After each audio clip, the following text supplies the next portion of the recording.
I now move to fiscal policy. In the July budget, I had committed to staying the course for fiscal consolidation.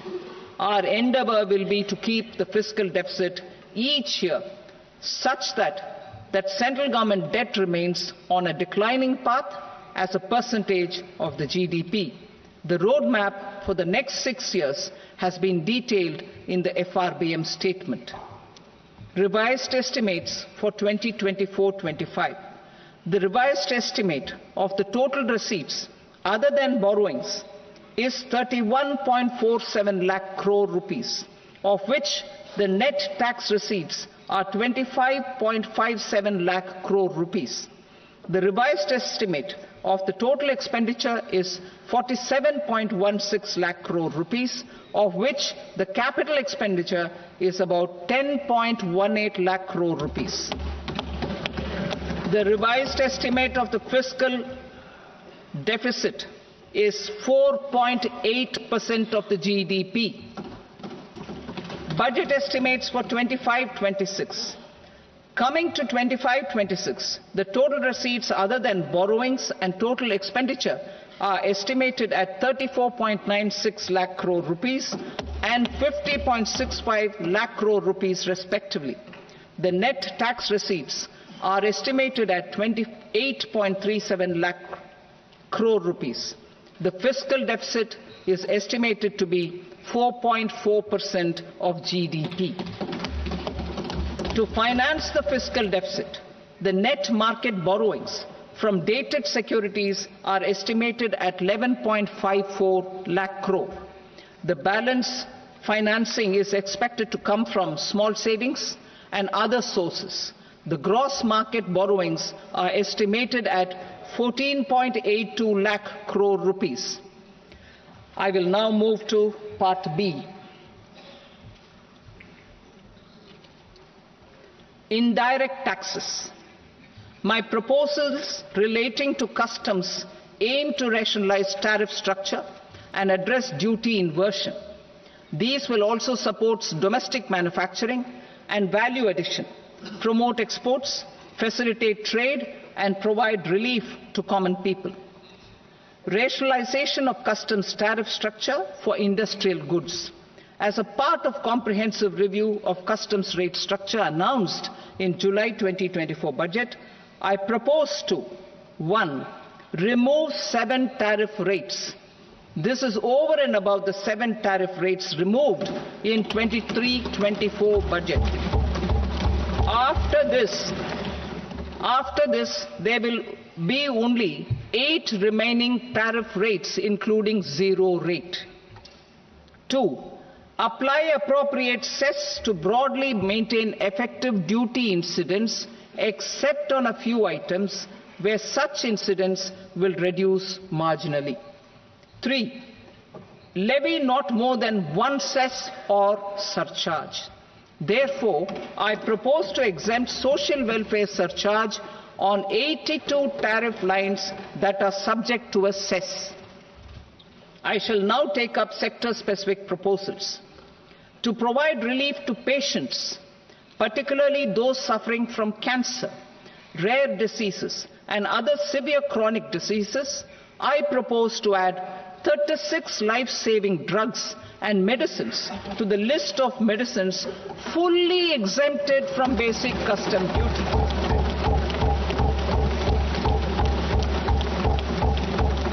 I also propose to add 6 life-saving medicines to the list attracting concessional custom duty of 5%. Full exemption and concessional duty will also respectively apply on the bulk drugs for manufacture of the above. Specified drugs and medicines under patient assistance programs run by the pharmaceutical companies are fully exempt from BCD, provided the medicines are supplied free of cost to the patients. I propose to add 37 more medicines along with 13 new patient assistance programs. Support to domestic manufacturing and value addition. Critical minerals. In the July 2024 budget, I had fully exempted BCD on 25 critical minerals that are not domestically available. I had also reduced BCD of 2 other such minerals to provide a major fillip to their processing, especially by MSMEs. Now, I propose to fully exempt cobalt powder and waste, the scrap of lithium-ion battery, lead, zinc, and 12 more critical minerals. This will help secure their availability for manufacturing in India and promote more jobs for our youth. To promote domestic production of technical textile products such as agro-textiles, medical textiles, and geotextiles at competitive prices, I propose to add 2 more types of shuttle-less looms to the list of fully exempted textile machinery. I also propose to revise the BCD rate on knitted fabrics covered by 9 tariff lines from 10 or 20 to 20% or 115 rupees per kg, whichever is higher. Electronic goods. In line with our Make in India policy and to rectify inverted duty structure, I propose to increase the BCD on interactive flat panel display from 10% to 20% and reduce the BCD to 5% on open cell and other components. In 23-24 budget, for the manufacture of open cells of LCD, LED TVs, I had reduced the BCD on parts of open cells from 5% to 2.5%. To further boost the manufacture of such open cells, the BCD on these parts will now stand exempted. Lithium-ion battery. To the list of exempted capital goods, I propose to add 35 additional capital goods for EV battery manufacturing and 28 additional capital goods for mobile phone battery manufacturing. This will boost domestic manufacture of lithium-ion batteries, both for mobile phones and for electric vehicles. Shipping sector. Considering that shipbuilding has a long gestation period, I propose to continue the exemption of BCD on raw materials, components, consumables, or parts for the manufacture of ships for another 10 years.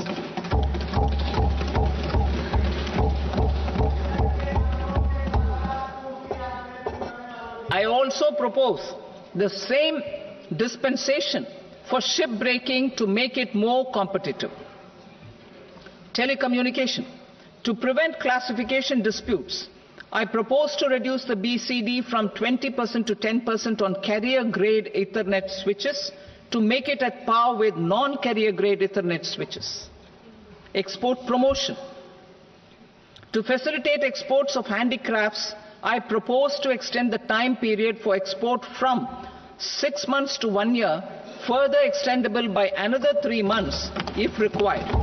I also propose to add 9 items to the list of duty-free inputs. Leather sector.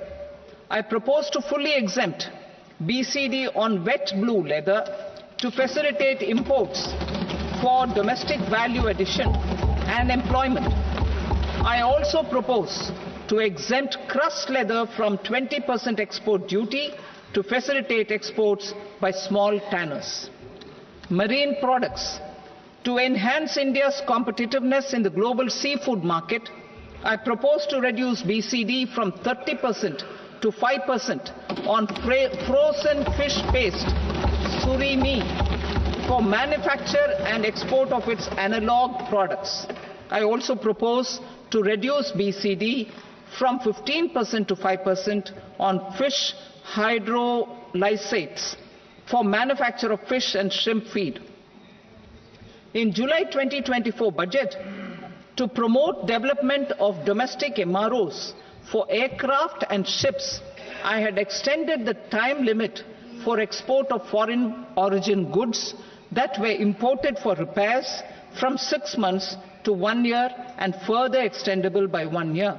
I now propose to extend the same dispensation for railway goods. Time limit for provisional assessment.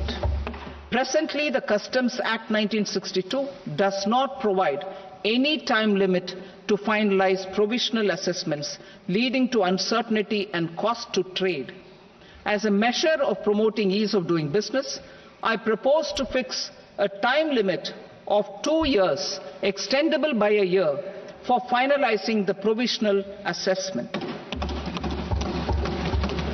I propose to introduce a new provision that will enable importers or exporters, after clearance of goods, to voluntarily declare material facts and pay duty with interest but without penalty. This will incentivize voluntary compliance.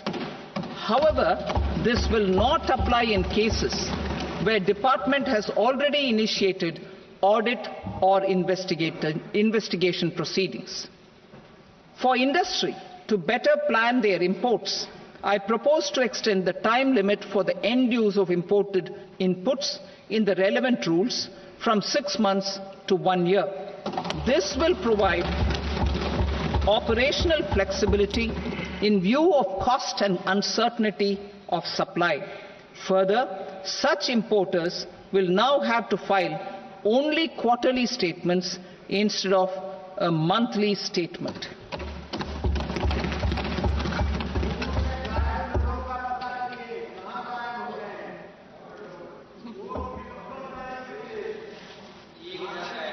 I now come to my direct tax proposals. In Part A, I have briefly underlined taxation reforms as one of key reforms to realize our vision of Vikasit Bharat. In respect of criminal law, our government had earlier ushered in Bharatiya Nyaya Sanhita, replacing Bharatiya Danda Sanhita. I am happy to inform this august House and the country that for new income tax bill will carry forward the same spirit of Nyaya in its drafting as well. The new bill will be clear and direct in text, with close to half of the present law in terms of both chapters and words. It will be simple to understand for taxpayers and tax administrators, leading to tax certainty and reduced litigation. Reforms, however, are not a destination. They are means to achieve good governance for our people and economy.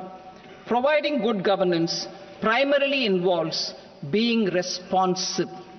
The Tirukural captures this in verse 542, which reads, "Vaanokki vaazhum ulagallam, mannavan kol nokki vaazhum kudi," meaning, just as the living beings live expecting rains, citizens live expecting good governance. Our government is committed to keeping an ear to the ground and a finger on the pulse and responding while balancing our national building efforts.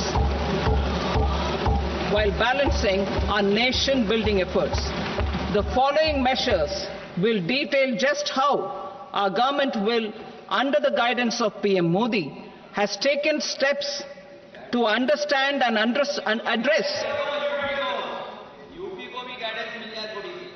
I repeat that sentence, sir. The following measures will detail just how our government, under the guidance of PM Modi, has taken steps to understand and address the needs voiced by our citizens. My tax proposals are guided by this spirit. The objectives of my proposals are as follows. Personal income tax reforms with special focus on middle class. Rationalization of TDS and TCS for easing difficulties. Encouraging voluntary compliance.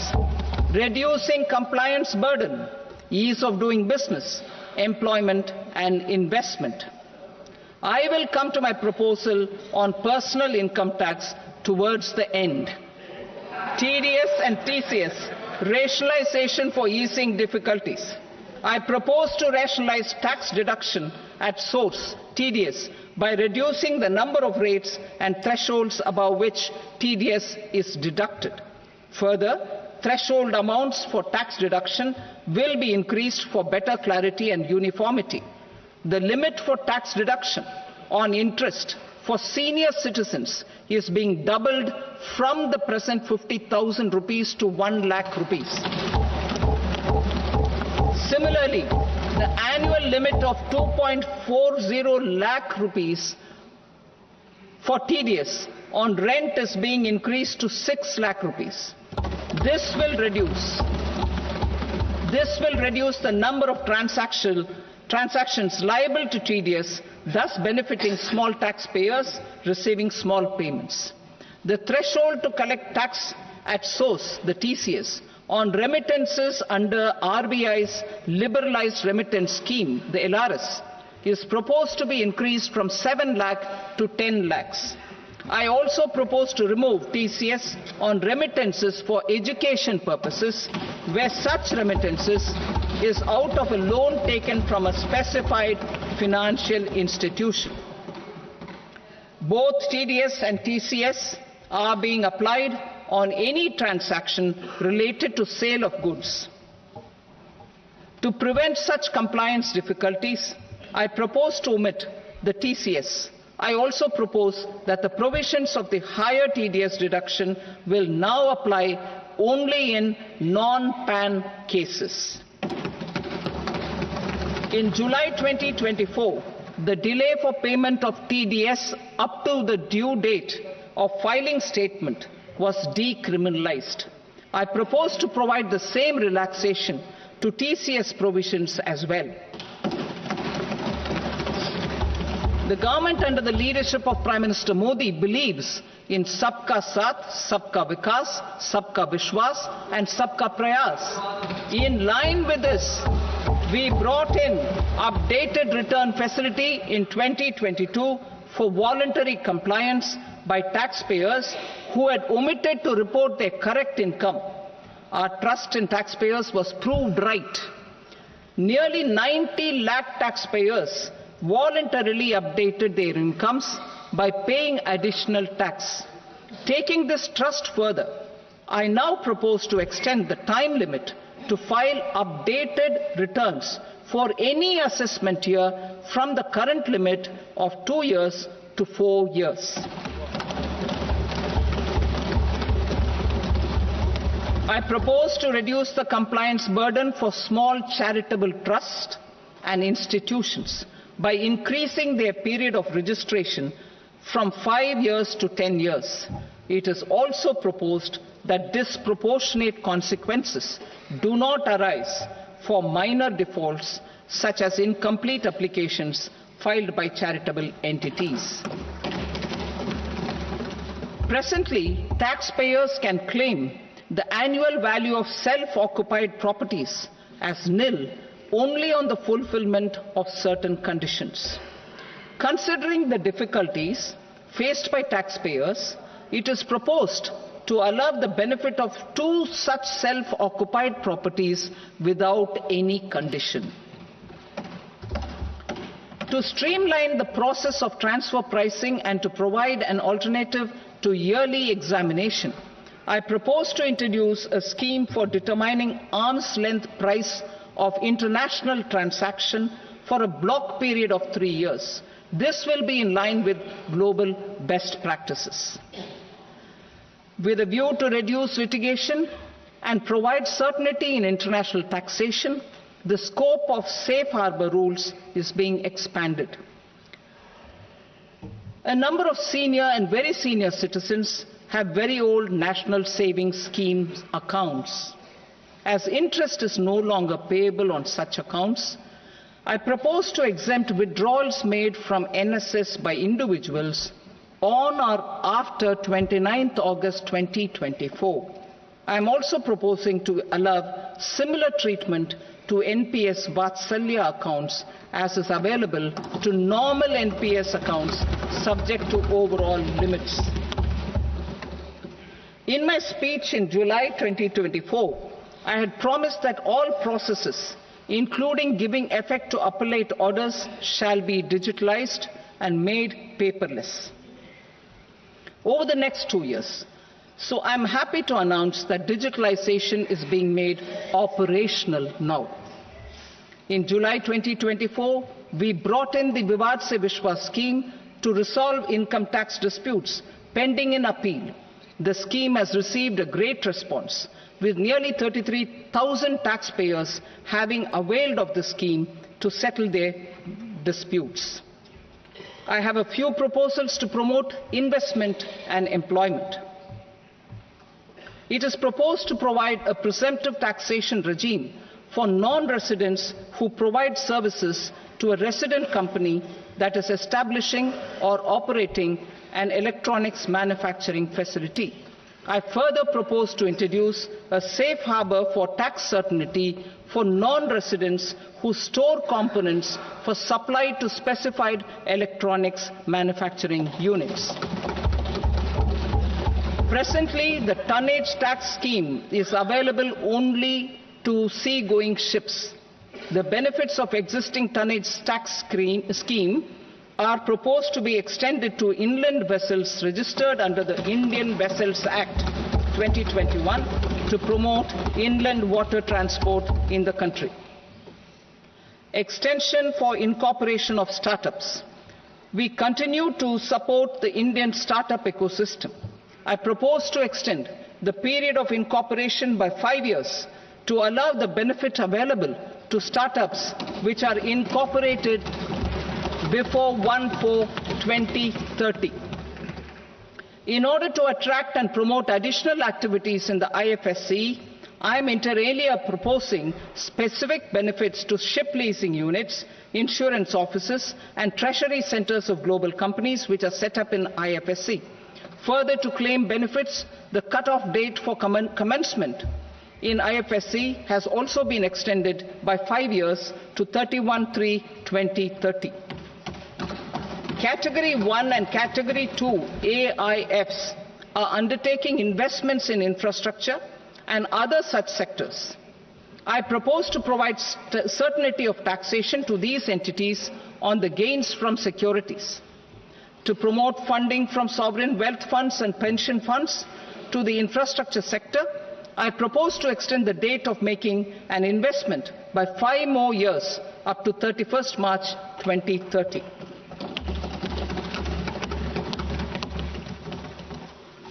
Personal income tax reforms with special focus on middle class. Democracy, demography, and demand are the key support pillars in our journey towards Vikasit Bharat. The middle class provides strength for India's growth. This government, under the leadership of Prime Minister Modi, has always believed in the admirable energy and ability of the middle class in nation building. In recognition of their contribution,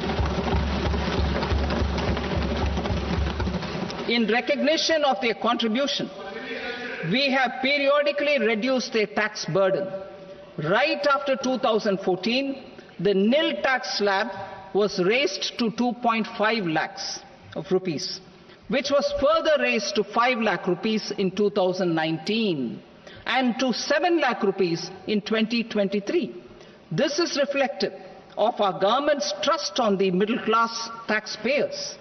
I am now happy to announce that there will be no income tax payable up to income of 12 lakh rupees.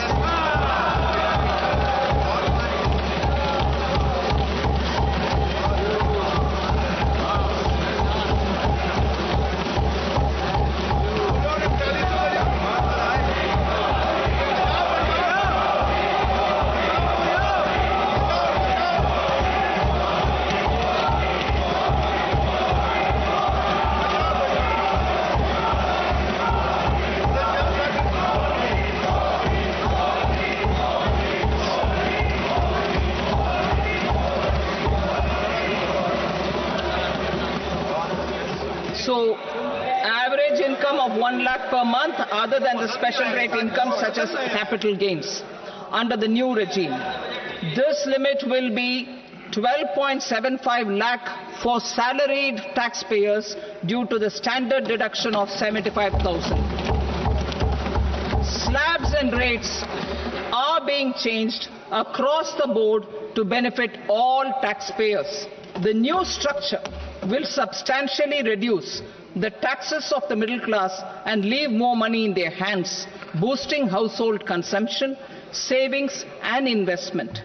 In the new tax regime, I propose to revise tax rate structures as follows: 0 to 4 lakh rupees nil, 4.8 lakh rupees to 4 to 8 lakh rupees 5%, 8 to 12 lakh rupees 10%, 12 to 16 lakh rupees 15%, 16 to 20 lakh rupees 20%, 20 to 24 lakh rupees 25%, and above 24 lakh rupees 30%.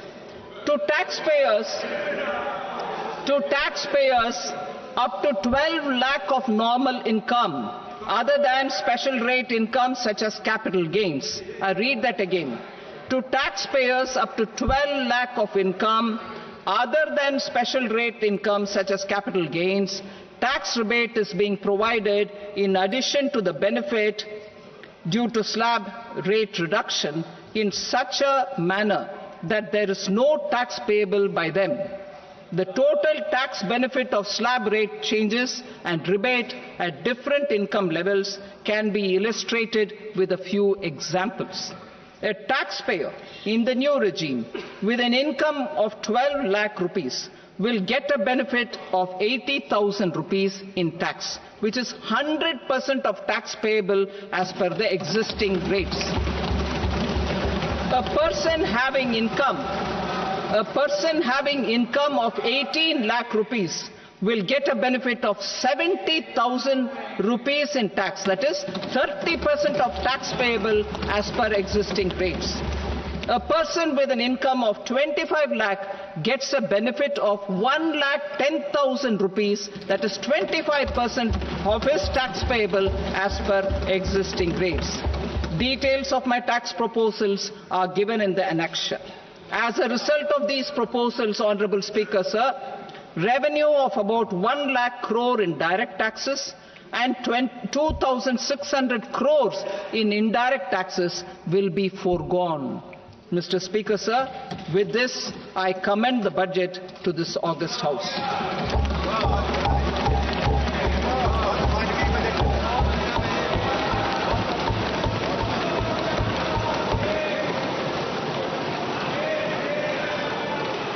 Item number 2, Srimati Nirmala Sitharaman. Sir, with your permission, I rise to lay on the table the following statements under Section 3(1) of the Fiscal Responsibility and Budget Management Act 2003. Medium-term fiscal policy cum fiscal policy strategy statement and macroeconomic framework statement. Item number 3, Srimati Nirmala Sitharaman. Sir, with your permission, I rise to move for leave to introduce the Finance Bill 2025. प्रश्न ये है कि विधेयक को पुनर्स्थापित करने की अनुमति प्रदान की जाए। जो सदस्य इसके पक्ष में हाँ कहें, जो सदस्य विरोध में ना कहें, मेरे विचार में निर्णय हाँ वालों के पक्ष में हाँ वालों के पक्ष में अनुमति प्रदान की जाती है। माननीय मंत्री जी, विधेयक को पुनर्स्थापित करें। Sir, I introduce the bill. Thank you. सभा की कार्रवाई सोमवार दिनांक 3 फरवरी 2025 को प्राप्त 11 बजे तक के लिए स्थगित की जाती है।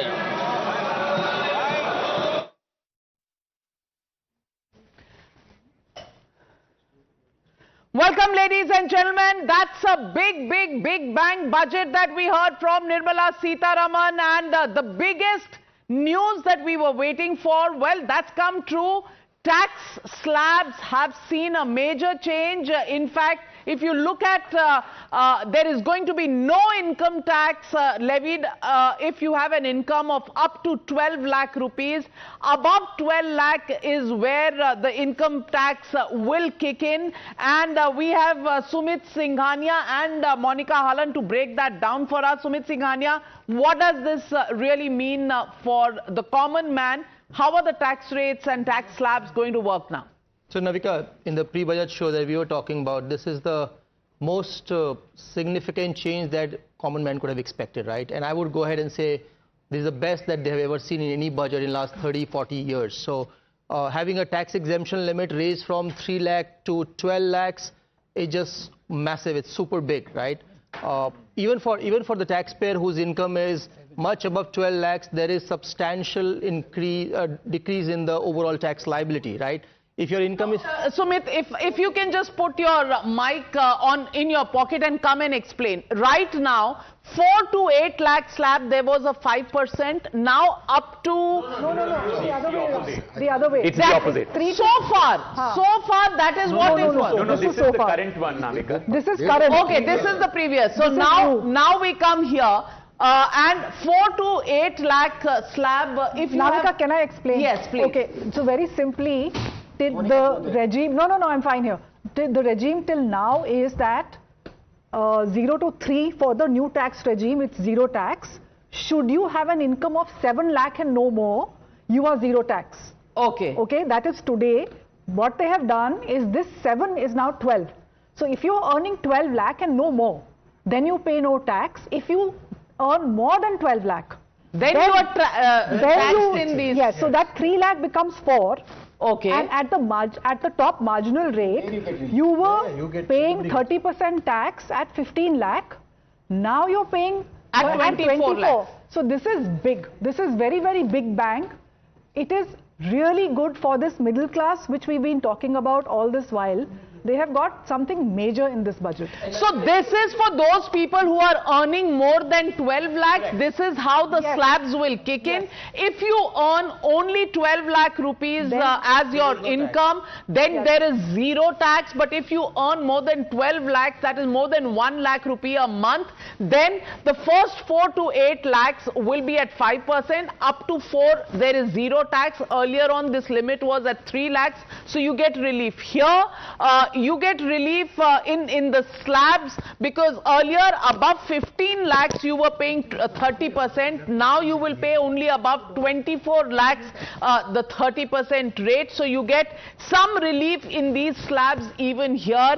And Sumit Singhania, if you can actually explain this once again to our viewers. Right, so Navika, like you said, this is massive, right? So having a tax exemption going up from 3 lakhs to literally 12 lakhs, 4 times exemption growth.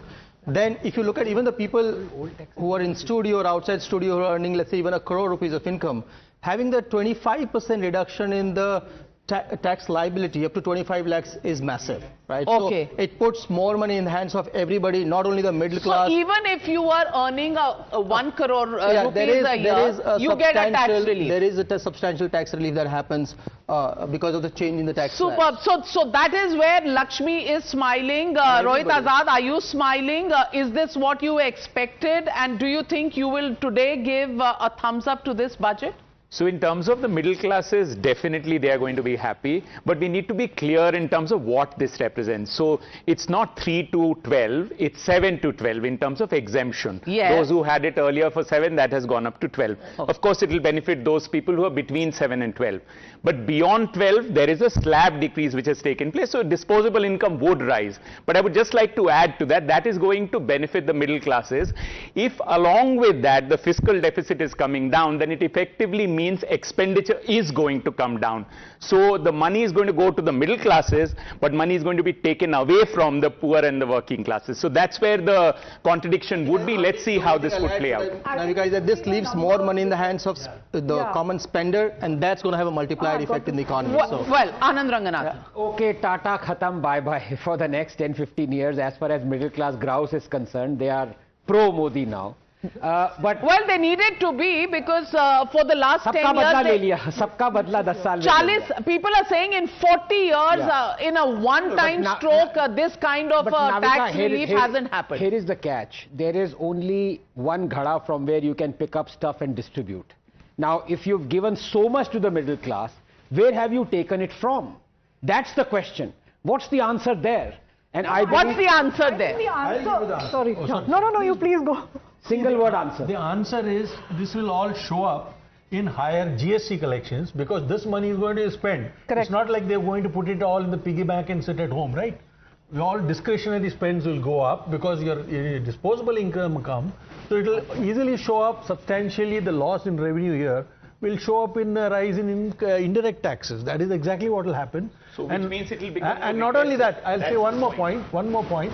The old tax regime is history. Correct. Because the difference in 5 lakh difference between 7 and 12 lakhs takes care of all the deductions that you used to get under the old thing. So why break your head with saying 2.5 lakhs here, half a lakh there, etc. It is irrelevant now. You will take the new tax. So without merging formally the two income tax... no, but if you have more than 12, then that argument doesn't hold. No, but if the rate it's is more lower. than 12. No, but the rate is lower. Rate is lower, but it needs to be still seen. For those between 7 and 12, okay. yes. No, but take the political rhetoric out of it. If I take the political rhetoric out of it, just about an hour ago, we were asking for more and more, disposable income in the hands of the middle class, poor people, even the upper middle class. Now, this has happened. This is massive. This hasn't happened in last 30 years, right? I think we should take this. Where the government is going to source it, there is absolutely great mathematics around it. I would say it's a significant investment government is making in taking the economic growth to the next level, right? We were talking about growth slowing down. If India has to grow at 7% year on year for next 30 years or 25 years to become a developed economy, this is the right recipe we needed, right? And this is going to have the multiplier effect, put more money in the hands of every single spender in the country, and that's massive. It's not only for rural economy, it's only for the urban economy.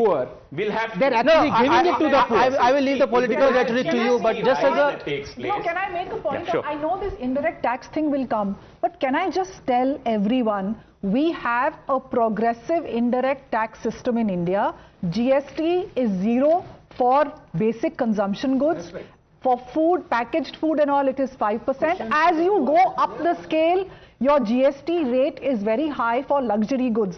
So India has built in progressivity into indirect taxes. So should the poor choose to consume the goods without GST, they are 0 or low tax. So I just don't buy the argument that they will pay more tax. No, don't buy a Mercedes. Buy something else. Buy something with lower GST, because the mass consumption goods have a lower GST number. Absolutely, and I think this will come as music to everybody's ears as these tax rates are announced. And Saloni Roy also joins this broadcast, tax expert. Saloni Roy, what do you think about the tax slabs that have been altered now? Across the board, do taxpayers benefit from this, or is it only those who have a 12 lakh rupee income? Can you break this down for our viewers tonight? Sumit, do you want to take this? Yes. On the... Okay. To me, I think we spoke about this, Navika. This puts extra money in the hands of every single taxpayer. It's not limited to people who are marginalized or who are really not paying taxes or not even filing tax return. It is a absolute net addition to the disposable income of the entire country, right? And that increasing, even I'm saying the highest taxed income slab, which is 15 lakhs, taking this to 24 lakhs, that's the change we should look at. We shouldn't try and nitpick on it could have happened this way or that way.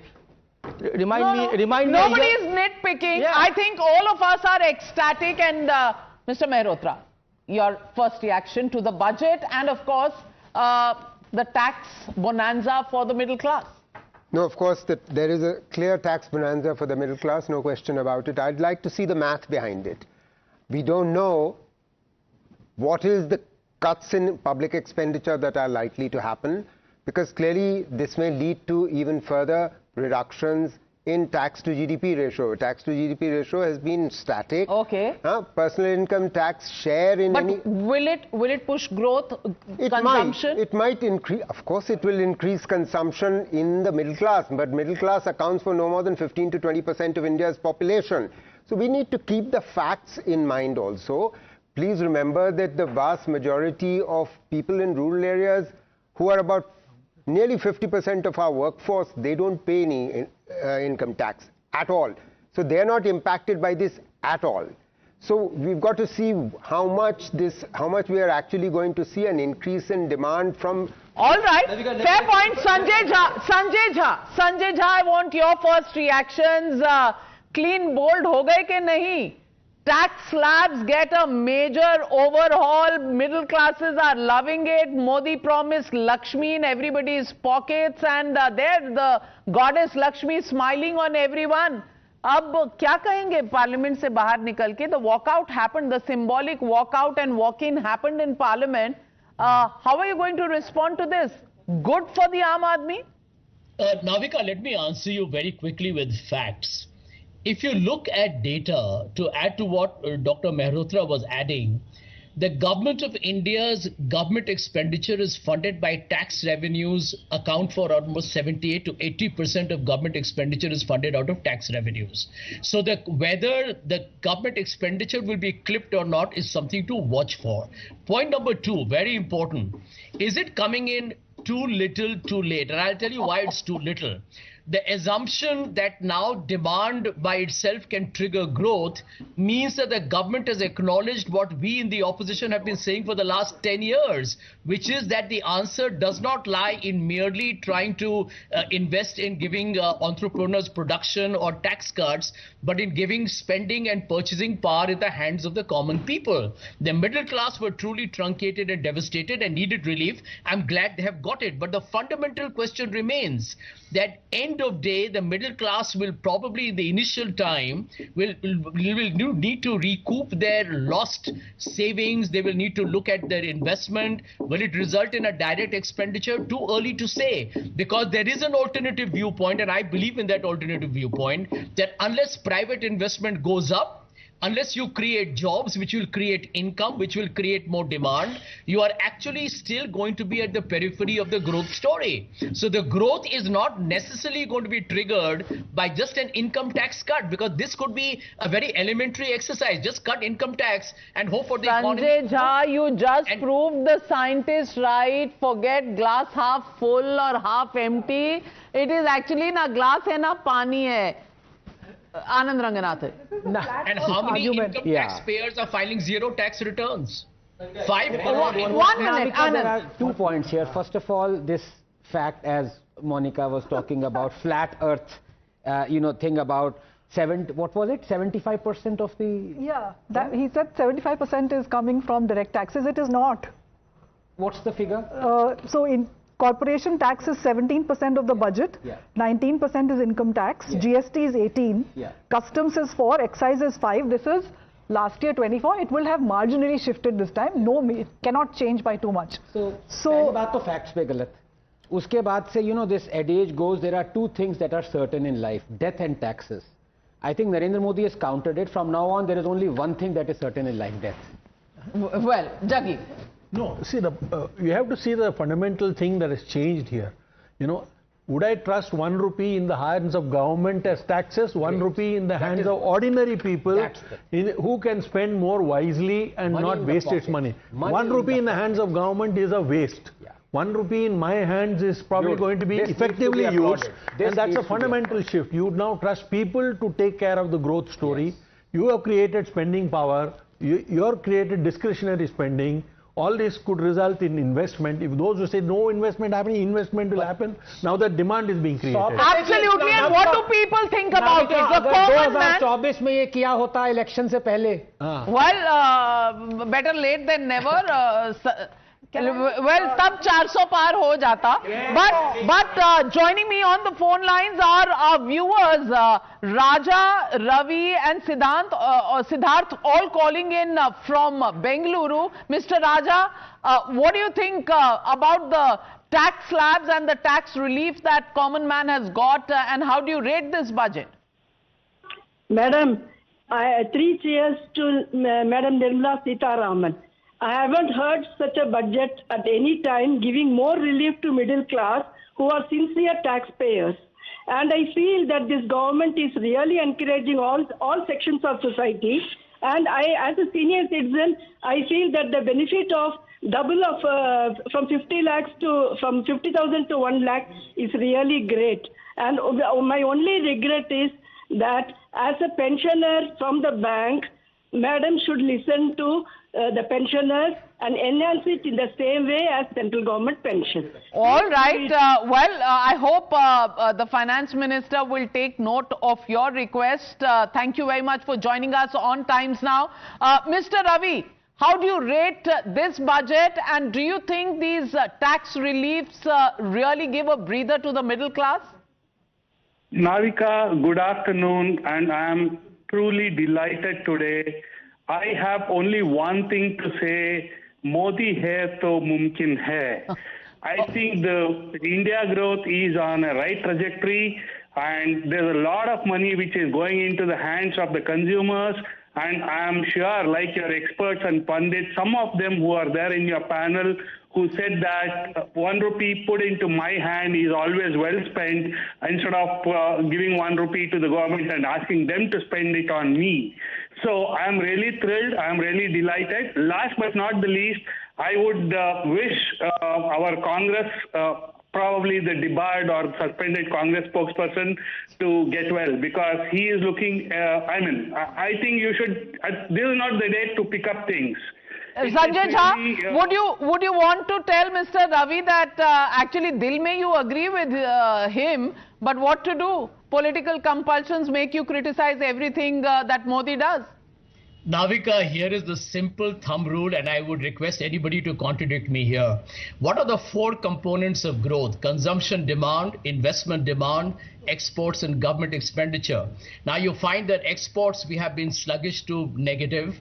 Government expenditure was the only thing that was probably keeping the economy going. Investment has been tepid and demand was low. So there is an income tax cut, which is welcome. Anybody will welcome that. But the truth is that these are very early days to believe that it's going to transform the growth story. Remember, okay, you think even this is not going to help? Well, let me get in Mr. N.R. Prasad from Bengaluru. Mr. N.R. Prasad, do you believe the Modi Sarkar has done the right thing by giving these tax breaks? And do you think growth will pick up? Navika ji, a very good afternoon, and to all the panelists there. It is not right thing. It is a fantastic thing done by Modi ji and Nirmala Sitharaman today. And I am also a fan of Anand Ranganathan. I have got a small query to him. Mr. Ranganathan, just tell me this 12 lakhs, including that capital gains, in case somebody is trading and it is a part of the capital gains, which also included in this 12 lakhs, that's what I wanted to ask. And one piece of advice to Mr. Sanjay Jha, don't criticize the 24 into 7 into 365. At least appreciate one day on the budget day to Modi's government, who has done a fantastic job for the year 2025. Well said, Mr. Prasad. Yes, Sanjay Jha will take a break for today in criticizing and start criticizing tomorrow morning. Sanjay Jha, is that a deal? Well, let me tell the gentleman who clearly is in love with me, that this government gave away... This is another gentleman. Everybody is in love with you. The Modi government in a tax cut gave away 1,50,000 crores since 2019 to the corporate sector on the promise of jobs and growth that never happened. So please, you have already given away 10 lakh crores that were due to you. So this government is not doing you any favors at all. I'm sending you a tissue box. Wipe your tears. Wipe your tears, Sanjay Jha. Tissue box coming your way from the Times Now studios. Also joining me is Makarand from Kolhapur. Makarand ji, what do you think about the budget announcement and the tax relief? Hello. Good morning to all. Navika and a fellow panelist. Really, it's a bonanza for the taxpayers. I wish to understand from the fellow panelists whether have the finance minister, madam, have given any relief to the NPS, non-performing assets. Okay, non-performing assets have they got? We are still waiting to read the budget papers. We only know what has been announced by her in Parliament. But NPS actually has been, the twin balance sheet problem was solved by the several. NPS solved it out. So that problem was solved earlier. Both the banks and the corporate balance sheets are now clean. And NPS, we'd probably seen a bank statement in an RBI document, not not really in the budget. Thank you very much, Makranji, for joining us. Also joining me from Shillong is Mr. Raju, and joining me from Chennai is Mr. Venkatesh.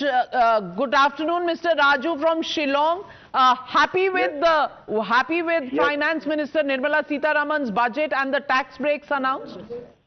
Yes, ma'am. Very good afternoon. Myself, Raju Paul from Shillong.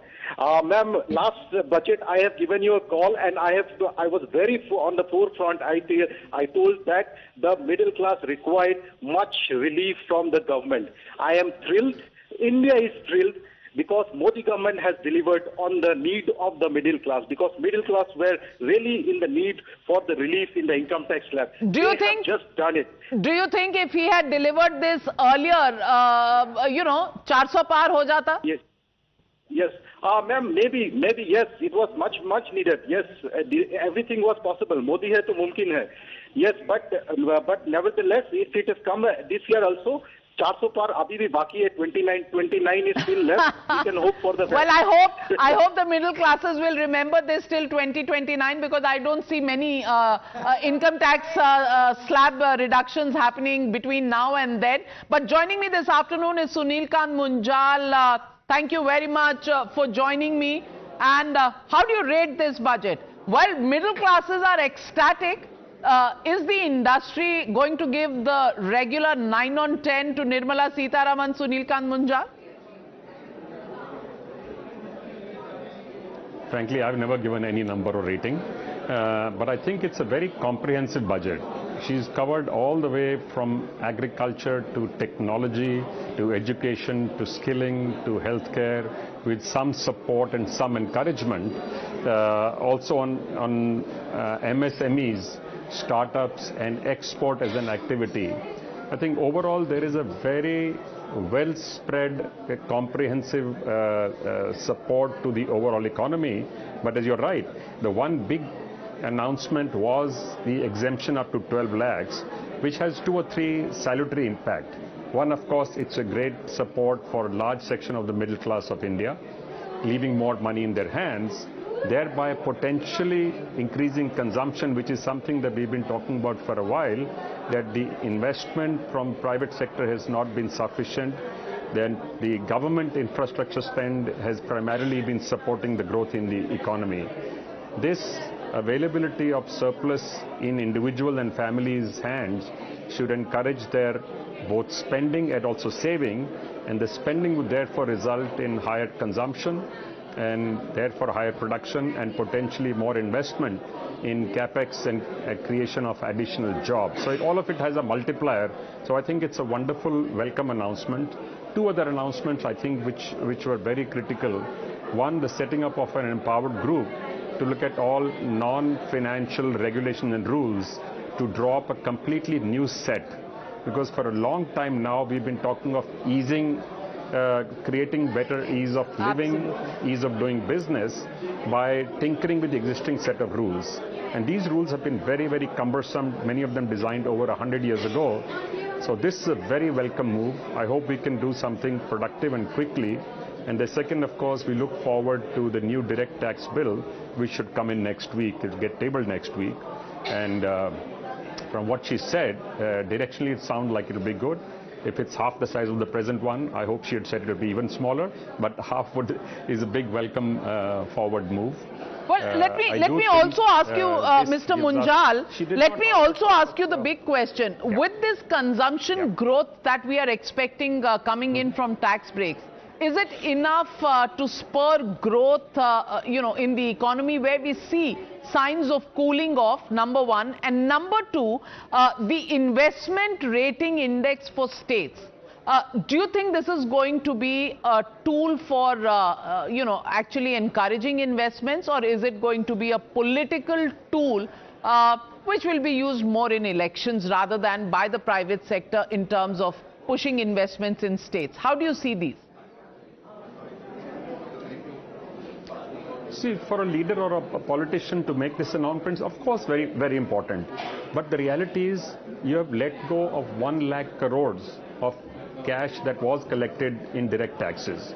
So that money will be available with individuals and families, and that eventually does result in either investment or saving or consumption.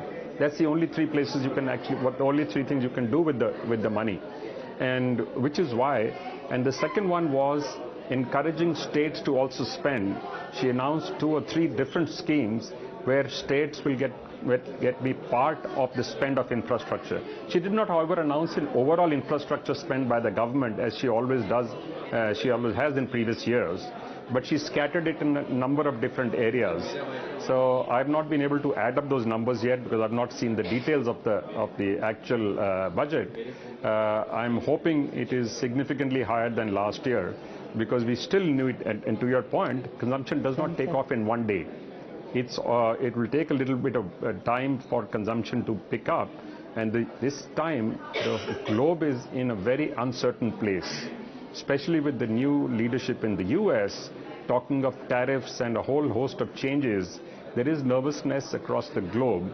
So as a country, we need to better equip ourselves, we need to strengthen ourselves, which is why both the Make in India and the push on innovation, research and new knowledge within India alongside skilling becomes very, very critical for us. So as a combination of these, one can certainly see in over a period of time this will improve. But how much impact will have in the very short term, time will tell. We'll have to wait and watch, but yes, all eyes. Sensex is up by 556 points. Well, compared to yesterday, yes. And today is a holiday. So no, markets are open today. Markets are open today. Markets are open today. Well, we'll get the clarification on the Sensex. Our numbers are showing a downward trend, but we have callers calling in. Thank you very much, Mr. Munjal, for joining me. Rajesh Shekharan joining me from Bengaluru. Also joining from Mumbai is Mr. Krishna. Mr. Rajesh Shekharan, what do you think about the tax reliefs? Do you think it's a time, apna time aayega, middle class was saying, and now time aa gaya? Yes, madam. Good afternoon, madam, to you and all the panelists.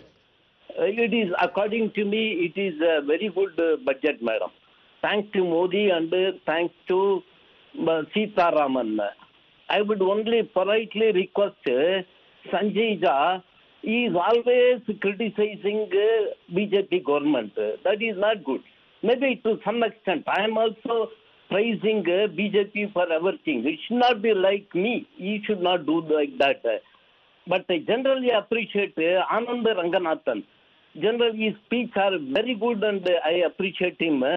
Overall, madam, I appreciate this budget. Thank you. I will convey your wishes to the Finance Minister, and Anand Ranganathan is saying a big thank you to you.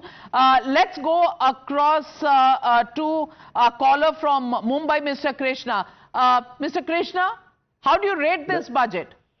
It is 10 out of 10. And see, when the tax is reduced, more money is left with the taxpayer. The purchasing power is increased and indirect taxes are increased. So this is a very good budget and people are now very happy about it. And the Harvard-educated finance ministers will always say negative about whatever the budget is given by the. Okay, who's a Harvard-educated? Sensex. Okay. So Sensex going up, but down. Sensex is going down. And our numbers there showing the decline, but I don't know why it's going down. Maybe Sensex doesn't reflect the middle class mood. But Rajesh calling in from Mumbai. Good afternoon, Mr. Rajesh. How do you rate this budget? Dil mange more, or are you happy for today? Good afternoon, ma'am, and a very good afternoon to all your panelists.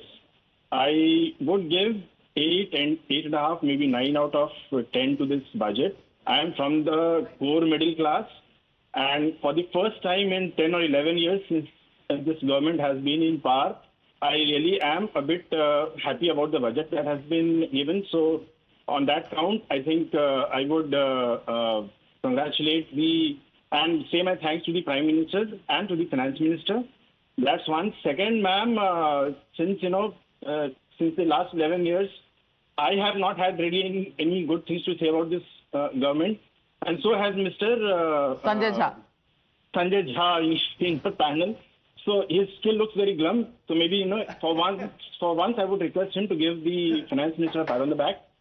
Well said, Mr. Krishna. But Sanjay Jha, 11 years, even he has not been happy about this government. Today he is. He's asking you, aaj ke din you need to pat the finance minister on the back. Would you make a change, Sanjay Jha? Navika, I'll tell you, one has to read the fine print very carefully. Let's go back to the... First read the bold print. First please read the bold print, and in the bold print, exemption limits are up to 12 lakh rupees. Navika, in all fairness, give me a chance to respond. At one point, I don't have to explain to each and every caller. Number one, the significant statement made in the economic survey yesterday by the chief economic advisor to the Modi government was, get out of the way. That's a message there about what is holding back India's economic growth. Will that happen? We don't know that. They have said business as usual won't work, which means get the CBI, ED income tax off the back of Indian industry. Then they talked about trust deficit. You think trust deficit evaporates by reducing the income tax rate on the middle class? These are fundamental structural problems that are not going away anywhere. And until jobs are created, the India story remains extremely susceptible to volatility. And we are not even talking about the currency war or the tariff war and the implications on our exports in the global economy. So I think let's not get let me give you a sense of get out of the way what all the government has done. And there are several announcements. A committee has been set up to look at the reforms, the regulations in the non-financial sector. They've said private investment, index will be there and ratings will be done. People can come out and make whatever they have to do in terms of investments. They've made several announcements. Before the income tax thing took all the credit away and all the news, the biggest achievement of this budget was the push for nuclear power. Yeah. People are underestimating what kind of groundbreaking announcement that is, to have 100 gigawatts as nuclear power from 500 gigawatts of renewable energy by 2047, to have 5 SMRs by 2030. It's massive shift. But of course, income tax, relief has taken away. But, I want to come to I think the one line, takeaway line, I'm afraid, from the entire day belongs to Jaggi. When he says that the government has finally realized, Navika, that 1 rupee in a person's pocket is more important than 1 rupee in the government's pocket that government wants to spend it on that person. That should be the bottom. And Sanjay Jha is wrong, because government has finally realized this. This should have happened years ago, because people are much more wiser at spending the money given to them than because they know their personal needs better than anybody else. And in the get out of the way, let me just announce, apart from the high-level committee for regulatory reforms review in the non-financial sector, the investment friendliness index will be launched. Mechanism to analyze existing regulatory mechanisms will be launched. Jan Vishwas Bill 2.0 will be introduced. More legal provisions will be decriminalized. So get out of the way is beginning to happen, Jaggi. And not just the middle classes, even Ayushman Bharat and key schemes have got greater allocations. So the poor are also being looked at. Yeah, poor are getting money in their bank accounts. But when you say get out of the way, I think the people who actually need to get out of the way are the people standing in the way of reforms, which includes Rahul Gandhi and those guys sitting on Chambu border. They are the ones thwarting reforms, and if those reforms take off the ground, it will be better. Other thing I want to give you, I'm looking at some of the fine print. Despite these tax concessions, the income tax revenues of the government are going up by 1.8 lakh crore. Okay, between last year and this year. So which means they are expecting this to increase their income tax revenues even after this. Corporate tax revenue goes up by about 1 lakh crore, but this thing goes up by 1.8 lakh crore. The biggest growth in taxes is in personal income taxes after all these cuts. So that's interesting. So that means more compliance is the expectation. 10 seconds to the poor, because I think Rohit would be interested in that. And please let me give the data. Sure. Ayushman Bharat, more spending on that. Did you know that as far as 380 million Ayushman health cards have been distributed? Out of pocket expenditure, that was the fastest way for Indians to go into poverty. Correct. For health reasons, has been slashed by 21%. So it is wrong to say that this government is doing now only for middle class and not for poor. It wants to spur growth. It wants equal development. The point is, as Jaggi said, the real government that is entrenched in a lot of policies, the opposition wants the government not to get out. For example, opposition doesn't want privatization. Opposition doesn't want farm rules. So yes, more money in the pocket of individuals is great. But the government sooner or later has to come out of what it must come out of, which is the entrenched public sector mentality. Absolutely. This point that Jaggi made, and correctly so, there is a lot of kite flying happening here, because 1.8 lakh crore increase on top of a fall. So there has been actually, if you look at budget estimate versus revised estimates, the current one which has been placed, 31 lakh crores was the revenue receipt announced at budget estimate. It has gone down. So to propose it to increase, there needs to be some justification for that. I may calculate and say that this is what the tax revenue is going to be, whereas in actual, their own data shows that the tax revenues have gone down. You can check that. If that is so, then actual tax revenue could be much lower than the projection that is being made. 1.8 lakh crore. Where will that come from? If the tax slabs have gone down, in the previous year you have done that, and yet your revenue has not come. Well, the revenue is not going to come then from opposition parties need to be, all political parties need to be that. That's where you make the... But the data is showing an increase in the revised estimates of 24-25 of the gross tax revenue. I am looking at gross, sir. Gross is up in the revised estimates from budget estimates. It's up 38.5. Yeah. So if you were to look at the corporation tax there, the revenues have come down, right? Right. So the projection that is being made. Just one second. Yeah. So there were certain tax rates previously, and all of us agree that the tax rates have come down. Correct.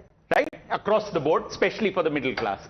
Now, where would this increase then come from? 12.57 to 14.3. Additional expenditure through consumption. So there are assumptions being made, right? There are assumptions being made. But then every year, budget estimates are assumptions. Correct. You think, so the question is, in the past, when Navika, budgets were presented, they were not based on assumption. No, this is budget estimate versus revised estimates you look at. This is a ridiculous argument. Absolutely not.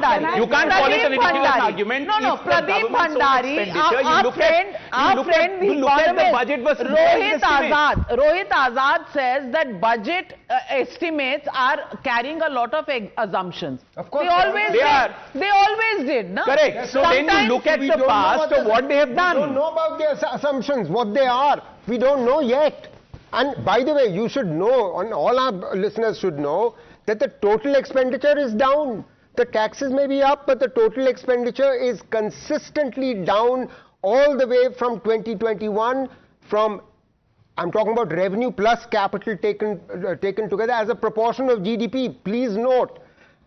Well, in RE, it is down from 15% to 14.6 in 24-25, and in budgeted, it's down from 14.6 to 14.2. So let me are down, just say, as far as gross tax revenues are concerned, the budget estimate was 38 lakh. Absolute number में नहीं होता है. You have to do this estimate as a proportion of GDP. तो आपको ये देखना होगा कि आप इस साल में किस GDP को प्रोजेक्ट कर रहे हो और नॉमिनल जीडीपी आपकी क्या, ये सब प्रोजेक्शंस हैं बजट में. No, I agree with everything you say, but when you say that we will have to see, then we would have had to see even in all the previous budgets, and all of them are assumptions. But let me get in Pradeep Bhandari. Pradeep Bhandari, for those who don't see anything positive even in today's budget announcement, इनके लिए कौन सी दवा है वो बता दीजिए. Well, Bernal is the answer for them, Navika ji, and I can understand the meltdown. The people on the ground, and in fact the middle class, is celebrating the historic budget because the amount which Prime Minister Narendra Modi has done for the middle class, no Prime Minister in the past has done. And I will reiterate, when Prime Minister Narendra Modi had come into government, the income tax slab for the middle class to pay the tax was 2.5 lakh. consecutively, whether it is in 2023 where we increased it to 7.5 lakh, and now where there is no income tax for 12 lakh. Even if you have an annual income of 18 lakh, there is a tax rebate. Even if your annual income is of 25 lakh, there is a tax rebate. So what the government has done, it has resonated with the sentiment of the middle class on the ground. Along with that, there is absolutely steps taken in order to ensure that the compliance cost for taxes also come down. So this is a holistic budget. This is a budget which is pro-middle class budget, and I can understand the Congress party and its supporters and analysts having a meltdown because they did not expect this to happen. They've not got any brownie points. Point number one. Point number two, on the part of the expenditure, if you see the budgetary estimate for 25-26 is 15 lakh crores of capital expenditure. The Congress party did not even spend 4 lakh crore on the capital index expenditure, and the revenue expenditure for 25-26 is 39.4 lakh crore. So both the revenue expenditure and the capital expenditure to what the UPA had spent has gone up substantially. Along with this, if you see, there is a big thing which is happening. The government has ensured that the consumption and the demand goes up, but the shining spot has also been the way the out-of-pocket expenditure of the rural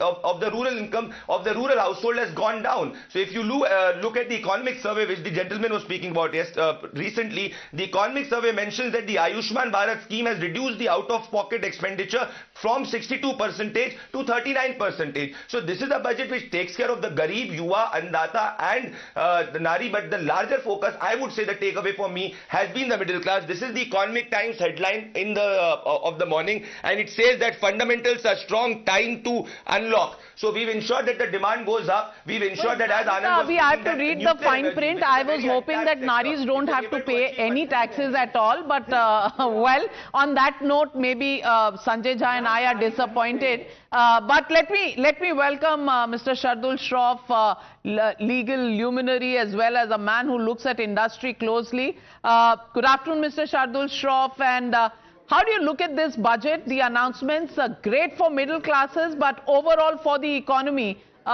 what do you think it's going to do? Will you give it a thumbs up or a thumbs down?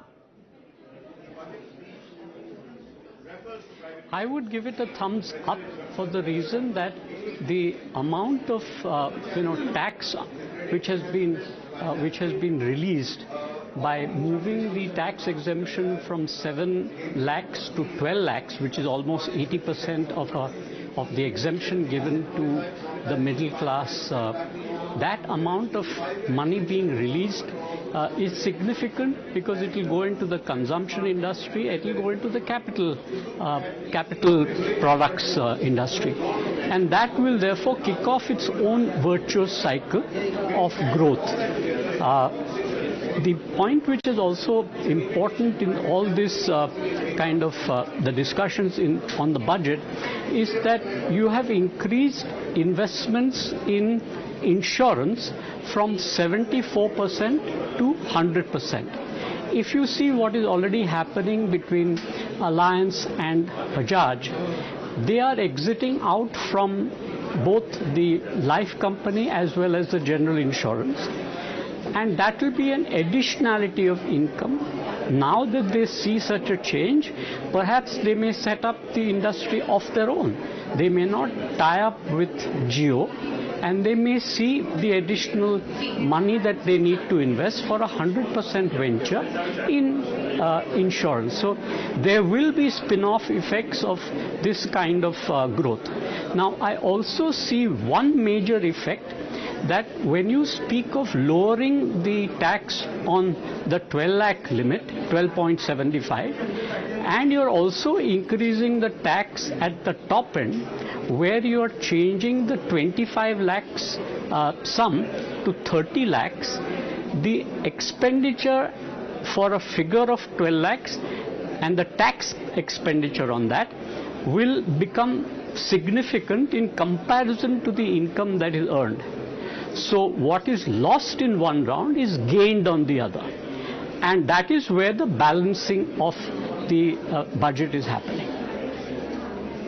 Clearly the budget has thrown up a lot of positives, of course, but some people are looking at the glass half empty or water being extinct in the world. I have one more thing to talk about, which is that when you look at these slabs, where you're saying your highest tax slab begins after 24 lakh, it is also a representation of the transition of India from a low income to a low mid-income country. We are transiting. So we are no longer a poor country, okay? According to World Bank, we are no longer, that definition has changed. Lower middle, moving to middle. So this is representative of a transforming India. I just wish everybody would understand that we are actually transiting. We are no longer, we're not importing food anymore. We're not importing basic things. We're all, it's happening here. And these new rates, these new slabs, can I just finish? These new rates are symbolic of this transition of the country to a middle-income country. Transition has gone on for 15 years, right? 18 years. 2007, we became a middle-income country. LMIC, a low-middle-income country. Okay. And then from 2014, we became poor again. Can I ask? I'm not saying so. I'm asking. I'm telling you what the World Bank categories are. We are being, informed about when we have become middle-income. We are already low-middle-income country. We are the only low-middle-income country in the G20. Low-middle to middle. No, we are nowhere close to upper middle. Upper middle is at $4,000. Say upper middle. There's no such category as middle. You can say middle, upper middle. You can create all kinds of categories. Usme kya dikkat hai? Well, is the budget first class or not? Is the big question. Sanjay Jha, do you want to revise your opinion? Any revised estimates coming from you? Yeah, well, I want to respond to what I think the lady just spoke about, the middle income status. I don't know whether she's aware, but in the G20, India ranks lowest by a big margin on per capita income. And if you look at India's per capita income today at market prices, we are approximately $2,400 to become, by the way, into what Mr. Modi calls a Viksit Bharat. India's per capita income has to be close to $12,500 or $13,000. We are far from anywhere at the moment of even becoming a middle income country. I think it's about time we took a deep breath and stopped spreading fake news on the program. Monica Halan is a very celebrated author, and Sanjay Jha, let's give credit where it is due. The Congress party may not be the only repository of knowledge, but Monica Halan in her own right is an award-winning author. Personal finance, I think many in the country and outside it look at her views and read her views and take tips from her. So to completely dismiss anybody who doesn't quite agree with you or who you don't agree. Can I wrongly interpret what she said? She did not say middle income economy. She knows what middle income or lower middle income is. I mean, nobody would know it better than her. But, Monica, since you've been named, would you want to rebut? No, so the per capita argument was earlier, sort of debunked to say that, is this the dollar number that we want to look at? Yeah, that's right. Or the, the PPP number. So when you look at the two numbers, it's very, very different. So one is that you keep, cherry picking on some number and saying that, look, we are so poor. Look, nothing has happened. So for every data that you can pick, I can pick a separate data. So is there a sense of progress? There's no end to it. Nirmala Sitharaman, Finance Minister, meeting speaker there, and let's now get into the politics of it. I have with me this afternoon Vivek Silas, Sanjay Jha, Pradeep Bhandari, and also joining the debate with us is from the BRS, we have Mr. Sridhar Reddy, and from the TDP, Patabi Ram Koma Reddy joining the debate. Vivek Silas, to you, may I ask, are you as pessimistic on the outlook of the budget as Sanjay Jha? Ya kuch acha laga?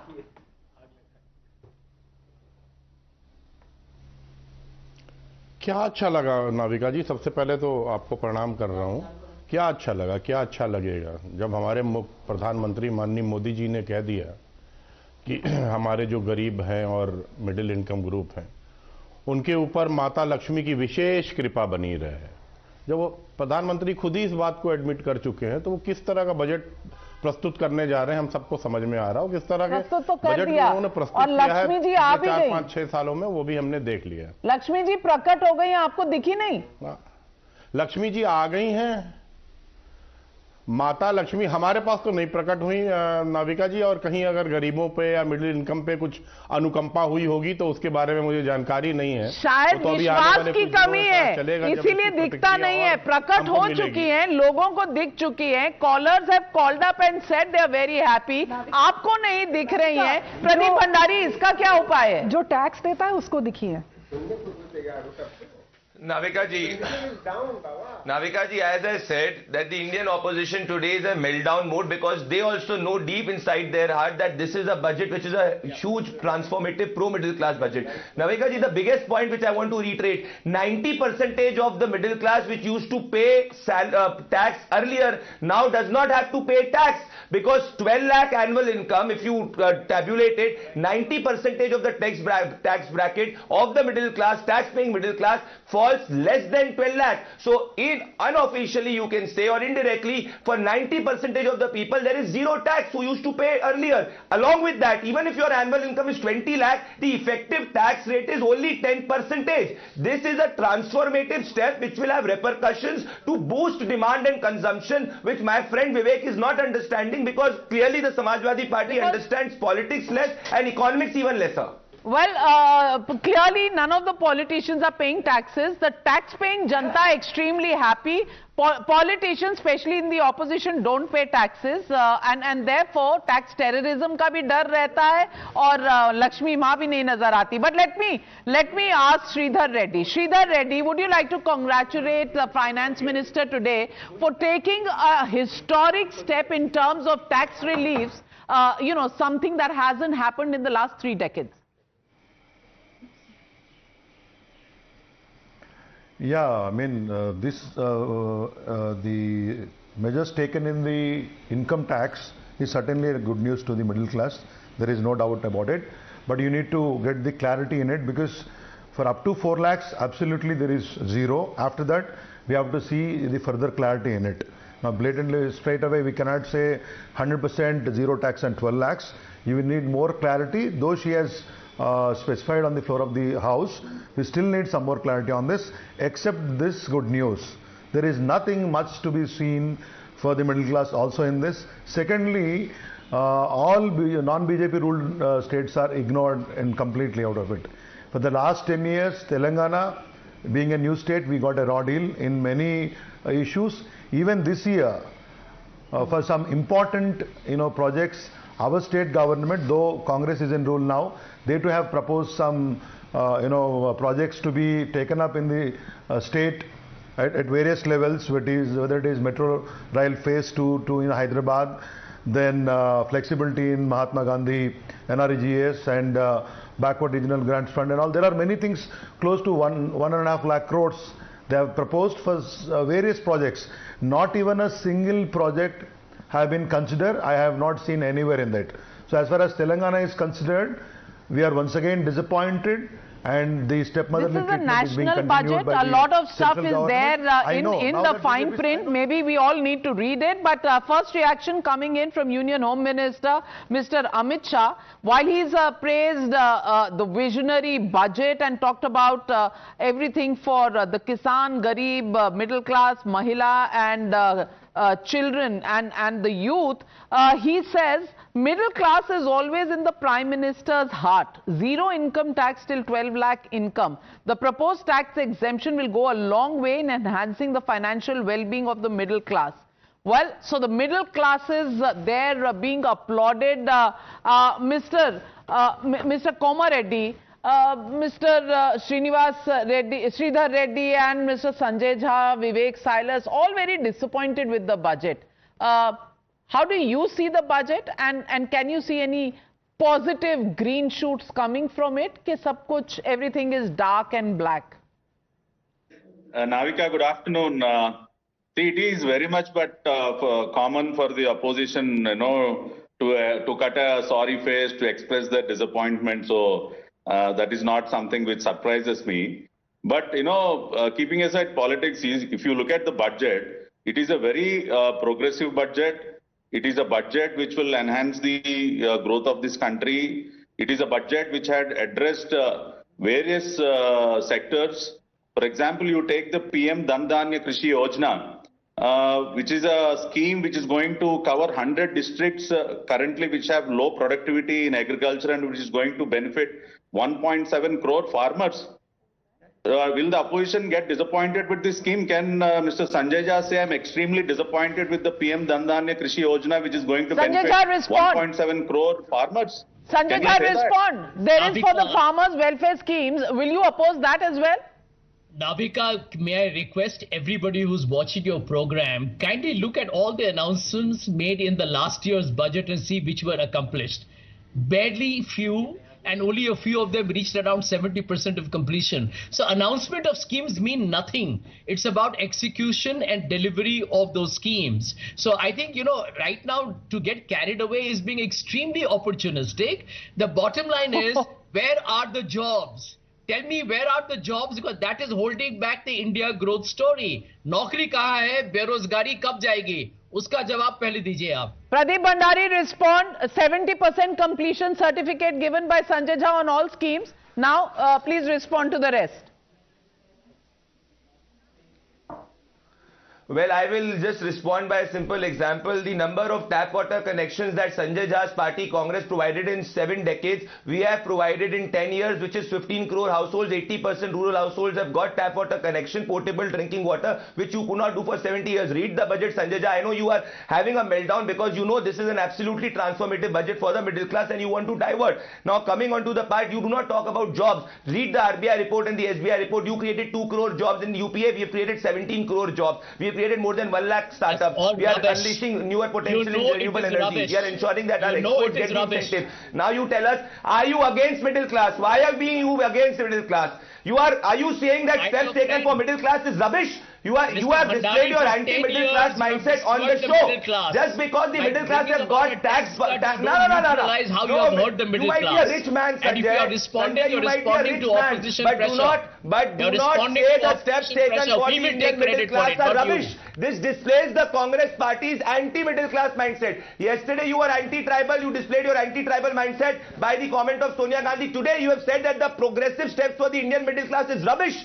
You have disobeyed and disrespected 90% of the Indian middle class by saying that the tax proposals are rubbish. Sanjay, this is absolutely unjustified. You should apologize on the behalf of the Congress party because you are a loyalist and a supporter. You have exploited the middle class for the last 10 years on oil prices. Sanjay ji, you have exploited them by giving no jobs. You have exploited them by giving them cities with pollution.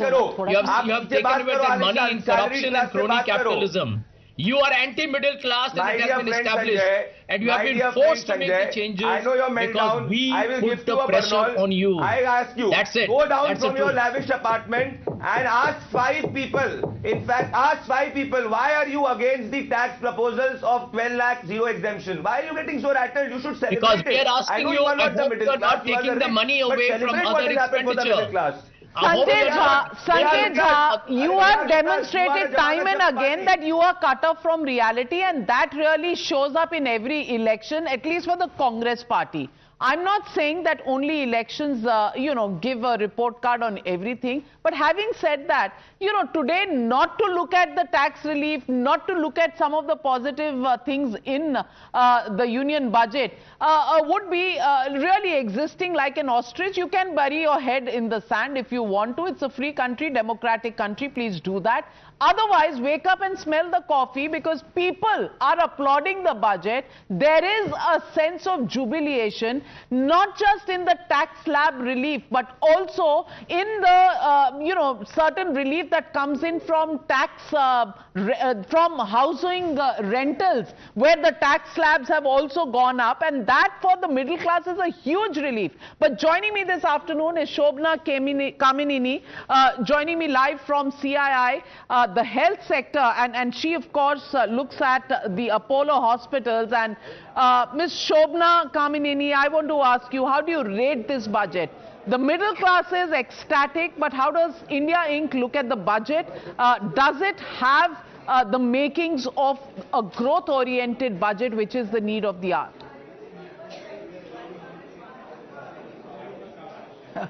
I would have thought it would take quite a bit to take the headlines of the Delhi elections next week. The relief to the middle class that is announced in this budget will certainly make those headlines. So I think that the middle class should definitely, I mean, why do we call the middle class? Most of India will be very, very happy. I don't know how many of them watch the budget, but I think that they will reap the benefit of it. And having done this, it will trigger a virtuous cycle, because these people really are the heart of consumption in India. They need to pay EMIs, they will buy houses, they will buy cell phones, they have to send their children to school, buy food, get health care. And putting more money back in their hands, I think, was a really powerful move. So on behalf of India, I want to thank the Finance Minister for that. How do you look at the green shoots as far as growth is concerned? Because the second quarter numbers have put everybody in a bit of a spot. Do you think this one single step is going to actually have a multiplier impact on growth and investment, the virtuous cycle that you're talking about? It's a start. It's really a start, but for me, my worry is that growth, we need growth of more than 7+%, because in the sixes, even the high sixes, this K-shape will still remain. That whatever we put, the wealthier will benefit. There'll be more premiumization. But when you have this entire middle class winning, and for that the 7% growth, I'm not sure how much this will do to it, but definitely there'll be some green shoots. But there's so much more, and why do we expect just the budget to make this happen? There'll be GST, there'll be private sector putting investments in, there'll be more education, skilling, job creation. I think that's fundamental. Wherever we have those sectors for job creation, I think we need to find those levers. Yeah, if I can just come in, there's, some of the particular announcements relating to the health sector include 36 life-saving drugs being made duty-free. The big question is, how is this directly going to impact on healthcare? Because this includes treatment for diseases such as cancer, ma'am. So, as you know, cancer is probably the most expensive treatment, and the problem in India is that we detect it so late, so we do need all these. So this will help. How much it will move the needle, but I think this is more in terms of an overall policy. So I'm hopeful that the government will start moving the needle to make healthcare, the best of healthcare, affordable. But I really like the emphasis on Heal in India. That allows not just soft diplomacy, but India is a place where people from around the world, especially our neighboring countries, will get the best of healthcare. We have all that, and once you do that in our sector, I think that there's a possibility for this virtuous cycle to be kicking off, providing good jobs, giving people better healthcare, keeping people well. There's a lot of vibrancy that can come from good policies in this sector, especially in terms of GST. Well, on that note, thank you very much, Shobhana Kamineni, and let me go back to Sridhar Reddy. Sridhar Reddy, would you want to take a relook at the budget announcements and find at least two positive things, even from your point of view?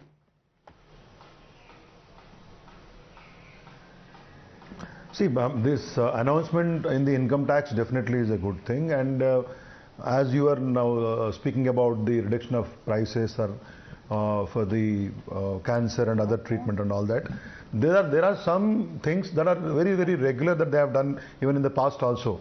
But there are some decisions which need to be changing the course of some industry or something missing in this budget. Rather, it is one should say it's a flat budget. And as far as states are concerned, again I'm going back to the same. You speak about Bihar, you speak about Andhra Pradesh, or in the last budget again you speak about BJP ruled states, whether it is Gujarat or some other state. Why not South Indian states basically? Because you are in Andhra Pradesh, yes, you would have made some statements or taken the name. Why not Telangana? Why not Tamil Nadu? Why not Kerala? Why not Karnataka? So once again the same, are these states are not contributing to the nation's kitty? Again, time and again, important projects for cities like Hyderabad and cities like Chennai and all, these requests were always ignored in the budget.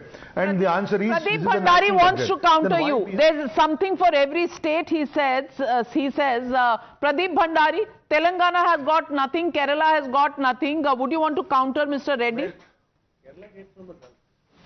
Well, yeah, Mr. Reddy is factually wrong, Navika ji, because during the time of the Congress party, here's the data, the transfer to the states was roughly less than 7 lakh crores. What we are now transferring to the states, which is more than 25.60 lakh crore. So there is more devolution which is happening to the states. In fact, this budget incentivizes states 0.5% to GSDP in order to loan for capital expenditure. So what Mr. Reddy is saying is absolutely wrong. No, sir. The devolution which the Congress used to do was less than 8 lakh crores. What we are devoluting to the states is more than 25 lakh crore. This is not what I am cooking up a data. This is actually the data which is there. You can also Google and check. So what you are saying that we are not devoluting the states, we are devoluting more. In fact, 15 lakh crore more than what Congress used to devolve to states, which includes Telangana, which includes every state. So do not lie on the show. Well, let me also get in Sumit Singhania, because there's one point. In an additional tax relief, there is a clause allowing relief for self-occupied property. A self-occupied house property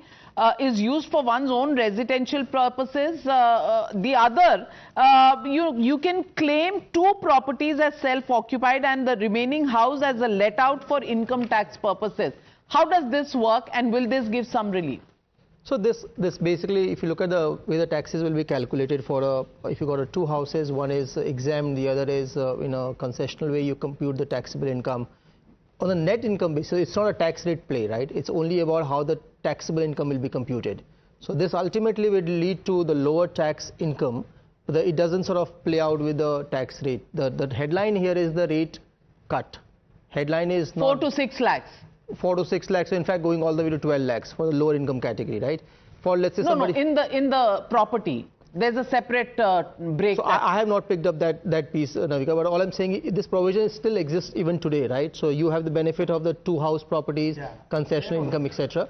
But it may be a marginal benefit, so I'm still to pick up. But I think the headline news still is that now it is, earlier there were some conditions applied, correct. Now there are no conditions applied, correct. Yeah. So that is also there, but let's go back. Let's go back to the income tax rate. This is where it really boils down. This is the big headline, as he was saying, and this is how it will make a big difference. If your income is 8 lakh rupees, as per the old regime, you would have to pay 30,000 rupees as tax. The tax now is 0. Therefore, a direct saving of 30,000. Let's get the next slab in. It is 9 lakh rupees of income annually, and now the old tax, which was 40,000 rupees, comes down to again 0, therefore a saving of 40,000. Again for the 10 lakh category, the old tax of 50,000, the tax now is 0, a saving of 50,000 for those households or those persons who are earning at that level of 10 lakhs. 11 lakhs, again the same story. 65,000 would have been the old tax paid. The tax now stands at a 0 here. Direct saving of 65,000 at 12 lakh rupees. And this is the interesting one.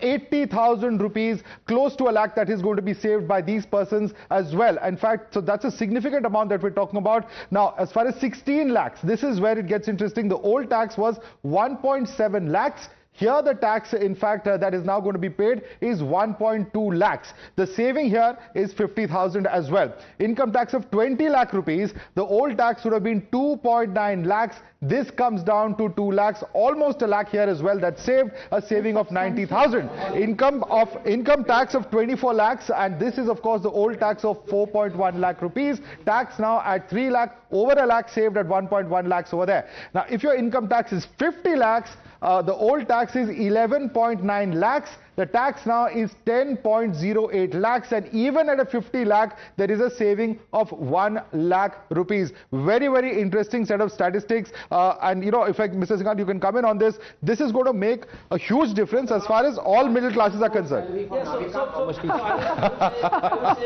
need to move away from the middle class narrative and say that this actually saves. You saw the number from 16 lakhs to all the way to 50 lakhs. It still saves for every single taxpayer 1.1 lakhs. So it cuts across the entire swath of middle so class. I think the narrative was not. That is the most important part, that every tax slab, whether you are at 12 lakhs or you are at 20 lakhs or at 40 lakhs, you have some savings of income tax. So it's not a middle class budget or a poor class budget. It's a budget for all taxpayers in India. Absolutely. The definition of middle class in India, somebody who earns 40-50 lakhs will also consider himself middle class. He will not call himself a rich man, even though the government definitions You may be the rich man, we are all We are definitely not. We are definitely not. But that's the whole point that I'm making, that everyone who's in the salaried brackets will call themselves middle class. Siddharth Sharma of Aam Aadmi Party is joining this broadcast. And Siddharth Sharma ji, Modi ji को नमस्कार कर दीजिए. उन्होंने तो middle class को इतना बड़ा tax relief दे दिया. Would you want to congratulate him today?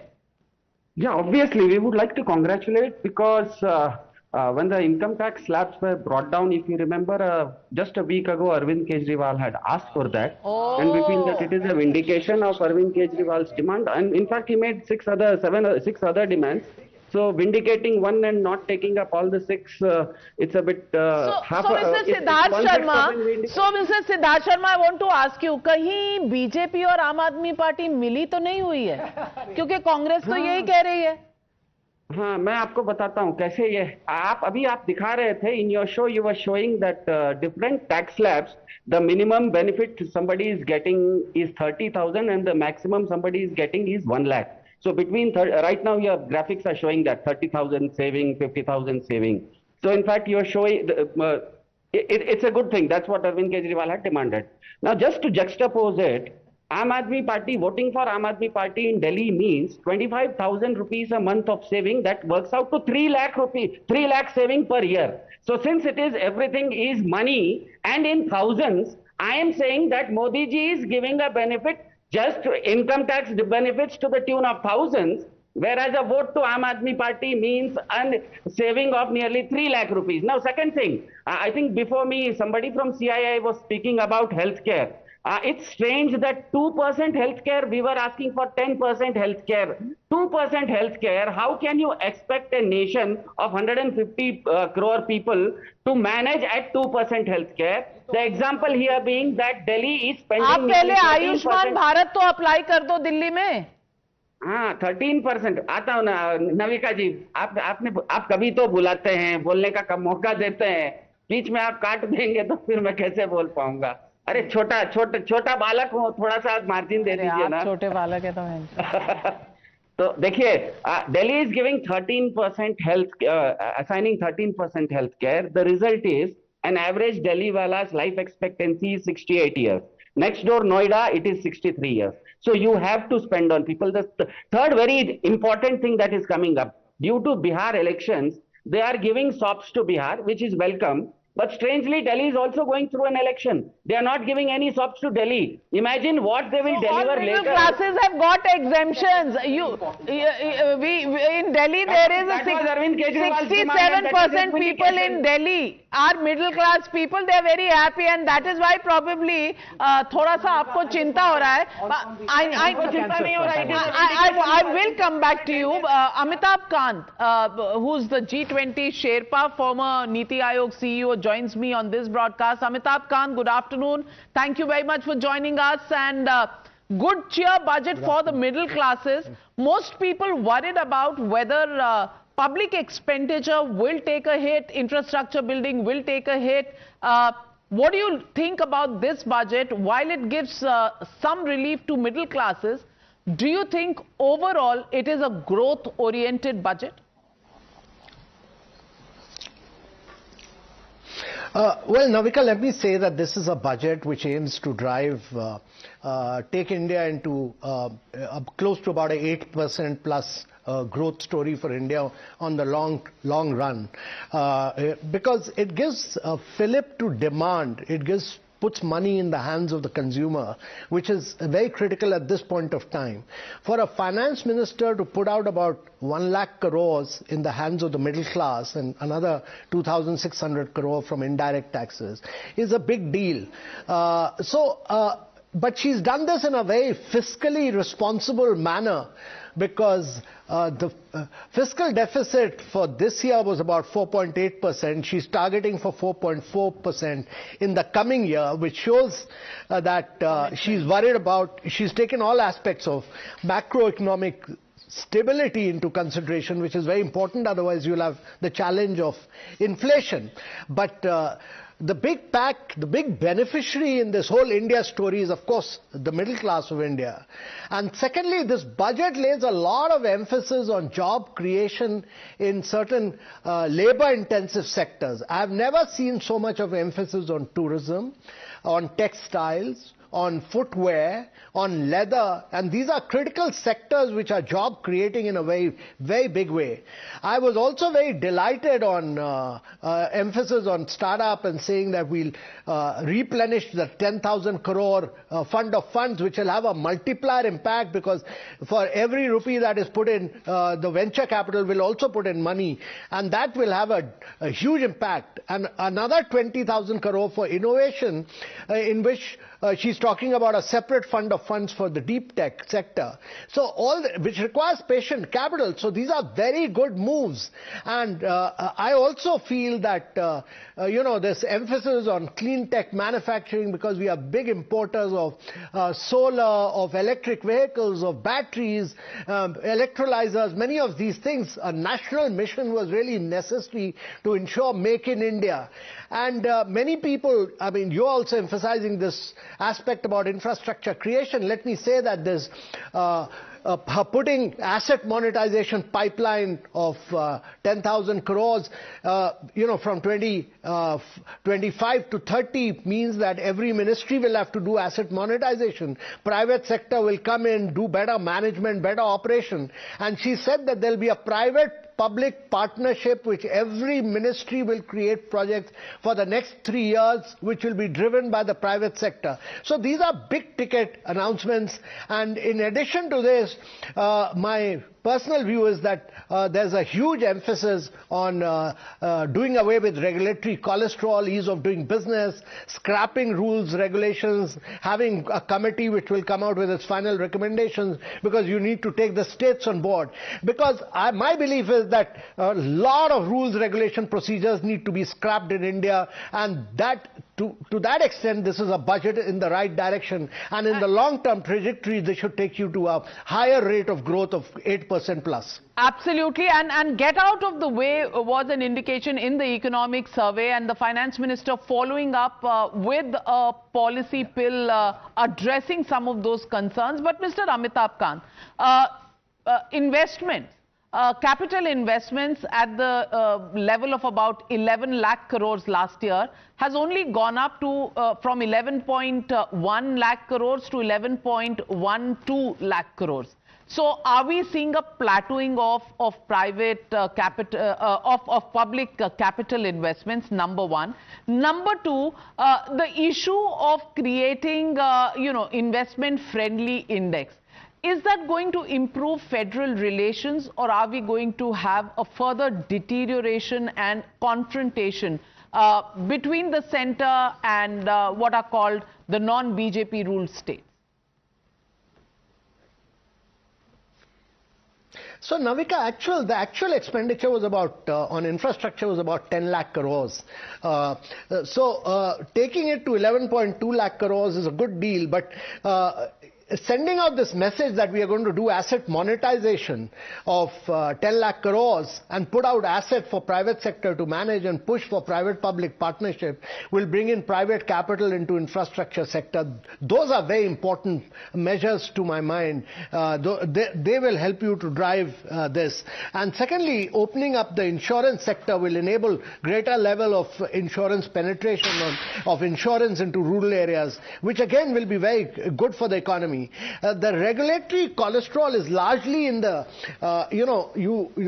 huge amount of regulatory cholesterol is in the states, and therefore you need to take the states along, and you need to rank the states, you need to name and shame the states, you need to tell them that you will get investments only if you do away with rules, regulation, procedures, and therefore ranking states, naming and shaming them, working on outcomes, all these are very, very important things. So I would say that she's done a really good job and also talking about the Jan Vishwas Bill 2.0, which will decriminalize a number of rules, regulation, procedures. So she's brought the regulatory cholesterol center stage.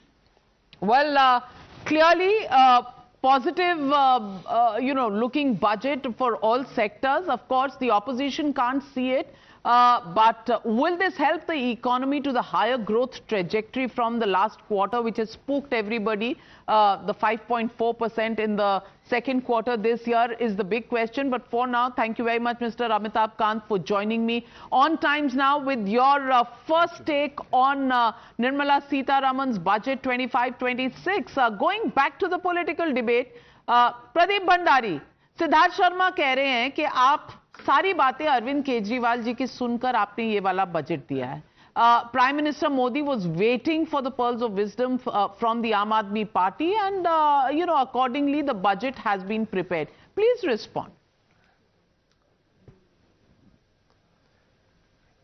Well, Navika ji, I think Siddharth does not know that the budget preparation starts way in advance, and it is extremely hilarious, but you can expect this coming from the Aam Aadmi Party. जो लोग ये सोच सकते हैं कि यमुना के अंदर जहर एक सरकार डाल सकती है, वो कुछ भी सोच सकते हैं. Tomorrow Arvind Kejriwal will say that Elon Musk also does technological innovation, asking Arvind Kejriwal. Tomorrow Arvind Kejriwal will say that Virat Kohli also bats, asking Arvind Kejriwal how to bat. Tomorrow Arvind Kejriwal party will say कि anybody in the country does any step, it is only because of Arvind Kejriwal. So Arvind Kejriwal है तो कुछ भी weird मुमकिन है, मोदी जी है तो विकास मुमकिन है. That is something which is there. Now I will come to the specifics of it. He was speaking about healthcare. All of us know that how in Punjab the Mohalla clinics have been rebranded as Ayushman Vandana Kendra. That is point number 2. Point number 3, the larger point I want to again focus, Navika ji, is I know Siddharth is rattled that there will be saving of 80,000 rupees for a middle class with an annual income of 12 lakh, 50,000 with annual income of 16 lakh, 70,000 with annual income of 18 lakh, 90,000 with annual income of 20 lakh,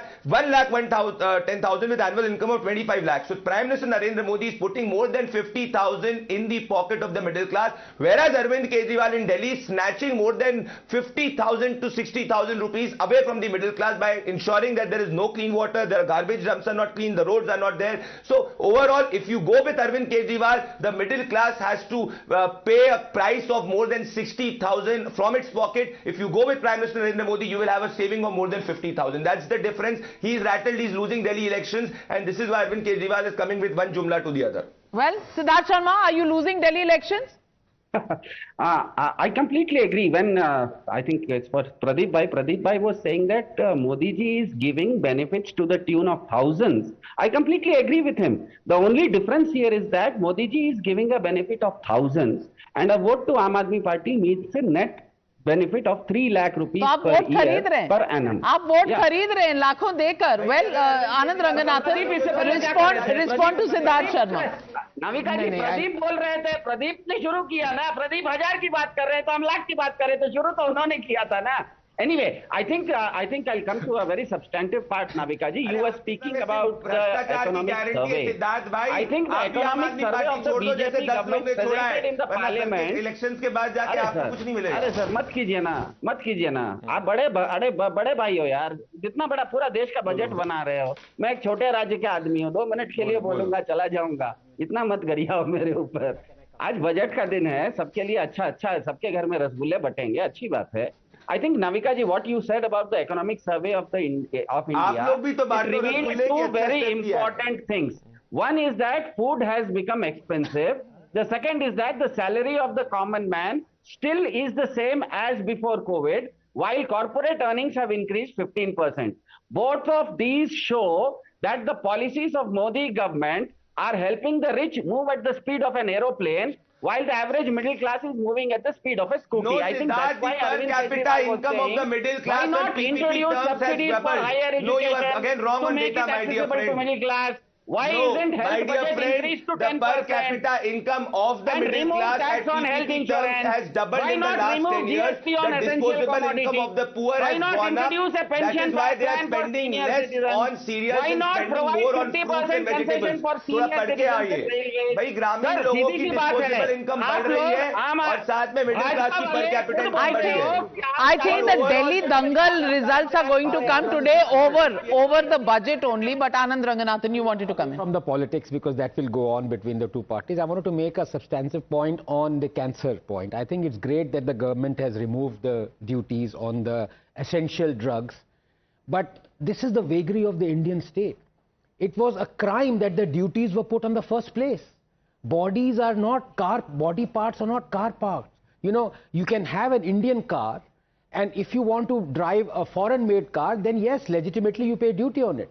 But then if you have a life-threatening disease, you're dying of cancer, to have a 10% duty or 15% duty on a drug that would save your life.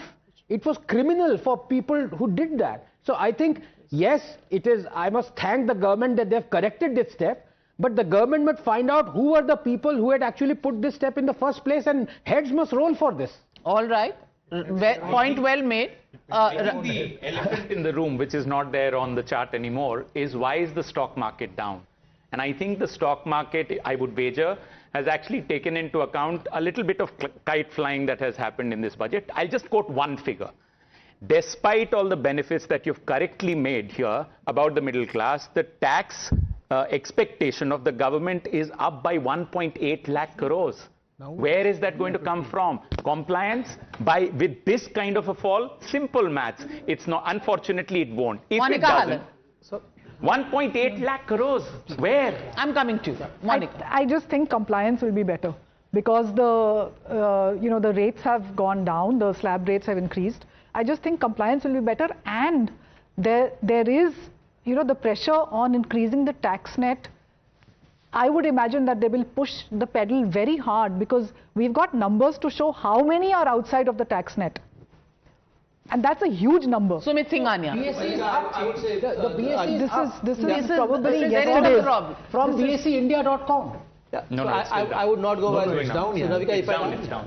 Yes, Sumit Singhania. Navika, if I look at the tax, latest hai yaar, second. 1 minute, yeah, if you just look at the tax economics, I don't think it should be a concern that government has reduced the tax slab on one hand, given 1 lakh crore to the middle class in the taxpayers' hands. But at the same time, the expectation is that tax revenue next year will grow by 12%. That actually underlines how the government is going to improvise the ease of doing business, how they're going to do the compliance reform, so that more and more taxpayer will be filing the tax return. So that's the play.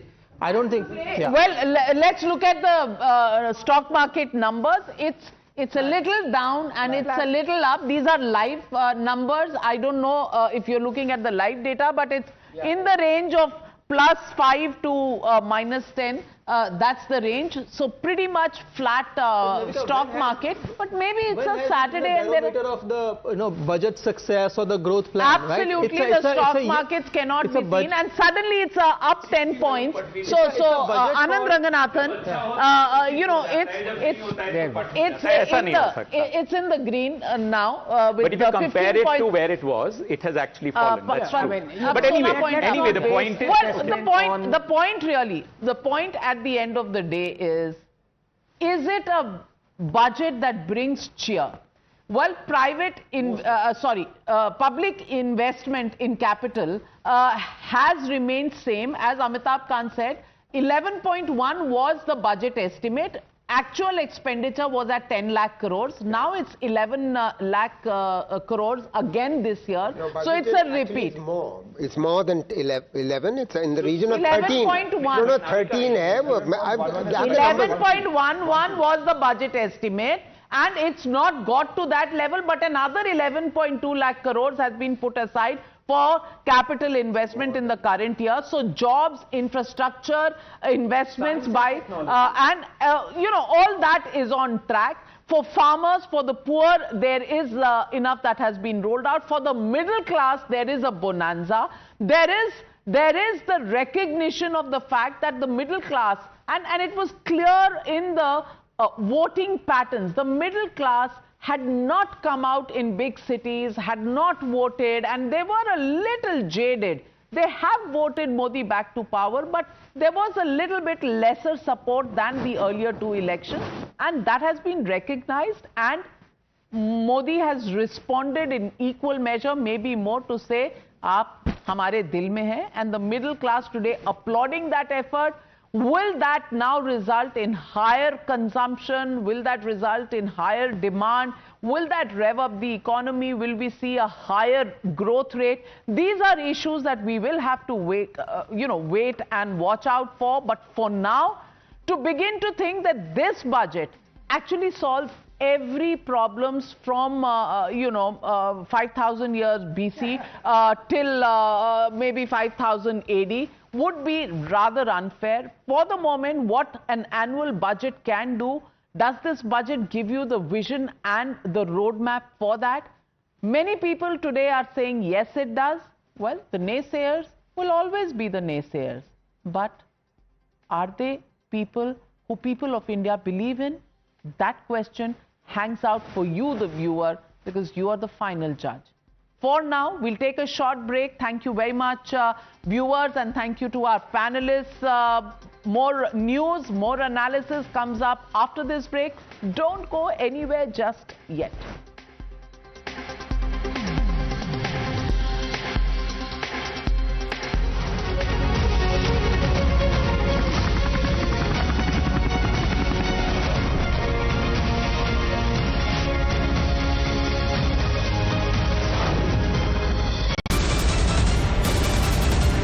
The biggest news break of the day. Exclusive that set the primetime agenda. Bringing you stories that matter. News breaks that shake up the system. Join us for the biggest revelation on Blueprint Explosive Exclusive weekdays at 6 p.m. only on Times Now. She asks tough questions like no other journalist. आप भाग रहे हैं सवाल से. बड़ा simple सा straight forward सवाल है. Mr. D.K. Shivkumar, what next for you? When are you taking over as Chief Minister? She takes on the masters of Indian politics like no one else can. How do you see skill census versus caste census if you would want to respond to the current political climate? कहीं भी चले जाओ, कहीं भी आ जाओ. अजीत पवार जी भी कभी भी शरद पवार जी के पास चले जाएंगे, कभी भी इधर आ जाएंगे. क्या ऐसी पॉलिटिक्स है? Because she speaks for you the way no one else can. What's the chemistry between Prime Minister Modi and Democrats? The profile of India as a country, has it grown? Are you going to get onto a SpaceX spaceship anytime soon? Because your voice must be heard, your questions answered, above all else. Frankly Speaking with Navika Kumar.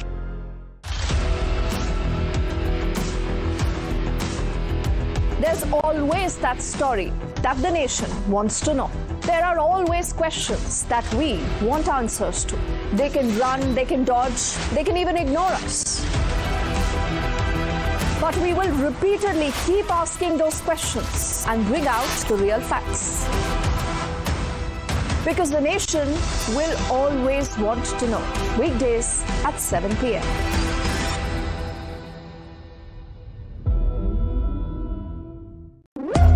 When the stakes are high and the answers are elusive, there's one voice unafraid to challenge the status quo. At 8 p.m., I am not here to sugarcoat the truth. I am here to ask the hard questions. Because when others play it safe, I go straight to the heart of the matter. It's not about left or right. It's about what's right for India. It's about holding the powerful accountable.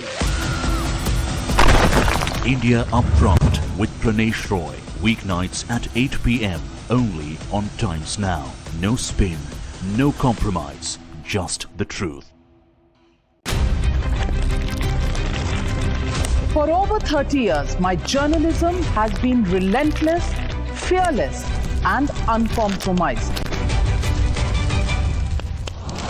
My stories have breached lofty ivory towers and brought down the high and mighty. And I won't stop. When the clock strikes 9, it is time for the news hour. Navika Kumar asks the legitimate question. When your rights are trampled, I will be your voice, demanding answers from the corridors of power. News Hour at 9 with Navika Kumar. Journalism is a mission, not just to seek accountability or a fight for justice, but for honesty and integrity. Voicing citizens' concerns and using the truth to demand answers, ensuring that you comes first on agenda. Watch News Hour Agenda with me, Maludas Gopalakrishnan, weeknights at 10 o'clock only on Times Now.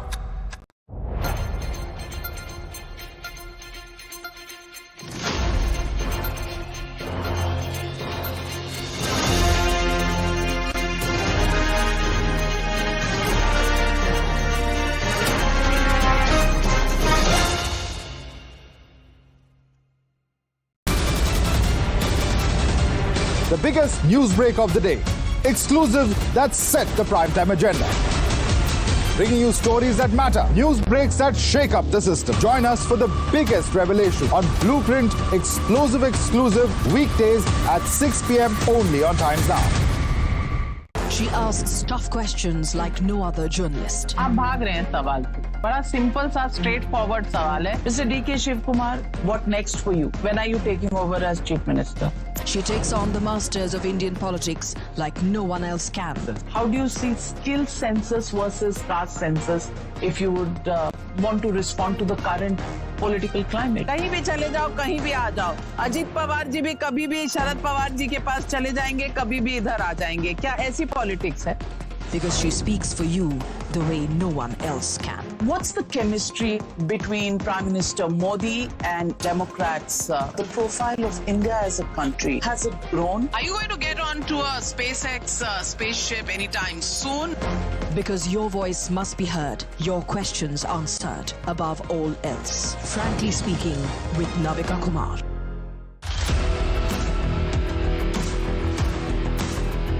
There's always that story that the nation wants to know. There are always questions that we want answers to. They can run, they can dodge, they can even ignore us. But we will repeatedly keep asking those questions and bring out the real facts. Because the nation will always want to know. Weekdays at 7 p.m.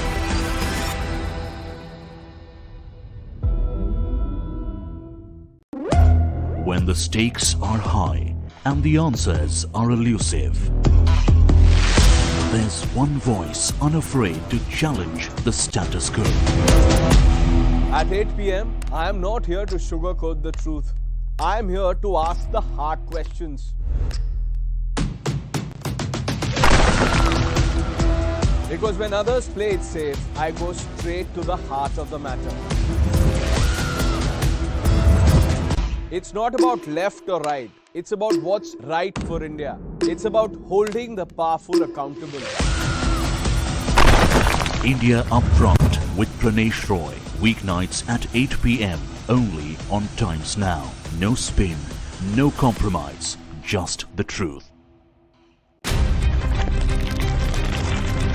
For over 30 years, my journalism has been relentless, fearless, and uncompromised. My stories have breached lofty ivory towers and brought down the high and mighty. And I won't stop. When the clock strikes 9, it is time for the news hour. Navika Kumar asks the legitimate question. When your rights are trampled, I will be your voice, demanding answers from the corridors of power. News Hour at 9 with Navika Kumar. Journalism is a mission, not just to seek accountability or a fight for justice, but for honesty and integrity. Voicing citizens' concerns and using the truth to demand answers, ensuring that you comes first on agenda. Watch News Hour Agenda with me, Maludas Gopalakrishnan, weeknights at 10 o'clock only on Times Now.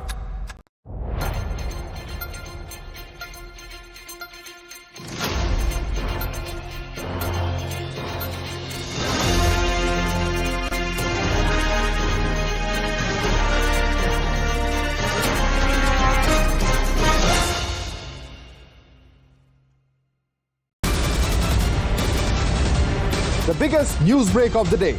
Exclusive that set the primetime agenda.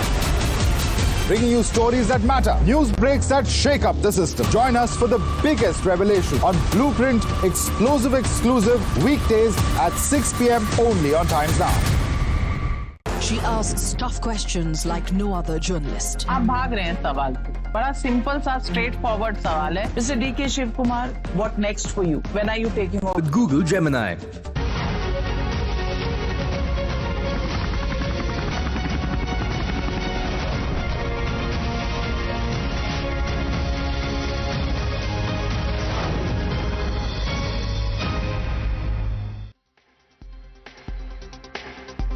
Hello and welcome, and continuing coverage of Viksit Bharat budget that we are discussing here on Times Now. I'm Madhudas Gopalakrishnan. My colleague Hina Gambhir is also with us. We're going to be breaking it down. What does it mean for the middle class? The massive takeaway from the budget, of course, is the tax slab changes. But first up, a quick look at the headlines.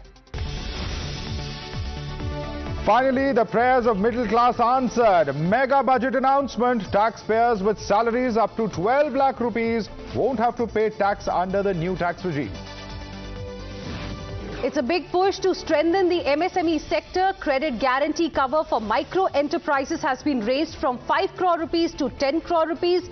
Additional 1.5 lakh crore credit cover over the next 5 years. Big fillip to medical tourism. Finance Minister Nirmala Sitharaman announces the promotion of Heal in India initiative. Customs duty exemption on 36 cancer and other rare disease medications duty exemption. Bihar gets a big pie of Modi Sarkar's budget 2025. Makhana board to greenfield airports to the canal project. The significant gifts for Bihar come months before the assembly elections. From some cancer and chronic diseases, medications to leather jackets, shoes and belts, many items are set to get cheaper, while TVs and mobile phones are set to cost you more as the basic customs duty on flat panel displays has been increased. The opposition, however, is quite unimpressed with the budget for Viksit Bharat. TMC alleges stepmotherly treatment towards Bengal and says that the budget is tailored while keeping Bihar mandate in mind.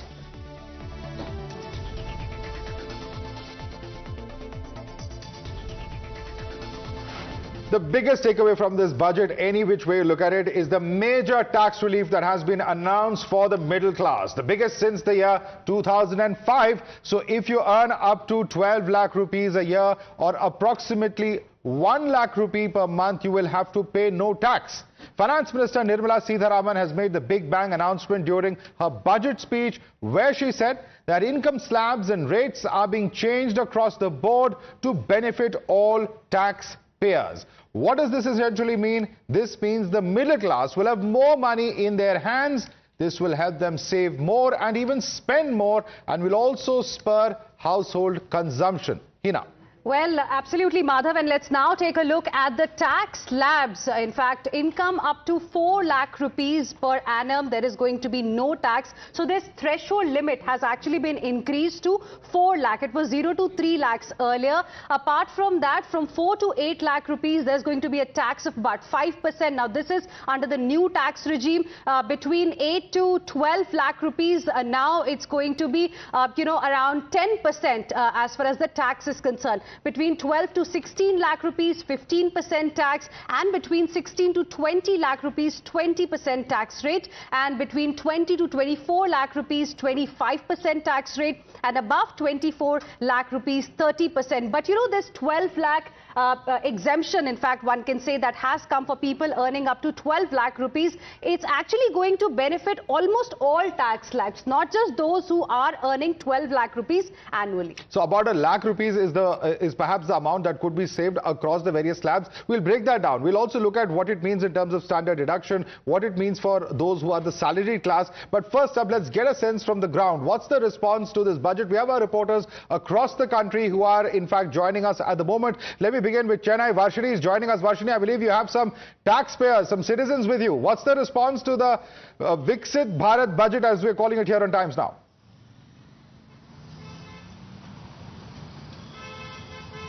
Madhav, if you see, this is something that people are extremely happy with. They are very welcoming at this point of time with the budgets. Let's try and get the exact emotion that people are feeling right now. Excuse me, sir. So the people who I have spoken to so far say that they're very happy. I'm going to let you round up a few people around where you are. I believe Imran has some people with him. Imran, over to you. What's the response on ground in Bengaluru?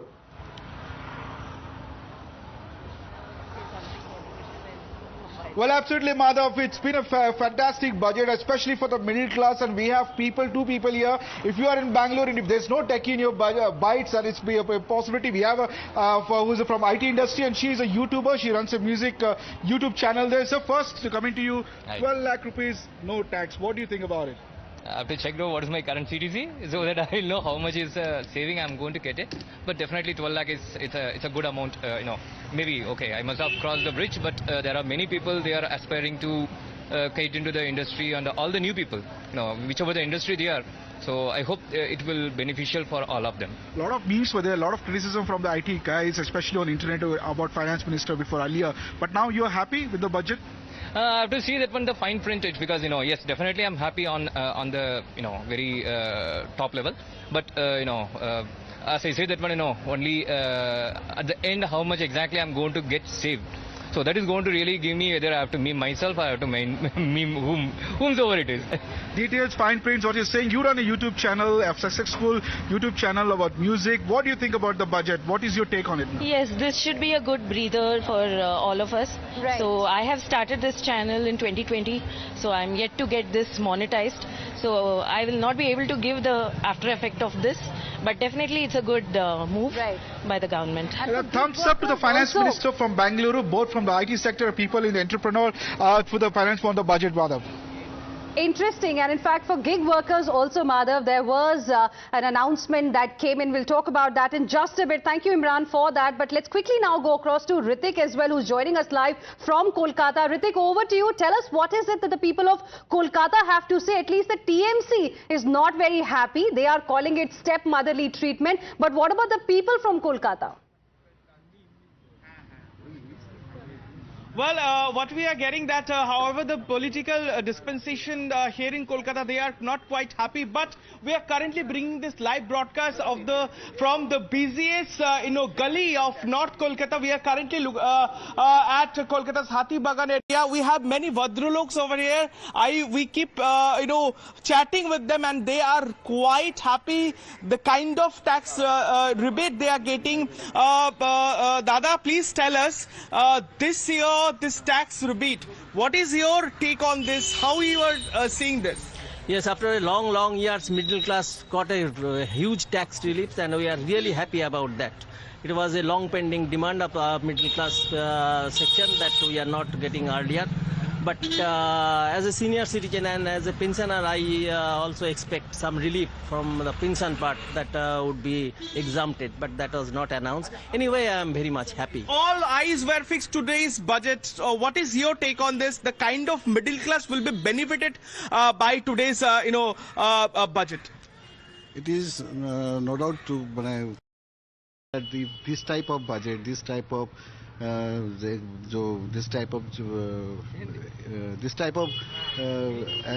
privilege which government gives us, it is definitely reflect in our economy and it is reflect our normal life. I hope it will. Let me quickly move on to Mumbai, where Nilesh is also joining us. Nilesh, over to you. What are residents of Mumbai saying?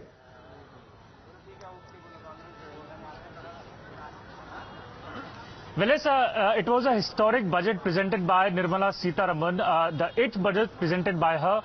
We are reporting from BSC, the financial capital of our country. So we'll just cut across to the ladies here. Ma'am, what is your take on the budget? As a woman and from the middle class sector, it has been very, very good. And after a long time, we have had so many benefits, especially for the salaried class.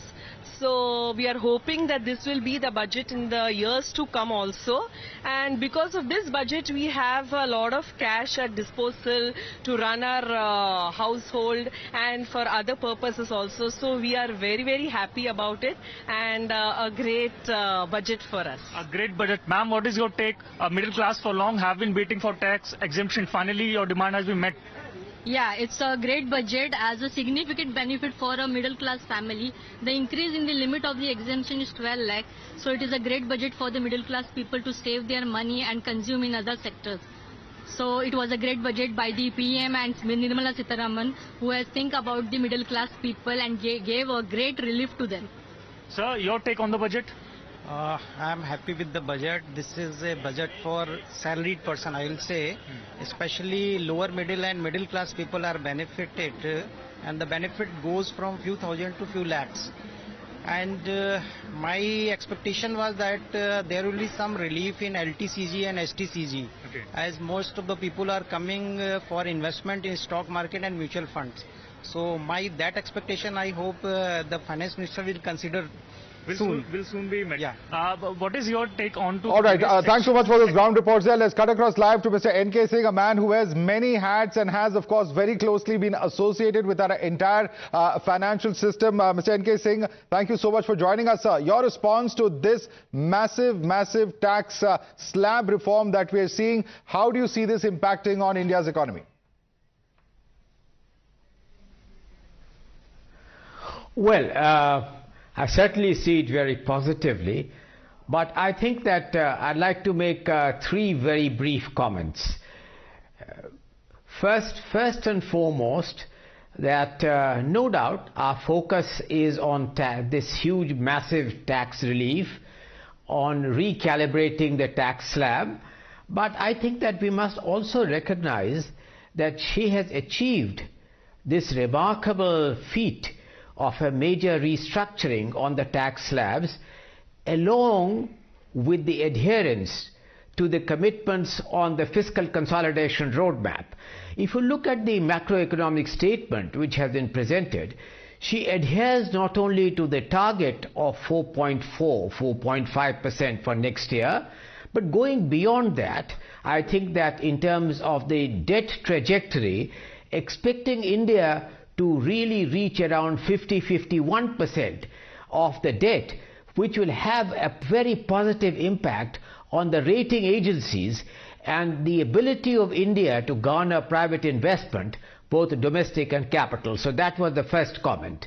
The second comment which I have as a broad comment is that if you look at the multifaceted nature of this budget, it certainly goes far beyond the issues of taxation.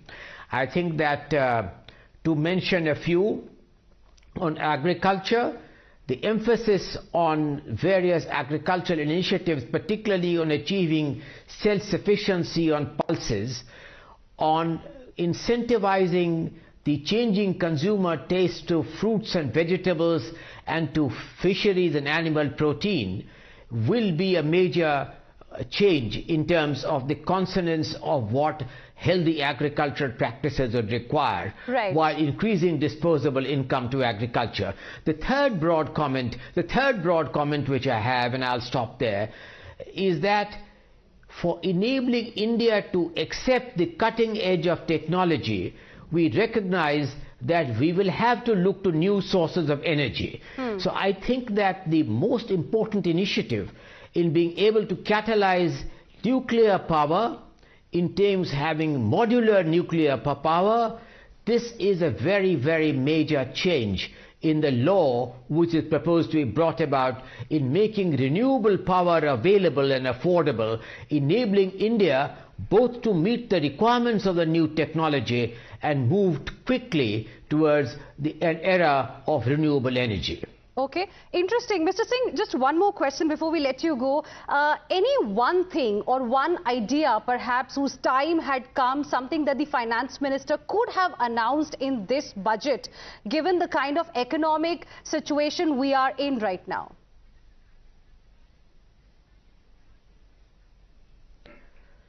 So I think that perhaps we must view the budget in conjunction with the economic survey which was presented yesterday, namely the response patterns in the light of geopolitical uncertainties.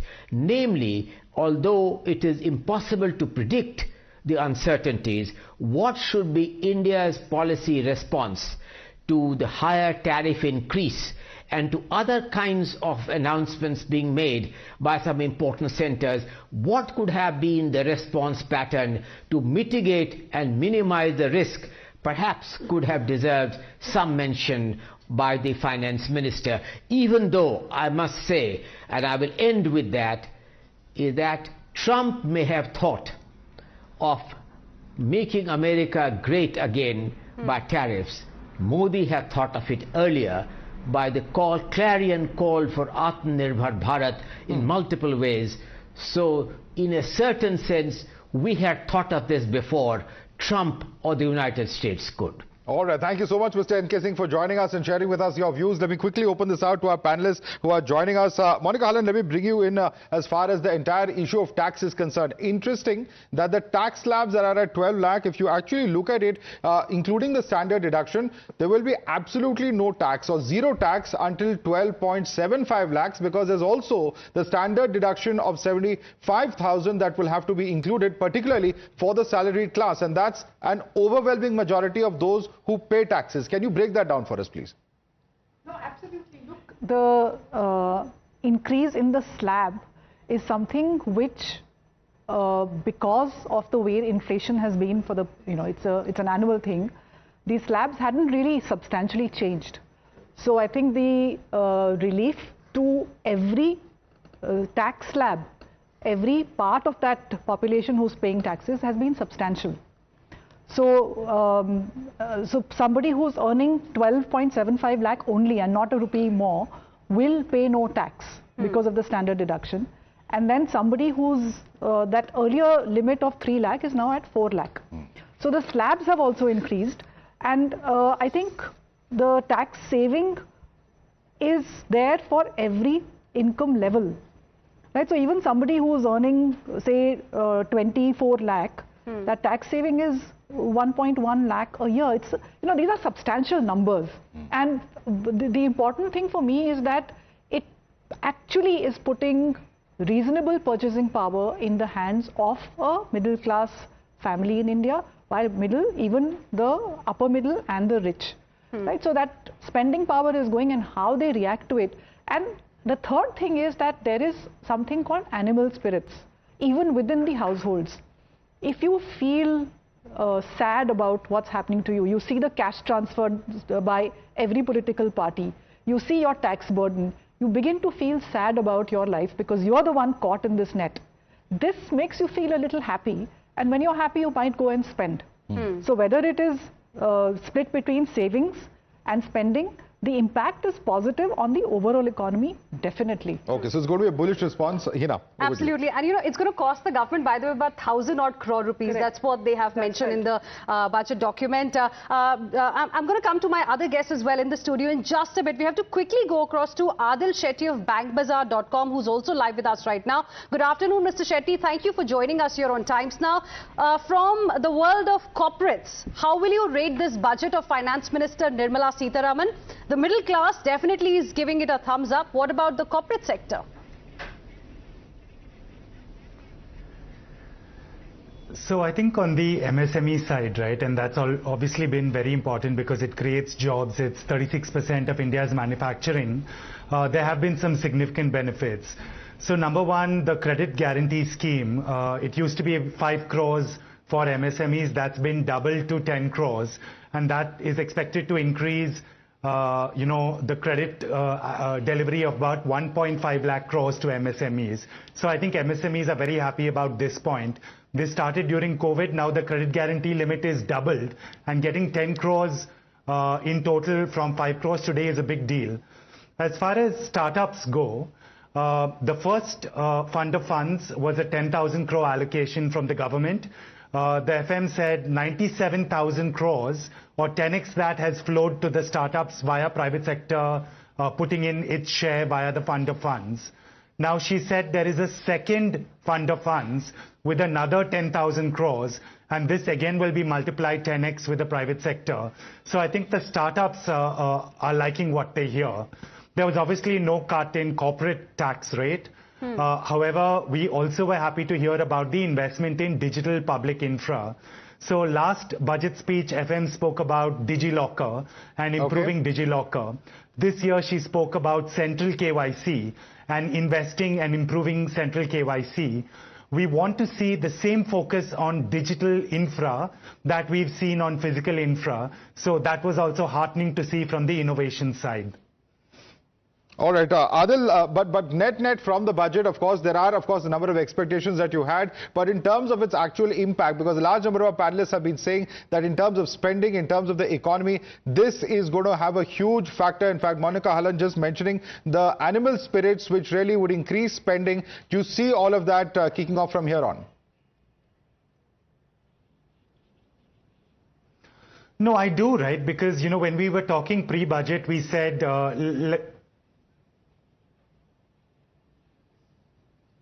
let's, do one of the three things. Let's increase the slab, let's reduce the rate, let's increase the rebate.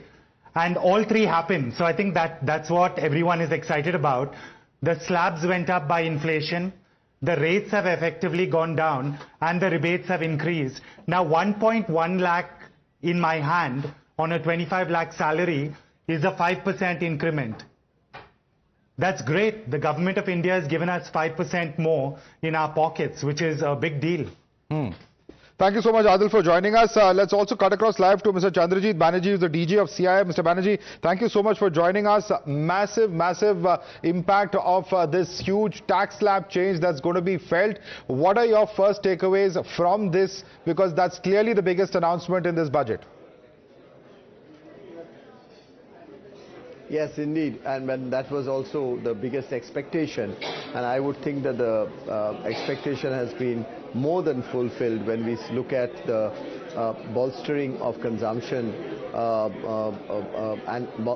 consumption, as you know, is a major part of our economy, and that also leads to a phenomenal relief to the middle income group, the lower income brackets, relief, plus also saving and consumption. All these leads to a very stronger, very much stronger economy, which is very encouraging. And I see that to be one major takeaway from the budget. But there are so many other areas which the budget has touched.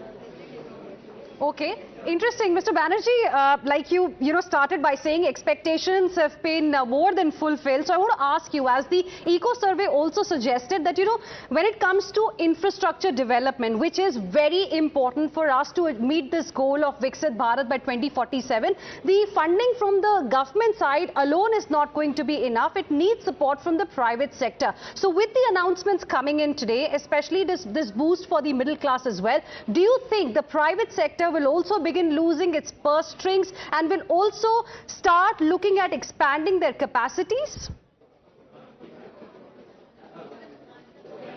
Yes, of course. There are, of course, we've seen this with the rise in the consumption and consumption demand. Automatically, there will be private sector expansion. Private sector has started expanding with fresh investments, but this will really create a huge opportunity for them to also come in. Second, of course, government has done phenomenal heavy lifting on capex over the last few years, and we see today also capex going into the states being given this 50-year interest-free loan, and many ways that it has been being brought in. The involvement of the states itself is going to be critical, because one of the things that in the budget we heard was ranking of the states in terms of investment destinations.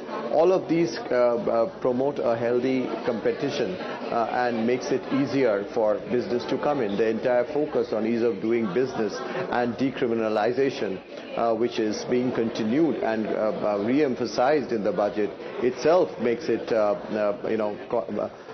the private sector an environment conducive to greater investments. Well, that clearly should be music to the ears of the government, isn't it, Madhav? Absolutely. And in fact, thank you so much, Mr. Chandrajit Banerjee, for joining us. Let's go across now to Kiran Majumdar-Shaw, who's the chief of Biocon. Kiran Majumdar-Shaw, thank you so much for joining us. Ma'am, big announcement, of course, is the tax reform. Is it something that you were expecting? It's been a demand for quite some time now, but it's finally happened on ground. Your response to that?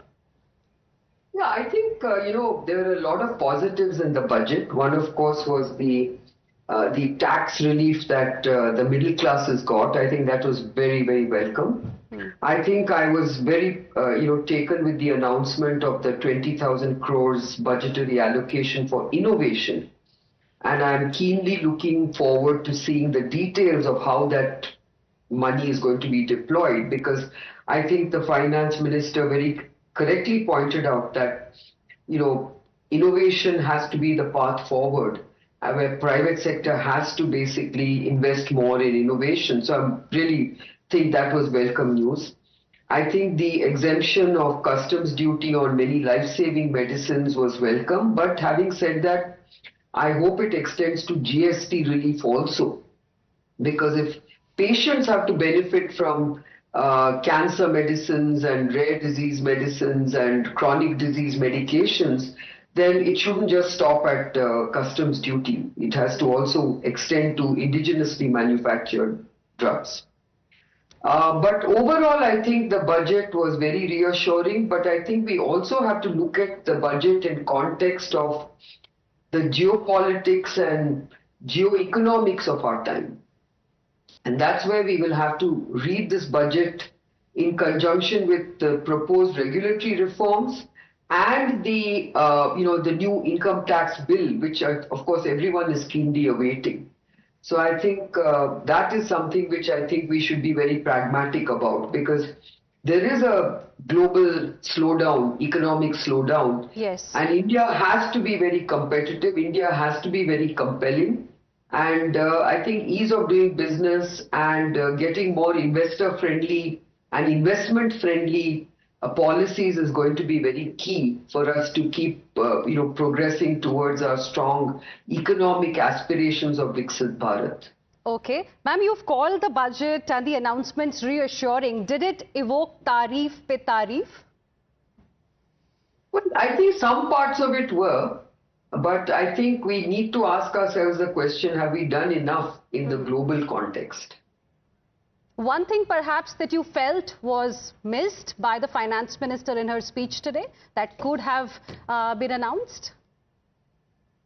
Well, obviously I don't want to say anything was missed, because really the finance minister did cover a very large canvas, And I think some of the, she basically touched upon everything that was important, whether it was exports, whether it was innovation, whether it was agri-tech, whether it was women, whether it was healthcare. So I can't fault or the budget in any way in that sense.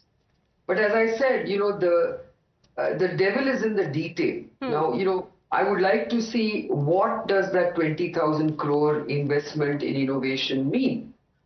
How quickly can a private sector avail of that? Similarly, I would like to see whether we are really addressing the needs of patients in our country. Because, these are expensive medicines, whether you import them or you buy them locally.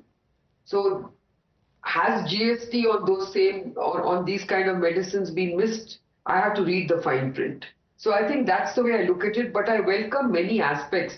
For instance, this whole notion that mini nuclear plants can be developed in the private sector is a very interesting thought for energy. And of course, the focus on medical tourism, health tourism, we need to really think about this in a very different way, because India must position itself as a very strong member of global supply chains and a very strong investment destination for anything that we are really positioning ourselves for. All right, Ms. Kiran Mazumdar, appreciate you joining us here on Times Now and sharing with us your perspective. Let's also, Madhav, go across to Anuj Bali, the tax expert who's been patiently waiting with us here in the studios.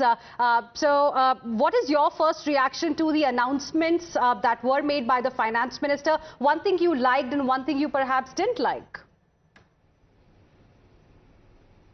Job, I would not like to criticize the budget much because there is less to criticize here, right? Because see, what I observed after the budget is that people tend to look at Sensex and Nifty and how the investors have reacted. Now, what we need to understand is that India is changing. There is a large part of startups and MSMEs and the middle class guy who cannot react. You don't have an index to tell you how happy the middle class is. You don't have an index to tell you how happy the startup investors are, right? An allocation of say 10,000 crores for a fund for startups, I think this is also for the middle class. At the end of the day, this is going to create more jobs, right? So I would say that this is a very good budget and it's a very balanced budget. It might not have things for the big players or for the Sensex to indicate that there's a good budget for the investors. But I feel that it's a very good budget. It gives more disposable income to the middle class, and that's what I think really matters. From a GDP perspective, because the more disposable income you have, the more you can spend, it also increases the GDP. So I think it's a well thought out plan and I find it to be good. All right, before I go across to our political panelists, thanks so much, Anuj, for joining us. Mr. Jagannathan, many would actually wonder whether this is something that was possible, whether it will actually happen. There's a lot of buzz about it, not just this budget, but for the past several budgets, whether there's going to be a big change as far as our tax structure, tax slabs are concerned. What do you think has driven this? Because many were also skeptical, thinking so early in this Lok Sabha, making such an announcement. Of course, Delhi elections are on, Bihar is there. Next year, there is, of course, Kerala, Tamil Nadu, West Bengal, several states. But is this something that is aimed at political positioning? Is it something that is aimed as far as economy is concerned? Is it about elections? What do you have to say about the timing of this? I think no budget lacks a political element in it, and the Delhi elections are 4 days away. So obviously, and Delhi is the very big middle class city, so giving something makes a lot of sense. But what the finance minister is actually doing is that there have been several years where tax rebates, the tax threshold has lagged behind inflation. I've been advocating the need for indexation of the tax-free brackets and the tax slabs, but they haven't done that because I think politicians like to decide when they choose to do so rather than when inflation hits you. So that is the main thing I see. But there's one more point I'd like to make.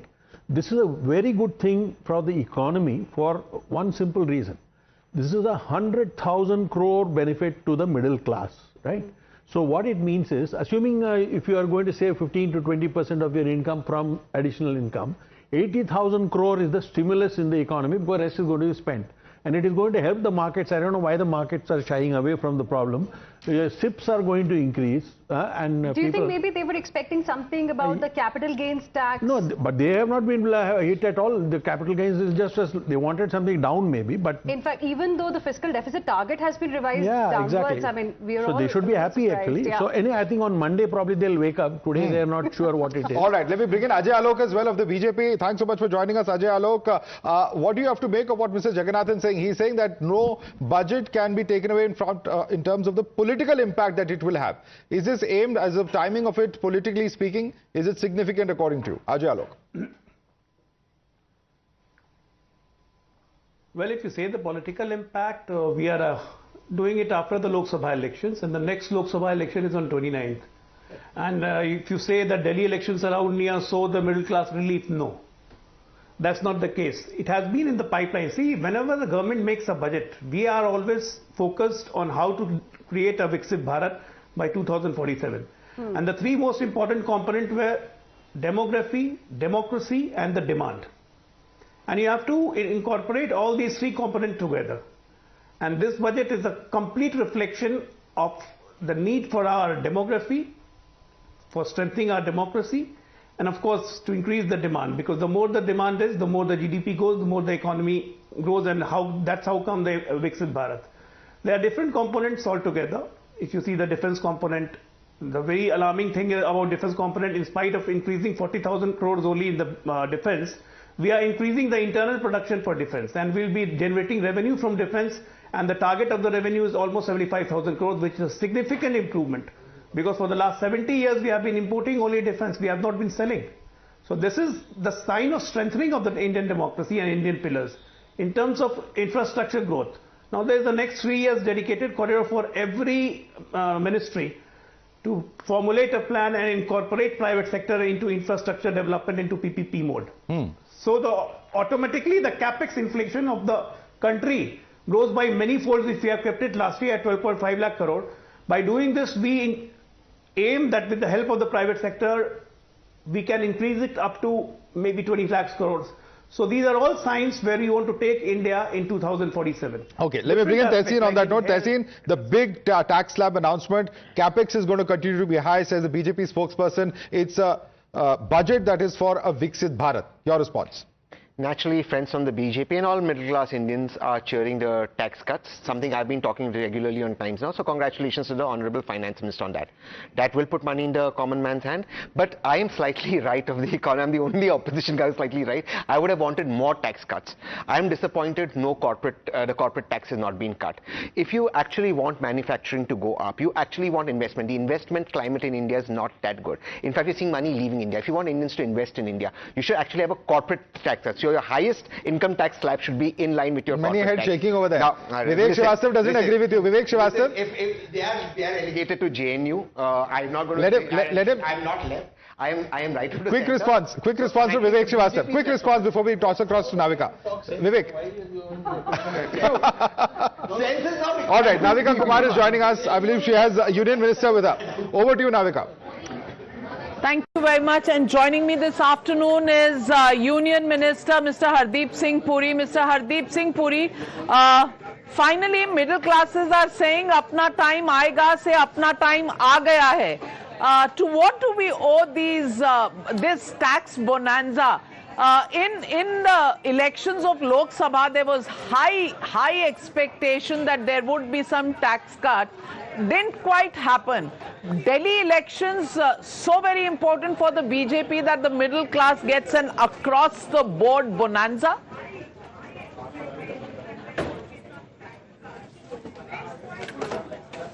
आप इसको दिल्ली के चुनाव के साथ क्यों link कर रही हैं? आप इसको देखिए ओवरऑल जर्नी में। जब मोदी जी ने दायित्व संभाला था 2014 में, उस समय जो एग्जेम्पशन थी 2.5 लाख थी। अभी हमने इसको 5 गुना करके मोदी जी ने इस बजट में उसको 12 लाख पे ले आए।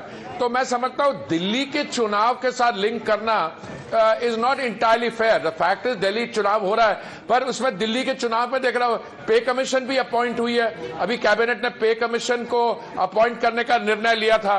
दूसरा, मैं उससे ज्यादा अब वो कह रहे जी बिहार के बारे कुछ इसमें अनाउंसमेंट्स हुई हैं। अरे भाई, जब तक वन कंट्री वन पोल नहीं होता, कहीं ना कहीं तो चुनाव होता रहेगा। अरे आपने बिहार के अलावा और किसी स्टेट के लिए नहीं किया, कैसे बोलते? अभी पीछे आंध्र प्रदेश को 90,000 करोड़ की रिफाइनरी जो स्टेट्स रीऑर्गेनाइजेशन एक्ट में जिसके बारे रेफरेंस था वो दी है, वो भूल गए।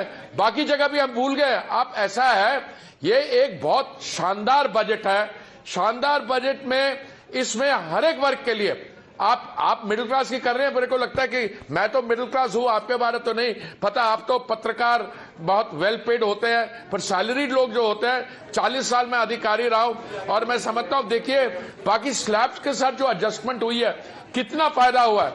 अगर 24 लाख आपकी अर्निंग है तो कितनी आपको सेविंग होती है। बट उसके अलावा स्टार्टअप्स के लिए पैसा है। अगर कैंसर पेशेंट्स हैं तो कितनी दवाइयां जो हैं वो बेसिक कस्टम्स ड्यूटी से एग्जेम्प्ट हुई हैं। तो मेरी आपसे यही सबमिशन है कि लेट अस सेलिब्रेट निर्मला जी's 8th budget, and it is another thanks to the prime minister sankalp of Viksit Bharat. This is a budget which is anchored in development, and it will take Absolutely. And even as we speak, Prime Minister Narendra Modi giving his first reactions on the union budget. Let's cut across to that. Thank you very much, Mr. Hardeep. ये budget savings को बढ़ाएगा, investment को बढ़ाएगा, consumption को बढ़ाएगा और growth को भी तेजी से बढ़ाएगा। मैं वित्त मंत्री निर्मला सीतारमण जी और उनकी पूरी टीम को इस जनता जनार्दन का बजट, पीपल्स का बजट, इसके लिए बहुत बहुत बधाई देता हूं। साथियों, आमतौर पर बजट का फोकस इस बात पर रहता है कि सरकार का खजाना कैसे भरेगा, लेकिन ये बजट उससे बिल्कुल उल्टा है। लेकिन ये बजट देश के नागरिकों की जेब कैसे भरेगी, देश के नागरिकों की बचत कैसे बढ़ेगी और देश के नागरिक विकास के भागीदार कैसे बनेंगे, ये बजट इसकी एक बहुत मजबूत नींव रखता है। साथियों, इस बजट में रिफॉर्म की दिशा में महत्वपूर्ण कदम उठाए गए हैं। न्यूक्लियर एनर्जी में प्राइवेट सेक्टर को बढ़ावा देने का निर्णय बहुत ही ऐतिहासिक है। ये आने वाले समय में सिविल न्यूक्लियर एनर्जी का बड़ा योगदान देश के विकास में सुनिश्चित करेगा। बजट में रोजगार के सभी क्षेत्रों को हर प्रकार से प्राथमिकता दी गई है। लेकिन मैं दो चीजों पर ध्यान आकर्षित करना चाहूंगा। उन रिफॉर्म्स की मैं चर्चा करना चाहूंगा जो आने वाले समय में बहुत बड़ा परिवर्तन लाने वाले हैं। एक, इंफ्रास्ट्रक्चर स्टेटस देने के कारण भारत में बड़े शिप्स के निर्माण को बढ़ावा मिलेगा, आत्मनिर्भर भारत अभियान को गति मिलेगी। और हम सब जानते हैं कि शिप बिल्डिंग ये सर्वाधिक रोजगार देने वाला क्षेत्र है। उसी प्रकार से देश में टूरिज्म के लिए बहुत संभावना है। महत्वपूर्ण 50 टूरिस्ट डेस्टिनेशन, वहां पर जो होटल्स बनाएंगे, उस होटल को पहली बार इंफ्रास्ट्रक्चर के दायरे में लाकर टूरिज्म पर बहुत बल दिया है। इससे हॉस्पिटैलिटी सेक्टर को, जो रोजगार का बहुत बड़ा क्षेत्र है, और टूरिज्म जो रोजगार का सबसे बड़ा क्षेत्र है, एक प्रकार से चारों तरफ रोजगार के अवसर पैदा करने वाला एक क्षेत्र को ऊर्जा देने वाला काम करेगा। आज देश विकास भी विरासत भी इस मंत्र को लेकर चल रहा है। इस बजट में भी इसके लिए भी बहुत महत्वपूर्ण और ठोस कदम उठाए गए हैं। 1 करोड़ पांडुलिपियों के लिए संरक्षण के लिए, मैन्युस्क्रिप्ट के लिए ज्ञान भारतम मिशन लॉन्च किया गया है। साथ ही भारतीय ज्ञान परंपरा से प्रेरित एक नेशनल डिजिटल रिपोजिटरी बनाई जाएगी। यानी टेक्नोलॉजी का भरपूर उपयोग किया जाएगा और हमारा जो परंपरागत ज्ञान है उसमें से अमृत निचोड़ने का भी काम होगा। साथियों, बजट में किसानों के लिए जो घोषणा हुई है वो कृषि क्षेत्र और समूची ग्रामीण अर्थव्यवस्था में नई क्रांति का आधार बनेगी। पीएम धन धान्य कृषि योजना के तहत 100 जिलों में सिंचाई और इंफ्रास्ट्रक्चर का डेवलपमेंट होगा। किसान क्रेडिट कार्ड की लिमिट 5 लाख तक होने से उन्हें ज्यादा मदद मिलेगी। साथियों, अब इस बजट में 12 लाख रुपए तक की आय को टैक्स से मुक्त कर दिया गया है। सभी आय वर्ग के लोगों के लिए टैक्स में भी कमी की गई है। इसका बहुत बड़ा फायदा हमारे मिडिल क्लास को, नौकरी पेशे करने वाले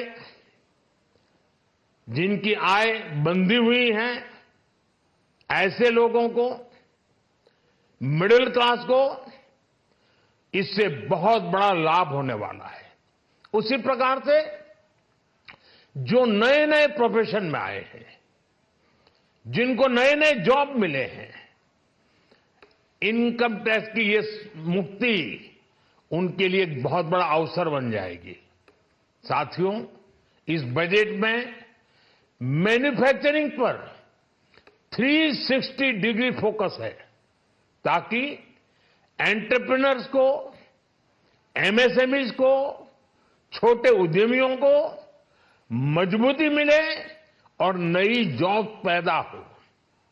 नेशनल मैन्युफैक्चरिंग मिशन से लेकर clean tech, leather, footwear, toy industry जैसे अनेक सेक्टर्स को विशेष समर्थन दिया गया है। लक्ष्य साफ है कि भारतीय प्रोडक्ट्स ग्लोबल मार्केट में अपनी चमक बिखेर सके। साथियों, राज्यों में इन्वेस्टमेंट का एक वाइब्रेंट कॉम्पिटिटिव माहौल बने, इस पर बजट में विशेष जोर दिया गया है। एमएसएमईज और स्टार्टअप के लिए क्रेडिट गारंटी को दोगुना करने की घोषणा भी हुई है। देश के एससी, एसटी और महिला जो नए उद्यमी बनना चाहते हैं, उनको 2 करोड़ रुपए तक के लोन की योजना भी लाई गई है, और वो भी बिना गारंटी। इस बजट में न्यू एज इकोनॉमी को ध्यान में रखते हुए गीग वर्कर्स के लिए बहुत बड़ी घोषणा की गई है। पहली बार गीग वर्कर्स का ई श्रम पोर्टल पर रजिस्ट्रेशन किया जाएगा। इसके बाद इन साथियों को स्वास्थ्य सेवा और दूसरी सोशल सिक्योरिटी स्कीम्स का लाभ मिलेगा। ये डिग्निटी ऑफ लेबर, इसके प्रति, श्रम एव जयते के प्रति सरकार के कमिटमेंट को दर्शाता है।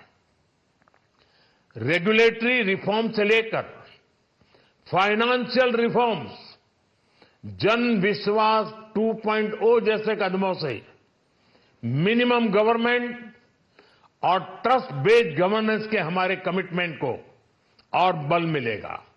साथियों, ये बजट न केवल देश की वर्तमान आवश्यकताओं को ध्यान में रखता है, बल्कि हमें भविष्य की तैयारी करने में भी मदद करता है। स्टार्टअप के लिए deep tech fund, geospatial mission और न्यूक्लियर एनर्जी मिशन ऐसे ही महत्वपूर्ण कदम है। मैं सभी देशवासियों को एक बार फिर इस ऐतिहासिक पीपल्स बजट की बधाई देता हूं, और फिर एक बार वित्त मंत्री जी को भी बहुत बहुत बधाई देता हूं। बहुत बहुत धन्यवाद।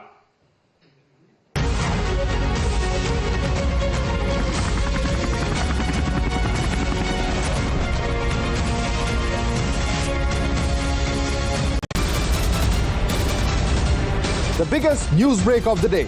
Exclusive that set the primetime agenda. Bringing you stories that matter. News breaks that shake up the system. Join us for the biggest revelation on Blueprint exclusive weekdays at 6 p.m. only on Times Now. She asks tough questions like no other journalist. आप भाग रहे हैं सवाल से। बड़ा simple सा straight forward सवाल है। Mr. D.K. Shiv Kumar, what next for you? When are you taking over as Chief Minister? She takes on the masters of Indian politics like no one else can. How do you see skill census versus caste census if you would want to respond to the current political climate? कहीं भी चले जाओ, कहीं भी आ जाओ, अजीत पवार जी भी कभी भी शरद पवार जी के पास चले जाएंगे, कभी भी इधर आ जाएंगे. क्या ऐसी पॉलिटिक्स है? Because she speaks for you the way no one else can. What's the chemistry between Prime Minister Modi and Democrats? The profile of India as a country, has it grown? Are you going to get onto a SpaceX spaceship anytime soon? Because your voice must be heard, your questions answered, above all else. Frankly Speaking with Navika Kumar.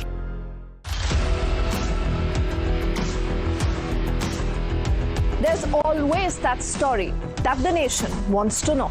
There are always questions that we want answers to.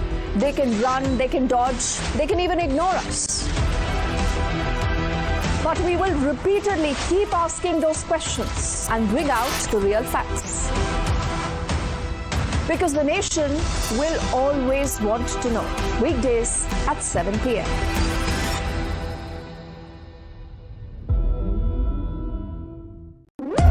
When the stakes are high and the answers are elusive, there's one voice unafraid to challenge the status quo. At 8 p.m., I am not here to sugarcoat the truth. I am here to ask the hard questions. Because when others play it safe, I go straight to the heart of the matter.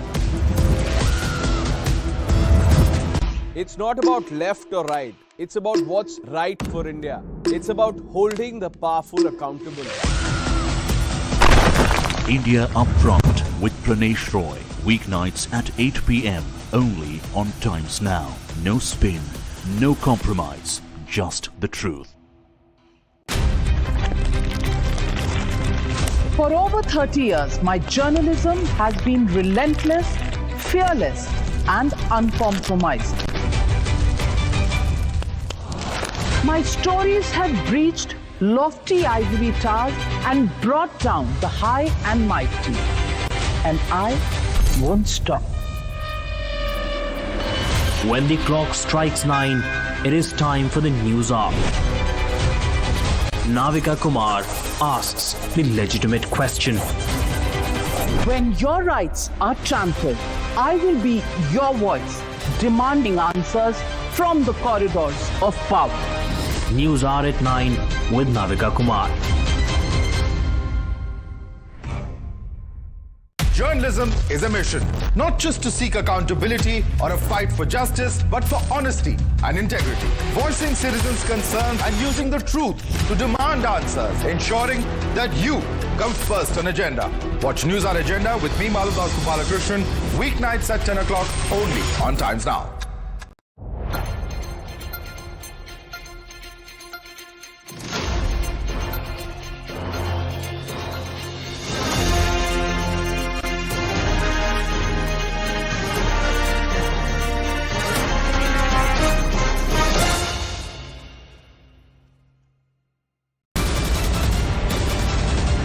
The biggest news break of the day. Exclusive that set the primetime agenda. Bringing you stories that matter. News breaks that shake up the system. Join us for the biggest revelation on Blueprint exclusive weekdays at 6 p.m. only on Times Now. She asks tough questions.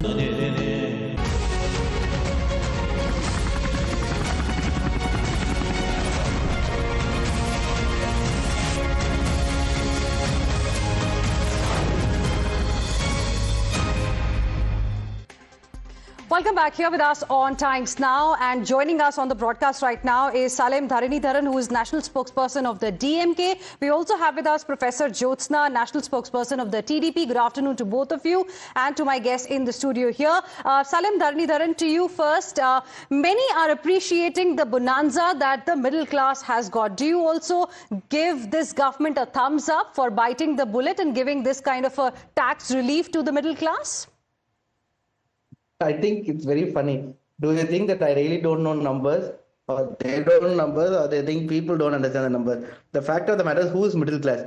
If you have 1 to 10, number from 5 to 7 is middle, right? So 50th percentile to 75th percentile is middle class, not just in India but across the world. That's the middle number, right? So what is the median per capita income of this country? 1.8 lakhs, right? And people earning 75th percentile is about 2.5 lakhs. You have made no income tax from 8 lakhs to 12 lakhs. That is people in the top 2 percentile to 3 percentile, which is about less than 1 crore population. It's about what? 0.75%. That's the actual number. So if you have to help the middle class, right, the real bottom 90% of the population, then what you should have eventually done is reduce the indirect taxation. Because for last decade or so, that there was no taxation for people earning less than 8 lakhs, 6 lakhs, 4 lakhs, right? So what actually we needed is to help people earning less than 5 lakhs. What then you should have done? Reduce indirect taxes. How can you reduce indirect taxes? Professor Jyotsna, you agree with Salem Dhanidharan there that you actually needed to cut indirect taxes, and this is actually helping the rich. It's not helping the middle class or the poor. You agree with him there? 10 more seconds. 10 more seconds. Madhav, I think I'm surprised because they have a problem if if the corporate tax is a cut. They have a problem with if the regular middle class man has has a smile on his face. They have a problem with everything. Anyways, I don't want to get into whether Mr. Salem is correct or somebody else is correct. That's his perception. But as per my perception and as per the perception of majority of Indians today, it is a people's budget, Madhav. I'll have to tell you, because it's just not about taxation. You have to see the amount of money that has been put, that's been, allocated, whether it's for health sector, whether it is for research, whether it is for education, whether it is for things that probably were not considered earlier, I would say.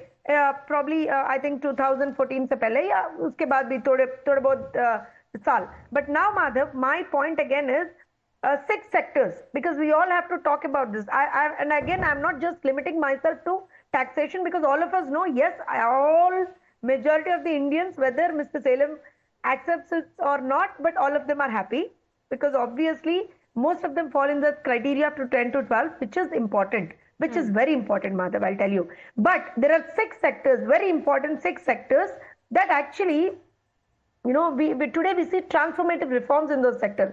We call it alternative energy, the power, the mining, the urban development, the financial sector, regulatory reforms, again, one of which is taxation. Okay, So and let me bring in Salem. Ultimately, the point is this, that, you're ignoring the fact that this is going to be a huge amount of disposable income that, whoever is earning that money, the salaried class in particular, can choose to spend, can choose to invest. That just puts more money, not just in their pockets, but also in terms of the spending increase. And that's going to spur a huge demand within the economy itself. Why are you discounting that? No, Madhav, I am someone who strongly believes in putting money in hands of the poor and the middle class and majority of the population. But the point is, the definition of who is middle class is the problem here, because this tax cut is only going to benefit less than 1% of the Indian population. That is the problem here. If you actually want to help and increase the consumption of the economy, then you should have increased the taxation. Tessin, you agree with that? It's going to help a very small section. It's not the middle class. It's actually the upper middle class and rich is what he seems to suggest. No, it'll help the salaried class. In fact, if anything, it'll help the salaried class to create investment. This has to be seen in perspective with other schemes that have been put in. For example, the second house that if you choose to invest in, your rent is tax-free. So you will have the middle class now with this disposable income looking at getting a second house.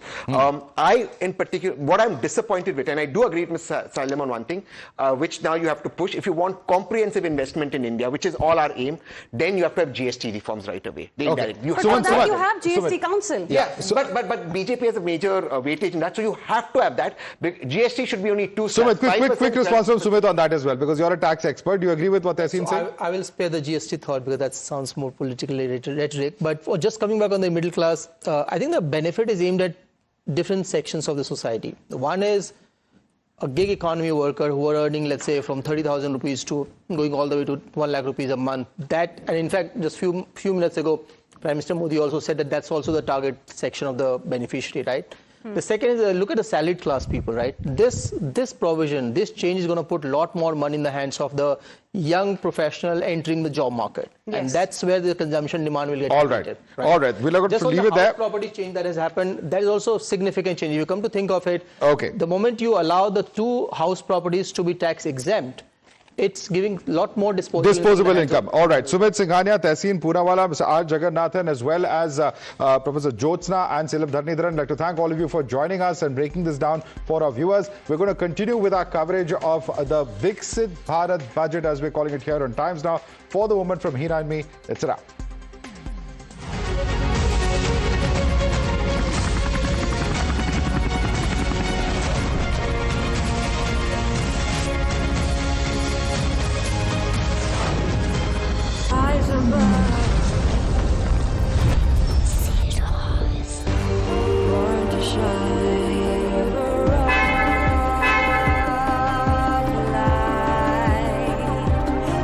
Presenting Kia Ceros. The biggest news break of the day. Exclusive that set the primetime agenda. Bringing you stories that matter. News breaks that shake up the system. Join us for the biggest revelation on Blueprint exclusive weekdays at 6 p.m. only on Times Now. She asks tough questions like no other journalist. आप भाग रहे हैं सवाल से. बड़ा simple सा straight forward सवाल है. Mr. D.K. Shivkumar, what next for you? When are you taking over as Chief Minister?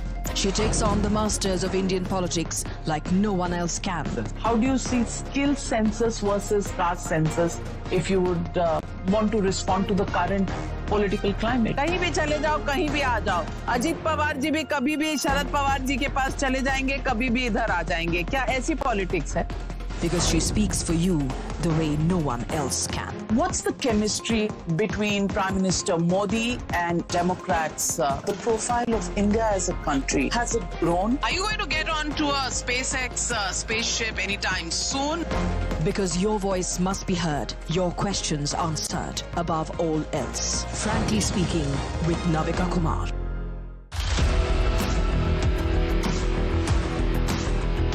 There's always that story that the nation wants to know. There are always questions that we want answers to. They can run, they can dodge, they can even ignore us.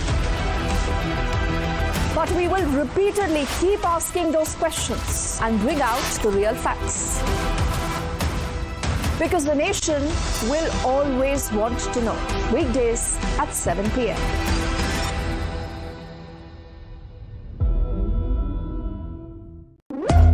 When the stakes are high and the answers are elusive, there's one voice unafraid to challenge the status quo.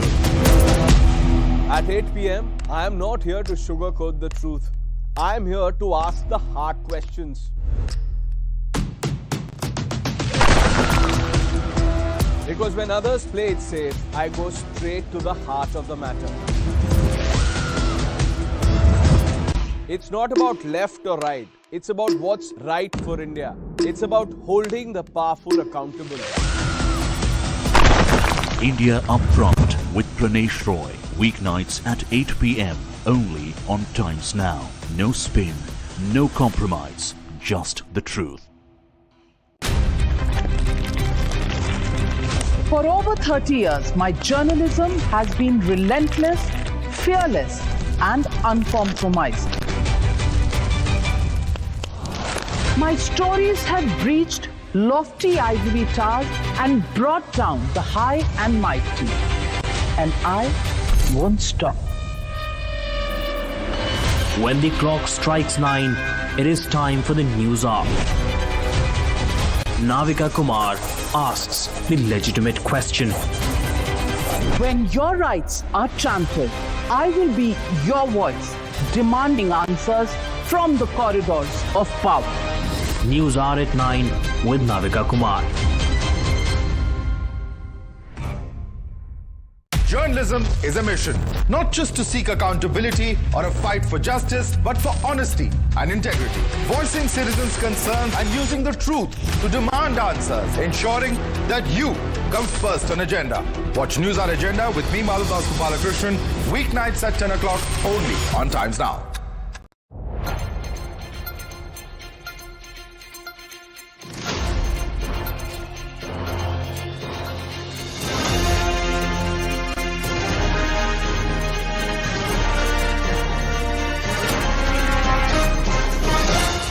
Google Gemini.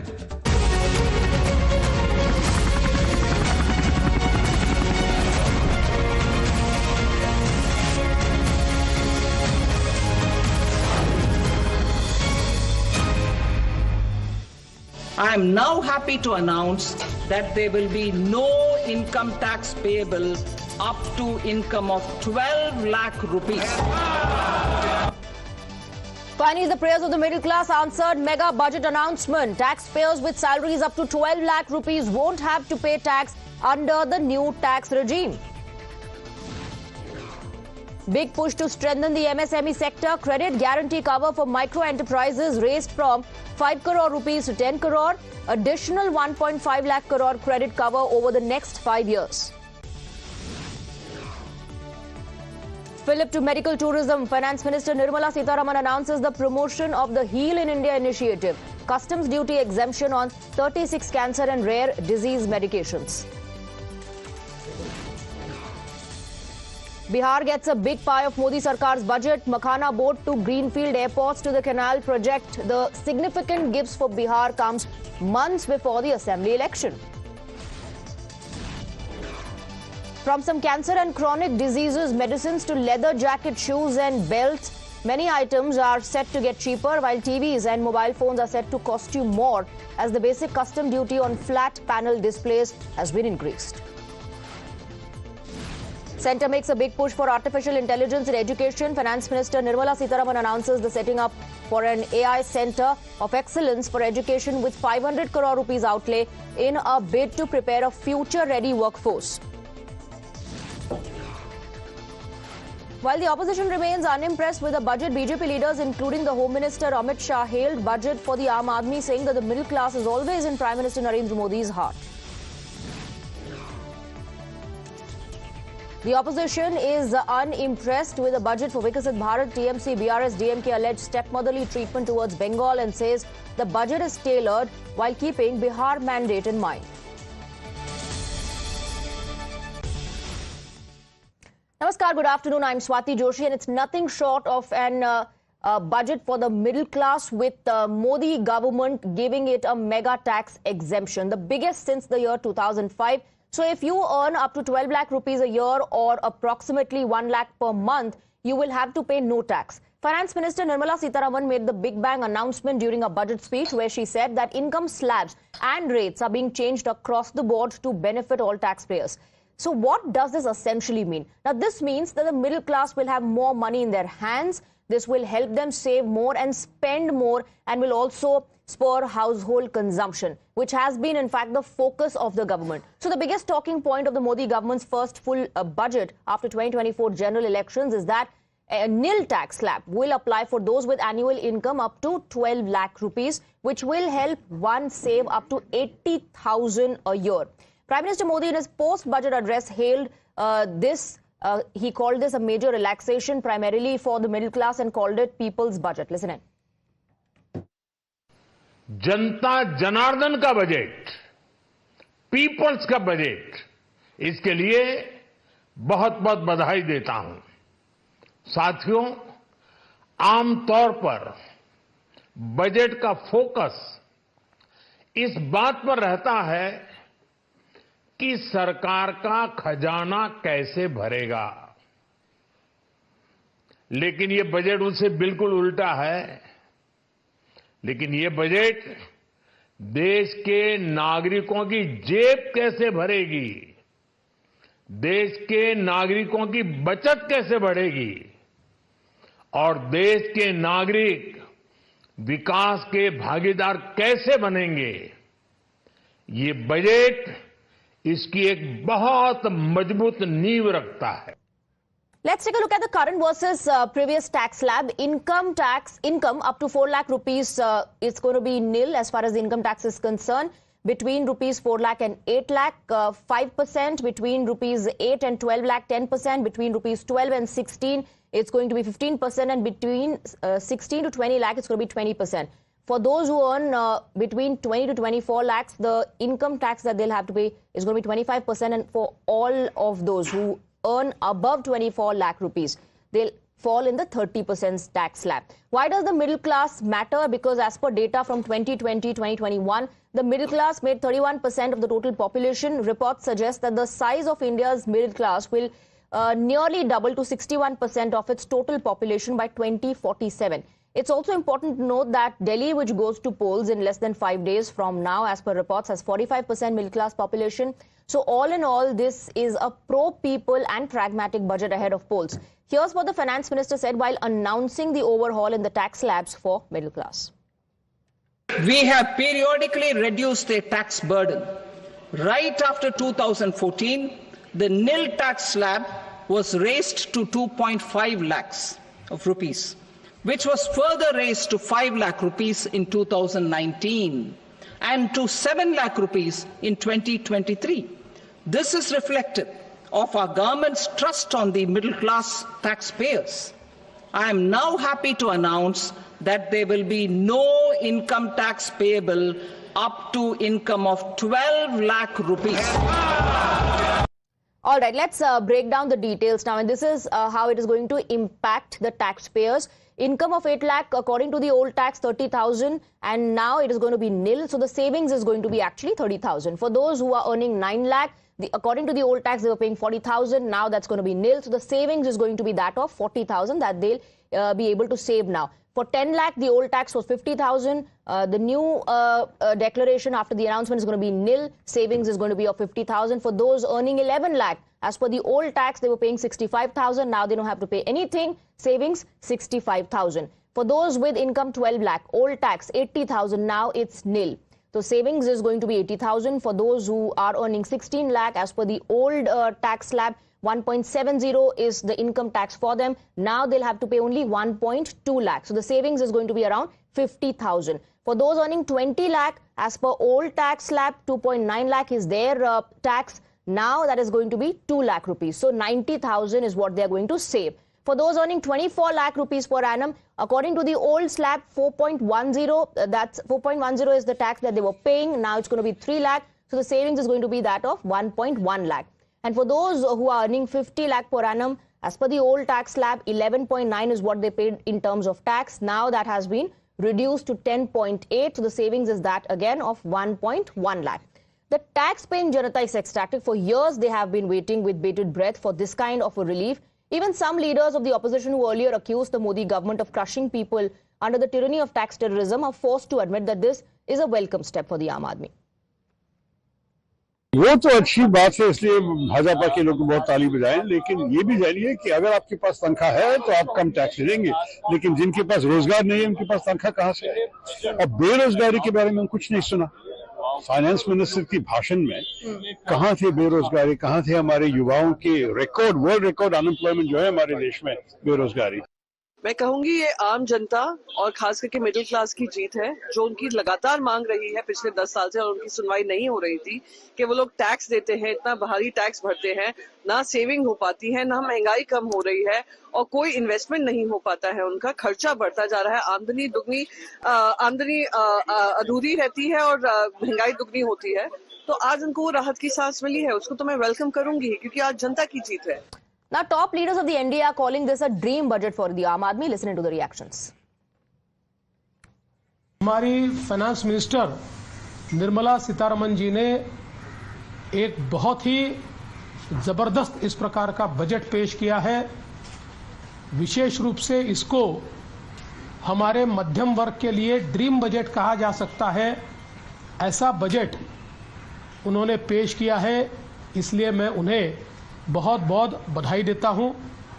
विशेष रूप से income tax का exemption slab जिस प्रकार से परिवर्तित किया गया है और 12 लाख रुपए तक कोई इनकम टैक्स नहीं लगेगा, ये जो घोषणा है ये निश्चित रूप से एक मील का पत्थर भारत की अर्थव्यवस्था के इतिहास में साबित होगा।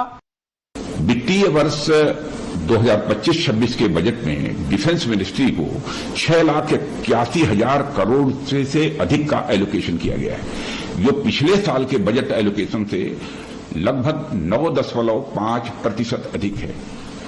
और डिफेंस फोर्सेस का मॉडर्नाइजेशन ये हमारी सरकार की प्राथमिकता रही है और इसके लिए भी 2025-26 में 1,80,000 करोड़ रुपए का कैपिटल एलोकेशन किया गया है, जो हमारी सेनाओं की क्षमता को पहले से कहीं और अधिक बढ़ाएगा।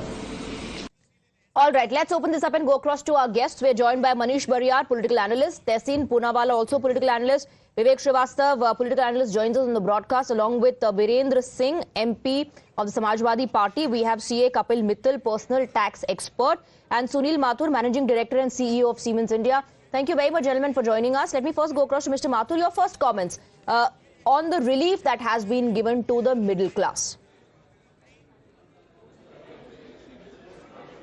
I think I would really welcome that, particularly in the case where the consumption story had actually reduced over the last years. So there was a real need to kickstart the economy further by putting more money in the hands of the individual.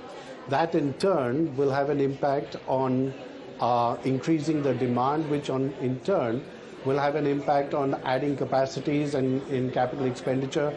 Private sector spending in capex should increase as a result, which in turn will have an impact on job creation. So I very much welcome the recent announcement of putting more money in the hands of individuals. Right. Now, after the current announcement in terms of tax relief, every income group seems to be saving a little bit of money. Would you say that you're satisfied that the government said up to 12 lakh no income tax, or they should have increased or stretched that a bit further? Well, I think, to be honest, the 12 lakhs comes as a surprise. We were not expecting it to be that high. So it's actually a welcome surprise. Whether we can always ask for more, that is a matter of wish. But I think the 12 lakhs that has been announced is already a major step forward, which comes as a very welcome surprise. Right. Who does this, put the burden on now?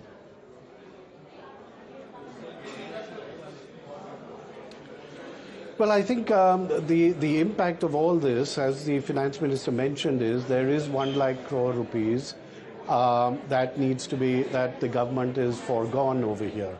And the balance has to be done in the books over there. But I think overall, if you look at it from the perspective that the government has had a very difficult equation to manage, global geopolitics and geoeconomics are having an impact, but India has been remarkably insulated to a large extent from that. There is a very clear-cut intent towards a Viksit Bharat.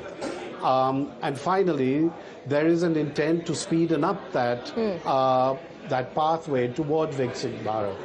I think there is always a give and take that one has to give when you are, or one has to take into account when you are balancing the books.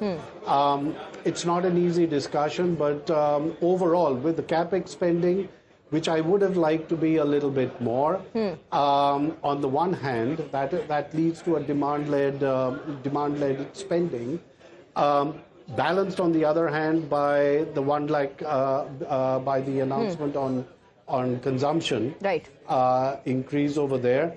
I think these are trade-offs that one has had to do. All right. Mr. Mathur, thank you very much for joining us. Thank you for sharing your perspective with us. Let me quickly go across to CA Kapil Mittal. Mr. Mittal, around this time, I'm sure you're flooded with questions like where to invest, how much to invest, how to save money. Do you think this new announcement, this major tax relief is going to reduce that worry of the middle class, less burden on them, more money in their hands? Swati, what we have already come to know from this budget, that middle class will have a good amount of money with them in terms of tax saving now. So what we are seeing from last few months or from few years also, that now Indian youth want to invest in mutual fund, want to invest in share market and all. So once they will get this good amount of money, they can surely proceed with going with those investment. But before that, we also need to understand that whatever changes they have made to provide income in the hand of middle class, or you can say an upper middle class, including giving this benefit to them, definitely there must be some charges which is going to be increased, or maybe there we will see some other taxes which they have cleared that there are certain custom duty which is going to be increased.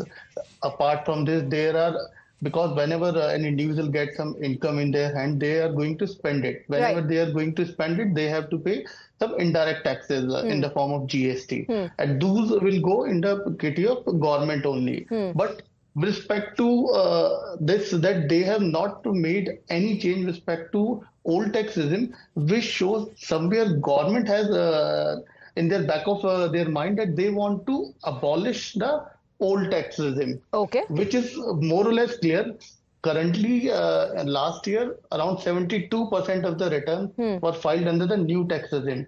After this change, we assume that there must be more than 95% return will going to file under the new so you're tax saying regime. more people will now choose the new tax regime given the benefits. Given the benefits. And All then right. there was very less chances that they will go and invest into the LIC and other. So slowly you're saying perhaps the old tax regime on its own is going to be abolished. Stay on with us, sir. We have Harsha Vardhan Agarwal, President FICCI and Vice Chairman and Managing Director of Imami Limited joining us. Thank you very much, Mr. Agarwal. Would you say big thumbs up from the Aam Aadmi as well to the government after this announcement, massive tax relief?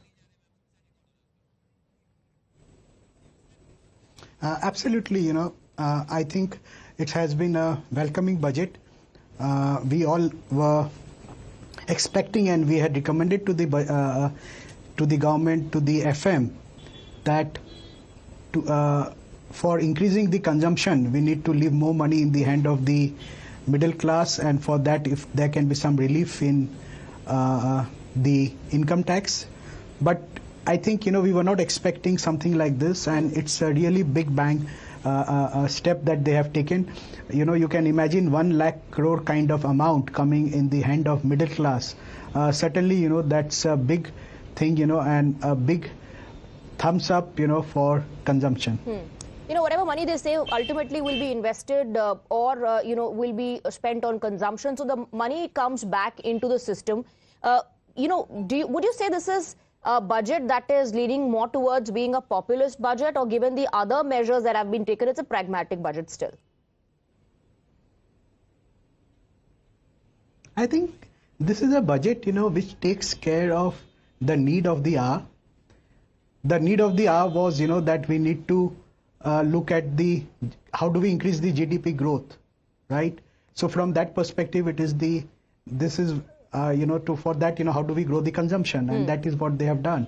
It's an all-inclusive budget from the perspective of a lot of things has been done, for the farmers, for the agriculture, so which will certainly help the rural economy. A lot of things, again, for employment, especially the industries which are more labor-oriented.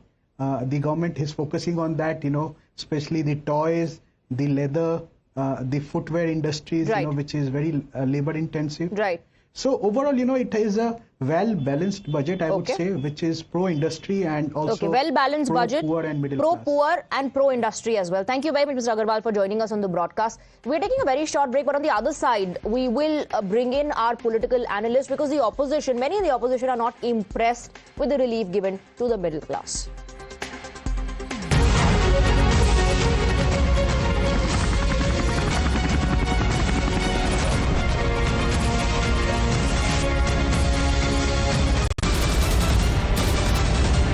The biggest news break of the day. Exclusive that set the primetime agenda. Bringing you stories that matter. News breaks that shake up the system. Join us for the biggest revelation on Blueprint Exclusive weekdays at 6 p.m. only on Times Now. She asks tough questions like no other journalist. आप भाग रहे हैं सवाल से. बड़ा simple सा straightforward सवाल है. Mr. D.K. Shivkumar, what next for you? When are you taking over as Chief Minister? She takes on the masters of Indian politics like no one else can. How do you see skill census versus caste census if you would want to respond to the current political climate? कहीं भी चले जाओ, कहीं भी आ जाओ. अजीत पवार जी भी कभी भी शरद पवार जी के पास चले जाएंगे, कभी भी इधर आ जाएंगे. क्या ऐसी politics है? Because she speaks for you the way no one else can. What's the chemistry between Prime Minister Modi and Democrats? The profile of India as a country, has it grown? Are you going to get onto a SpaceX spaceship anytime soon? Because your voice must be heard, your questions answered above all else. Frankly Speaking with Navika Kumar.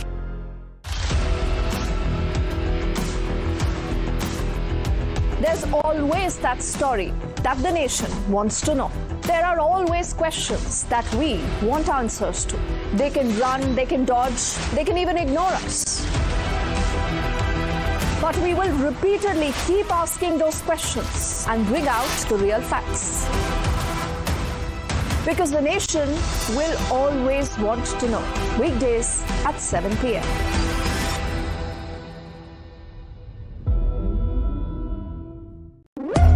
When the stakes are high and the answers are elusive, there's one voice unafraid to challenge the status quo. At 8 p.m., I am not here to sugarcoat the truth. I am here to ask the hard questions. Because when others play it safe, I go straight to the heart of the matter. It's not about left or right. It's about what's right for India. It's about holding the powerful accountable. India Upfront with Pranesh Roy. Weeknights at 8 p.m. only on Times Now. No spin, no compromise, just the truth. For over 30 years, my journalism has been relentless, fearless, and uncompromised. My stories have breached lofty ivory towers and brought down the high and mighty. And I won't stop. When the clock strikes 9, it is time for the news hour. Navika Kumar asks the legitimate question. When your rights are trampled, I will be your voice, demanding answers from the corridors of power. News hour at 9 with Navika Kumar. Journalism is a mission, not just to seek accountability or a fight for justice, but for honesty and integrity. Voicing citizens' concerns and using the truth to demand answers, ensuring that you come first on agenda. Watch News Hour Agenda with me, Maludas Gopalakrishnan, weeknights at 10 o'clock only on Times Now.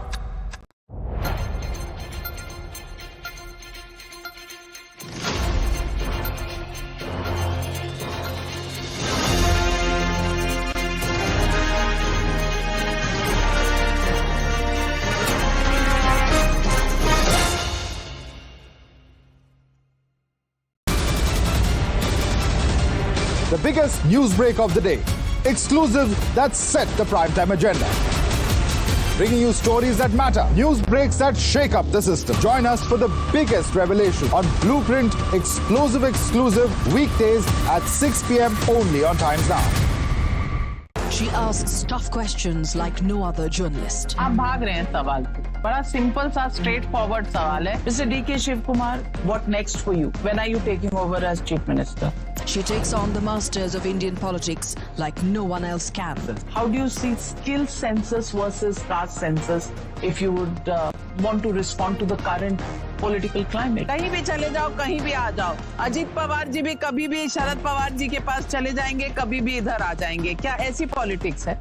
Because she speaks for you the way no one else can. What's the chemistry between Prime Minister Modi and Democrats? The profile of India as a country, has it grown? Are you going to get onto a SpaceX spaceship anytime soon?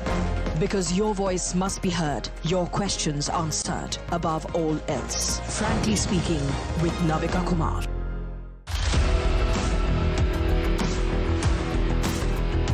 There's always that story.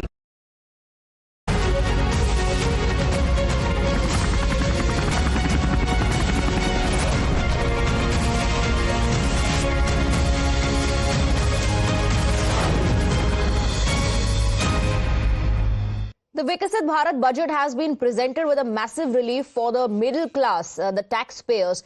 Now, we are also joined by L. Hanumanthaiah. He is a former MP of the Congress party, along with our other guests who continue to be with us. Tehseen Poonawalla, your view. Do you think this is a great budget for the middle class?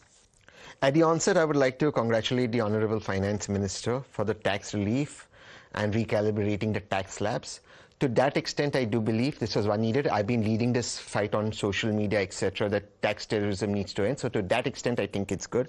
Many congratulations to her. I do believe with the salaried class, this will put more money in their hand, thus boosting consumption, thus helping India grow. But I have a problem, and I am slightly right of center economically, which no government is. I still wanted even simpler tax slabs. Number two, if you really want investment to come in India, your corporate tax, which is 22%, must be, and your highest tax slab, which is 30%, must be in level. So get your corporate tax down to 20%. Your highest tax slab, income tax, personal tax, should be, direct tax should be 20%. It should be equal, and get more people in the tax net. This is the first step. The next step should be in the GST Council, GST reforms. Only two slabs, 5%, 12%. Roti, kapda, makan, 5%, rest all 12%. This will truly boost the economy. I really want to congratulate on the nuclear policy. Nuclear power, 500 gigawatts is the need of the hour. India can only be a super partner if it has clean energy via nuclear technology, and civilian nuclear technology is the way to go forward. One peeve that I have with the budget. I'll congratulate on 100% FDI in insurance. One peeve that I have. There has been some talk about world-class AI research center, etc. That's all talk. We are too far behind. That cannot be administration and bureaucratic.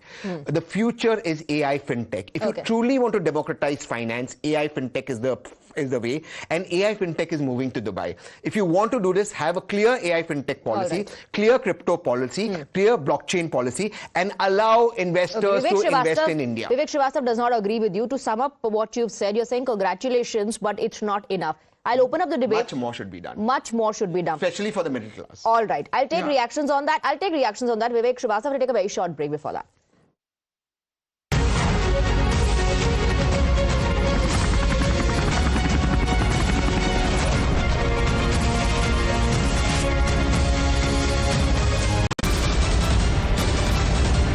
The biggest news break of the day. Exclusive that set the primetime agenda. Bringing you stories that matter. News breaks that shake up the system. Join us for the biggest revelation on Blueprint exclusive weekdays at 6 p.m. only on Times Now. She asks tough questions like no other journalist. आप भाग रहे हैं सवाल पे. बड़ा simple सा straight forward सवाल है. Mr. D.K. Shivkumar, what next for you? When are you taking over as Chief Minister? She takes on the masters of Indian politics like no one else can. How do you see skill census versus caste census if you would want to respond to the current political climate? कहीं भी चले जाओ, कहीं भी आ जाओ. अजीत पवार जी भी कभी भी शरद पवार जी के पास चले जाएंगे, कभी भी इधर आ जाएंगे. क्या ऐसी पॉलिटिक्स है? Because she speaks for you the way no one else can. What's the chemistry between Prime Minister Modi and Democrats? The profile of India as a country, has it grown? Are you going to get onto a SpaceX spaceship anytime soon? Because your voice must be heard, your questions answered above all else. Frankly Speaking with Navika Kumar.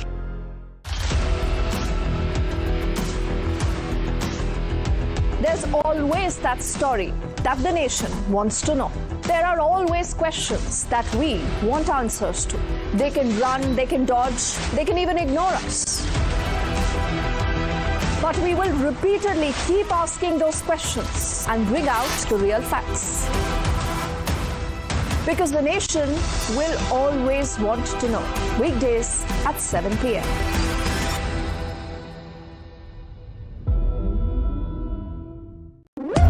When the stakes are high and the answers are elusive, there's one voice unafraid to challenge the status quo. At 8 p.m., I am not here to sugarcoat the truth. I am here to ask the hard questions. Because when others play it safe, I go straight to the heart of the matter. It's not about left or right. It's about what's right for India. It's about holding the powerful accountable. India Upfront with Pranesh Roy. Weeknights at 8 p.m. only on Times Now. No spin, no compromise, just the truth. For over 30 years, my journalism has been relentless, fearless, and uncompromised. My stories have breached lofty ivory towers and brought down the high and mighty. And I won't stop. When the clock strikes 9, it is time for the news hour. Navika Kumar asks the legitimate question. When your rights are trampled, I will be your voice, demanding answers from the corridors of power. News Hour at 9 with Navika Kumar.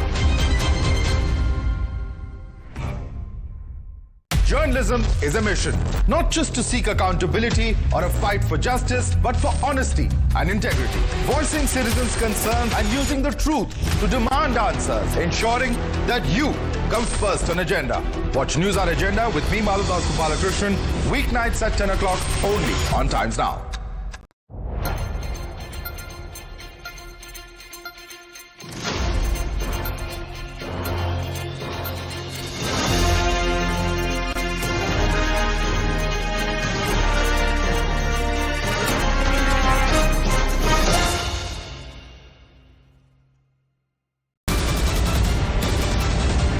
The biggest news break of the day. Exclusive that set the primetime agenda. Bringing you stories that matter. News breaks that shake up the system. Join us for the biggest revelation on Blueprint Exclusive weekdays at 6 p.m. only on Times Now. She asks tough questions like no other journalist. आप भाग रहे हैं सवाल पे. बड़ा simple सा straightforward सवाल है. Mr. D.K. Shivkumar, what next for you? When are you taking over as Chief Minister? She takes on the masters of Indian politics like no one else can. How do you see skill census versus caste census if you would want to respond to the current?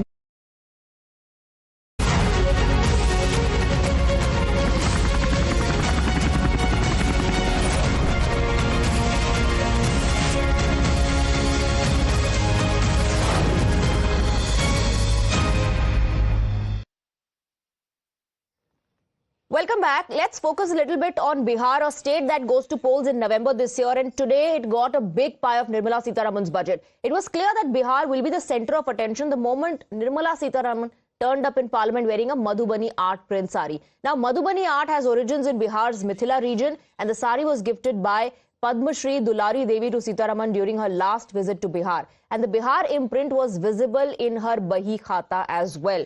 Finance Minister announced setting up of a Makhana board, financial support for the Western Kosi Canal and support for enhancing the capacity of IIT Patna. A National Institute of Food Technology, Entrepreneurship and Management will also be set up, besides facilitating greenfield airports in the state to meet future needs. In line with our commitment towards Purvodaya, we will establish a National Institute of Food Technology, Entrepreneurship and Management in Bihar. The institute will provide a strong fillip to food processing activities in the entire eastern region. Makhana board in Bihar. For this, there is a special opportunity for the people of Bihar. A Makhana board will be established in the state to improve production, processing, value addition and marketing of Makhana. The people engaged in these activities will be organized into FPOs. The board will provide hand-holding and training support to Makhana farmers and will also work to ensure they receive the benefits of all relevant government schemes. The scheme will also support helipads and smaller airports in hilly, aspirational and northeast regional districts. Greenfield airports will be facilitated in Bihar to meet the future needs of the state. These will be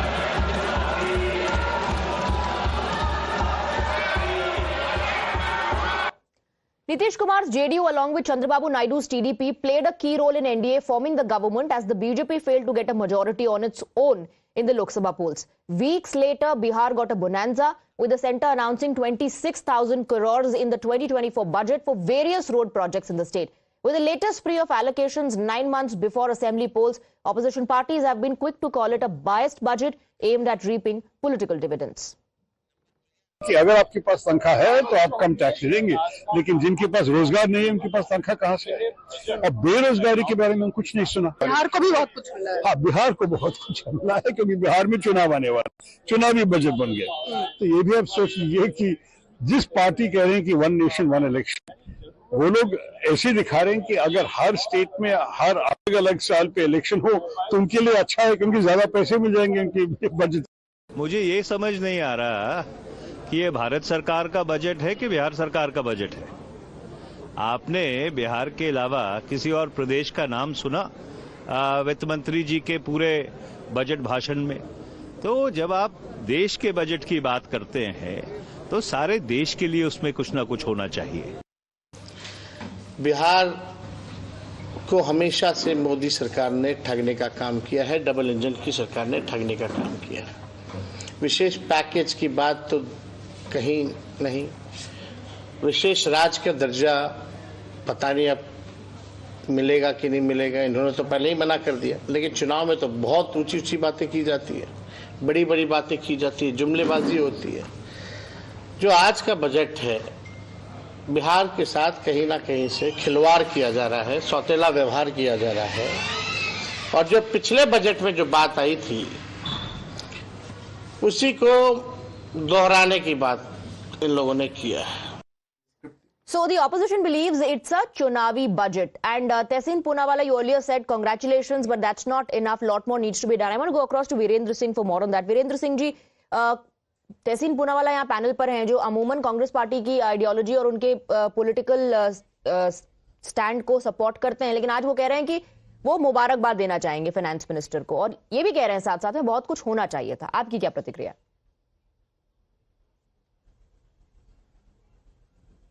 देखिए, माननीय वित्त मंत्री जी ने सदन के अंदर जब budget भाषण पढ़ रही थी तो मुझे ये एक वाकया याद आ रहा था कि जब बनारस में हमारे माननीय प्रधानमंत्री जी चुनाव लड़ने के लिए आ रहे थे तो उन्होंने बनारस को क्योटो बनाने का वादा किया था। दूसरी वाकया याद आया कि बिहार में चुनाव था और मंच से घोषणा कर रहे थे कि 60 करोड़ दे दे, 80 करोड़ दे दे, चलो चलो बिहार को हम 1,20,000 करोड़ देते हैं। अब वो कहाँ गया 1,20,000 करोड़? ओके। तो जब सरकार कुंभ में मरे हुए हमारे जो श्रद्धालु है उनके आंकड़े नहीं दे सकती तो बजट के आंकड़े पर हम लोग, तो ये जो मिडिल क्लास को रिलीफ मिला, आपको लगता है कि ये काफी नहीं है? कितना भरोसा करेगा? हाँ, ये चुनने की बात है। ठीक है, let me go across to Manish Bariyar. एक तो ये चुनावी बजट है, that's one reaction on what has been announced for Bihar, and two, this is not enough. भरोसा नहीं है सरकार पे। How do you respond? See, when it comes to tax, where is the question of doubting the credibility? It's a technical thing. So anyone, the government, whatever it announces, has it ever happened ever in this country, in the history of country, that the government has announced something on budget in terms of tax, tax slabs going up or down, and it has not happened? So I think what he is saying is quite ludicrous. He's not serious at all. He's a honorable MP, I suppose, or a leader of SP, but he's not serious and sincere as far as this is concerned. This is one of those, you can say, I can't say dream budget, but you can say it's a game changer. Okay. For sure.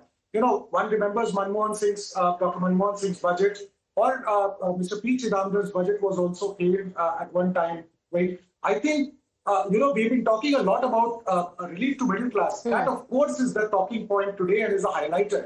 But there are many other things which I found Mr. Tehseen Poonawalla was pointing out to in terms of insurance. But there are many fine prints. I don't know whether, because I was not here at that time, whether you had a discussion that a lot of people from upper middle class, and even, everyone, TCS has been increased for children of people who are studying abroad. And that's important. There are a lot of people whose children are studying abroad.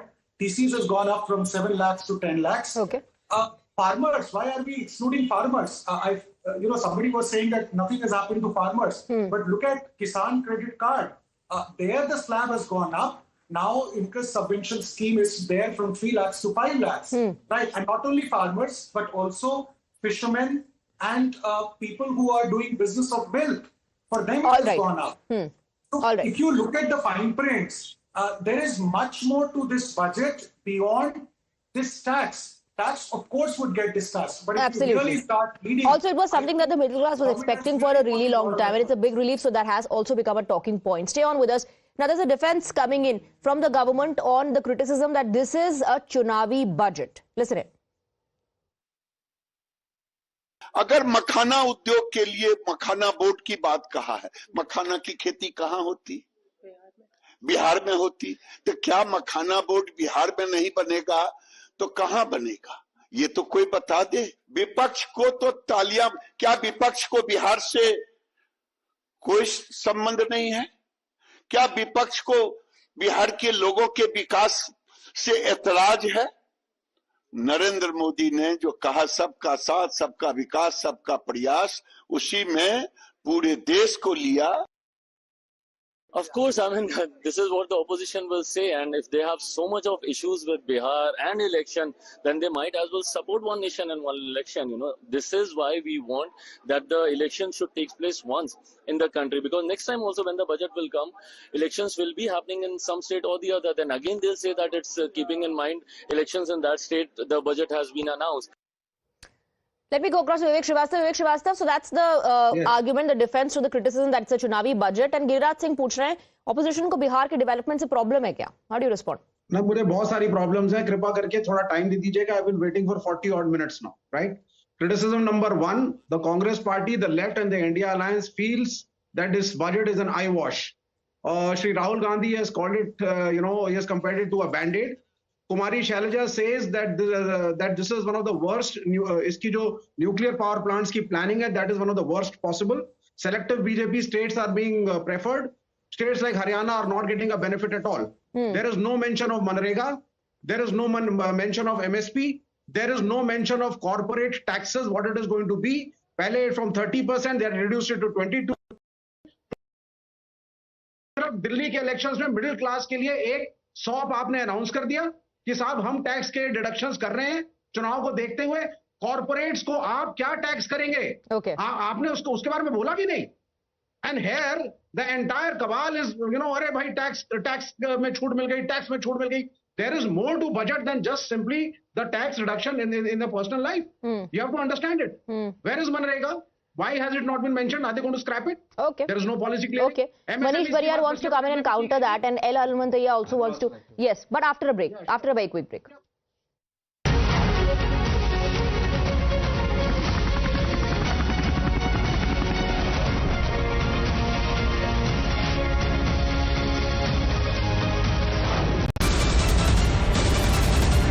The biggest news break of the day.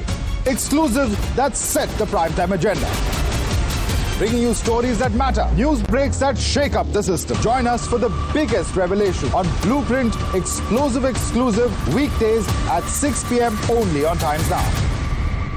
She asks tough questions like no other journalist. आप भाग रहे हैं सवाल से। बड़ा simple सा straight forward सवाल है। Mr. D.K. Shiv Kumar, what next for you? When are you taking over as Chief Minister? She takes on the masters of Indian politics like no one else can. How do you see skill census versus caste census if you would want to respond to the current political climate? कहीं भी चले जाओ, कहीं भी आ जाओ। अजीत पवार जी भी कभी भी शरद पवार जी के पास चले जाएंगे, कभी भी इधर आ जाएंगे। क्या ऐसी पॉलिटिक्स है? Because she speaks for you the way no one else can. What's the chemistry between Prime Minister Modi and Democrats? The profile of India as a country, has it grown? Are you going to get onto a SpaceX spaceship anytime soon? Because your voice must be heard, your questions answered above all else. Frankly Speaking with Navika Kumar.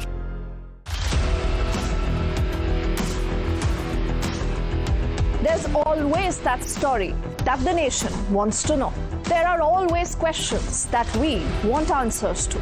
They can run, they can dodge, they can even ignore us. But we will repeatedly keep asking those questions and bring out the real facts.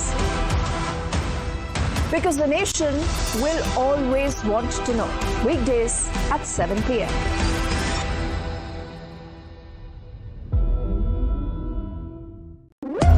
When the stakes are high and the answers are elusive, there's one voice unafraid to challenge the status quo. At 8 p.m., I am not here to sugarcoat the truth. I am here to ask the hard questions.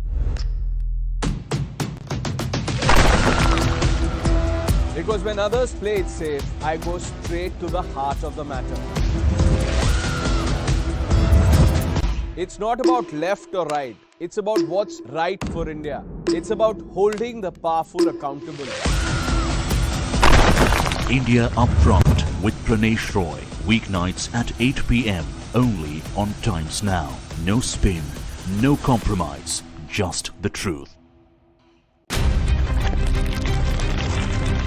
For over 30 years, my journalism has been relentless, fearless, and uncompromised.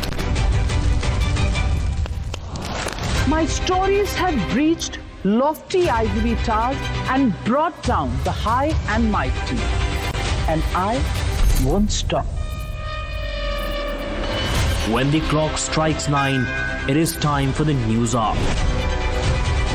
Navika Kumar asks the legitimate question. When your rights are trampled, I will be your voice, demanding answers from the corridors of power. News hour at 9 with Navika Kumar. Journalism is a mission, not just to seek accountability or a fight for justice, but for honesty and integrity. Voicing citizens' concerns and using the truth to demand answers, ensuring that you come first on agenda. Watch News Hour Agenda with me, Maludas Gopalakrishnan, weeknights at 10 o'clock only on Times Now.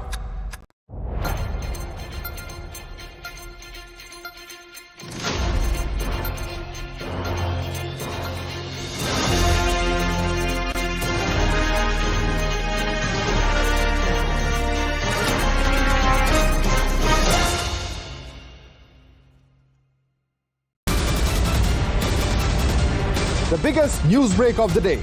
Exclusives that set the primetime agenda. Bringing you stories that matter. News breaks that shake up the system. Join us for the biggest revelation on Blueprint Explosive Exclusive weekdays. Volkswagen.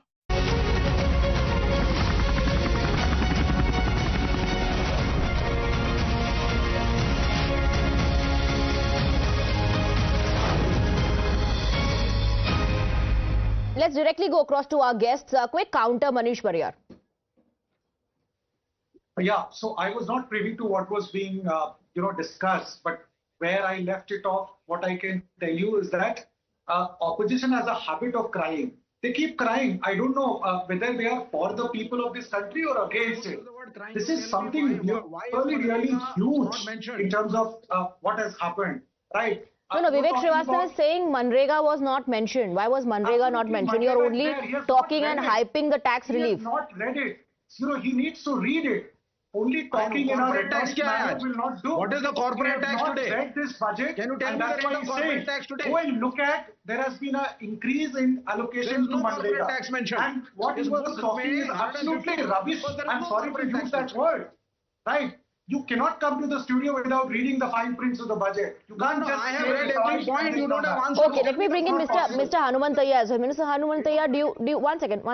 Will you also call it a pro-Bihar budget and a Chunavi budget? Is that the official stand of the Congress party? Is the Chunavi budget?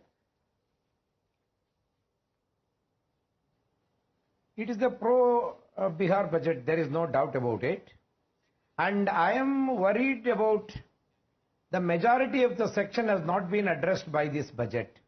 This is anti-farmers budget, anti-youths budget, because the unemployment is not addressed and farmers suicide and microfinance people are not being addressed in this. The government has no schemes for them, but just a tax relief for those who are getting salary is hyped and people are talking about it.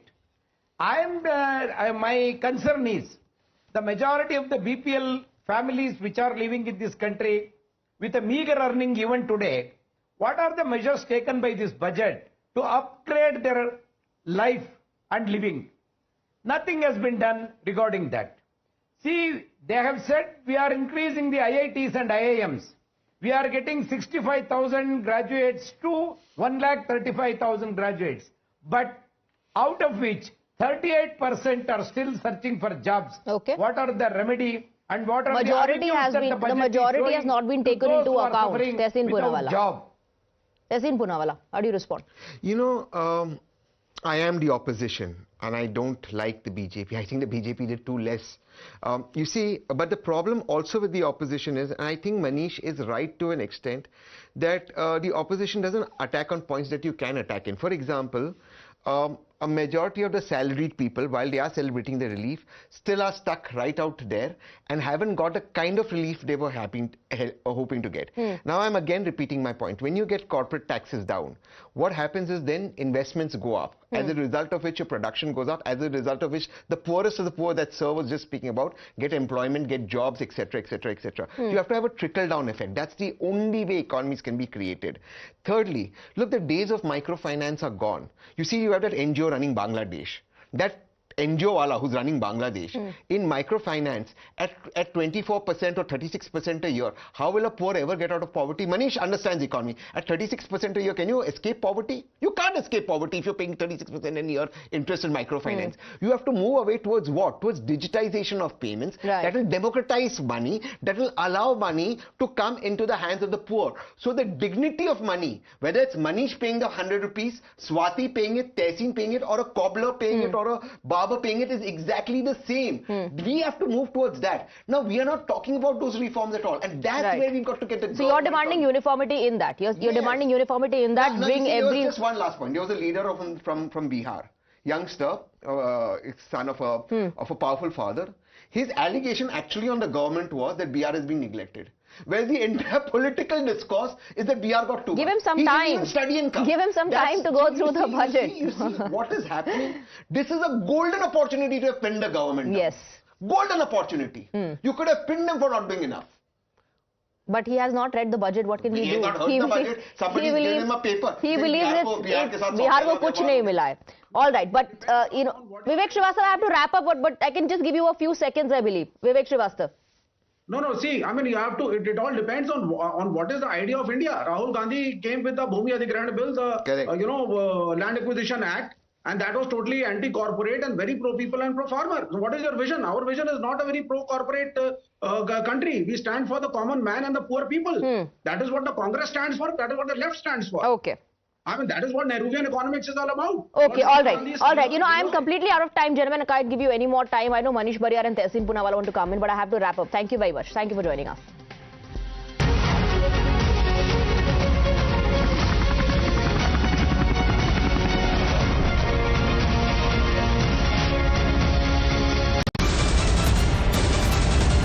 The biggest news break of the day.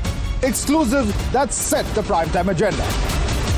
Bringing you stories that matter, news breaks that shake up the system. Join us for the biggest revelation on Blueprint exclusive weekdays at 6 p.m. only on Times Now. She asks tough questions like no other journalist. आप भाग रहे हैं सवाल पे. बड़ा simple सा straightforward सवाल है. Mr. D.K. Shivkumar, what next for you? When are you taking over as Chief Minister? She takes on the masters of Indian politics like no one else can. How do you see skill census versus caste census if you would want to respond to the current political climate? कहीं भी चले जाओ, कहीं भी आ जाओ. अजीत पवार जी भी कभी भी शरद पवार जी के पास चले जाएंगे, कभी भी इधर आ जाएंगे. क्या ऐसी politics है? Because she speaks for you the way no one else can. What's the chemistry between Prime Minister Modi and Democrats? The profile of India as a country, has it grown? Are you going to get onto a SpaceX spaceship anytime soon? Because your voice must be heard, your questions answered above all else. Frankly Speaking with Navika Kumar.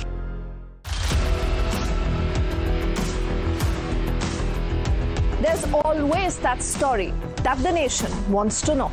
There are always questions that we want answers to. They can run, they can dodge, they can even ignore us. But we will repeatedly keep asking those questions and bring out the real facts. Because the nation will always want to know. Weekdays at 7 p.m.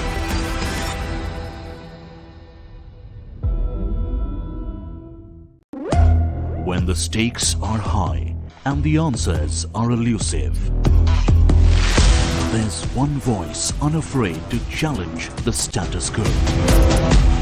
At 8 p.m., I am not here to sugarcoat the truth. I am here to ask the hard questions. Because when others play it safe, I go straight to the heart of the matter.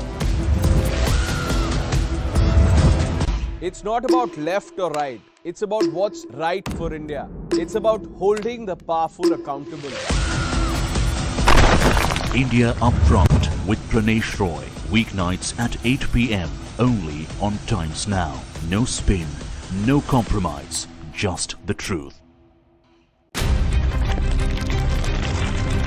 For over 30 years, my journalism has been relentless, fearless, and uncompromised. My stories have breached lofty ivory towers and brought down the high and mighty. And I won't stop. When the clock strikes 9, it is time for the news hour. Navika Kumar asks the legitimate question. When your rights are trampled, I will be your voice, demanding answers from the corridors of power. News hour at 9 with Navika Kumar. Journalism is a mission, not just to seek accountability or a fight for justice, but for honesty and integrity. Voicing citizens' concerns and using the truth to demand answers, ensuring that you come first on agenda. Watch News Hour Agenda with me, Maludas Gopalakrishnan, weeknights at 10 o'clock only on Times Now.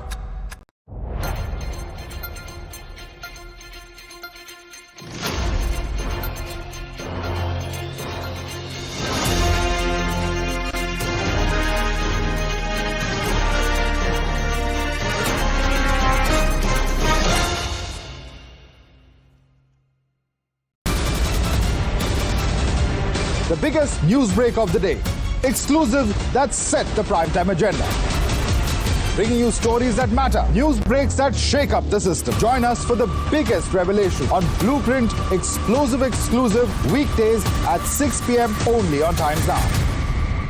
She asks tough questions like no other journalist. आप भाग रहे हैं सवाल पे. बड़ा simple सा straight forward सवाल है. Mr. D.K. Shivkumar, what next for you? When are you taking over as Chief Minister? She takes on the masters of Indian politics like no one else can. How do you see skill census versus caste census if you would want to respond to the current political climate? कहीं भी चले जाओ, कहीं भी आ जाओ. अजीत पवार जी भी कभी भी शरद पवार जी के पास चले जाएंगे, कभी भी इधर आ जाएंगे. क्या ऐसी पॉलिटिक्स है? Because she speaks for you the way no one else can. What's the chemistry between Prime Minister Modi and Democrats? The profile of India as a country, has it grown? Are you going to get onto a SpaceX spaceship anytime soon? Because your voice must be heard, your questions answered above all else. Frankly Speaking with Navika Kumar.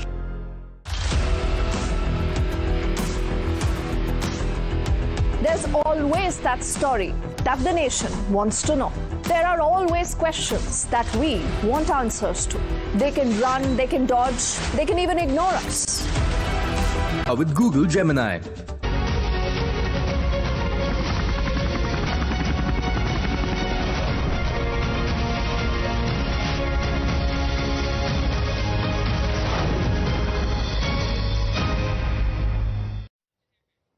Hello, good afternoon. Thank you very much for joining us here on Times Now. I'm Hina Gambhir. Before we decode Nirmala Sitharaman's budget for you, let's quickly take a look at the headlines at this hour. I am now happy to announce that there will be no income tax payable up to income of 12 lakh rupees.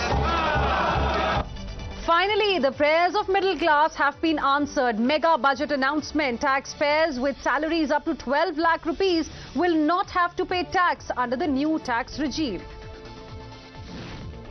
Big push to strengthen the MSME sector. Credit guarantee cover for micro enterprises raised from 5 crore to 10 crore rupees. Additional 1.5 lakh crore credit cover over the next 5 years. Big fillip to medical tourism. Finance Minister Nirmala Sitharaman announces the promotion of the Heal in India initiative. Customs duty exemption on 36 cancer and rare disease medications. Bihar gets a big pie of Modi Sarkar's budget. Makhana board to greenfield airports to the canal project. Significant gifts for Bihar come months before the assembly election. From some cancer and chronic diseases, medicines to leather jackets, shoes and belts, many items are set to get cheaper, while TVs and mobile phones are set to cost you more as the basic custom duty on flat panel displays has been increased. Centre makes a big push for artificial intelligence in education. Finance Minister Nirmala Sitharaman announces the setting up of an AI Centre of Excellence for Education with 500 crore rupees outlay in a bid to prepare a future-ready workforce. The opposition, however, is quite unimpressed with the budget for Viksit Bharat. From TMC to BRS to DMK, the netas are alleging stepmotherly treatment towards Bengal and say that the budget is tailored while keeping Bihar mandate in mind. While the opposition remains unimpressed with the budget, BJP netas, including the Home Minister Amit Shah, hailed the budget for the Aam Aadmi, saying that the middle class is always in Prime Minister Narendra Modi's heart.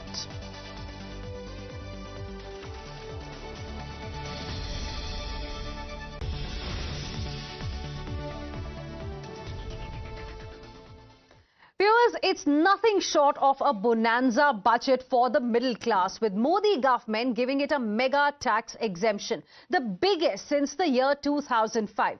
So if you earn up to 12 lakh rupees a year or approximately 1 lakh rupees per month, you will have to pay no tax at all. You heard me right. Finance Minister Nirmala Sitharaman made the big bang announcement during her budget speech today, where she said that the income slabs and rates are being changed across the board. And this is going to benefit all taxpayers in the country. So what does this essentially mean? This means the middle class will have more money in their pockets. This will help them save more and spend more, and will also spur the household consumption, which has been the focus of the government. So the biggest talking point of the Modi government's first full budget after 2024 general elections is that nil tax slab will apply for those with an annual income up to 12 lakh rupees, which will help one save up to 80,000 rupees per year. Now, here's the impact of the new tax slabs, and this is how it's going to benefit you, the taxpayer. So if your income is 8 lakh rupees annual income, till about now you used to pay 30,000 rupees as tax, but now the tax will be zero. And those are the live visuals, viewers, that we are also getting for you right now of Finance Minister Nirmala Sitharaman, who is going to address the media and will be giving the rationale behind these big decisions that have been announced in the budget today. There you can see Nirmala Sitharaman along with her entire team from the Ministry of Finance. Let's cut across. Over to Honorable Finance Minister.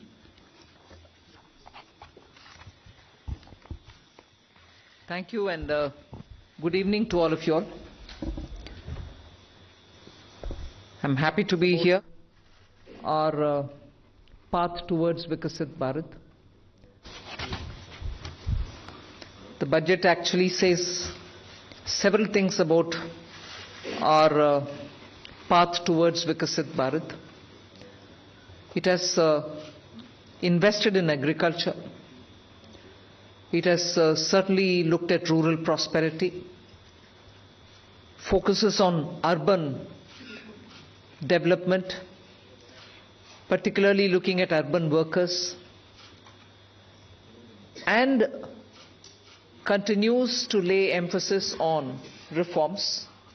6 specified sectors have been identified, and I spoke about it in the budget. Sectors in which we will continue our reform agenda.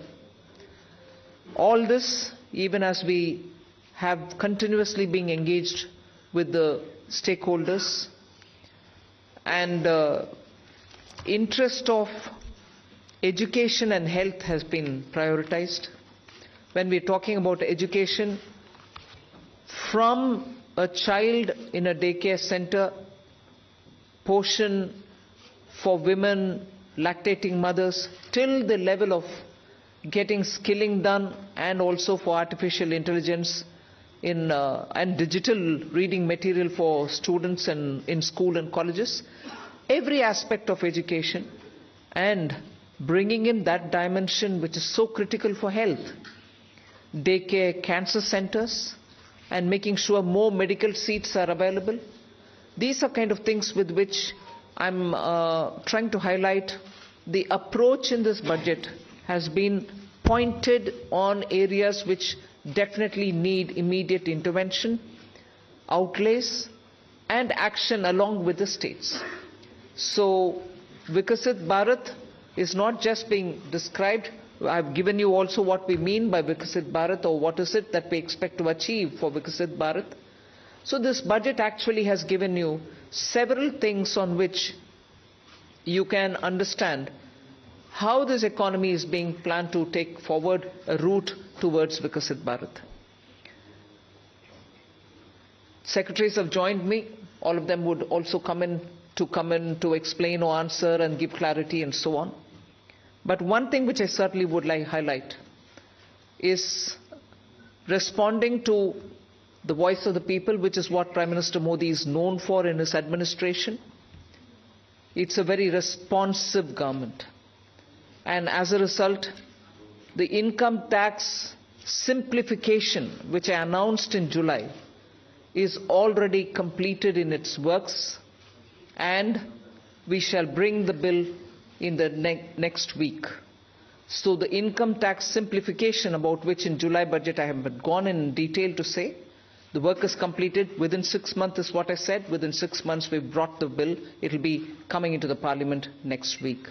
So if we are talking of reform, inclusive of taxation, the work is done. This budget also speaks about rationalization in customs. Tariffs are being brought down. Tariffs are being simplified, and also the basket which consisted of so many different tariffs for so many different commodities are now reduced. 8 were taken off earlier, 8 has been taken off now. So whatever remains now, 7 I think remains, and that is all about India's tariff picture. So the usual narrative which goes on, saying is India being too heavy on tariffs? No, you find that we've drastically reduced and also simplified. So this budget has so many things for all of us to talk about. The more important thing about agriculture, which performed very well during COVID and which has contributed to India's food security, the proposals which are mentioned in this budget actually talk about everything to do with beej to bazaar, literally from the stage of seeds, hybrid seeds, climate resilient seeds, seeds which can give greater output, seeds which are going to be high yielding, all this together to the final point of India becoming the world's food basket. That's the definition I put in when I was talking about Vikasit Bharat. So we are making sure that India's agriculture gets the support across the board, whether it is on seeds, whether it is for skilling the farmers, whether it is rural prosperity, whether it is going to have agriculture and allied industries being set up in rural areas, and whether it is going to be farmers getting better and more loan with interest subvention, not just farmers, fishermen, and also dairy, meaning animal husbandry. So the picture for rural development and the picture for supporting agriculture is across the board, and that has been narrated.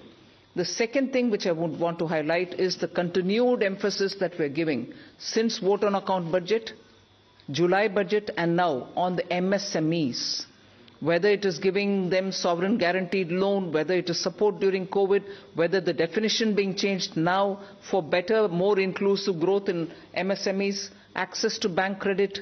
So MSMEs have also been given greater emphasis. Together with this, I'd like to highlight the point that energy security has had greater attention in this budget. We've highlighted in July budget how even pump storage will have greater attention. Solar and wind and renewable energy has also been taking consistently good importance in our budgets. This time we are talking about the small modular reactors. I've also announced that there shall be 2 amendments, one to the Atomic Energy Act and the other one for the civil liability. All of this is going to help us attain energy security. Insurance sector's FDI limits have been enhanced. That is another important announcement. I'll end my opening statement with 2 things. There is no reduction in the public spending on capital expenditure. Let's put that up front. We continue to place emphasis on the multiplier effect that capital expenditure done by government has shown, has sustained us. We continue on that. And with all this, our fiscal prudence has aligned itself to the glide path that we announced in 2020-21. So we've kept ourselves in alignment. Fiscal prudence has been maintained. And the next year, coming years, estimate is also been given. Well under 4.5 is what we had said earlier. We are also projecting the same. So this is just as an opening statement. There's a lot more to say. But as you all ask questions, so shall we answer. Thank you. Thank you, ma'am. 225. 225. Mic, please.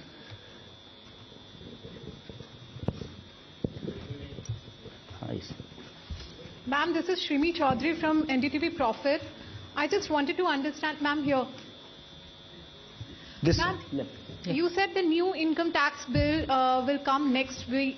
Will that be in the form of draft, and where you are also going to take stakeholder comments on that? Yes, as a bill, any bill goes to the standing committee, and the standing committee will of course consult with so many stakeholders, and then it will come back to us, and if necessary, any more amendments if need to be brought in, we'll bring it in and take it forward in the House.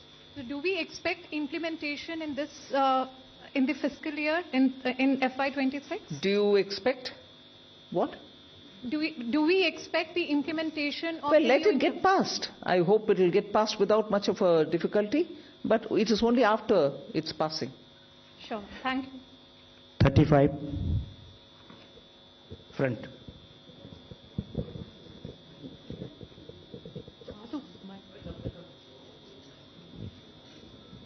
Ma'am, Timsi Jaipuria, this side from CNBC TV 18. As you said, this is a very responsive government, which is why government decided to give these tax rebates. But given the structure that you have announced, ma'am, up to 12 lakh is the rebate. Any reason why this rebate has been hiked from 7 to 12 lakh? Is it that the incomes or salaries were not growing up to the mark, which is why government thought that this rebate needs to be given? And also, how do you make up for this 1 lakh crore of revenue loss? Will it not impact the budget estimates? Where will you get this money from?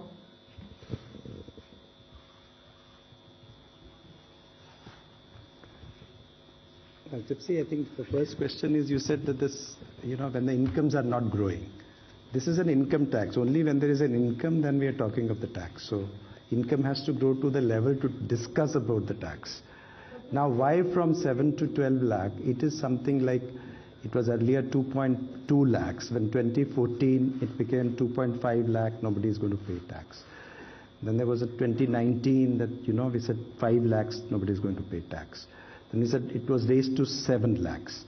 And now it's being raised to 12 lakhs. So this is a perception that the government feels that, on the average 1 lakh per month, if you have, then you need not pay tax, which means that, we are doing it in 2 ways. One is we are reducing the slab rates, We are expanding the slabs. If you would have noticed, the slabs are now 0 to 4, 4 to the uniform slabs, and there is a gradualism.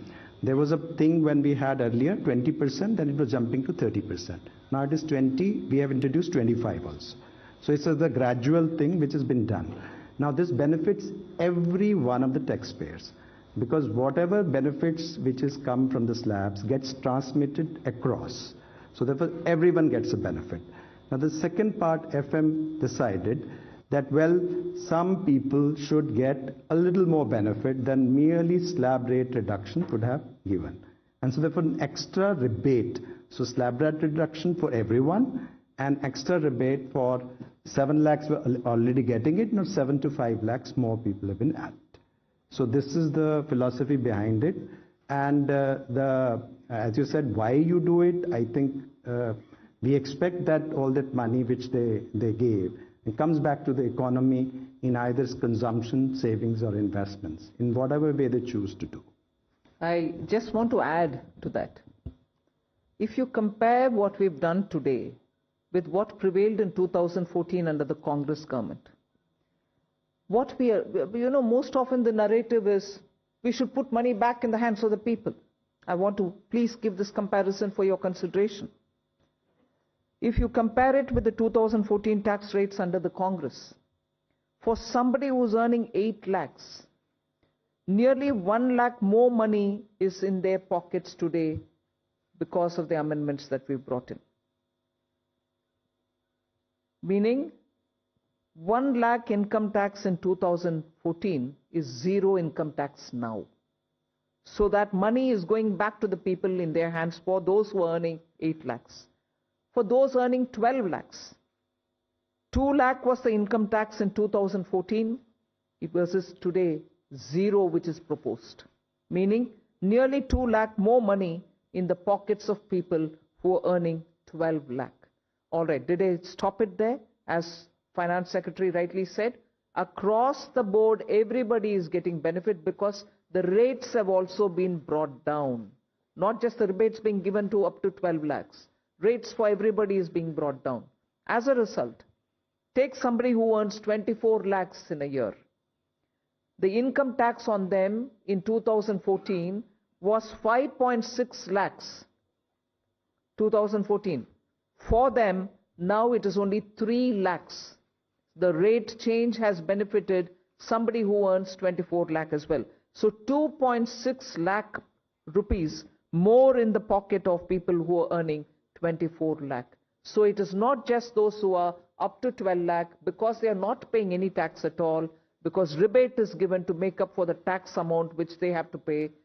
It is not just up to 12 lakh. Even for others, benefit is accruing, and compared to what it was in 14, that much amount of money is going back to those respective money earners.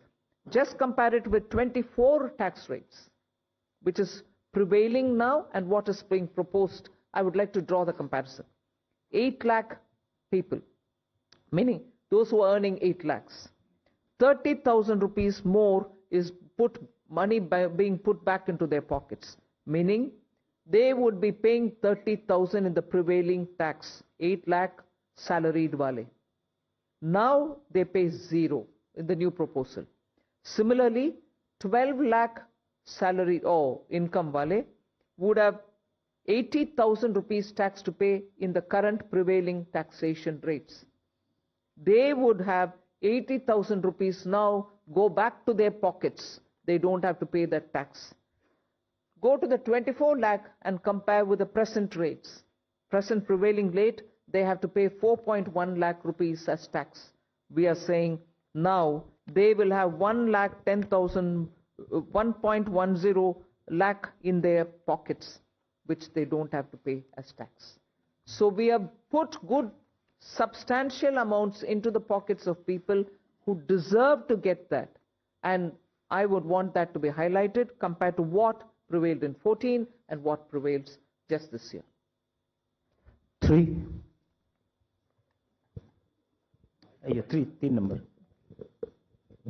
Ma'am, many congratulations. Something that has been quoted to you as well as the Prime Minister and yesterday the Chief Economic Advisor hinted, in terms of disinvestment. and where you should not get into, government. You yourself have been talking from 2020, 21, and subsequently, government should be in less spaces. Has it been a strategy? Because I know you're committed to it, but last budget you didn't refer to it. This budget you have not referred to it. The target still remains there. Is there any impetus that you're going to do towards what has already been announced by the budget? For example, bank privatization of banks and others. That's one. And the second because that was unanswered, you're making it simpler, the income tax, and bringing a thing. Does this mean that you can now not necessarily all the time you can do it through a schedule or an executive order if you want to give some relief to a common man in the new income tax bill that you bring in? No, giving relief any time will have to go to the parliament, because if we are giving fiscal, relief to people, it has to have approval from the parliament. So but what the tax simplification really means is the complication in the language, the circuitous way in which they were explaining things, and adding too many exemptions. You will realize that when we brought in the new tax regime, we didn't want the old tax regime imitated or copied. In that, there are several exemptions given in the old regime. In the new, we didn't want to give any, because we wanted a simple, straightforward tax regime in which the rates can be brought down. That's what we've done even now. So the act itself had to be simplified. The attempt now is that. And on the disinvestment and... No, all that will continue. There won't be a relenting on any of this. On disinvestment, if I can add, you see, the last time, July, also the similar questions were asked. We have actually since then, a value creation strategy, which was actually well explained at that time also. There is no disinvestment target per se. Disinvestment and dividend are both looked at together because both are money and money is fungible. And it has got 5 elements. The first element is that we are saying CPSC's performance. The second is we say that we should have communication of performance. The third we say that the capex of the CPSC, which is important, as you know, in terms of accelerating growth. The fourth is the consistent dividend policy. And the fifth is there is a calibrated disinvestment strategy. And the disinvestment also is there. The listing is a part of disinvestment itself. So if you really look at it, both dividend and disinvestment is about 80 to 90,000 crore per annum are being raised, but in a manner which are beneficial to the minority shareholders who are there in all our listed companies. 65, backside.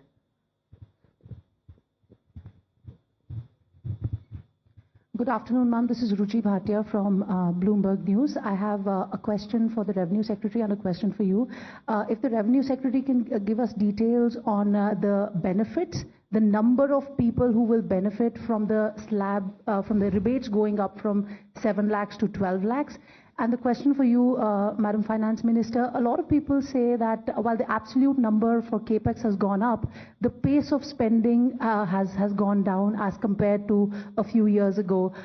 Is it telling of the institutional capacity in terms of how much CAPEX push can the government really do? And secondly, as far as a lot of analysts do say that the multiplier that CAPEX has is a lot more than the multiplier in the economy than that tax cuts have. What would you, say to like some of those concerns as well? Well, 1 crore people will not benefit between the 7 lakh and 12 lakhs. Meaning 1 crore more people will pay no tax. On the CAPEX, I think there are 2 things playing out. One, of course, this particular year has had the elections happening, and because of that, both central government and state governments were catching up with investments, public spending on investments only from the 2nd and the 3rd quarter, so it showed. It's equally true that when fundamental requirements are taken care of, when you're bringing in additional overhead, there is a pace at which those additions happen. So it's not as if there is no thirst for capital expenditure. but now it will be at a pace in which you can build on each one of the developments that you've done prior. So it will continue. There are some departments which will need more. There are others who would probably reach a plateau, but expenditure will have to continue even in them. So the heads where the capital expenditure will happen will vary, but expenditure will happen in building assets. 121.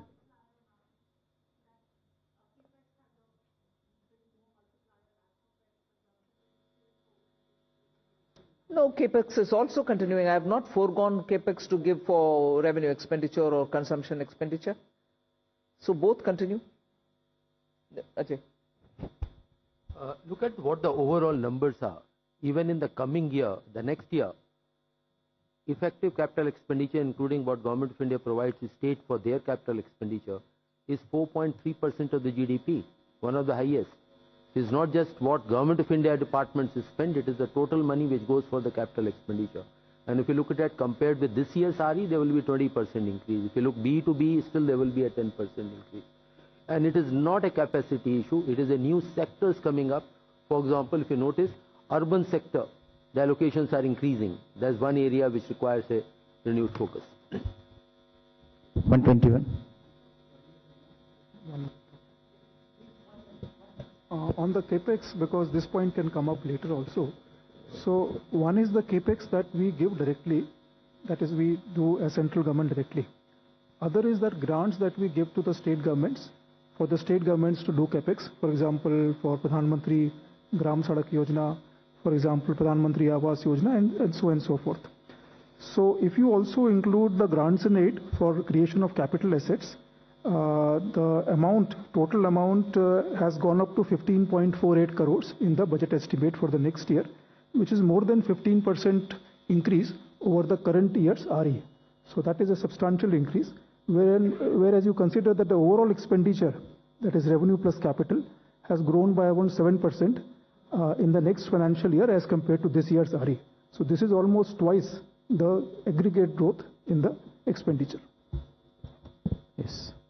I would like to also add that on top of this 15 lakh crore capex, which is 11.2 there, and an extra money which goes into revenue but goes in capital building at the hand of the states, the CPSC, the Central Public Sector Enterprises, add about 4 lakh crore as capex from their own resources. So that's also the capex which goes in, and that is not counted here. Mike on. Tarun Sharma from Zee business. Ma'am मेरे दो सवाल हैं। एक, ma'am आपने insurance की जो FDI limit है वो 74 से 100% करिए, तो क्या मैम जो इंश्योरेंस अमेंडमेंट बिल था उसकी जो बाकी रिकमेंडेशन है उसको रिजेक्ट किया गया है, सिर्फ इसी को एक्सेप्ट किया है 74 से 100% का? दूसरा मैम, मूडीज ने कहा है कि जो पब्लिक डेट है स्टेट और सेंट्रल का वो अभी भी 80% है, इस वजह से हम रेटिंग अपग्रेड इस बजट के अनाउंसमेंट के हिसाब से नहीं कर सकते। तो do you think is there concern for the on the public debt? Insurance? Yeah. See, now, presently the insurance is 74%. Now, fundamentally, whether it's 74% or 100%, the materially doesn't matter. But what actually matters is the psychological feeling that they can actually own the company 100%. Along with this FDI, we are also going to, FM also announced that we are going to simplify certain procedures and rules that we frame, which are including the key management personnel, person who can be chairman of the company, and person who can be the CEO and board of directors, and also repatriation of dividends. All those are part of this, the proposed reforms that has been announced by the FM today. And sir, what about the other recommendation on the draft insurance amendment bill, sir? That's what we are actually bringing. The draft insurance bill is the one FM has announced, but the main point she has mentioned that 100% FDI, including simplification of existing rules for FDI investing. The draft bill is also coming. Is coming. Yes. And then the public debt, ma'am, on the public. Serial number 2. Finance Minister has also announced, just answer complete his question, the roadmap for fiscal consolidation by the center. And please have a look at the FRBM statement, which carries the different scenarios. And over a period of next 6 years, how that will be brought down. Similar one, act has to be done through the state governments as well. So it is a process which is on. Number 2. Hello नमस्कार ma'am, मैं आलोक प्रियदर्शी हूँ CNBC आवाज से। Ma'am मेरा सवाल है कि middle class के लिए काफ़ी बड़ी राहत है, 12 लाख तक जो टैक्स छूट दी गई है। इसमें आपने बजट स्पीच में कहा जो कैपिटल गेन से लोग कमाई करेंगे उसको इसमें शामिल नहीं किया गया, उस पर नॉर्मली टैक्स देना पड़ेगा जो स्लैब के रेट से है। तो ज़्यादातर लोग आजकल मार्केट में इन्वेस्ट करते हैं, उनको लॉन्ग टर्म इन्वेस्टमेंट होती है, उनको कैपिटल गेन्स होते हैं कई तरह से, उनको बाहर रखने का, उनको केप्ट असाइड रखने का क्या रीज़न है, क्या उसके पीछे वजह बताएं? रेवेन्यू सेक्रेटरी उसके ऊपर ज्यादा विस्तार से बोलेंगे। बाहर रखने वाली चीज नहीं है, इनकम का कैलकुलेशन कभी भी वैसे ही होता है, उसमें कैपिटल गेन्स का जोड़ते नहीं है। मैं स्पष्टता के लिए उसको जोड़ रखा है उधर सेंटेंस पढ़ने के समय। ये नया मेरा पद्धति नहीं है कि इसको अलग रखो उसको अलग। Income calculation in general is done without the capital gains. You want to explain it, please?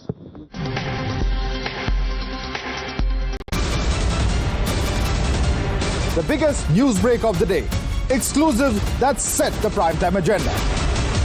Bringing you stories that matter. News breaks that shake up the system. Join us for the biggest revelation on Blueprint Exclusive weekdays at 6 p.m. only on Times Now. She asks tough questions like no other journalist. आप भाग रहे हैं सवाल पे। बड़ा simple सा straight forward सवाल है। Mr. D.K. Shiv Kumar, what next for you? When are you taking over as Chief Minister? She takes on the masters of Indian politics like no one else can. How do you see skill census versus caste census if you would want to respond to the current political climate? कहीं भी चले जाओ, कहीं भी आ जाओ। अजीत पवार जी भी कभी भी शरद पवार जी के पास चले जाएंगे, कभी भी इधर आ जाएंगे। क्या ऐसी पॉलिटिक्स है?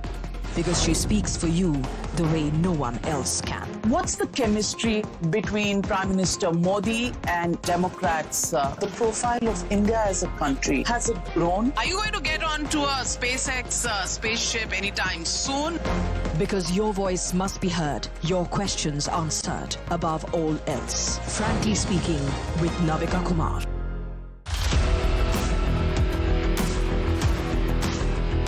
There's always that story that the nation wants to know. There are always questions that we want answers to. They can run, they can dodge, they can even ignore us. But we will repeatedly keep asking those questions and bring out the real facts. Because the nation will always want to know. Weekdays at 7 p.m.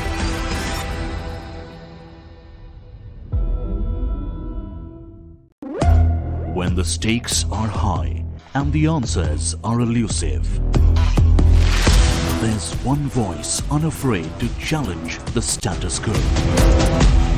At 8 p.m., I am not here to sugarcoat the truth. I am here to ask the hard questions. Because when others play it safe, I go straight to the heart of the matter. It's not about left or right. It's about what's right for India. It's about holding the powerful accountable. India Upfront with Pranesh Roy. Weeknights at 8 p.m. only on Times Now. No spin, no compromise, just the truth. For over 30 years, my journalism has been relentless, fearless, and uncompromised. My stories have breached lofty ivory towers and brought down the high and mighty. And I won't stop.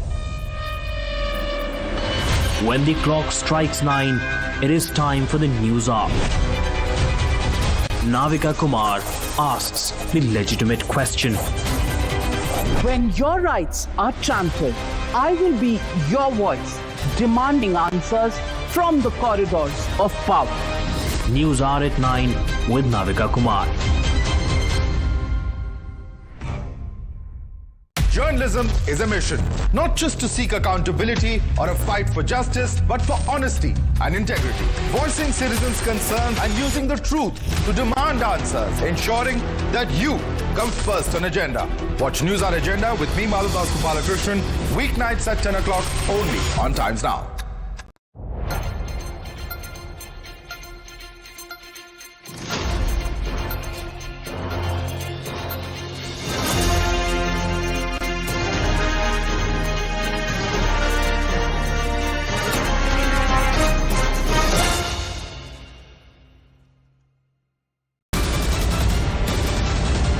The biggest news break of the day. Exclusive that set the primetime agenda. Bringing you stories that matter. News breaks that shake up the system. Volkswagen.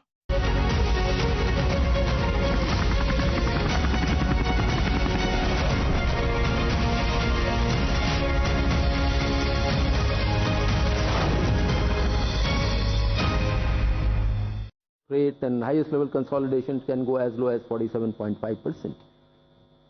Very low growth rate, etc., it comes to 52. What the goal is taken is 50 plus minus 1%, and that's showing that physical response to needs of the economy. So that is the goal, but overall trend has to be declining trend. And just see the record.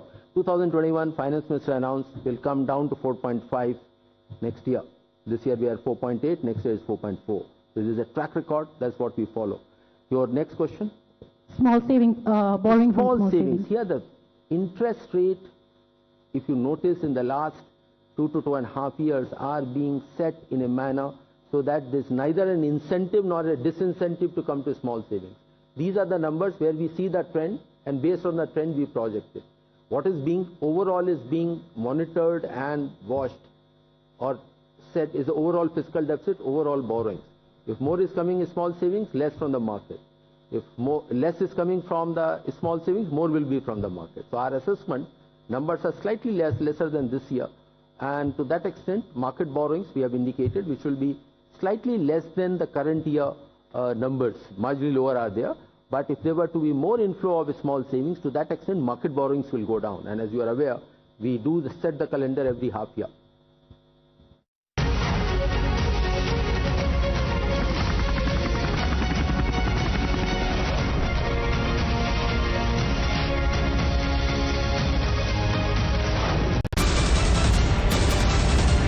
The biggest news break of the day.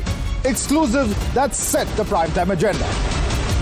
Bringing you stories that matter. News breaks that shake up the system. Join us for the biggest revelation on Blueprint Exclusive weekdays at 6 p.m. only on Times Now. She asks tough questions like no other journalist. आप भाग रहे हैं सवाल से. बड़ा simple सा straight forward सवाल है. Mr. D.K. Shivkumar, what next for you? When are you taking over as Chief Minister? She takes on the masters of Indian politics like no one else can. How do you see skill census versus caste census if you would want to respond to the current political climate? कहीं भी चले जाओ, कहीं भी आ जाओ. अजीत पवार जी भी कभी भी शरद पवार जी के पास चले जाएंगे, कभी भी इधर आ जाएंगे. क्या ऐसी पॉलिटिक्स है?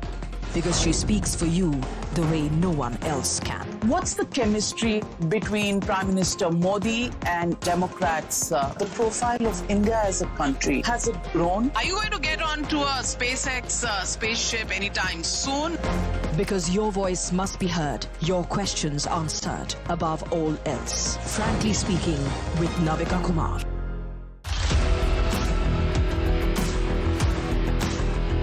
There's always that story that the nation wants to know. There are always questions that we want answers to. They can run, they can dodge, they can even ignore us. But we will repeatedly keep asking those questions and bring out the real facts. Because the nation will always want to know. Weekdays at 7 p.m.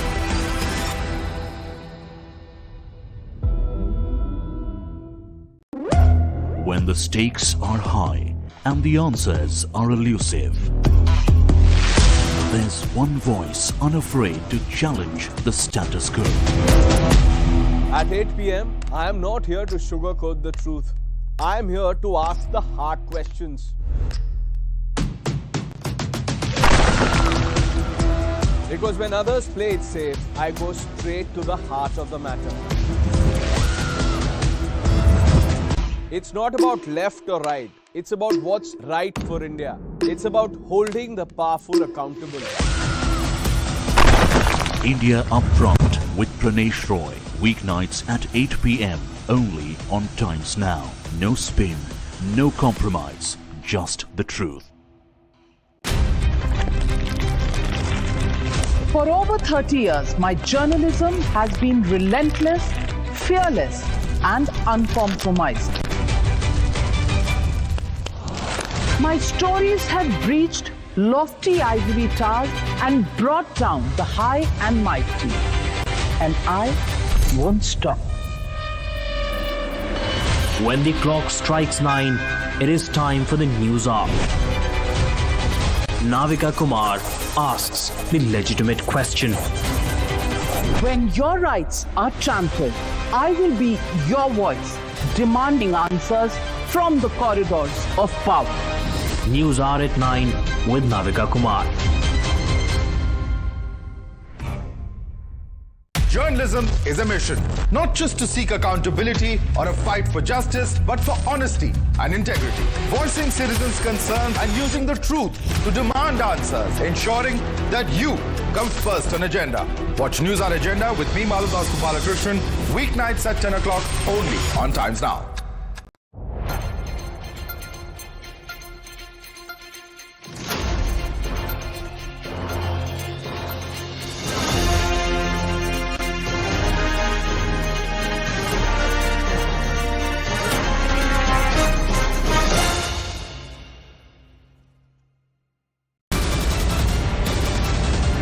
The biggest news break of the day. Exclusive that set the primetime agenda. Bringing you stories that matter. News breaks that shake up the system. Join us for the biggest revelation on Blueprint Exclusive weekdays at 6 p.m. only on Times Now. She asks tough questions like no other journalist. आप भाग रहे हैं सवाल से। बड़ा simple सा straight forward सवाल है। Mr. D.K. Shiv Kumar, what next for you? When are you taking over as Chief Minister? She takes on the masters of Indian politics like no one else can. How do you see Volkswagen?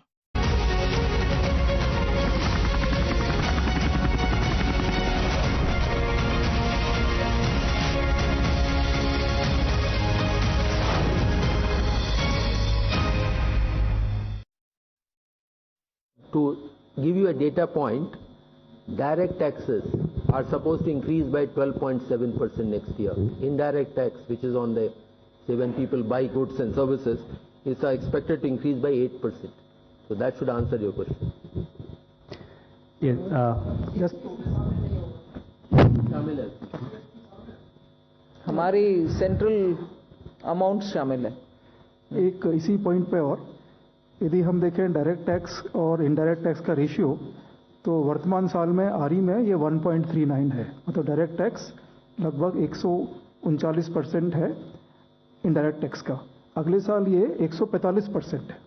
तो जो आप कह रहे हैं उसका उल्टा है, direct taxes पे अधिक अगले साल राशि प्राप्त होगी as compare to indirect tax. और यदि हम देखा जाए बॉयंसी जो है वो इनडायरेक्ट टैक्सेस में 0.82 है, क्योंकि कस्टम्स जो है वो कोई अभी हमारे लिए एक रेवेन्यू का साधन नहीं है, वो एक बॉर्डर मेजर्स है और बहुत समय में हमने ड्यूटी रिड्यूस भी की हैं, क्योंकि बहुत ज़्यादा हाई टैरिफ लगाने से भी उसके ठीक परिणाम नहीं। तो ये भी नहीं है। और CGST और सेस में हमारा जो बॉयंसी है वो सिर्फ 1.08 है।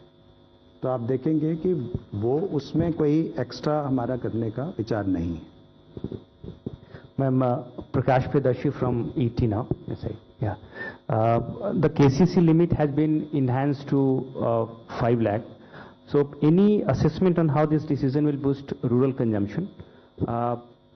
Secondly, ma'am, the budget document mentions something about sharing transaction details of crypto assets. If you could elaborate. Sharing transaction details of? Crypto assets. Okay. Nagaraj, you want to say on the KCC?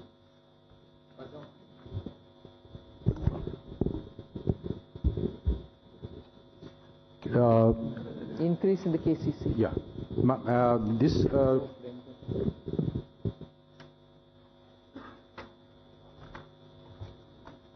Let me respond to the question on the KCC. This is to enable those farmers who are doing commercial cropping, they require more more crop loans are required. It will facilitate them, and government will provide the interest subvention for them up to limit of 5 lakhs. It is not first to assist the farmer. It is not a measure to boost rural consumption. That is not the intent. Intent is farmer needed more crop loans. It is to facilitate that. That is the purpose. And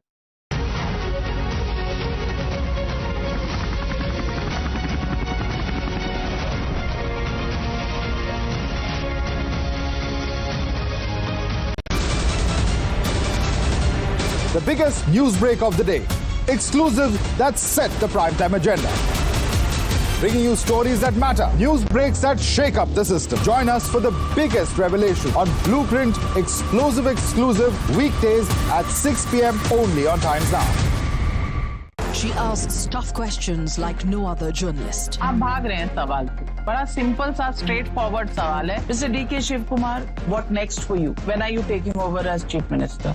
She takes on the masters of Indian politics like no one else can. How do you see skill census versus caste census if you would want to respond to the current political climate? कहीं भी चले जाओ, कहीं भी आ जाओ. अजीत पवार जी भी कभी भी शरद पवार जी के पास चले जाएंगे, कभी भी इधर आ जाएंगे. क्या ऐसी पॉलिटिक्स है? Because she speaks for you the way no one else can. What's the chemistry between Prime Minister Modi and Democrats? The profile of India as a country, has it grown? Are you going to get on to a SpaceX spaceship anytime soon? Because your voice must be heard, your questions answered above all else. Frankly Speaking with Navika Kumar.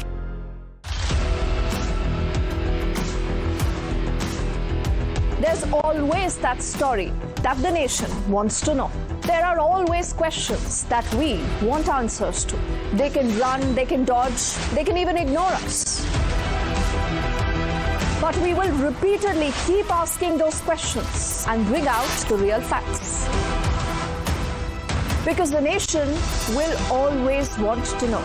Weekdays at 7 p.m.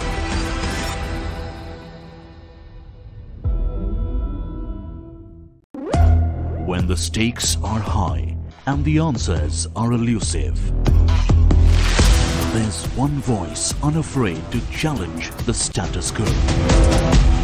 At 8 p.m., I am not here to sugarcoat the truth. I am here to ask the hard questions.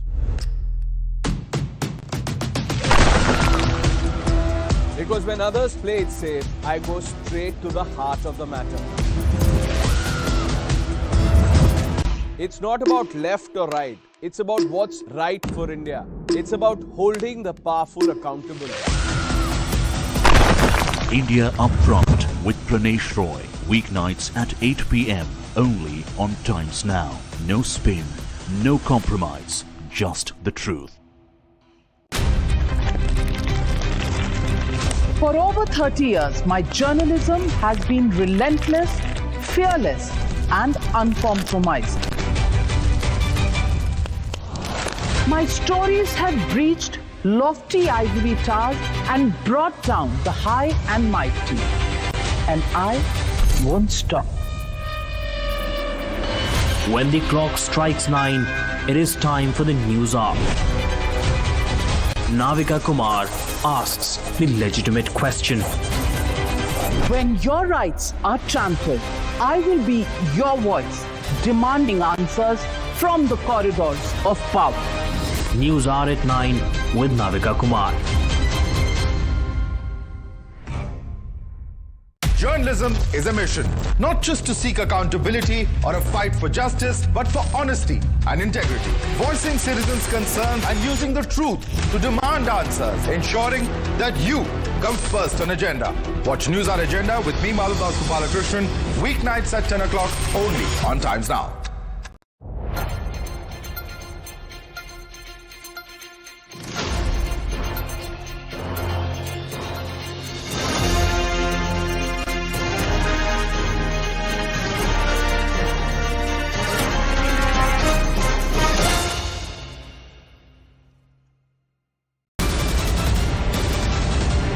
biggest news break of the day.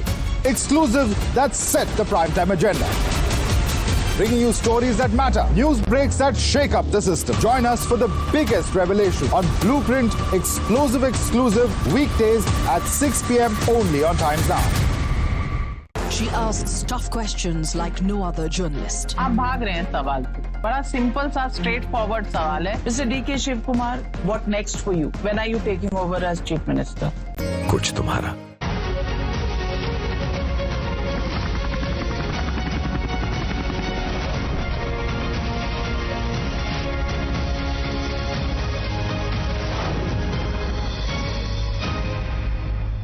A demand has to be met. The RE shows the numbers and we increase it. But just because of that, it doesn't mean that my BE will have to be on the enhanced note. Every year the numbers, in fact every crop season, post the crop season, the numbers vary. So as a demand-driven program, we'll certainly respond to it as and when the numbers come. On the crypto, when is the DEA paper likely to come? You'll get to know when it comes out. This is lap 6 at the back.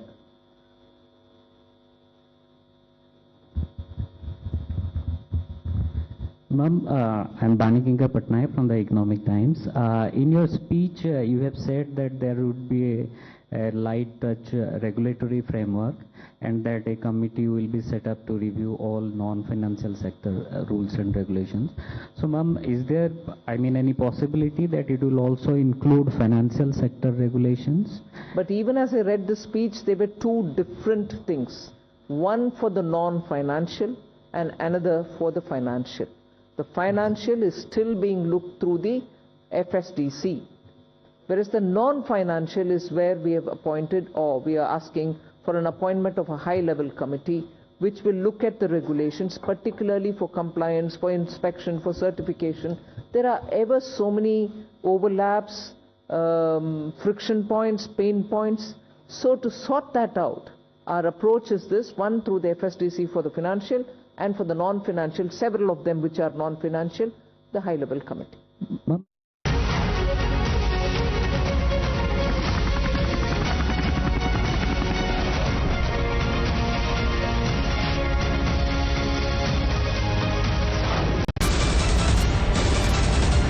The biggest news break of the day.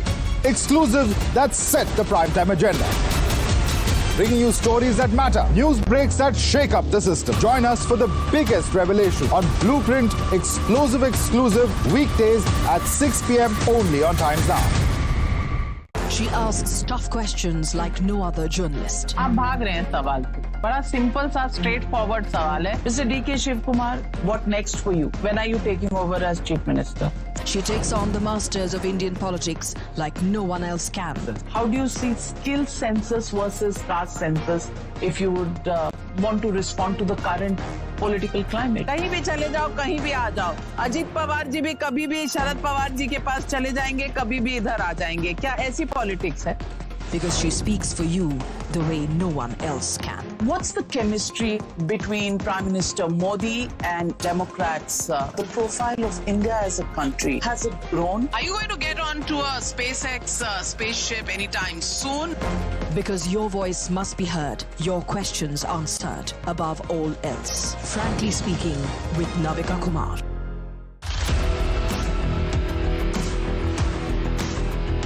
There's always that story that the nation wants to know. There are always questions that we want answers to. They can run, they can dodge, they can even ignore us.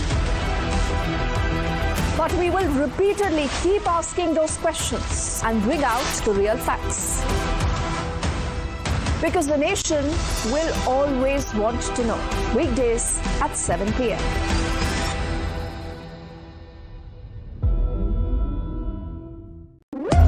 When the stakes are high and the answers are elusive, there's one voice unafraid to challenge the status quo. At 8 p.m., I am not here to sugarcoat the truth. I am here to ask the hard questions. Because when others play it safe, I go straight to the heart of the matter. It's not about left or right. It's about what's right for India. It's about holding the powerful accountable. India Upfront with Pranesh Roy. Weeknights at 8 p.m. only on Times Now. No spin, no compromise, just the truth. For over 30 years, my journalism has been relentless, fearless, and uncompromised. My stories have breached lofty ivory towers and brought down the high and mighty. And I won't stop. When the clock strikes 9, it is time for the news hour. Navika Kumar asks the legitimate question. When your rights are trampled, I will be your voice, demanding answers from the corridors of power. News hour at 9 with Navika Kumar. Journalism is a mission, not just to seek accountability or a fight for justice, but for honesty and integrity. Voicing citizens' concerns and using the truth to demand answers, ensuring that you come first on agenda. Watch News Hour Agenda with me, Maludas Gopalakrishnan, weeknights at 10 o'clock only on Times Now.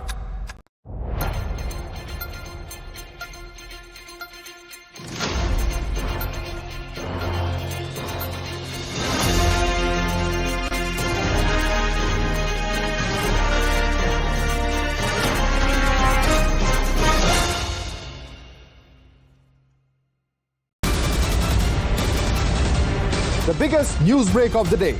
Exclusive that set the primetime agenda. Bringing you stories that matter. News breaks that shake up the system. Join us for the biggest revelation on Blueprint Explosive Exclusive weekdays at 6 p.m. only on Times Now. She asks tough questions like no other journalist. आप भाग रहे हैं सवाल से. बड़ा simple सा straight forward सवाल है. Mr. D.K. Shiv Kumar, what next for you? When are you taking over as Chief Minister? She takes on the masters of Indian politics like no one else can. How do you see skill census versus caste census if you would want to respond to the current political climate? कहीं भी चले जाओ, कहीं भी आ जाओ. अजीत पवार जी भी कभी भी शरद पवार जी के पास चले जाएंगे, कभी भी इधर आ जाएंगे. क्या ऐसी पॉलिटिक्स है? Because she speaks for you the way no one else can. What's the chemistry between Prime Minister Modi and Democrats? The profile of India as a country, has it grown? Are you going to get onto a SpaceX spaceship anytime soon? Because your voice must be heard, your questions answered above all else. Frankly speaking with Navika Kumar.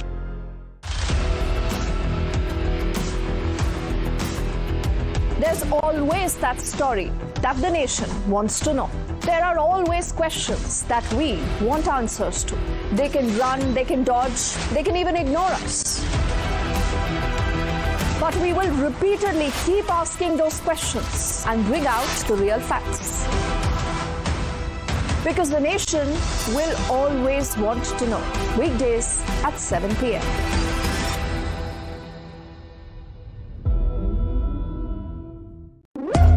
When the stakes are high and the answers are elusive, there's one voice unafraid to challenge the status quo. At 8 p.m., I am not here to sugarcoat the truth. I am here to ask the hard questions. Because when others play it safe, I go straight to the heart of the matter. It's not about Google Gemini.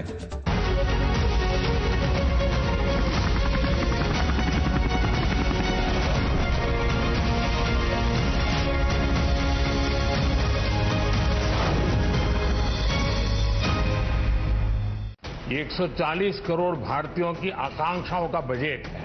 ये हर भारतीय के सपनों को पूरा करने वाला budget है. हमने कई सेक्टर्स युवाओं के लिए खोल दिए. सामान्य नागरिक विकसित भारत के मिशन को ड्राइव करने वाला. I am now happy to announce that there will be no the income tax payable up to income of 12 lakh rupees.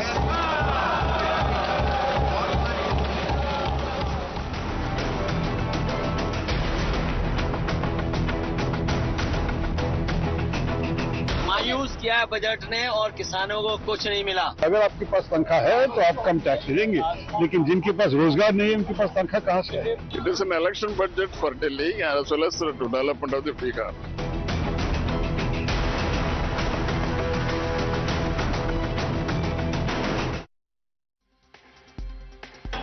Well, the Finance Minister Nirmala Sitharaman today had announced the budget, which is the Modi 3.0's first full-fledged budget, in which there was a massive tax relief for the middle class. Now, there's a political war going on that. You heard the opposition leaders, including Mr. Akhilesh Yadav, who says ki kuch nahi mila hai middle class ko. There's inflation, there's mehengai, and many in the opposition are also calling it a chunavi budget, pointing out what has been announced for Bihar. According to them, the government's focus was on Bihar entirely. Although Tejaswi's reaction was very interesting, because Tejaswi Yadav believes कि Bihar को कुछ नहीं मिला है, सौतेला व्यवहार किया गया है. Let me open this up and go across to our guests, and let's get in the industry voices first. We're joined by Tom Vadakkan, national spokesperson of the Bharatiya Janata Party. We're also joined by R.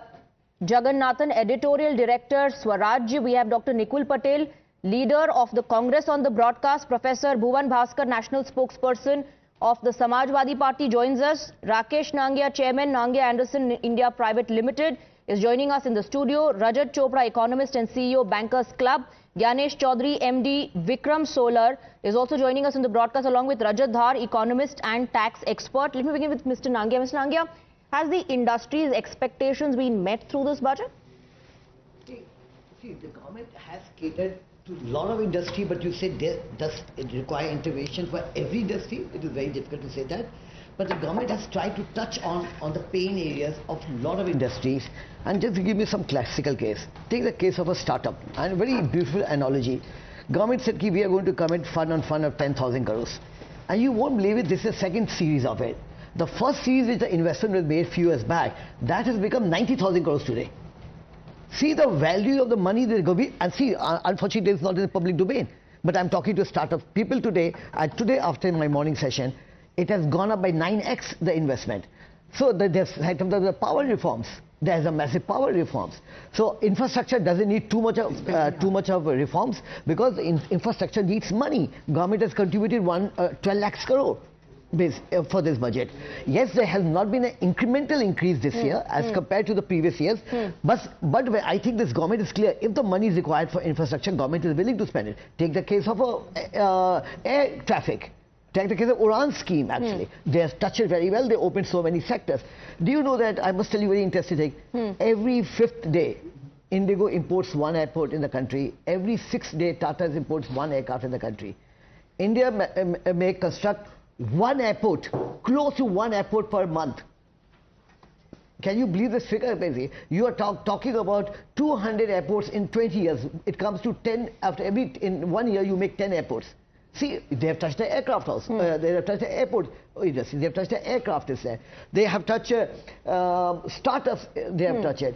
They have touched manufacturing wherever is required also. It's not that they have not touched also. But let's accept it. Do we accept the government to touch every sector? Answer is no. But if there's a pain area, we expect the government to touch it, because there's an opportunity once a year comes openly. But budget is not gone are the days where you used to make changes in the budget. Absolutely. If the changes are required, you'll go ahead with that. You're not going to wait for the budget to come. And this model message of the government is very clear. So all in all, will you give a thumbs up? I will. Naturally, I'm going to give a budget and combined budget. Okay. See, I will not can't give the vertical or one specific line. When I combine personal income tax and when I combine the corporate tax, I give a thumbs up. All right, let me bring in Gyanesh Chaudhary as well. Like Mr. Nangia said, Gyanesh Chaudhary, the government has placed significant emphasis on the reforms in the in the power sector, and has incentivized states to enhance the electricity distribution and transmission. How does VSL plan to contribute to these reforms?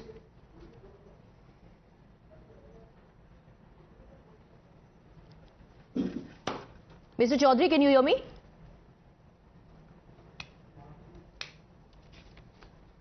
Mr. Chaudhary, can you hear me, sir? Okay, I don't think he's able to hear me. Let me bring in Rajat Chopra, Rajat Chopra, I'm also going to dive a little bit into what the politicians are saying, because it looks like at the moment that everybody is only responding on the highlights, which is of course the massive tax reliefs that the middle class has got. Now there are some politicians like Rahul Gandhi who are saying this is a band-aid on a bullet injury. Combine that with other things that are not being discussed. Do you believe that the government has treated this budget like a band-aid on a bullet injury? Rajat Chopra? Look, I would not definitely get into a Yeah, can you hear me? Yes, now? sir. Please can go you ahead. hear me? Yes. Am I audible? Yes, sir. Yeah, so I would not comment on the political angle that the politicians are trying to draw. That is very personalized to parties and people. I think overall it was a very Viksit Bharat budget, Make in India budget. And that is the way I see it. And overall, if I see that the 85% of the class that has been benefited, the middle class have been benefited from the tax benefit, I think that's where the real benefit comes. But the clear agenda of the government definitely looks like putting this 85% to a new tax regime transition so that they get the benefit. However, the tax inflows are 80% from the rest of the 15%. That's another story to it. But if you see overall, I think the sectoral, as was mentioned earlier, the sectors have been touched upon. Tourism, medical tourism, I think all the sectors have been touched upon. But then, Swati, the key lies, if you see, the key lies in the execution of these schemes, which means execution at the ground level to the real beneficiaries. Which means the process, which means the governance, which means the time. Now, if I am getting all those schemes, I as an MSME sector, I as an MSME of India, how I am going to benefit? For example, the CGTSME scheme is for example increased to 2 crores. Now, how it is really correlating with the execution speed to the core beneficiary, that is MSME on ground, is where the key role comes. And so my thing is that government has set the platform in last 10 years for the India to be on the global stage. But I think there is a lot of scope of improvement when we see on the execution side of these schemes. I don't see personally that many of the MSME would be knowing that government runs more than 21 MSME beneficial related schemes. That includes also the marketing expense scheme to the new MSME setup. So I think there is a lot of gap in that understanding and the execution. That is where I see. But clearly from a I would say sectoral angle, I think if Bihar becomes a focus, that clearly spells some kind of political interest. But then I would not want to comment on that. But so do Delhi, so do Bombay, so do Kolkata, so do many other states. I think that clearly reflects some kind of political interest gaining. But overall, it's a Viksit Bharat kind of budget. And if you see the tariff also, I think the finance minister has tried to offset that in some form with various kinds of initiatives. But overall, I think it's a Viksit Bharat budget. But then we should not only applaud about the tax. Is that it's a Viksit Bharat budget and execution is the key. Let me try and go across to Gyanesh Chaudhary again. If you can hear me, Mr. Chaudhary, we were just discussing the emphasis that the government has placed on the power sector. How does BSL plan to contribute to these reforms? Thank you, Swati. I'm sorry about the glitch earlier. Am I audible? Yes, sir. Absolutely. Go ahead, please. Great. According to me, it's a great time to be in the power sector and the energy sector. The government has given a very strong mandate on enhancing exports, manufacturing. There's 35,000 crores allocated for green hydrogen. There is a separate effort to set up export promotion. Solar itself is a very strong mandate promoted directly by Honorable Prime Minister. So we see some very bullish decisions being taken on capital allocation, as well as moving on to building a strong energy independent and Atmanirbhar Bharat. Absolutely. Now, Rajat Dhar, the common man, was interested in knowing how much tax relief, something that the middle class was waiting for far too long. that has happened. The politicians, some of them, they may not be satisfied and very happy with it, but the common man definitely is, because no income tax till 12 lakh of income. But then if you see the breakup which is on the screens as well, every income group seems to be saving some money at the end of the day. Exactly. Yes, if you say that when we break down the budget and analyze it and taking into consideration the exemption of under Section 87 under the new tax regime, we see that yes, from 75,000 to 1 lakh being in the hand. But then there are actually two different set of, you can say, retail investors, or you say consumers for that matter, because, or salaried people for that matter, because there are some people who are very heavy on their home loans and other such HRA consumables, whereas there are larger chunks which are not too much dependent on that. But once we run different permutation combinations, say across say for example, if a person is having a 15 lakh of income or a 20 lakh of income, vis-a-vis a person having a 12 or 15, 10 lakhs of income, we will see that yes, there are certain cases where when we constitute all the exemptions being availed based on the loan, based on the different deductions, then we see that yes, for some there is an old tax regime which is still good, and for some there is a new tax regime. But yes, there would be convergence happening, and we will be seeing that people moving to the new tax regime. However, will there be an automatic shift to that? There would be eventually automatic shift to that.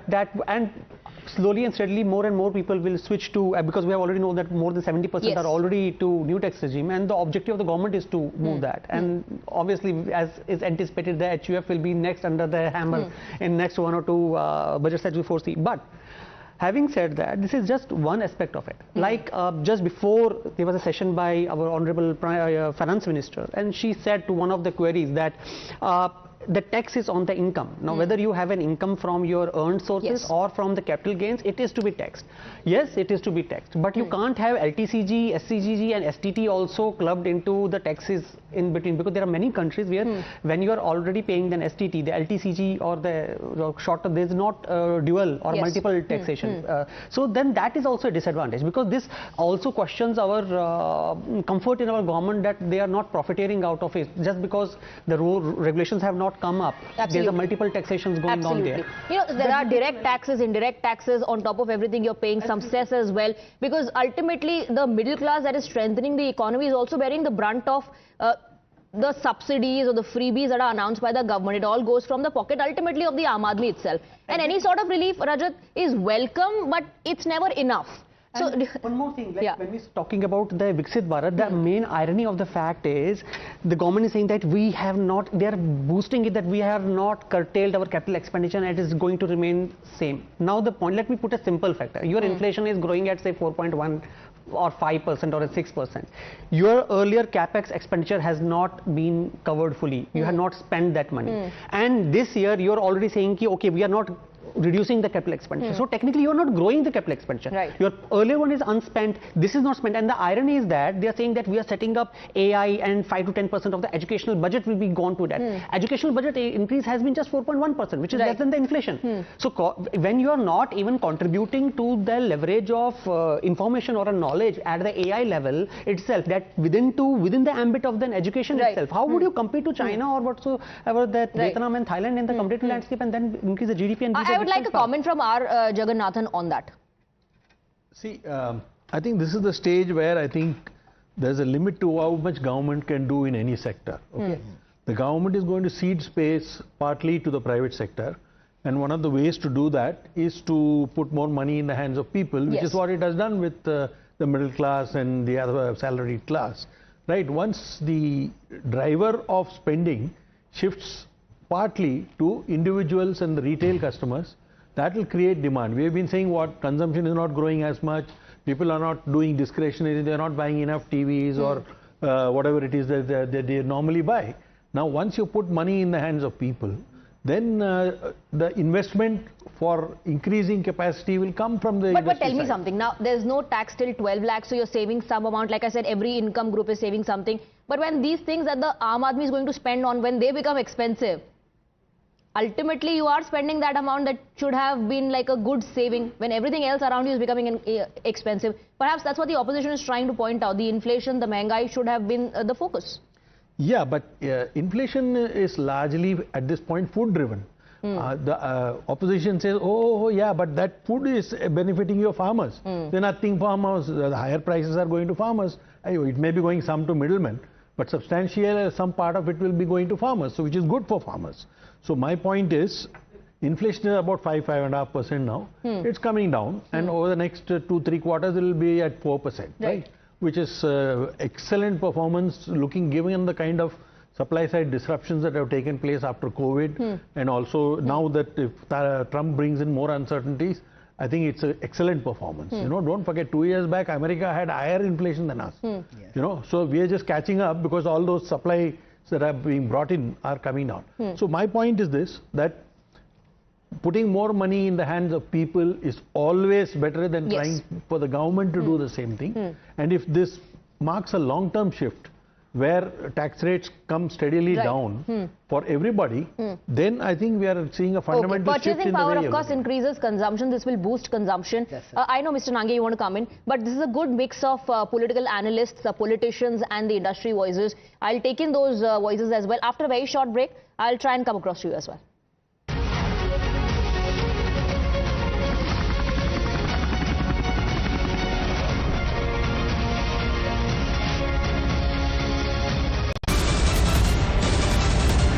The biggest news break of the day. Exclusive that set the primetime agenda. Bringing you stories that matter. News breaks that shake up the system. Join us for the biggest revelation on Blueprint Explosive Exclusive weekdays at 6 p.m. only on Times Now. She asks tough questions like no other journalist. आप भाग रहे हैं सवाल पे. बड़ा simple सा straightforward सवाल है. Mr. D.K. Shivkumar, what next for you? When are you taking over as Chief Minister? She takes on the masters of Indian politics like no one else can. How do you see skill census versus caste census if you would want to respond to the current political climate? कहीं भी चले जाओ, कहीं भी आ जाओ. अजीत पवार जी भी कभी भी शरद पवार जी के पास चले जाएंगे, कभी भी इधर आ जाएंगे. क्या ऐसी politics है? Because she speaks for you the way no one else can. What's the chemistry between Prime Minister Modi and Democrats? The profile of India as a country, has it grown? Are you going to get onto a SpaceX spaceship anytime soon? Because your voice must be heard, your questions answered above all else. Frankly Speaking with Navika Kumar.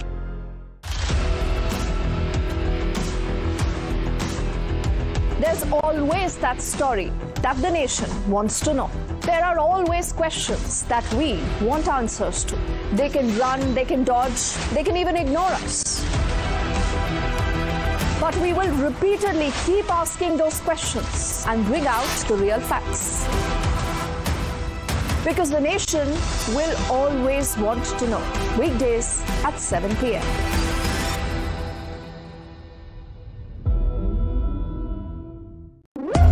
When the stakes are high and the answers are elusive, there's one voice unafraid to challenge the status quo. At 8 p.m., I am not here to sugarcoat the truth. I am here to ask the hard questions. Because when others play it safe, I go straight to the heart of the matter. It's not about left or right. It's about what's right for India. It's about holding the powerful accountable. India Upfront with Pranesh Roy. Weeknights at 8 p.m. only on Times Now. No spin, no compromise, just the truth. For over 30 years, my journalism has been relentless, fearless, and uncompromised. My stories have breached lofty ivory towers and brought down the high and mighty. And I won't stop. When the clock strikes 9, it is time for the news hour.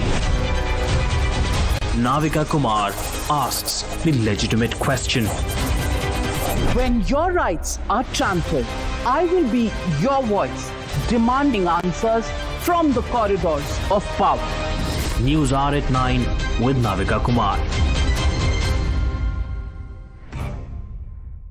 Journalism is a mission, not just to seek accountability or a fight for justice, but for honesty and integrity. Voicing citizens' concerns and using the truth to demand answers, ensuring that you come first on agenda. Watch News on Agenda with me, Maludas Balakrishnan, weeknights at 10 o'clock only on Times Now.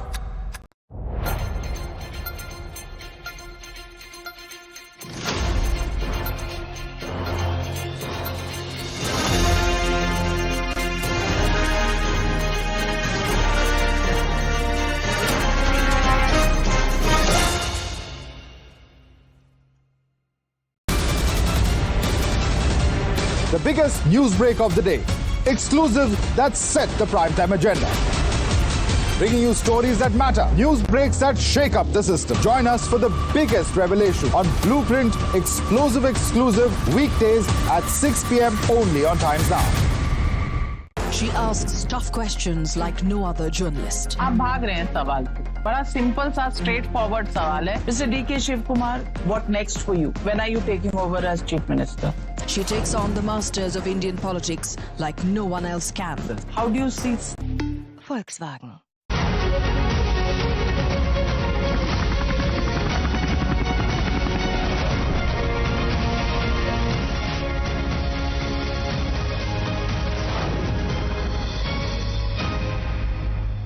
Government says it's a Vikasit Bharat budget. The opposition is not impressed. Let me quickly take in the views coming in from the political analysts and the politicians. We have Professor Bhuvan Bhaskar, national spokesperson of the Samajwadi Party here. Industry जो voices हैं, जो corporates हैं, वो तो Thums up दे रहे हैं, पर opposition को क्यों लग रहा है कि ये किसी काम का नहीं है या मिडिल क्लास को वाकई कोई राहत नहीं मिली है? देखिए, इस बजट को जो हम देख पा रहे हैं, हमको लग रहा है ये सरकार बचाने का बजट है, क्योंकि एक ही प्रदेश पर केंद्रित ये बजट है, बिहार प्रदेश पर केंद्रित। और सबको पता है ये बैसाखी की सरकार है और कहां कहां से चल रही है, बिहार से, आंध्र प्रदेश से। केवल फोकस अपनी सरकार को बचाने के लिए किया गया। और जो किसान, महिला और लघु उद्योग है, उनके लिए कुछ नहीं है। बहुत जिम्मेदारी से कहना चाहता हूं आपके चैनल के माध्यम से, किसानों के लिए तो ये बजट बहुत ही घाटे का सौदा है। मैं आपको बताना चाहता हूं सरकार किस कृषि क्षेत्र वो है जहां पर 46% रोजगार है, जीडीपी जहां पर 18% है। लेकिन हम क्या देख पा रहे हैं, किसान के जो उपकरण है जिनसे खेती से सहायक चीजें होती हैं, वो सब सरकार महंगा करके और उनको टैक्स में आप देख, उनको कर्ज में आप सहूलियत कर रहे हैं। तो किसी को फायदा नहीं हो रहा। मैं आपको बहुत जिम्मेदारी से बता, बस केवल 1 मिनट दे दीजिए मुझे। मैं आपको बताना चाहता हूं किसानों को किस दिशा में सरकार ले जाना चाहती है। ये चाहती है कि किसानी करना छोड़ दे, खेती करना छोड़ दे किसान, और जो जमीनें हैं वो बेच दे अपने औद्योगिक मित्रों को। तो इस दिशा पे ये सरकार बहुत बड़ा आरोप आप लगा रहे हैं। लेकिन I want to go across to Nikul Patel as well and then Tom Vadakkan, you can reply to both. Nikul Patel, बहुत लोग ये भी कहेंगे कि जब यूपीए की भी सरकार होती थी, इतनी सारी पार्टीज होती थी साथ में, तो हर पार्टी को उनके रीजन को, उनके स्टेट को ध्यान में रखते हुए बजट बनाया जाता था। And you know back then बहुत सारे, जब रेलवे मिनिस्टर अलग से बजट देते थे तो वो अपने रीजन के लिए ज्यादा ट्रेन शुरू करते थे। तो ये तो पहले भी हो चुका है। Your view? Yeah, you rightly pointed out. Railway budget was different budget. Today you cannot find a railway budget and not major allocation was found in it. Secondly, the government is claiming that we are targeting Viksit Bharat 2047. Now, when you're talking of Viksit Bharat, they have targeted agriculture as a first priority, and that is reason because they find that the Lok Sabha mandate what they got is really alarming for them, and definitely they can support their supporters who are giving support to the government. But if you see, government is identifying 100 low productivity districts, but whether they will be able to achieve that or not, that is the question. Because previously, if you see that there were 100 smart cities that were focused by the government. You're concerned about the execution. Tom Vadakkan, but please do respond to what the Samajwadi Party spokesperson said. The government has brought in such a budget that will force the farmers to give up farming.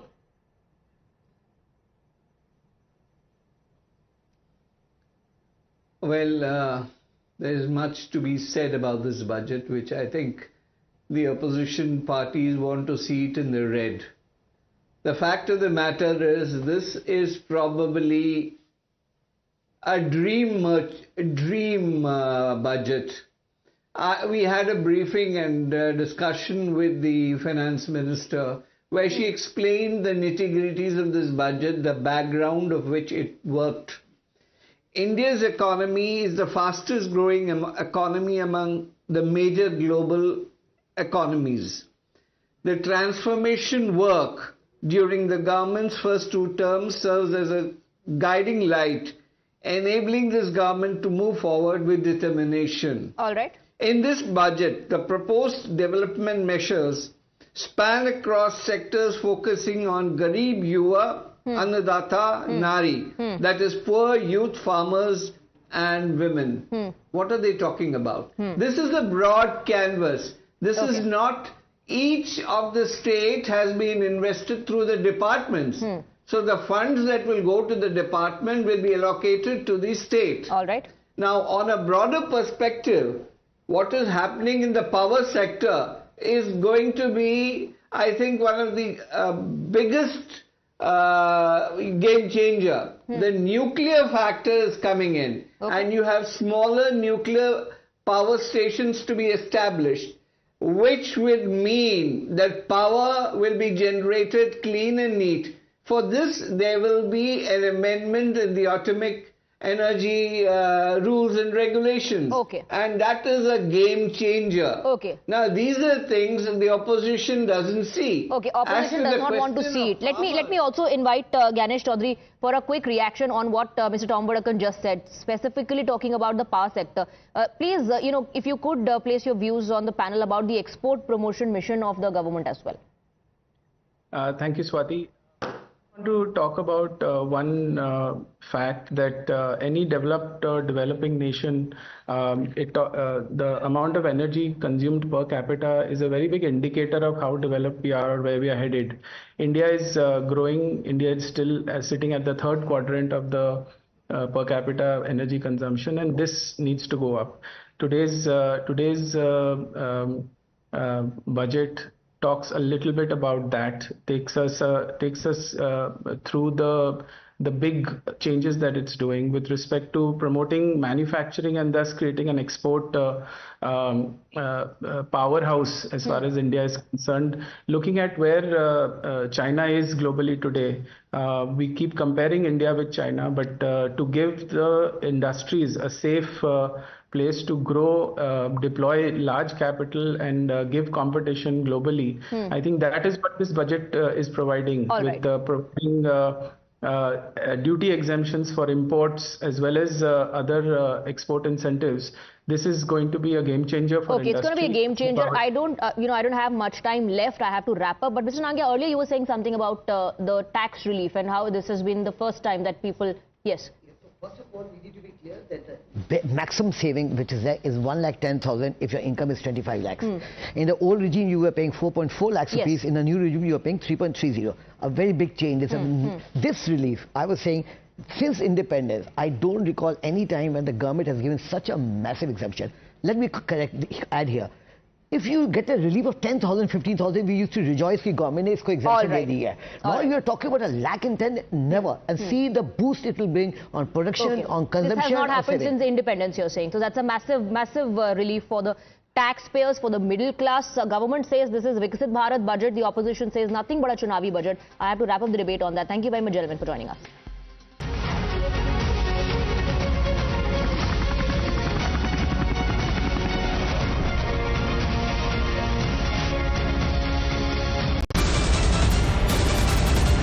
The biggest news break of the day. Exclusive that set the primetime agenda. Bringing you stories that matter. News breaks that shake up the system. Join us for the biggest revelation on Blueprint exclusive weekdays at 6 p.m. only on Times Now. She asks tough questions like no other journalist. आप भाग रहे हैं सवाल से. बड़ा simple सा straight forward सवाल है. Mr. D.K. Shivkumar, what next for you? When are you taking over as Chief Minister? She takes on the masters of Indian politics like no one else can. How do you see skill census versus caste census if you would want to respond to the current political climate? कहीं भी चले जाओ, कहीं भी आ जाओ. अजीत पवार जी भी कभी भी शरद पवार जी के पास चले जाएंगे, कभी भी इधर आ जाएंगे. क्या ऐसी पॉलिटिक्स है? Because she speaks for you the way no one else can. What's the chemistry between Prime Minister Modi and Democrats? The profile of India as a country, has it grown? Are you going to get onto a SpaceX spaceship anytime soon? Because your voice must be heard, your questions answered above all else. Frankly speaking, with Navika Kumar.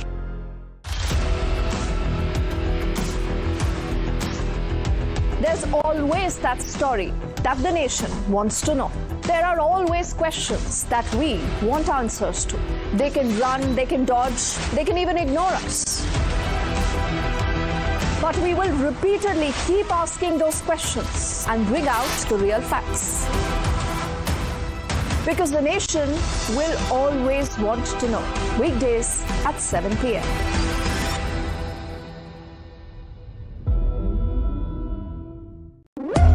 When the stakes are high and the answers are elusive, there's one voice unafraid to challenge the status quo.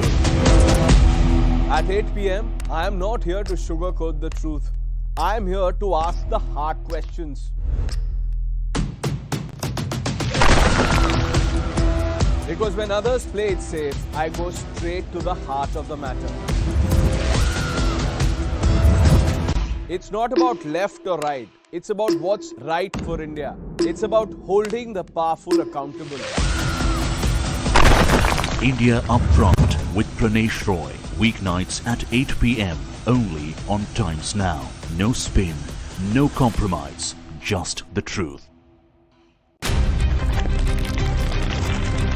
For over 30 years, my journalism has been relentless, fearless, and uncompromised. My stories have breached lofty ivory towers and brought down the high and mighty. And I won't stop. When the clock strikes 9, it is time for the news hour. Navika Kumar asks the legitimate question. When your rights are trampled, I will be your voice, demanding answers from the corridors of power. News hour at 9 with Navika Kumar. Journalism is a mission, not just to seek accountability or a fight for justice, but for honesty and integrity. Voicing citizens' concerns and using the truth to demand answers, ensuring that you come first on agenda. Watch News Hour Agenda with me, Madhudas Gopalakrishnan, weeknights at 10 o'clock only on Times Now.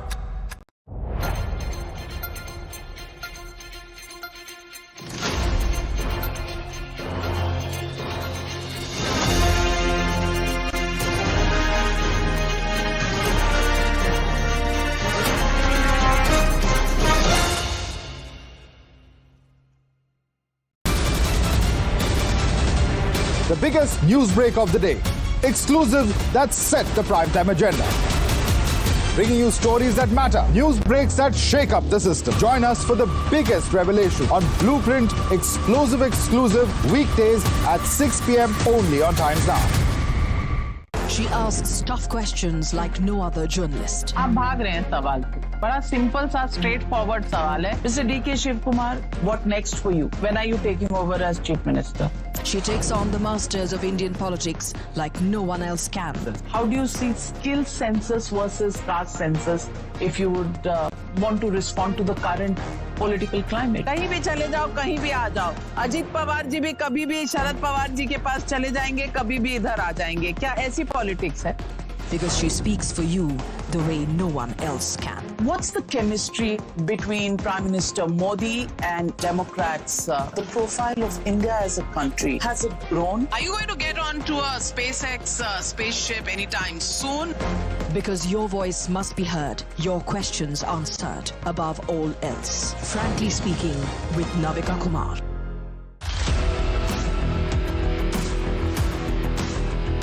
There's always that story that the nation wants to know. There are always questions that we want answers to. They can run, they can dodge, they can even ignore us. But we will repeatedly keep asking those questions and bring out the real facts. because the nation will always want to know. Weekdays at 7 p.m.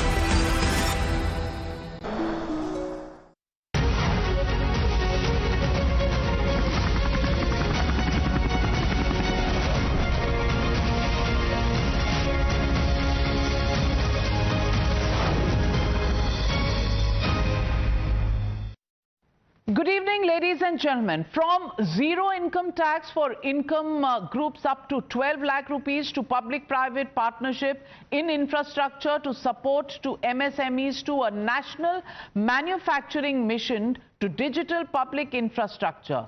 Yes, it's all there in budget made by Nirmala Sitharaman for 25-26, first full budget by the finance minister, and the Modi 3.0, which had something for everyone.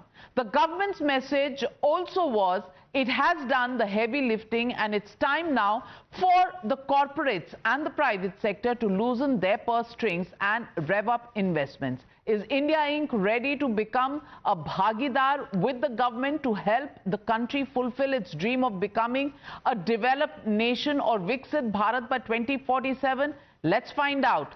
And joining me tonight on the debate is Sanjeev Puri, President CII and CMD of ITC Limited. Also joining the debate is Dr. Naresh Trehan, Chairman CII Healthcare Council, R. Mukundan, Vice President of the CII and Managing Director of Tata Chemicals, Raja Navani, CMD Jetline Group and CII Chairman of India at 100. Thank you, gentlemen, for joining me. Sanjeev Puri, as President of CII, how would you rate this budget?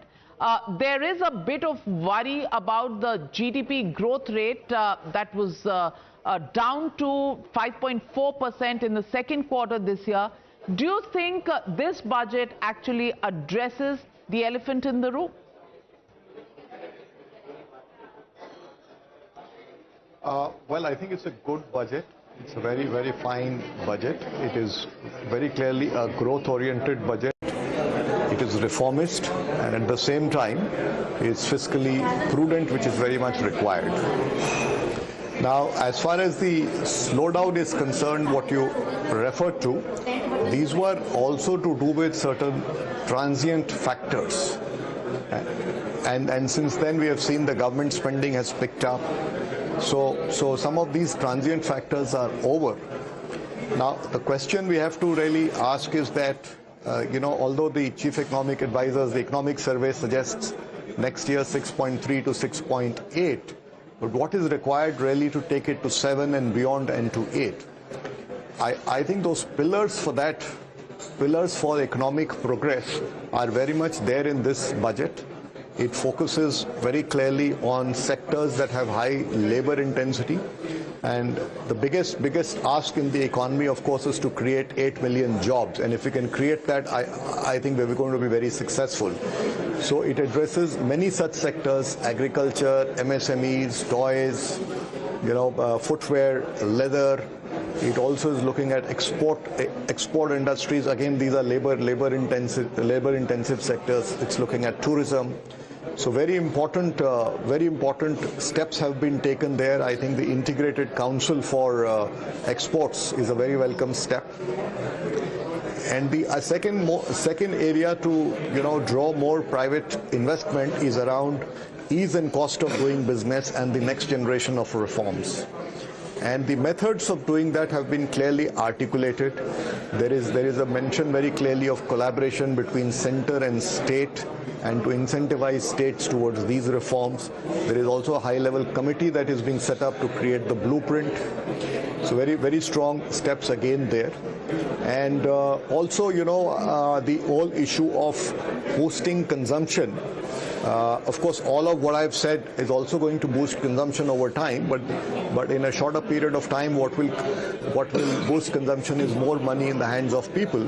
So the relief in income tax, the social security for gig workers, I think all of this will provide immediate relief to middle class and will provide some impetus to consumption and therefore contribute to the virtuous cycle of investments and employment and growth. All right. So then let me ask Mr. R. Mukundan. Mr. Mukundan, two questions that arise. Some people saying that only 2% of the population actually pays income tax. So even if there is a tax relief that comes in, is it enough to actually increase demand, increase consumption to turn around the economy? Question number one. And question number two, private sector investment hasn't really kept pace with the expectations. What is holding it back, and will this budget actually see some more interest coming in from the private sector, especially in the investment and creation of jobs area? Thank you, Navika. I think if you look at the broad context of the budget, it addresses three issues. Number one, it addresses the issue of consumption and the pain in the middle class. They were hurting, and it addresses that, puts a balm there and gives them some power to drive the consumption. I'll come to that, whether the consumption will drive further economic move and a virtuous circle. The second piece it does addresses jobs. I think jobs we've been highlighting for many, many years. I think the first focus has been agriculture, which is the largest job created today. The second one, it addresses MSME. Within manufacturing, MSME create the most jobs. It also addresses exports. If you want to sort of move to high-paying jobs, higher qualified job, exports is critical because India is a center for GCC, electronics export. If you look at the software export, all these are export entities which have created jobs for people. And the third piece which it does is that while doing the first two, it ensures our fiscal glide path is intact. The target is 4.4. All this augurs well, and on top of that, what the minister has done is that the gap which may arise because of the funding issue, the revenue foregone in the infrastructure sector, clearly she has asked for public-private partnership. There's a pipeline of 3-year pipeline of such projects which is going to come on table, and they're going to work on that to make sure the infrastructure spending does not stop. In terms of infrastructure, she actually has highlighted another angle to it, that it is about investment, which is investment in people and investment in sustainability. If you look at the investment in people, the whole point about connecting all the schools by broadband, to also give money for Atal Tinkering Labs, to give funding to IITs and IIScs, is going to provide future talent for India as we prepare ourselves for AI world and the world of digital. And the second piece is that if India has got to decarbonize its coal-fired boilers, it has to go to nuclear power, and the 100-gigawatt mission with 20,000 crore for the 6 or 7 Bharat small reactors, I think is the right step to sort of make it more sustainable. And on top of that, if you need public-private partnership, we need to build on trust. She used the word trust. I think the most of the time it is one word which I heard many times, at least 10 times I did a last count. And how do you bring about trust? You bring about trust by making sure that you decriminalize many of the rules, make it easy for entrepreneur, make his cost of doing business lower. And I think they've addressed that. In top of that, what are they given to entrepreneur? If you look at entrepreneur from MSME, the definition itself has been changed to 500 crores. I think Indian MSMEs have to become global scale. They need to address international market, and she has enabled that.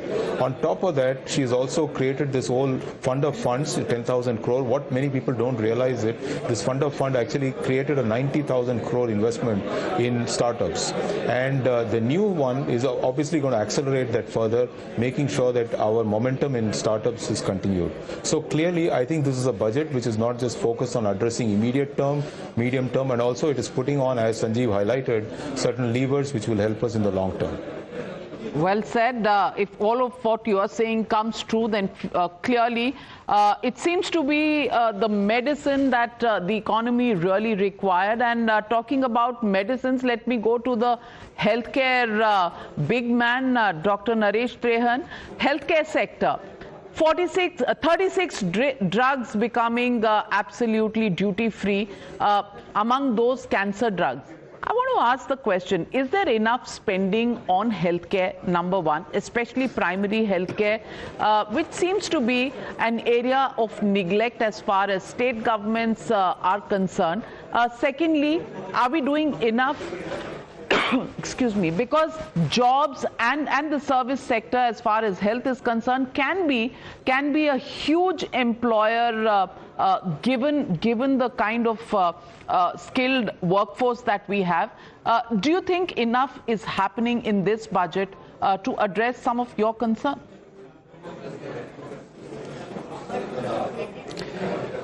So actually, this budget is actually a follow-through of the announcements made in July, where it was outlined that we will have X number of nursing schools, 75,000 more doctors coming into the mainstream over the next 2-3-4 years, that seats are being created.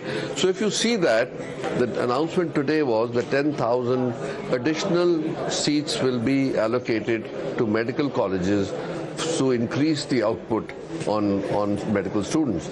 So that's a welcome news. The next thing is also the centers of excellence, the 5 that were announced today.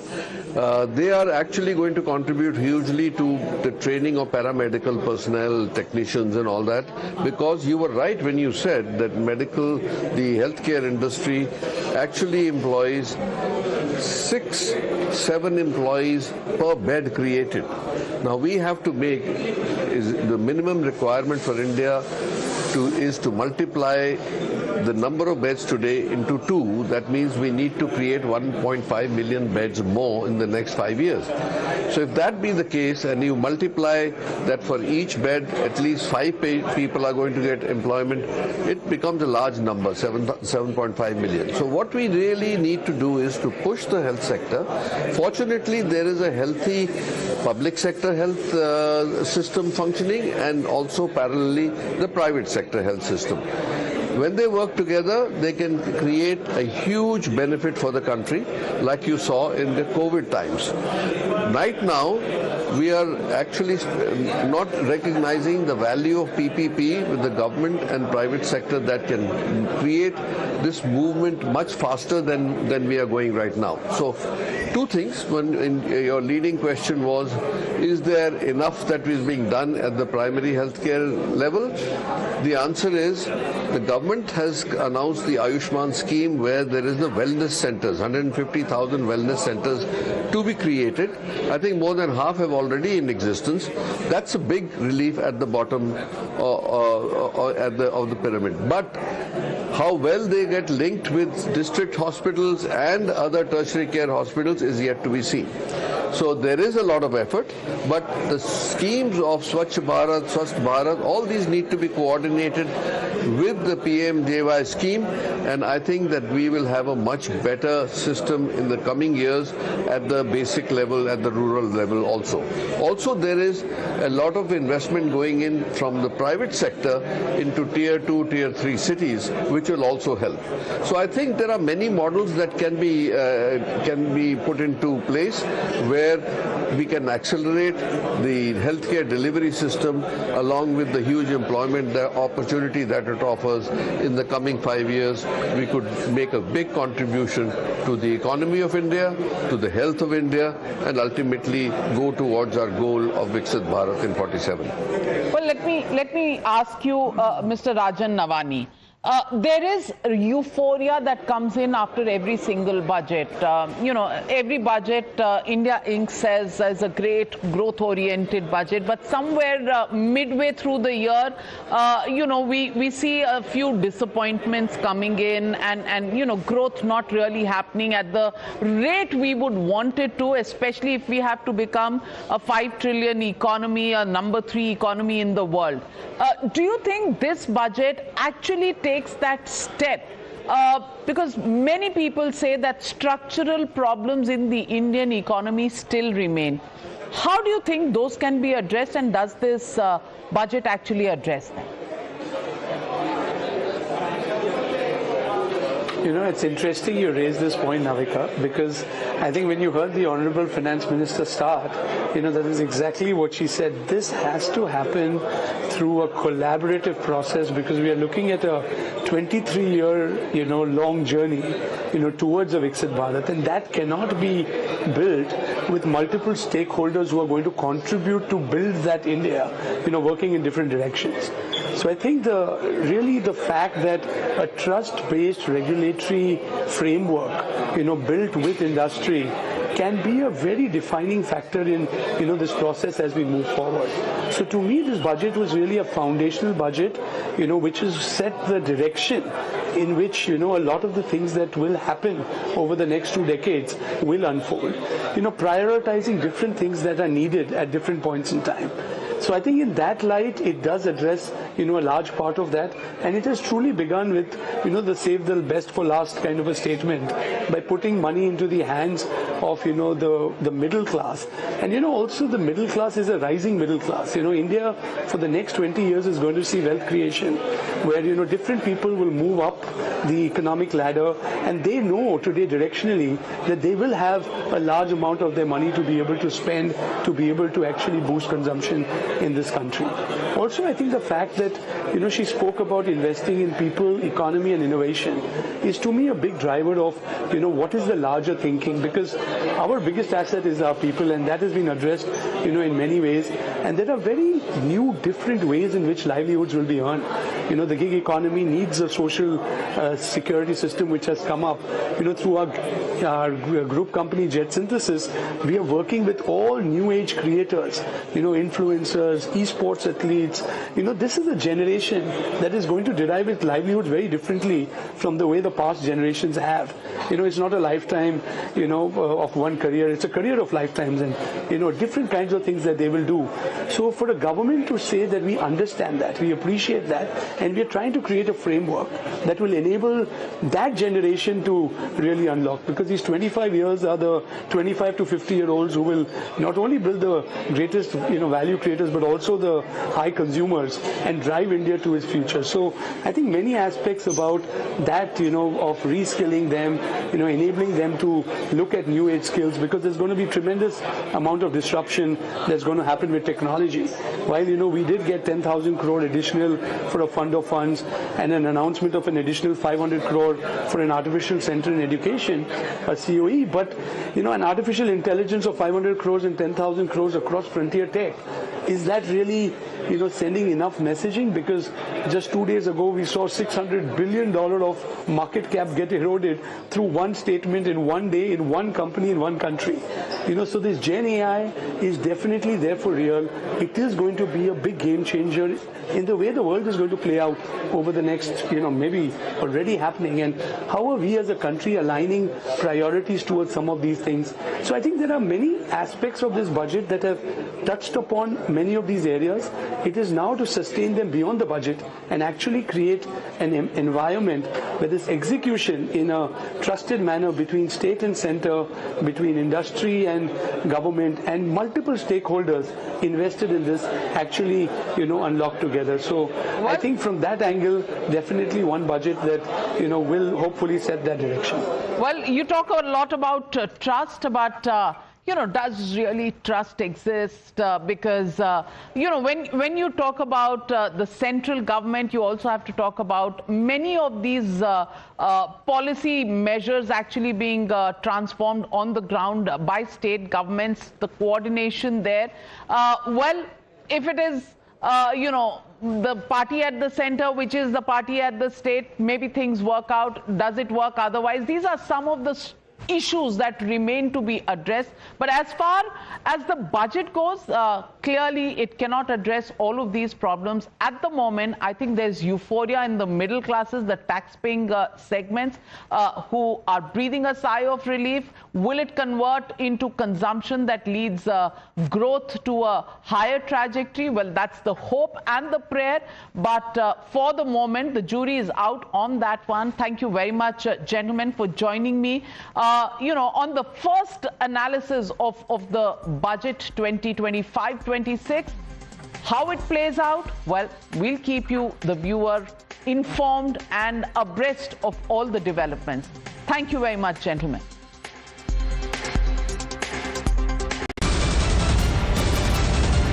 The biggest news break of the day. Exclusive that set the primetime agenda. Bringing you stories that matter, news breaks that shake up the system. Join us for the biggest revelation on Blueprint exclusive weekdays at 6 p.m. only on Times Now. She asks tough questions like no other journalist. आप भाग रहे हैं सवाल से. बड़ा simple सा straight forward सवाल है. Mr. D.K. Shivkumar, what next for you? When are you taking over as Chief Minister? She takes on the masters of Indian politics like no one else can. How do you see skill census versus caste census if you would want to respond to the current political climate? कहीं भी चले जाओ, कहीं भी आ जाओ. अजीत पवार जी भी कभी भी शरद पवार जी के पास चले जाएंगे, कभी भी इधर आ जाएंगे. क्या ऐसी पॉलिटिक्स है?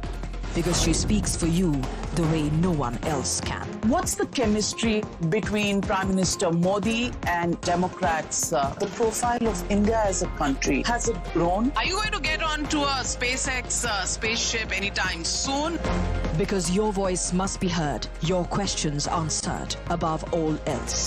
Frankly speaking, with Navika Kumar.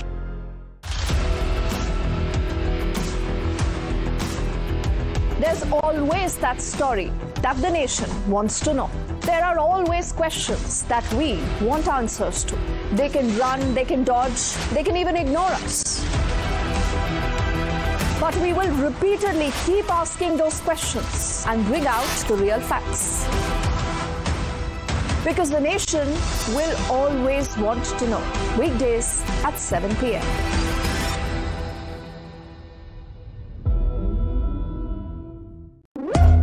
When the stakes are high and the answers are elusive, there's one voice unafraid to challenge the status quo. At 8 p.m., I am not here to sugarcoat the truth. I am here to ask the hard questions. Because when others play it safe, I go straight to the heart of the matter. It's not about left or right. It's about what's right for India. It's about holding the powerful accountable. India Upfront with Pranesh Roy. Weeknights at 8 p.m. only on Times Now. No spin, no compromise, just the truth. For over 30 years, my journalism has been relentless, fearless, and uncompromised. My stories have breached lofty ivory towers and brought down the high and mighty. And I won't stop.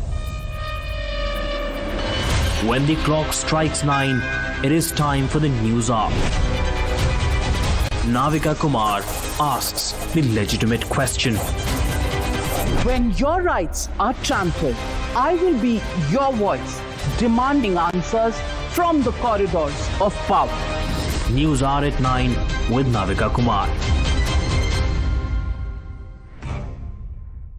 Journalism is a mission, not just to seek accountability or a fight for justice, but for honesty and integrity. Voicing citizens' concerns and using the truth to demand answers, ensuring that you come first on agenda. Watch News Hour Agenda with me, Maludas Gopalakrishnan, weeknights at 10 o'clock only on Times Now.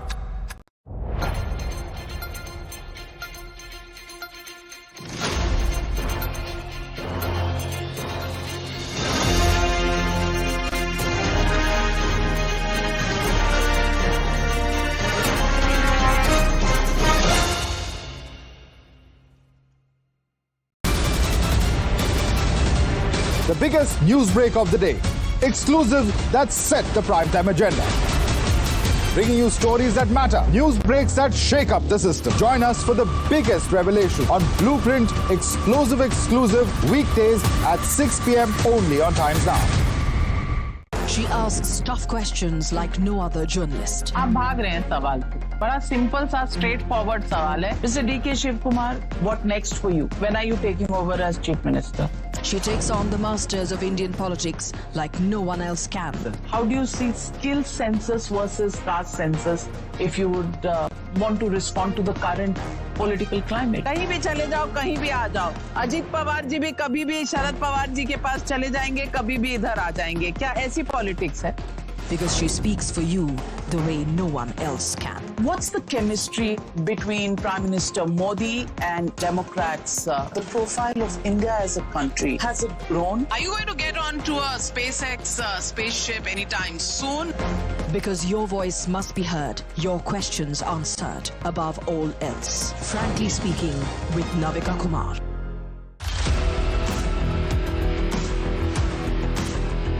There's always that story that the nation wants to know. There are always questions that we want answers to. They can run, they can dodge, they can even ignore us. But we will repeatedly keep asking those questions and bring out the real facts. Because the nation will always want to know. Weekdays at 7 p.m.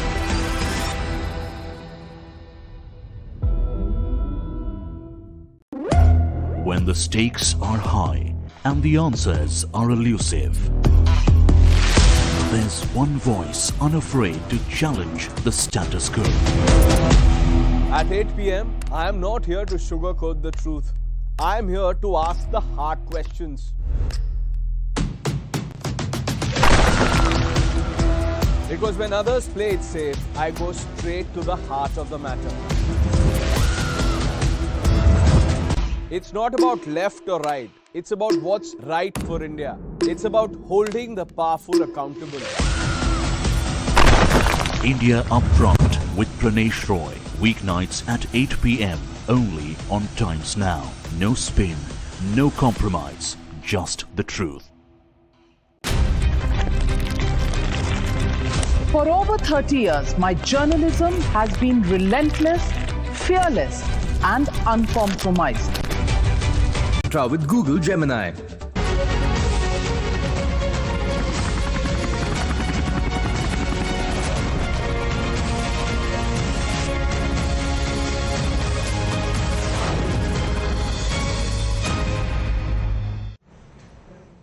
Hello, good evening. Thank you very much for joining us here on Times Now. I'm Hina Gambhir. Viewers, it's nothing short of a bonanza budget for the middle class, with Modi government giving it a mega tax exemption, the biggest, in fact, since the year 2005. So if you earn up to 12 lakh rupees a year or approximately 1 lakh rupees per month, you will have to pay no tax at all.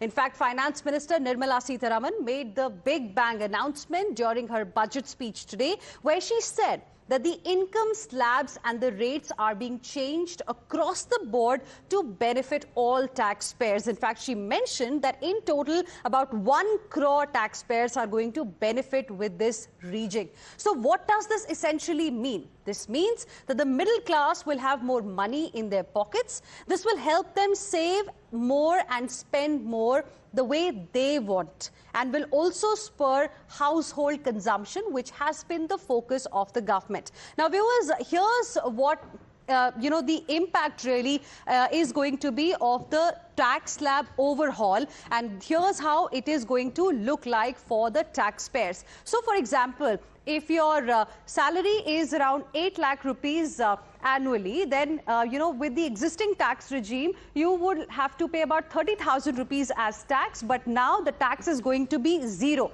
9 lakh rupees as annual income, old tax, 40,000 rupees. Now, under the current the new proposal that has come, tax will be zero. So, you will eventually save 40,000 rupees annually. If your income is from 10 to 12 lakh rupees, the savings are going to be in the range of 50,000 to 65,000 to 80,000 rupees. So, for those earning 12 lakh rupees annually, will be able to save now 80,000 rupees annually, because there is not going to be any tax on this. But if you are in the tax bracket of 16 lakh rupees, then also you stand to benefit, and the benefit is going to be around 50,000 rupees annually. Then people earning 20 lakh rupees annually will have a saving of 90,000 rupees, because in the existing structure, your tax outgo is 2.9 lakh rupees, and now it's going to change to 2 lakh rupees under the new proposal by the Finance Minister today. Not just that, people earning 24 lakh rupees annually or 2 lakh rupees per month will have a saving of about 1.1 lakh rupees, and 50 lakh rupees is your, if that is your annual income, your current outgo is 11.9 lakh rupees, you will end up saving 1.1 lakh rupees. So like I mentioned, it is going to benefit taxpayers across tax brackets. Now, look at this scenario, how it is going to be a benefit for people who earn, salaries in the range of 12 lakh rupees per year or 1 lakh rupees per month. If the husband earns 12 lakh rupees per year, if the wife earns 12 lakh rupees per year, then the combined income of the family is 24 lakh rupees and your household income is absolutely tax-free. And that is the update that we are getting right now. And in fact, this is going to be the kind of benefit that we are likely to see. Let's now talk a little bit about, the benefits that are going to be there for the people. Why does the middle class really matter? Because viewers, as per the data from the 2020-21, the middle class made 31% of the total population. Now, reports are suggesting that the size of India's middle class will nearly double to 61% of its total population by 2047. It is also important to note that Delhi, which by the way is seeing polls in less than 5 days from now, as per reports, has got 67% middle class population. So all in all, this is a pro-people and pragmatic budget clearly coming ahead of polls. And now here's what the finance minister said while announcing this overhaul in the tax slabs for the middle class. Listen in. We have periodically reduced the tax burden. Right after 2014, the nil tax slab was raised to 2.5 lakhs of rupees, which was further raised to 5 lakh rupees in 2019 and to 7 lakh rupees in 2023. This is reflective of our government's trust on the middle class taxpayers. I am now happy to announce that there will be no income tax payable up to income of 12 lakh rupees. In fact, Prime Minister Narendra Modi has called this a budget for Janta Janardan, one that focuses on putting more money in the hands and the pockets of people. Listen in. जनता जनार्दन का budget, peoples का budget, इसके लिए बहुत बहुत बधाई देता हूं। साथियों, आमतौर पर बजट का फोकस इस बात पर रहता है कि सरकार का खजाना कैसे भरेगा, लेकिन ये बजट उससे बिल्कुल उल्टा है। लेकिन ये बजट देश के नागरिकों की जेब कैसे भरेगी, देश के नागरिकों की बचत कैसे बढ़ेगी और देश के नागरिक विकास के भागीदार कैसे बनेंगे, ये बजट इसकी एक बहुत मजबूत नींव रखता है। So let's now go across to our guests who are joining us live this evening to understand what do they make of this mega tax bonanza that has come for the middle class specifically. We have Tehseen Poonawala, who is a political analyst, joining us in the studios here. Vivek Silas, who is national spokesperson of the Samajwadi Party. Niranjan Hiranandani, co-founder and MD Hiranandani Group, also live with us this evening. And we will be joined by Nirmala Sitharaman, national spokesperson, NCP, the SP faction. Good evening to all of you. Thank you for joining us here on Times Now. Mr. Niranjan Hiranandani, I want to ask you, did the budget today make you happy? Hugely happy. I think it's a huge challenge before the finance minister, especially in view of the recessionary kind of feelings in the last 6 to 12 months and the election process which took place, which means that the investments which took place in 2024 was at a much lower level than what was expected. So I think that is a very big challenge. Number two, huge headwinds at the international level. So I think the balancing of the budget is a much bigger challenge than otherwise it would have been, and she's been able to do it. Number three, I think the middle class has been languishing and demanding more benefits that need to come to them in view of the fact that they are suffering earlier due to inflationary tendencies of the economy. And that is a challenge which really was there for this middle class in two terms in what we have seen in the marketplace. I think these three balancing is probably the most important thing that I think has been done. What I'm not happy about is that the volume of investments could have been increased still further in view of the fact that I'm not happy with 6.2% growth.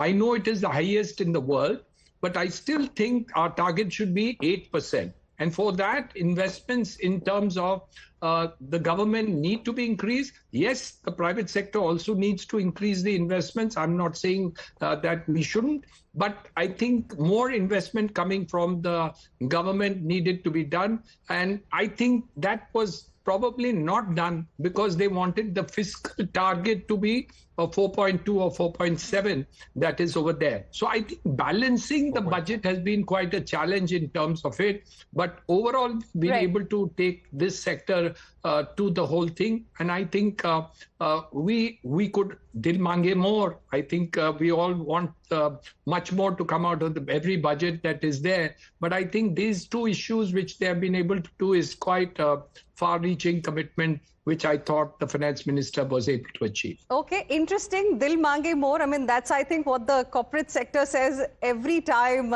we, connect after the budget announcement. I know Tehseen wants to respond, but before that, let me quickly welcome Sujit Kumar, Member of Parliament, Rajya Sabha from the Bharatiya Janata Party as well, who's joining us live this evening. Good evening. How will you like to address the concerns that have been raised by Mr. Niranjan Hiranandani, specifically on the investment side?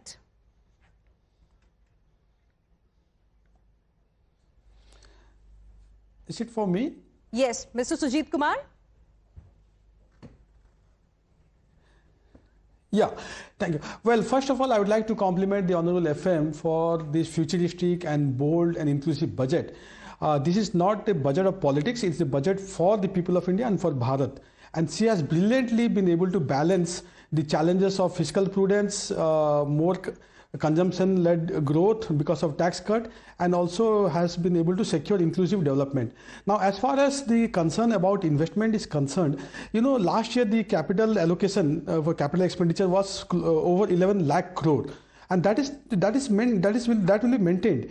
Now, the focus this year has been rather on leaving more cash in the hands of the middle class, in the hands of the people. That will spur consumption, which will ultimately aid in the GDP growth. Mr. Hiranandani had concern about 6.2 or 6.4 GDP growth, but this is double the global average at this point of time.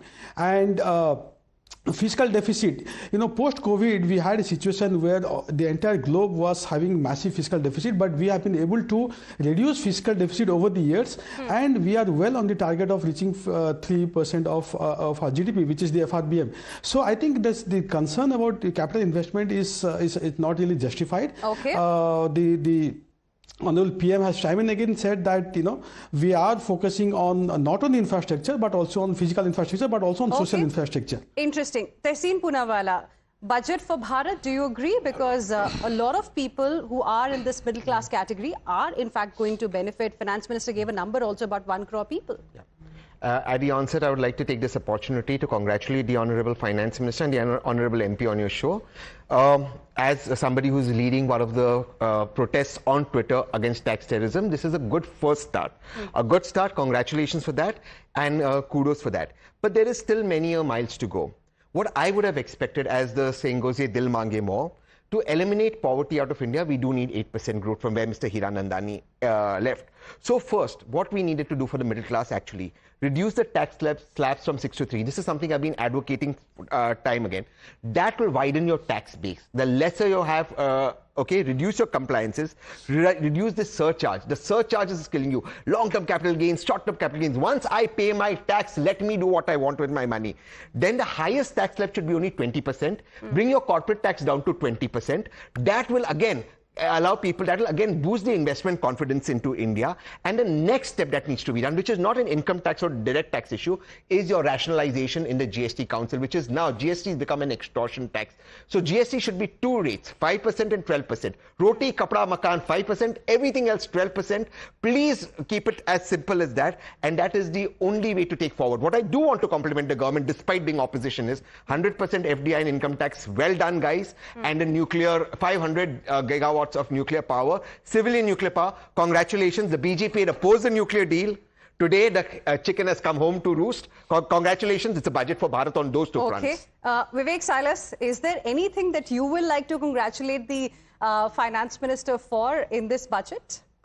We would like to see how the budget behaves actually, because for the last 11 years, the Bharatiya Janata Party, their spokesperson, even the Honorable Finance Minister have been saying that this budget is for the Aam Aadmi, Aam Janta ka budget. We have been hearing it for the last 11 years. But today, if you see the education budget that was for 1,25,638 crores has come down to 1,14,000 crores. The social welfare budget was 56,501 crores has come down to 46,482 crores. Agriculture, the basis of India, it was 1,51,851 crores last year. It has come down to 1,40,859 crores. Okay. If you see the urban development. So there's not even a single thing that you you feel good about in this budget? The slab that the finance minister has said till 12 lakh there will be no tax, okay. But you need to enhance the income of the people. Okay. To bring them up to more than 12 lakhs. That is the point where India is going to grow. Because if you see, the Northeast is very important. Northeast budget was 5,900 crores for the entire Northeast. Has come down to 4,600 crores. Okay. Urban development, let me complete. No, 82,577 has come down to... You've made an important point, point well taken, but I'm completely out of time right now. I'd like to thank all my guests for joining us. Tehseen Poonawala, Vivek Silas, Sujit Kumar and Niranjan Hiranandani. Appreciate all of you. Heading into a very, very short break. We'll be back with lots more. Stay with us.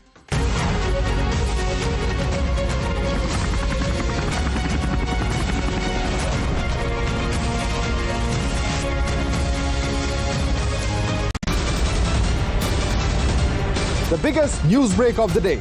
Exclusive that set the primetime agenda.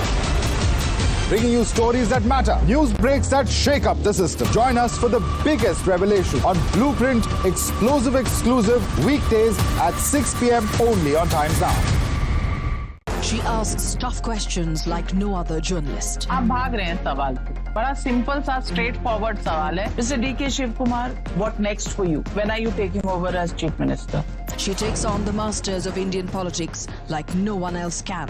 How do you see skill census versus caste census if you would want to respond to the current political climate? कहीं भी चले जाओ, कहीं भी आ जाओ. अजीत पवार जी भी कभी भी शरद पवार जी के पास चले जाएंगे, कभी भी इधर आ जाएंगे. क्या ऐसी पॉलिटिक्स है?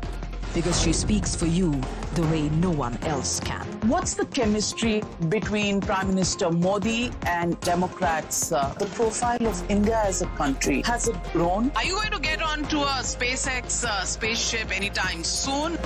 Because your voice must be heard, your questions answered above all else. Frankly Speaking with Navika Kumar.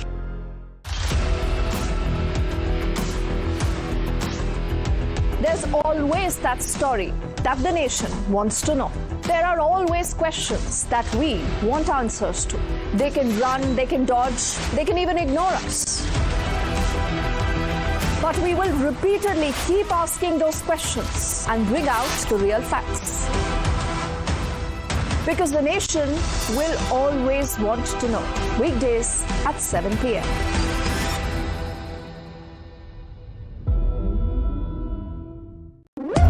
When the stakes are high and the answers are elusive, there's one voice unafraid to challenge the status quo.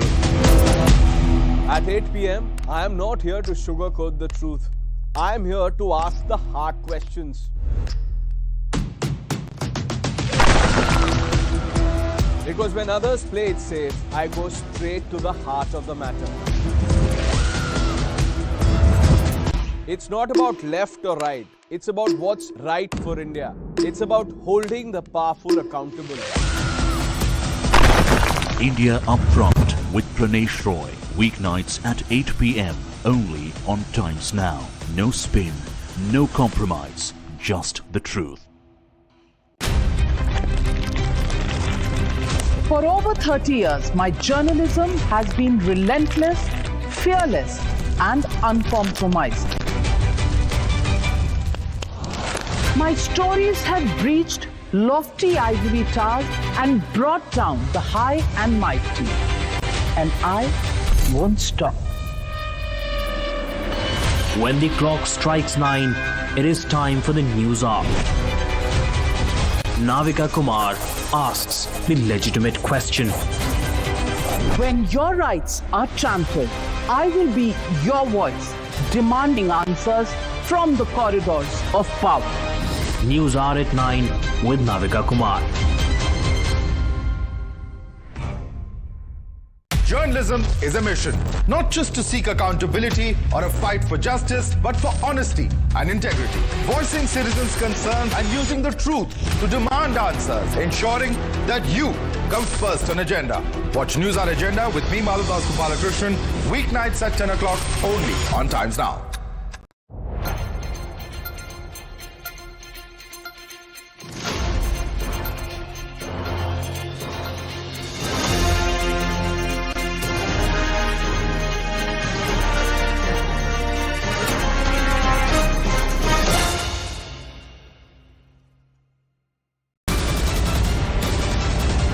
The biggest news break of the day. Exclusive that set the primetime agenda. Bringing you stories that matter. News breaks that shake up the system. Join us for the biggest revelation on Blueprint exclusive weekdays at 6 p.m. only on Times Now. She asks tough questions like no other journalist. आप भाग रहे हैं सवाल पे. बड़ा simple सा straight forward सवाल है. Mr. D.K. Shiv Kumar, what next for you? When are you taking over as Chief Minister? She takes on the masters of Indian politics like no one else can. How do you see skill census versus caste census if you would want to respond to the current political climate? कहीं भी चले जाओ, कहीं भी आ जाओ. अजीत पवार जी भी कभी भी शरद पवार जी के पास चले जाएंगे, कभी भी इधर आ जाएंगे. क्या ऐसी पॉलिटिक्स है? Because she speaks for you the way no one else can. What's the chemistry between Prime Minister Modi and Democrats? The profile of India as a country, has it grown? Are you going to get onto a SpaceX spaceship anytime soon? Because your voice must be heard, your questions answered above all else. Frankly speaking, with Navika Kumar. Movement that inspires.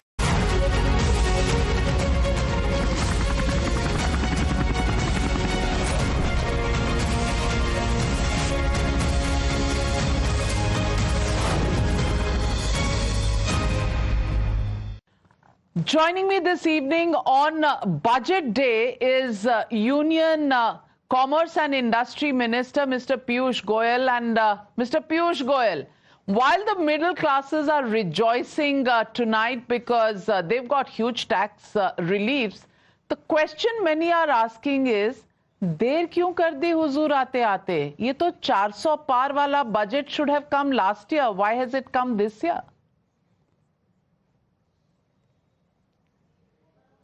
कभी budget माननीय प्रधानमंत्री नरेंद्र मोदी जी ने चुनाव के हिसाब से नहीं बनाए. Budgets are made based on the prevailing situation and a variety of other factors.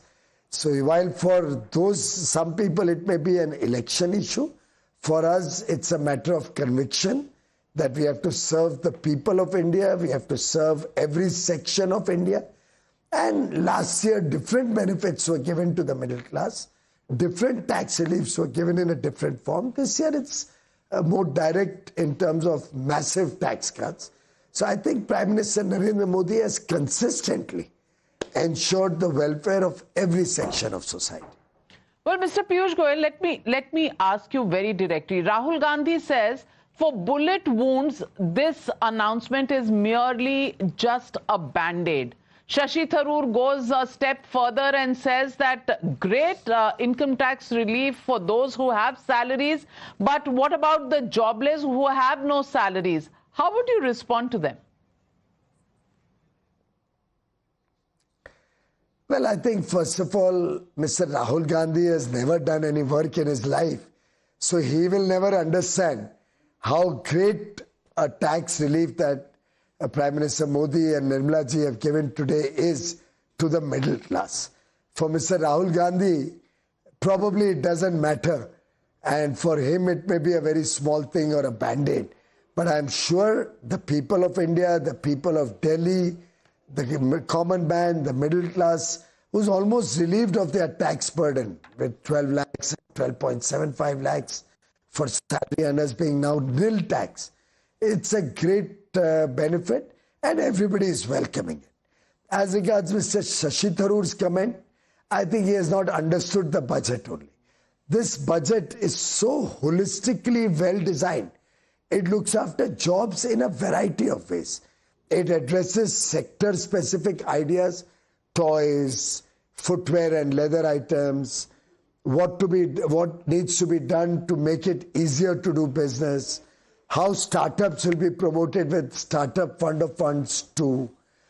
The effort has been through a variety of measures to make this a budget focus on creating more jobs.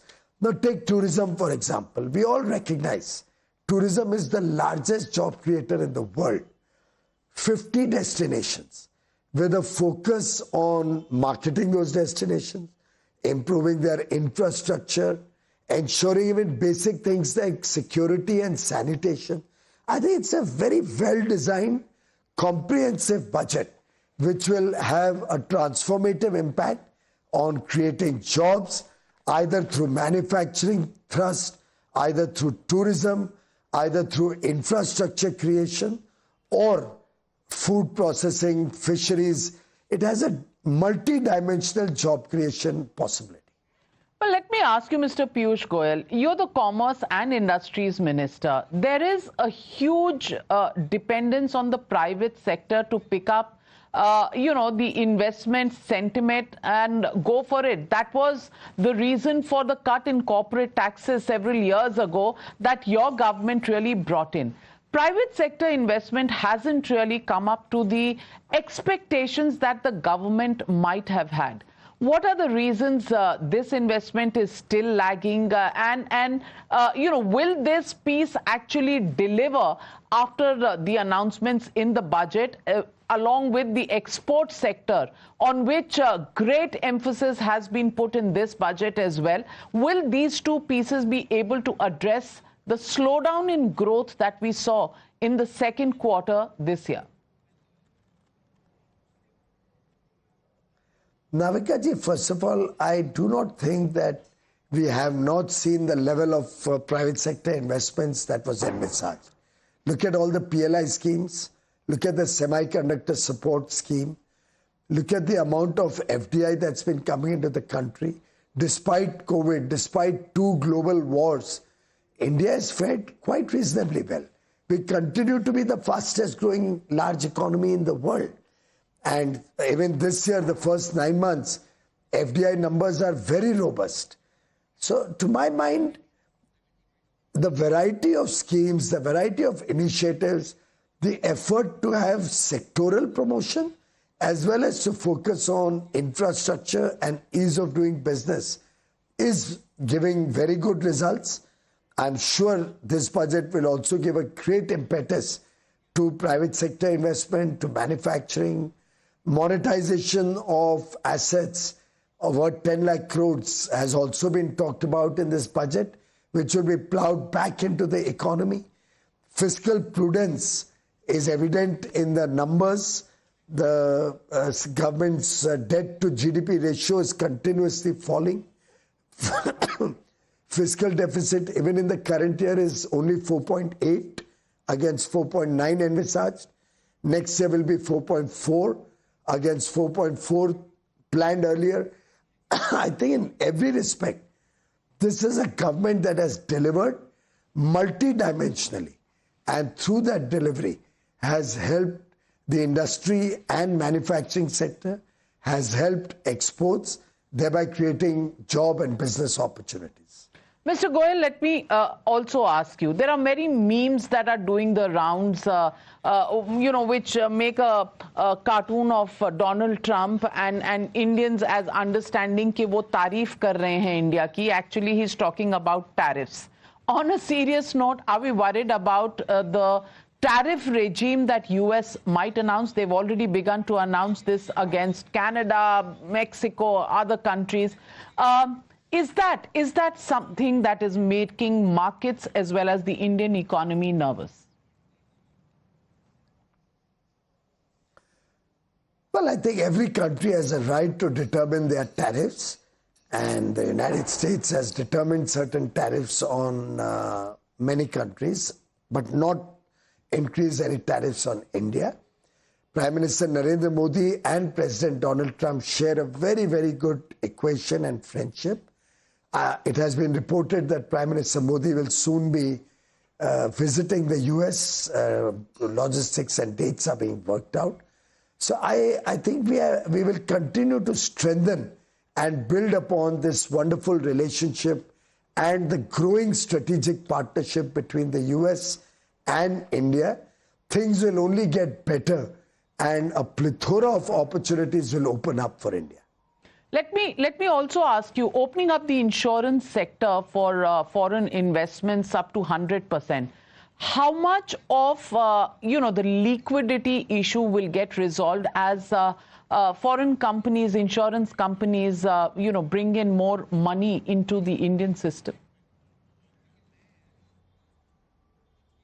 Well, I think this is a long-drawn process. The money will take some time to come in as investment plans are firmed up. They have to deploy that money also. So that may take some time, and I don't think this measure is aimed at only meeting some liquidity requirement. I'm sure the Reserve Bank of India is seized of the market conditions, would have appreciated the massive steps taken in this budget, particularly the tax cut for the middle class, which will inject a lot of disposable income into the hands of the middle class and drive consumption-led growth. So I think insurance opening up is more about giving choice to the consumers, is opening up opportunities for further investment in a very growing, fast-growing sector, and also looking for innovative new insurance products coming into the Indian market. Let me ask you, there are many who say that aapne, tax slabs to zarur kam kar diye, but only 2% of Indian citizens actually pay taxes. So is this really doing anything for the masses in India, for the large population in India? And they also question the fact that whether it is Manrega or Ayushman Bharat or some of the other schemes, not too much increase in outlays have been made. In fact, in Manrega, it's been kept at the same level as last year. How do you respond to this criticism? Well, I think as regards the outlays are concerned, the budget is an initial estimate at the beginning of the year. You are jolly well aware that whenever any additional funding is required, whether for Manrega or to support manufacturing, exports, our farmers, subsidize fertilizers, promote skill development, any project which is the need of the hour, which is good for the people of India, Prime Minister Modi has never hesitated to provide funds. Often in the revision, in the supplementary budgets, we have made sure that adequate funds are available for what is good for the people of India. So I do not at all worry about the specific outlays at this stage. I think Prime Minister Narendra Modi is very conscious that he would like to take the country to greater heights as a developed nation, as a prosperous nation. And we are all working with that single-minded objective of Viksit Bharat 2047. The tariff rationalization, the provisions made for the MSME sector, Mr. Piyush Goyal, do you think this will once again rev up the growth in the economy? Everything adds up. It's not one step or the other. This budget, and I find this the beauty of this budget, that it addresses multidimensionally the needs of business. I myself run an industry. I've myself been in the private sector. And I recognize how well this budget has been crafted in order to address many areas. Take, for example, tourism.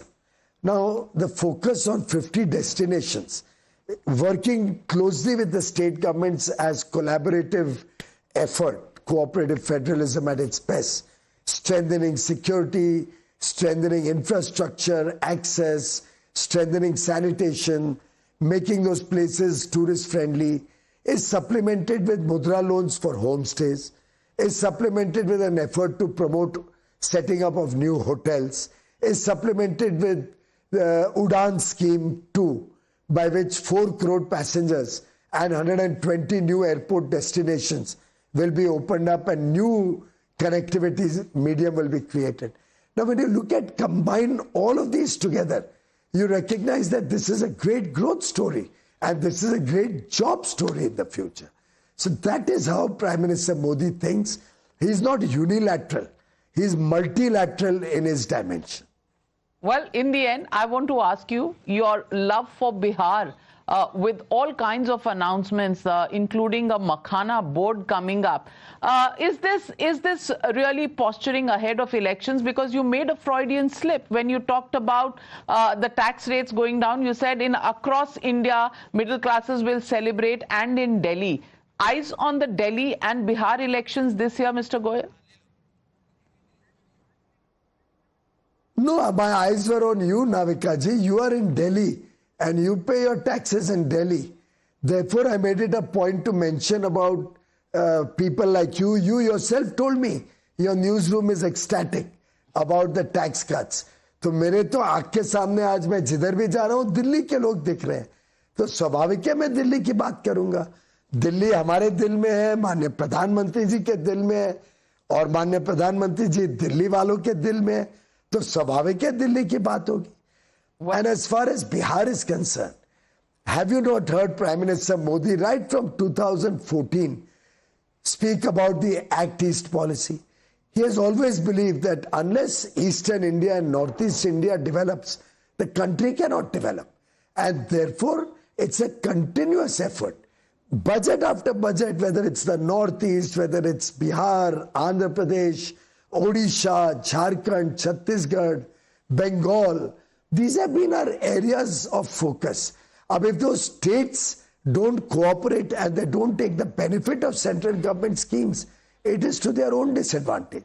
On our part, our Prime Minister, Honorable Prime Minister Narendra Modi ji, continuously, almost in every interaction, every cabinet meeting, not from today, but for the last 10.5 years, has been guiding all his colleagues, all of us who had the privilege of learning from him, of working under his guidance, that our focus should be that the whole country develops. Our focus should be on the aspirational districts and blocks.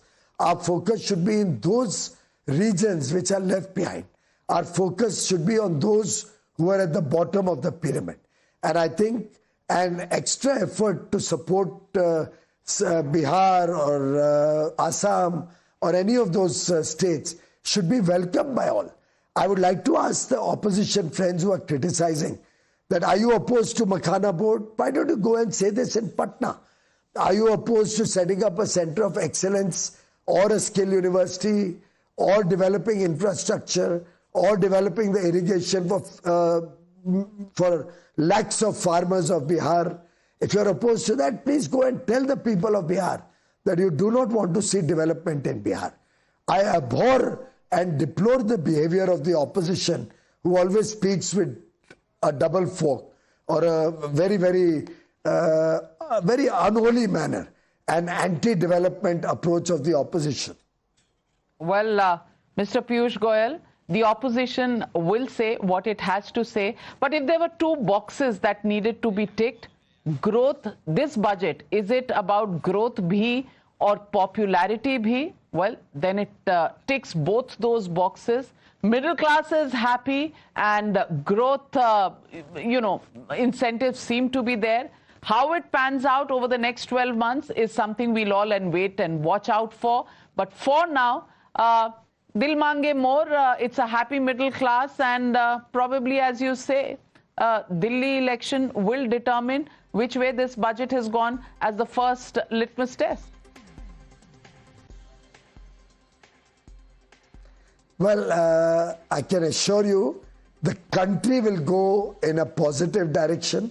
The country will progress. The people, 140 crore Indians, have something or the other for them in this budget.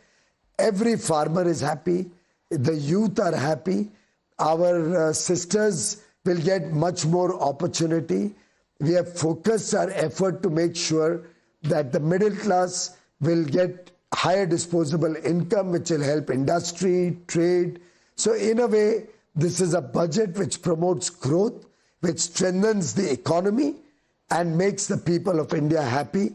It's a win-win for India. Well, on that note, thank you very much, Mr. Piyush Goyal, for joining me here on Times Now.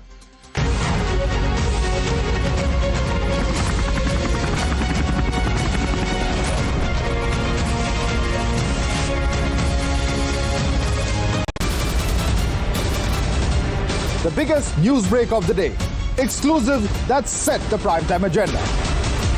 Bringing you stories that matter. News breaks that shake up the system. Join us for the biggest revelation on Blueprint Exclusive weekdays at 6 p.m. only on Times Now.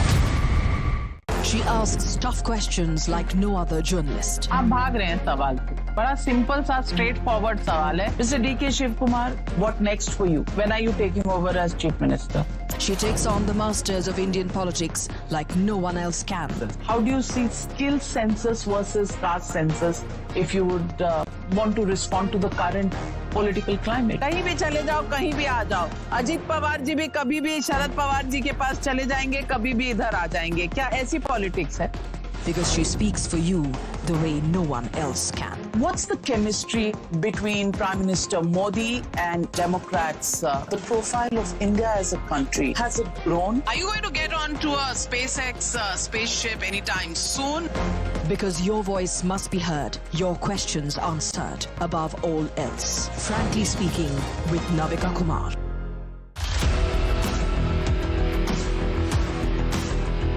There's always that story that the nation wants to know. There are always questions that we want answers to. They can run, they can dodge, they can even ignore us. But we will repeatedly keep asking those questions and bring out the real facts. Because the nation will always want to know. Weekdays at 7 p.m.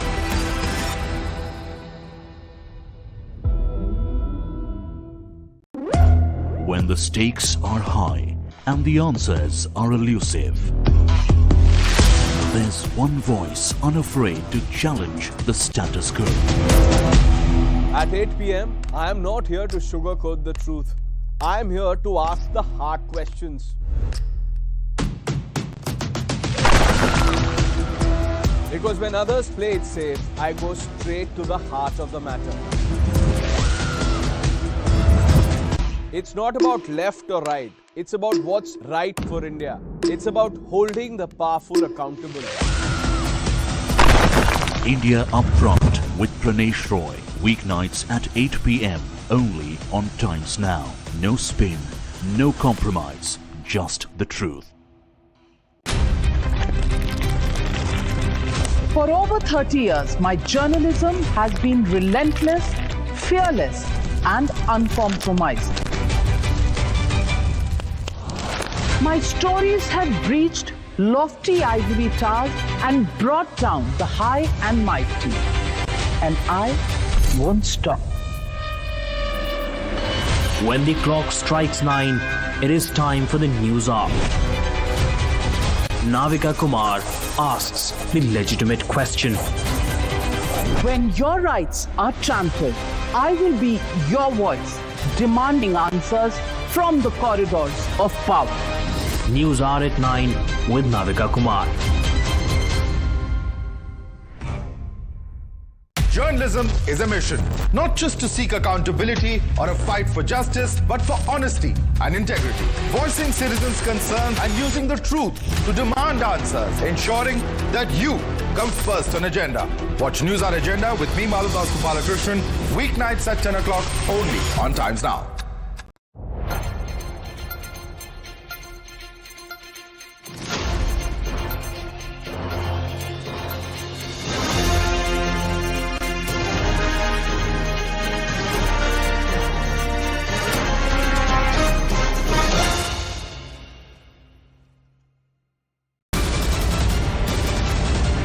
The biggest news break of the day.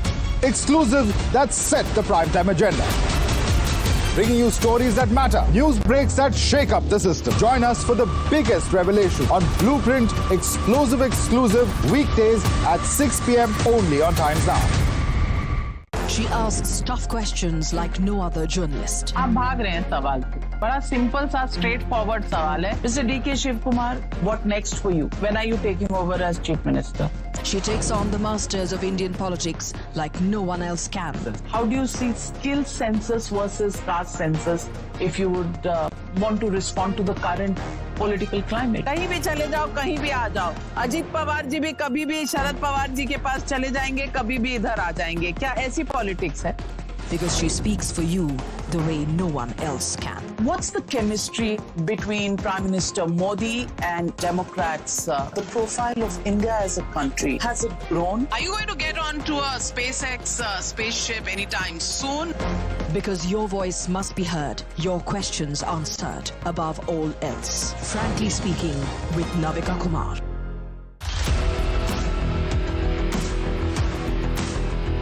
There's always that story that the nation wants to know. There are always questions that we want answers to. They can run, they can dodge, they can even ignore us. But we will repeatedly keep asking those questions and bring out the real facts. Because the nation will always want to know. Weekdays at 7 p.m.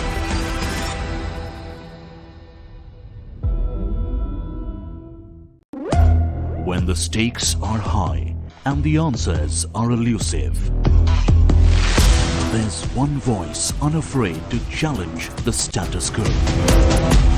At 8 p.m., I am not here to sugarcoat the truth. I am here to ask the hard questions.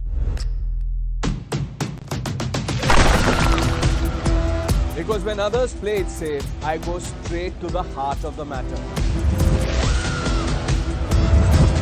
It's not about left or right. It's about what's right for India. It's about holding the powerful accountable. India Upfront with Pranesh Roy. Weeknights at 8 p.m. only on Times Now. No spin, no compromise, just the truth. For over 30 years, my journalism has been relentless, fearless, and uncompromised. My stories have breached lofty ivory towers and brought down the high and mighty. And I won't stop. When the clock strikes 9, it is time for the news hour. Navika Kumar.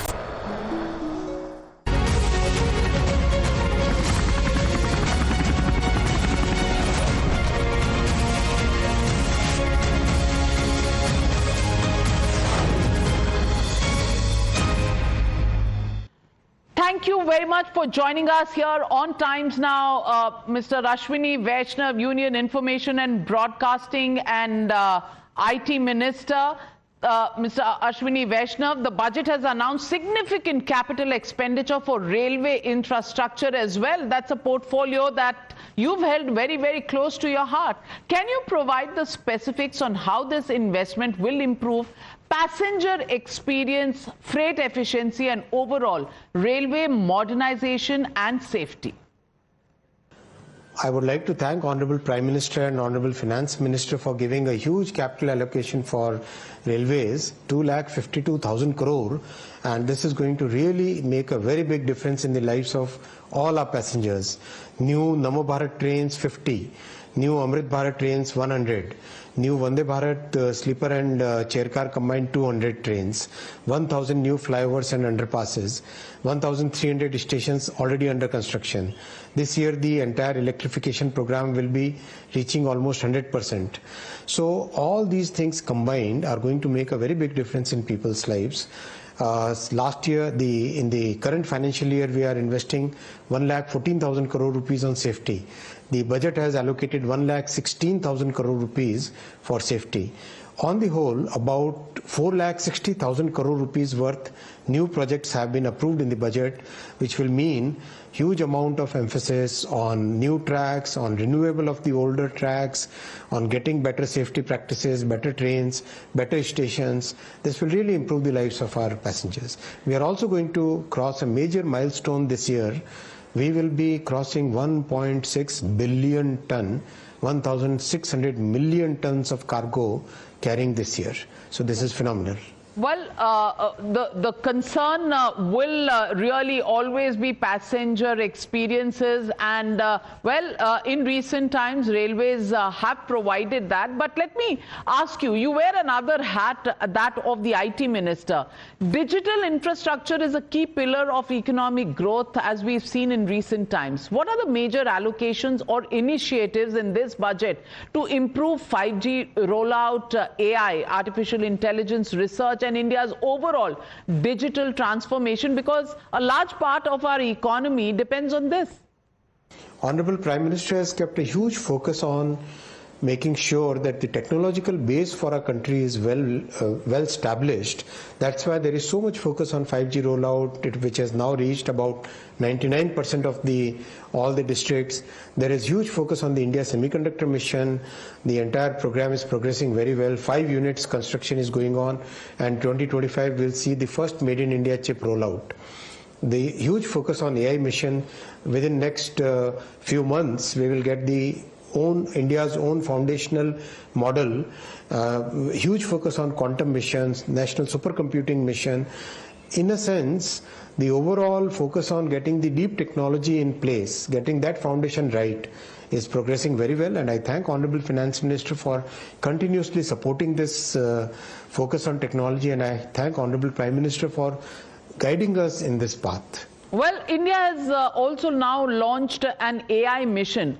How would you respond to those who have been, critical of the fact that this initiative should have been started much earlier? Absolutely. See, getting the common compute facility is most important. Without compute facility, the entire mission was totally dependent on getting the compute facility, and that's why very quickly, immediately after the approval of the mission, we started working on creating that compute facility, and very happy to share with you that we have got 18,000 GPU approved, empaneled in this program, out of which about 10,000 are already available. So this is going to be a very big facility. And just to give you the context, the big supercomputer we have is 700 GPUs. So that's a huge compute facility overall, which is going to be extremely useful for the startups, for researchers, for our entire academic community, our AI application developers. All of them will get a huge facility. Well, India is impressed, but will the opposition be impressed with these announcements in the budget? Well, that's another story, but thank you very much, Minister Ashwini Vaishnav, for joining me right here. On the day the budget has been announced, there's good cheer coming from the middle classes, but clearly some of the points that you make deserve attention, may have been overshadowed in this huge euphoria over the tax breaks. Thank you very much, Mr. Vaishnav, for joining.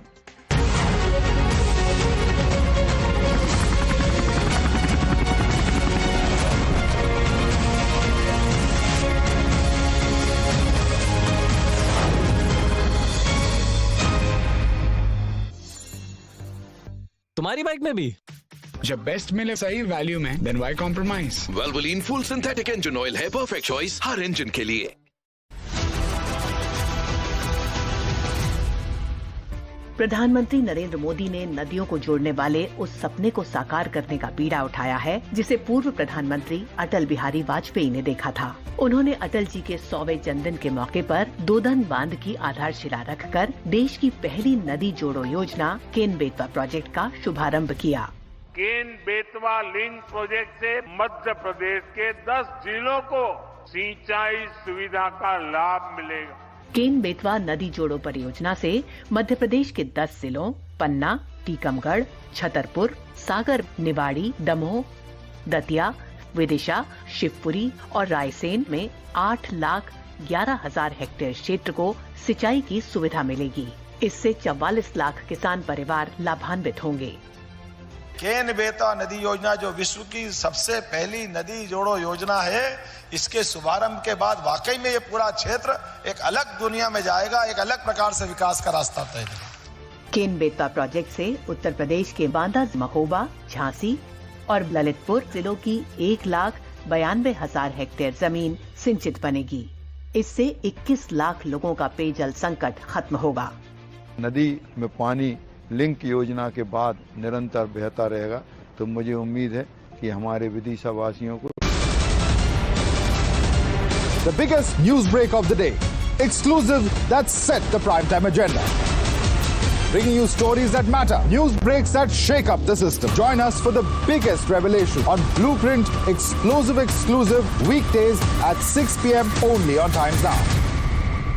She asks tough questions like no other journalist. आप भाग रहे हैं सवाल पे। बड़ा simple सा straight forward सवाल है। Mr. D.K. Shiv Kumar, what next for you? When are you taking over as Chief Minister? She takes on the masters of Indian politics like no one else can. How do you see skill census versus caste census if you would want to respond to the current political climate? कहीं भी चले जाओ, कहीं भी आ जाओ। अजीत पवार जी भी कभी भी शरद पवार जी के पास चले जाएंगे, कभी भी इधर आ जाएंगे। क्या ऐसी पॉलिटिक्स है? Because she speaks for you the way no one else can. What's the chemistry between Prime Minister Modi and Democrats? The profile of India as a country, has it grown? Are you going to get onto a SpaceX spaceship anytime soon? Because your voice must be heard, your questions answered above all else. Frankly speaking, with Navika Kumar.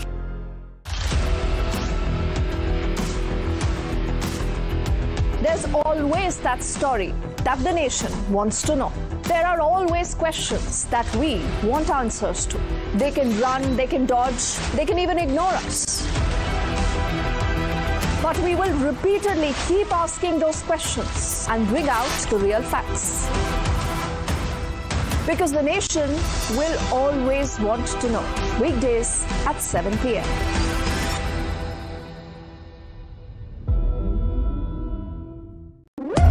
When the stakes are high and the answers are elusive, there's one voice unafraid to challenge the status quo. At 8 p.m., I am not here to sugarcoat the truth. I am here to ask the hard questions. Because when others play it safe, I go straight to the heart of the matter. It's not about left or right. It's about what's right for India. It's about holding the powerful accountable. India Upfront with Pranesh Roy. Weeknights at 8 p.m. only on Times Now. No spin, no compromise, just the truth. For over 30 years, my journalism has been relentless, fearless, and uncompromised.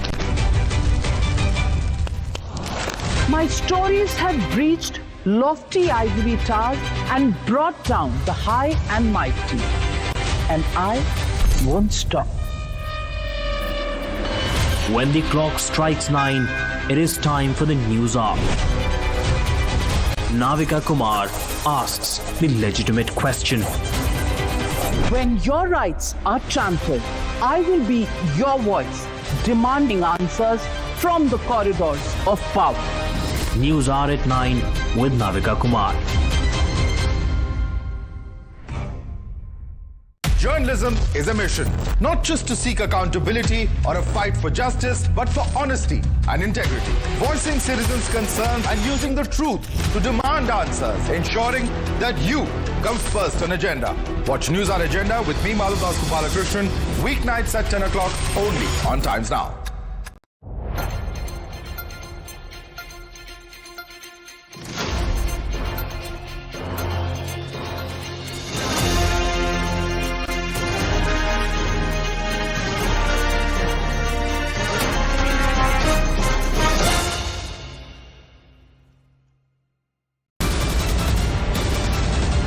The biggest news break of the day, exclusive that set the primetime agenda.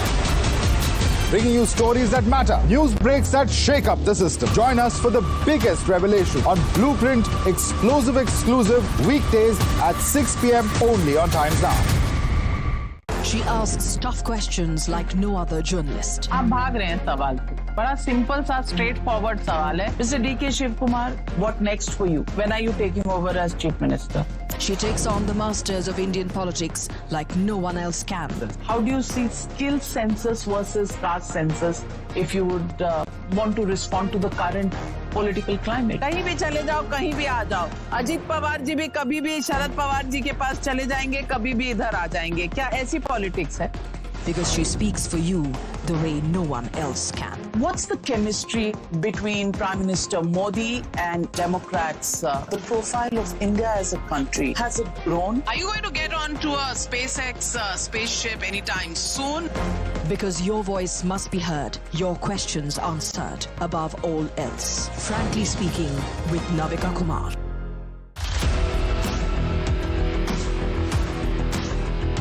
There's always that story that the nation wants to know. There are always questions that we want answers to. They can run, they can dodge, they can even ignore us.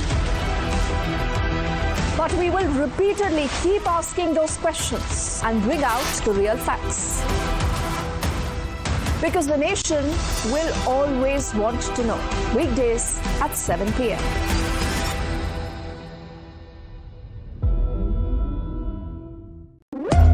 When the stake with Google Gemini. ये आकांक्षाओं का budget है. ये हर भारतीय के सपनों को पूरा करने वाला बजट है. हमने कई सेक्टर्स युवाओं के लिए खोल दिए. सामान्य नागरिक विकसित भारत के मिशन को ड्राइव करने वाला. I am now happy to announce that there will be no income tax payable up to income of 12 lakh rupees.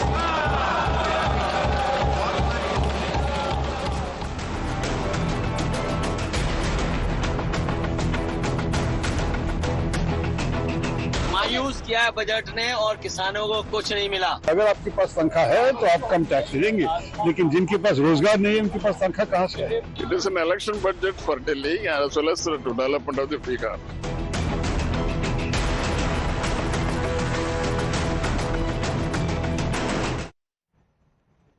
The finance minister today presented Modi 3.0's budget for Janata Janardhan, from tax benefits to big bang boost for infrastructure and investment.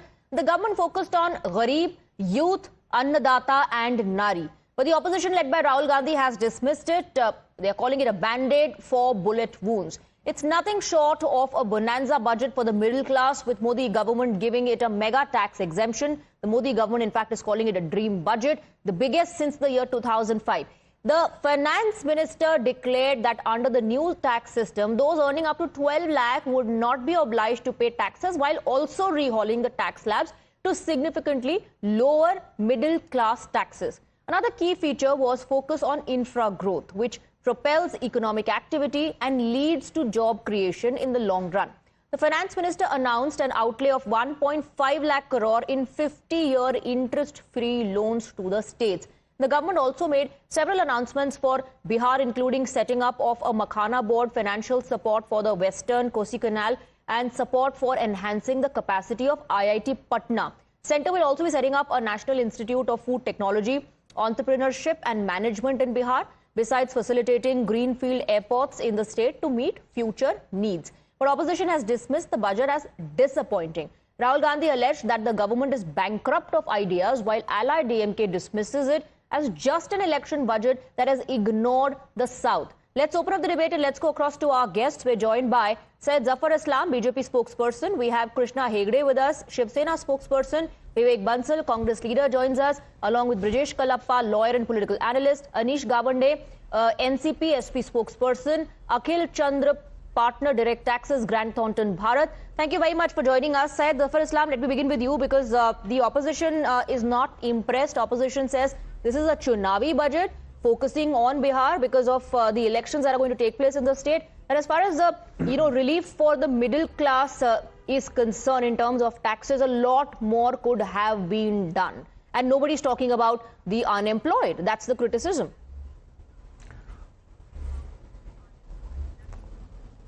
I think as far as opposition is concerned, they have always made this kind of criticism. They are always critical about every budget presented by the ruling party. Since 2014, we have seen that whatever budget you present, they will criticize it, they will never appreciate it. Even if you bring world to their feet, they will still be very critical about it. So we are not overly concerned about what opposition is saying. We are more concerned about what the people of this great country feels. I think there is jubilant atmosphere all over the country. People are extremely happy. Middle class is very happy. The working class is very happy. Those who have got the relief in income tax, they are extremely happy. Taxpayers are happy. Their family is happy. So is the overall middle class is happy. And all the decision which has been made with the primary focus, with 4 focus, which is very, very important, that Gyan, which we have often said, the Garib, the poor and marginalized section of society is a paramount importance for us while taking any policy decision, while drafting budget. Second is the Annadata, youth. So you're saying you've taken into account everyone, the marginalized community, the youth, the farmer, the women. But are you dismissing all the reactions that are coming in from the opposition as just political? If you can just recollect what they had said in July when the budget was presented, they were saying that nothing has been given to middle class. I can give you all the videos. They should have given some relief in the income tax. Yeah. Nobody on the street was even talking about relief of 10 lakh. Forget about 12 lakh. Nobody was even talking about relief of 10 lakh. Even some people, I heard all the people who are expecting, even Kejriwal and the opposition leader, that from 7 it should be made 8 or 9. Okay. At most, some people had said 10 lakh. Here, it has been a big surprise. Okay, let me bring in our other panelists now. Vivek Bansal, everybody is happy. The working class is happy. The salaried people are happy. Women are happy. Farmers are happy. Youth happy. Only the opposition is unhappy. How do you respond?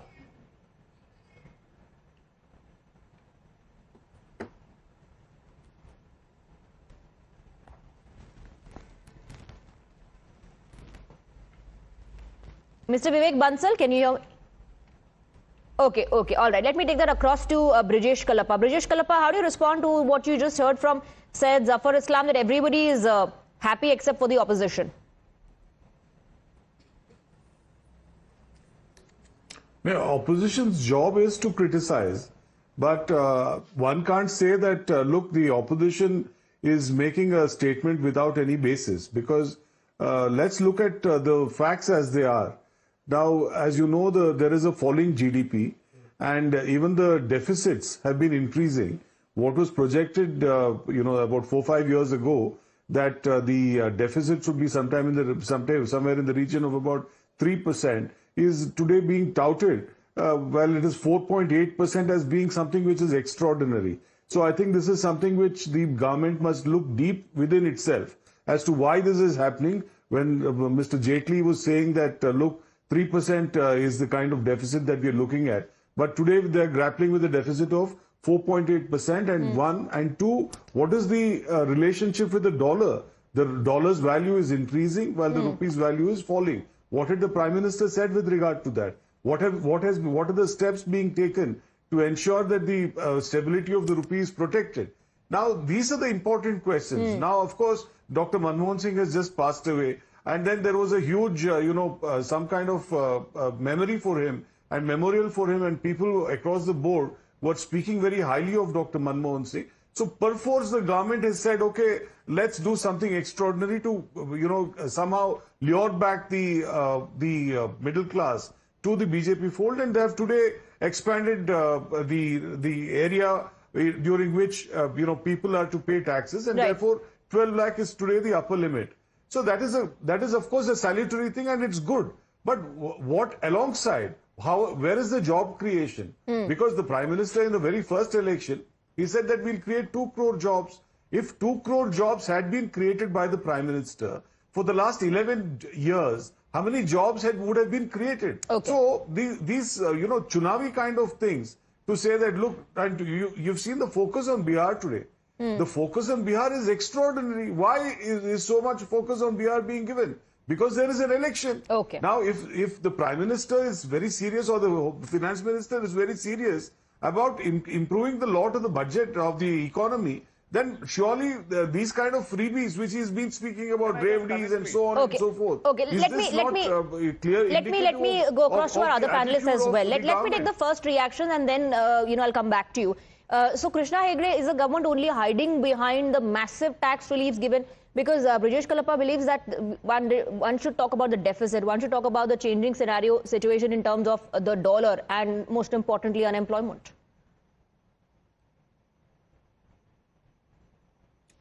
See, I will burst the opposition bubble by only one statement. Now you have no tax till an income of 12 lakh rupees.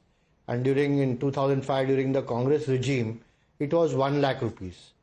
When the Congress regime ended almost in 2013, it was 2 lakh rupees. So what we have given the people is 6 times more than what they had given the people at that time. And still they are criticizing. I don't understand this. Over that, it is not only about the income tax rebate, but also the slab-wise rebate, which the Honorable Prime Minister and the Finance Minister have suggested. Secondly, if you are talking about the Dhan Dhanya Yojana, you are talking about the Makhana Board, you are talking about the procurement of But that he's saying is Bihar specific. About making IITs, a lot has been announced for Bihar. For farmers. How can it be Bihar? This is for the entire country. If urban development funds have been increased to 1 lakh crore rupees, this is not only for Bihar, it is for the entire country. So, and similarly, if Indian Post have to be developed as a logistics organization, this is for the entire country. So similarly, I can list out almost 25 such points where, things are done for the entire country, but what the opposition is looking at only criticizing when they have themselves done nothing for the people. Okay, we have Vivek Bansal as well on the broadcast now. Vivek Bansal, Syed Zafar Islam saying that last year the opposition kept saying middle class ko kuch nahi mila, tax relief nahi diya. This time that it has been given and it's a massive tax relief, the opposition is changing or rather shifting the goalpost.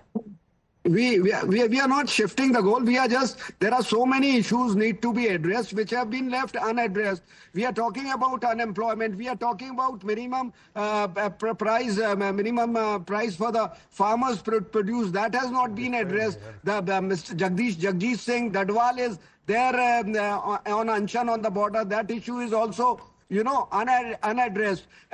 This rising inflation, where are we? Has that been addressed? How they would bring down the prices when we talk of the common man and when we talk of the lower middle class? How are their misery is going to be alleviated?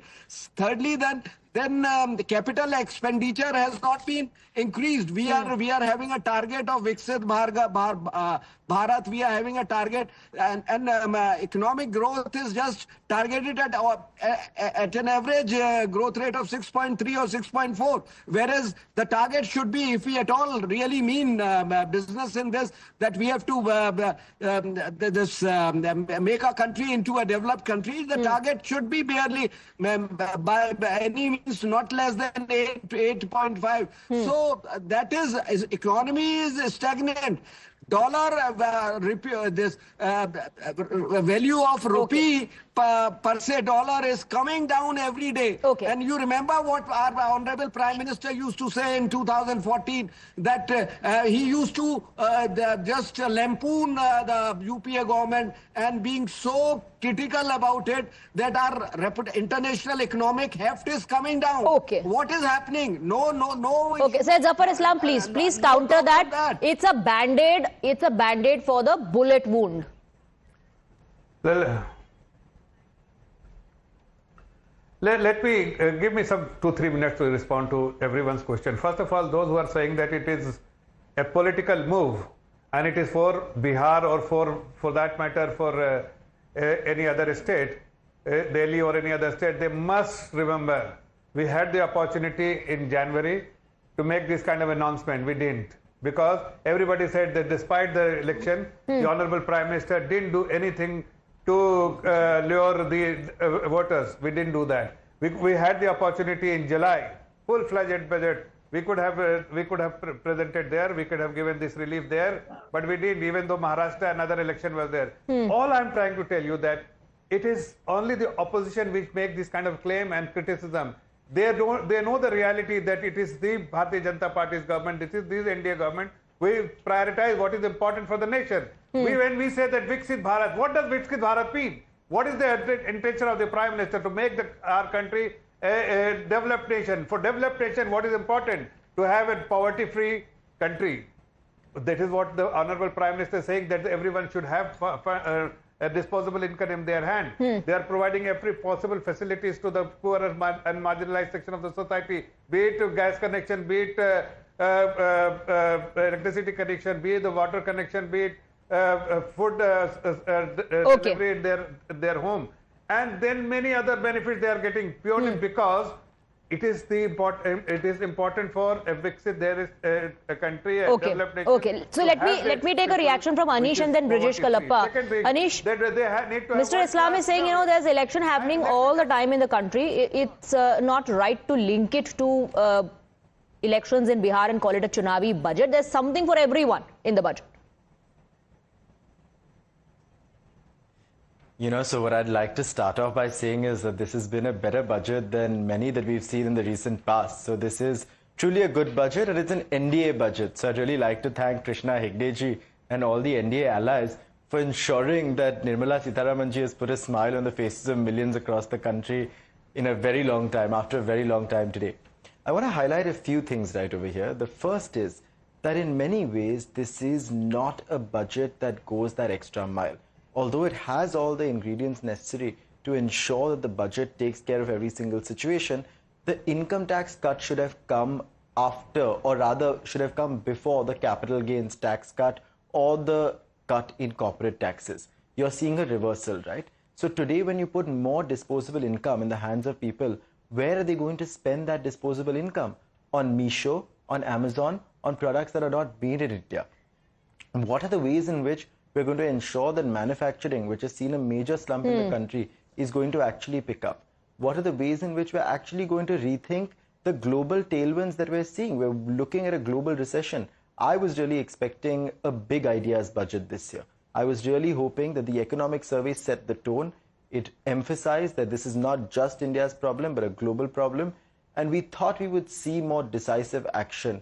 An income tax cut makes for great headlines. But what follows after, the vision that's necessary for what follows after, was something that was unfortunately missing. So not all in the opposition are extremely critical about the budget. Since we're talking about income tax and relief for the middle class, Brijesh Kalpa, before I come to you, I want to quickly go across to Akhil Chandra, partner direct taxes, Grant Thornton Bharat. Akhil Chandra, what does this mean for the Aam Aadmi? Has it really put a smile on the faces of the Aam Aadmi in the long term? Is this really going to increase or rather boost consumption, their purchase power and more money in the hands of the Aam Aadmi now?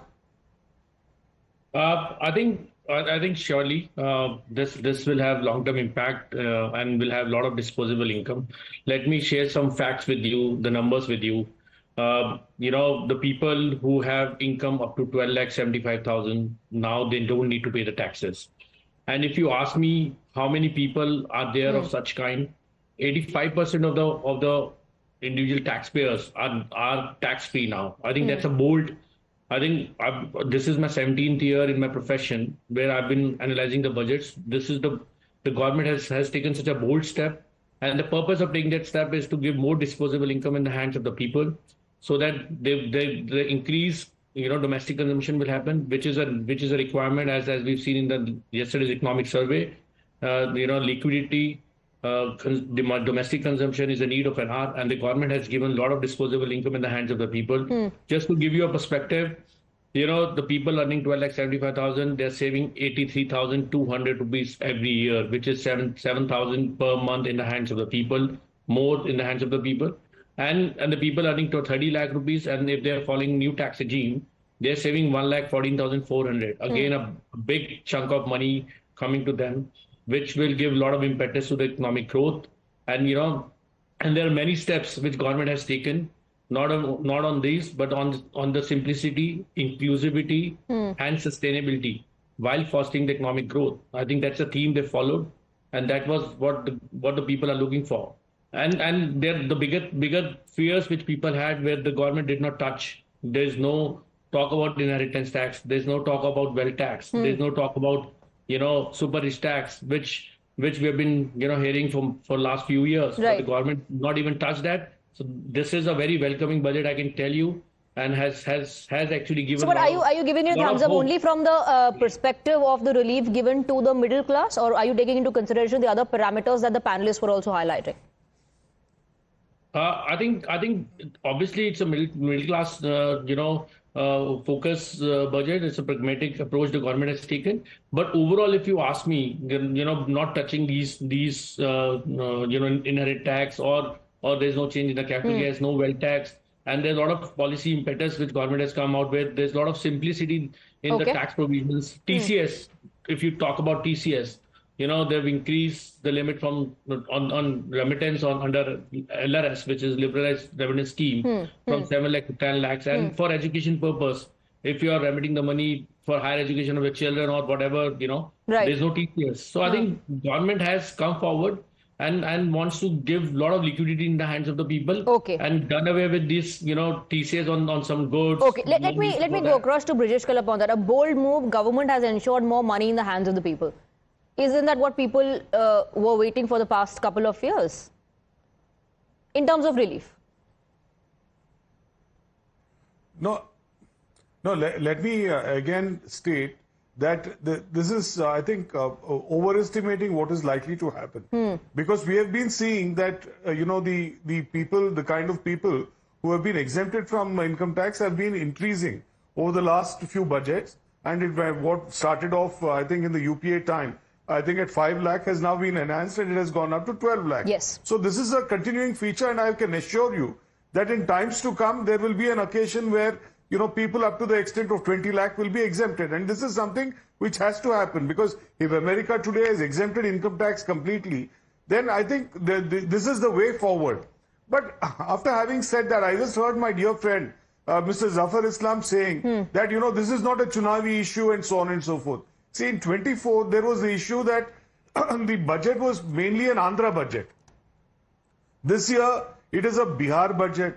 Perhaps the year after that, maybe I think if there are elections in UP, I'm not sure of the dates, but I think it will be a UP budget. So I think this is a constant thing that Mr. Modi has been doing, that as and when there is a state focus which is coming. Today, I think, whether it's airports, whether it's, Makana, whether it's, I think there were over 60 mentions of Bihar. So one could easily be confused whether it was the Indian budget or the Bihar budget being presented in the Indian parliament. Indian budget or Bihar budget? As far as this kind of thing is happening, I think this is... Okay, you're saying more than a Indian budget or a Vikasit Bharat budget, it sounds like a Bihar budget. I'll take reactions from Zafar Islam, and yes, I'll come to you, Krishna Hegde, Zafar Islam and Anish. I have to take a very short break. Stay on with us.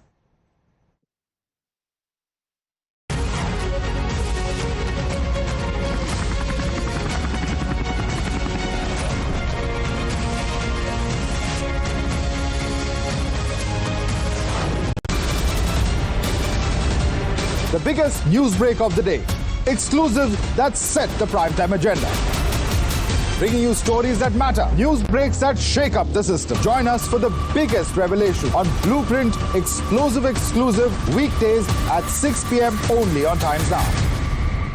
She asks tough questions like no other journalist. आप भाग रहे हैं सवाल पे. बड़ा simple सा straight forward सवाल है. Mr. D.K. Shivkumar, what next for you? When are you taking over as Chief Minister?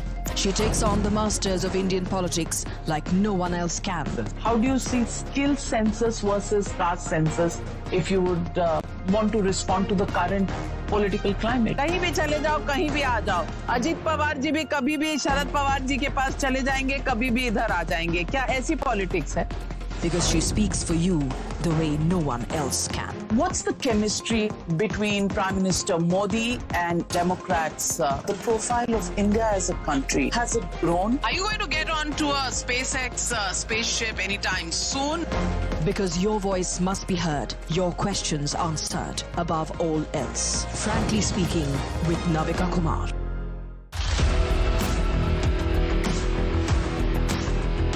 There's always that story that the nation wants to know. There are always questions that we want answers to. They can run, they can dodge, they can even ignore us. But we will repeatedly keep asking those questions and bring out the real facts. Because the nation will always want to know. Weekdays at 7 p.m.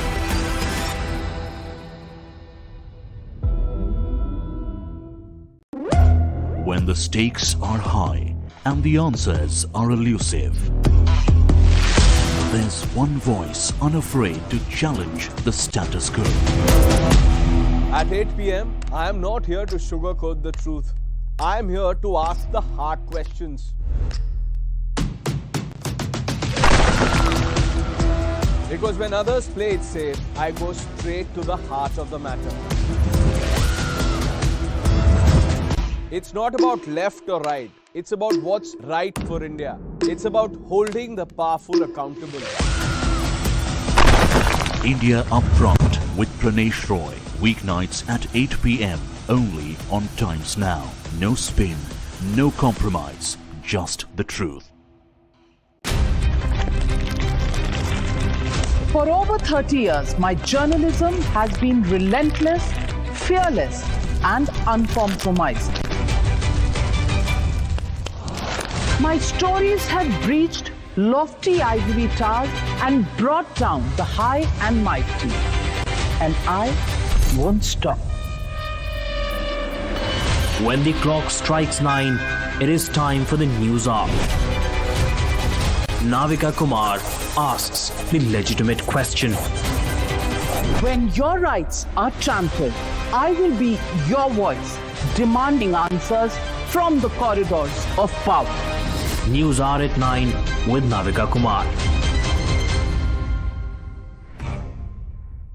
Journalism is a mission, not just to seek accountability or a fight for justice, but for honesty and integrity. Voicing citizens' concerns and using the truth to demand answers, ensuring that you come first on agenda. Watch News Hour Agenda with me, Maludas Gopalakrishnan, weeknights at 10 o'clock only on Times Now.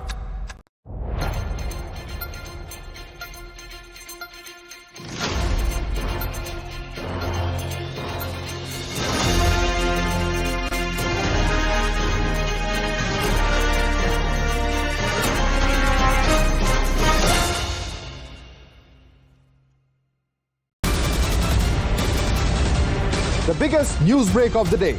Exclusive that set the primetime agenda. Bringing you stories that matter. News breaks that shake up the system. Join us for the biggest revelation on Blueprint exclusive weekdays at 6 p.m. only on Times Now. She asks tough questions like no other journalist. आप भाग रहे हैं सवाल पे. बड़ा simple सा straightforward सवाल है. Mr. D.K. Shiv Kumar, what next for you? When are you taking over as Chief Minister? She takes on the masters of Indian politics like no one else can. How do you see skill census versus caste census if you would want to respond to the current political climate? कहीं भी चले जाओ, कहीं भी आ जाओ. अजीत पवार जी भी कभी भी शरद पवार जी के पास चले जाएंगे, कभी भी इधर आ जाएंगे. क्या ऐसी politics है? Because she speaks for you the way no one else can. What's the chemistry between Prime Minister Modi and Democrats? The profile of India as a country, has it grown? Are you going to get onto a SpaceX spaceship anytime soon? Because your voice must be heard, your questions answered above all else. Frankly Speaking with Navika Kumar.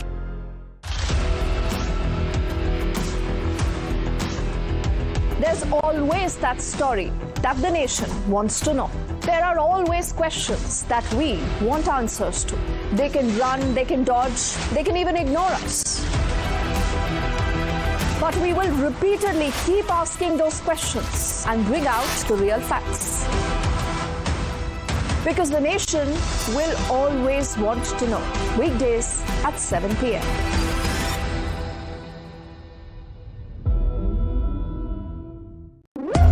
When the stakes are high and the answers are elusive.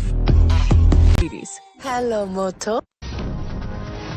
We have some breaking inputs coming in. Shifting our focus just for a little bit to Delhi elections, Home Minister Amit Shah addressed a rally, and with just 4 days to go for the Delhi dangle, Union Home Minister Amit Shah Speaking exclusively to Times Network, Himanshu rained fire on AAP convener Arvind Kejriwal, asserting that BJP is going to come to power in the national capital and that his party this time will stand defeated with a huge margin. हम रोहतास नगर में इस वक्त मौजूद हैं और आप देख सकते हैं यहाँ पर गृह मंत्री अमित शाह जी रोड शो कर रहे हैं। चारों तरफ आप देख सकते हैं किस तरीके की जो भीड़ है वो आपको नजर आ रही होगी। सर, क्या कहना चाहेंगे, ये जो पब्लिक का हुजूम है क्या बता रहा है, किस तरफ संकेत दे रहा है? दिल्ली इस बार परिवर्तन करने जा रही है। 8 तारीख को मोदी जी के नेतृत्व में डबल इंजन की सरकार बनी। आपने कहा कि नई दिल्ली भी जो है आम आदमी पार्टी हारने वाली है। जी, निश्चित रूप से नई दिल्ली की सीट पर प्रवेश वर्मा जीतेंगे। बड़े मार्जिन से केजरीवाल जी हारे। केजरीवाल जी ने आज कहा, जब बजट आया तो उन्होंने कहा कि केंद्र सरकार ने चंद अमीरों का ऋण माफ कर दिया है, दिल्ली वालों को कुछ नहीं दिया। 18 लाख रुपया अगर करोड़पतियों के 12 लाख रुपया की आय केजरीवाल को करोड़पतियों की लगती है तो उनको भगवान ही बचाए।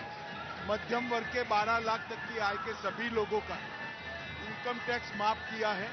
ये इनके नजर में नहीं आएगा, इनकी आंखों में मोतियाबिंब हो गया है। सर, आपको क्या लगता है इस बार चुनाव का सबसे बड़ा अहम मुद्दा क्या है? भ्रष्टाचार है, शीश महल है, क्या है? भ्रष्टाचार, शीश महल, वादा खिलाफी, कूड़ा कचरा, प्रदूषित पानी, ढेर सारे मुद्दे। हर मोर्चे पर सरकार विफल गई। सर, लेकिन आम आदमी पार्टी की तरफ से ये बार बार कहा जा रहा है, मैसेज आ रहा है, लोगों के पास कॉल आ रहे हैं कि बीजेपी की सरकार आएगी तो योजनाएं जो हम चला रहे थे वो बंद कर देंगी। ये लगातार उनकी बात को कोई नहीं मानता। हमारी पार्टी ने स्पष्ट कर दिया है कि हमने बहुत सारी नई योजनाएं भी घोषित की है और पुरानी कोई योजना बंद नहीं करेंगे। सर, एक अंतिम सवाल जानना चाहता हूं, कांग्रेस पार्टी भी मैदान में उतर गई है। आज प्रियंका जी ने कहा कि एक ने शीश महल बनाया, एक ने राजमहल बनाया। देखिए, कांग्रेस और आप पार्टी दोनों से ज्यादा वोट भारतीय जनता पार्टी को मिले। और सर कितनी दोनों के टोटल से ज्यादा। और सर कितनी सीटें इस बार आपका अनुमान लगता है? अब तक के सबसे बड़े मार्जिन से हम जीते। All right, let's go back to our guests, shifting focus back to the budget, although the Home Minister also pointed out how the opposition does not want to see the relief that has been given to the middle class. Anish, your comments. You know, I think the Home Minister has made the point that all of us that have been making, which is that this is an election-oriented budget that unfortunately does not address the other questions in the room. You know, revenue receipts are down by 40 crores. The fiscal deficit is at 4.9% instead of at 3%, as pointed out earlier. The real GDP growth is 6.5% and the nominal GDP growth rate is around 10%, when our real GDP growth rate should have been 8%. We have FII outflows in a market that is seeing institutional investors leaving the market, but no changes to capital gains tax to ensure that more domestic investors are going to enter the market. And finally, you have promises like 120 new airports when the ones they built 5 years ago are not even operational. So I think the fine print beyond the 12 lakh rupee number that is becoming a headline today needs to be studied more carefully, and this government must take constructive criticism on this matter. They should have changed corporate tax rates after changing income tax rates so businesses could adapt. They should have ensured that capital gains tax rates were reconsidered in a budget like this, and they should have had the sense to ensure that people who are trying to do their best for an economy that is facing a global crisis can have the best minds in the room for Mr. Islam, quickly.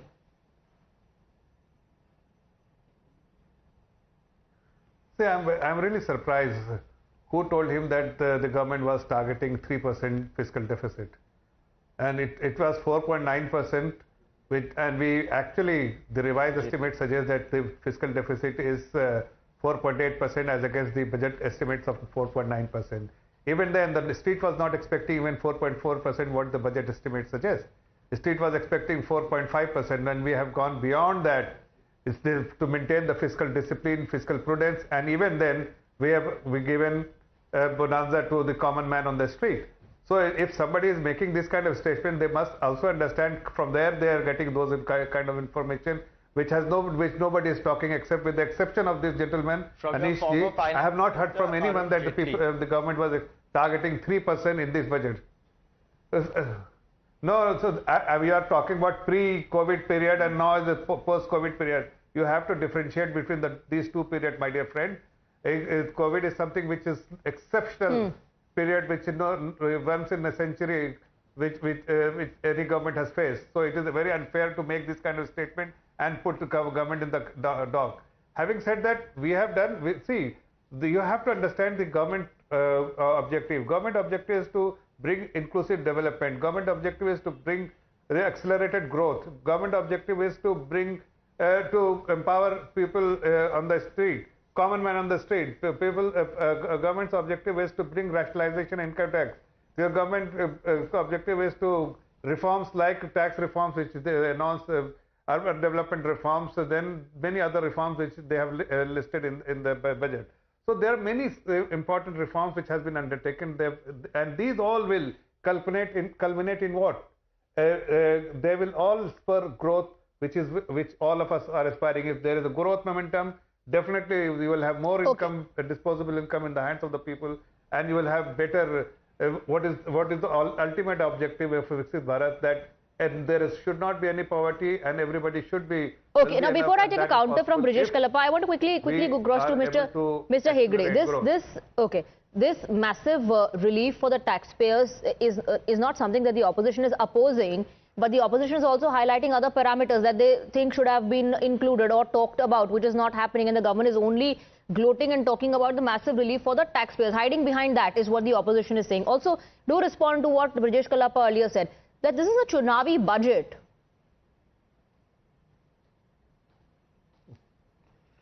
See, first of all, we are focusing on the farmers, on the youth, the women. We are also focusing on the middle class. Apart from that, infrastructure development, whether it's nuclear energy, building more airports, artificial intelligence, UPI, insurance sector, health sector, and whatnot. So this is not a Chunavi budget. It's a budget for everybody. It's a budget for Viksit Bharat. It is a budget which takes the economy to a $5 trillion economy.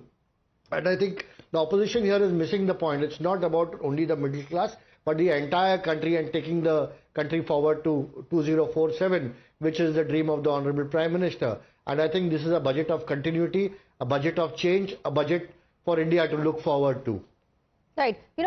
This is what earlier perhaps Mr. Chandra was also trying to point out, that this is going to be a game changer. But amidst the political commentary that we are hearing, Mr. Chandra, do you believe the concerns raised by the opposition are something that the government needs to take up seriously, or is this just a political face-off at the moment and it will die down?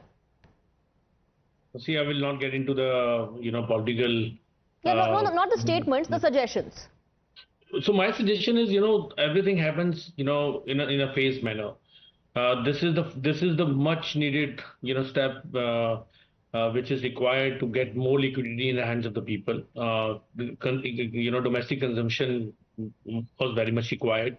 Obviously, unemployment is something which government has to look into, because if you ask me, if they have to become a developed economy by 2047, they have to grow 8% every year, with investment ratio of 35% of GDP, and for that they need to have 80 lakh employment till 2030.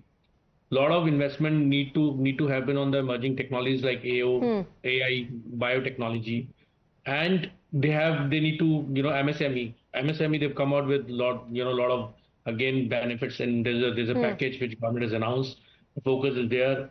More structural reforms, deregularization, and then the government has made a lot of policy changes, policy impetus, I can say, to make things more regularized and making ease of working in India, better. So these are the things, and as I said, everything happened over the years in the phased manner. But these are the things which government should look into to become Viksit Bharat by 2047. Right, you say everything happens with time, but I believe the opposition will remind the government it's already been 10 years, Brijesh Kalapa.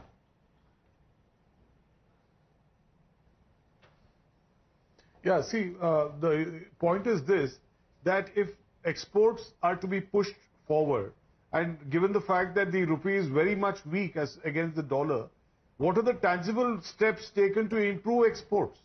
Merely by saying, speaking about exports doesn't help matters.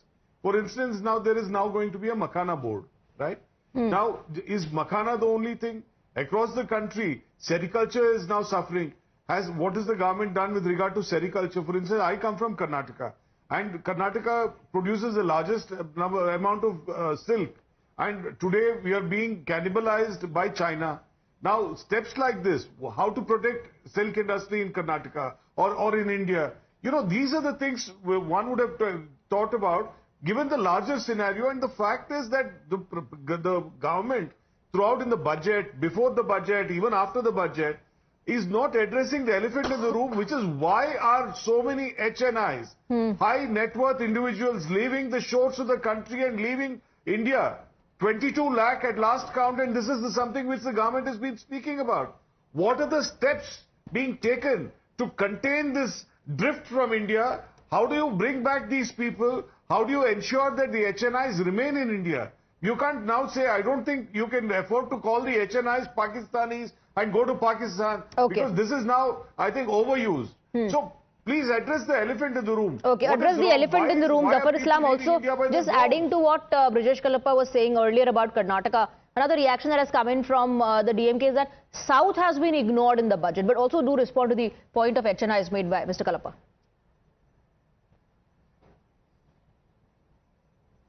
See,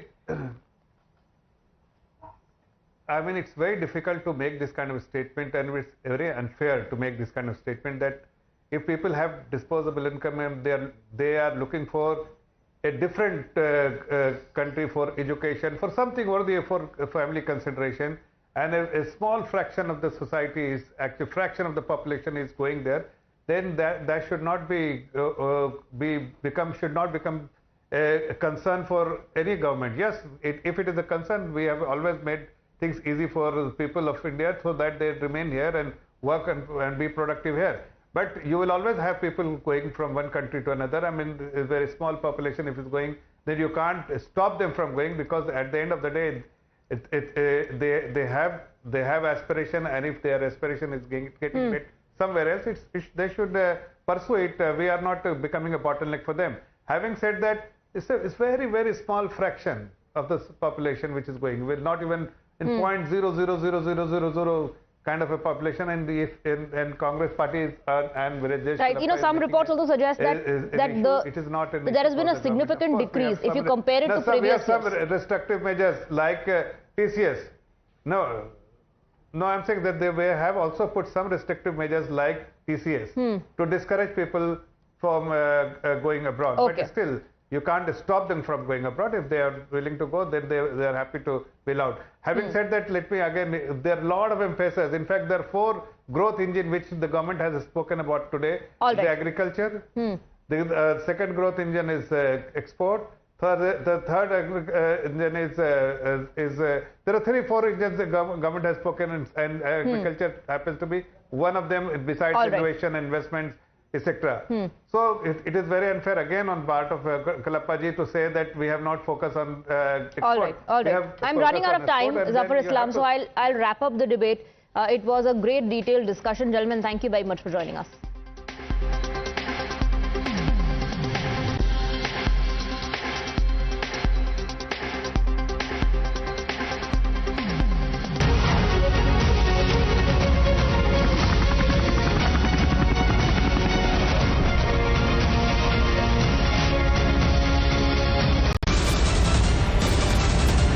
The biggest news break of the day.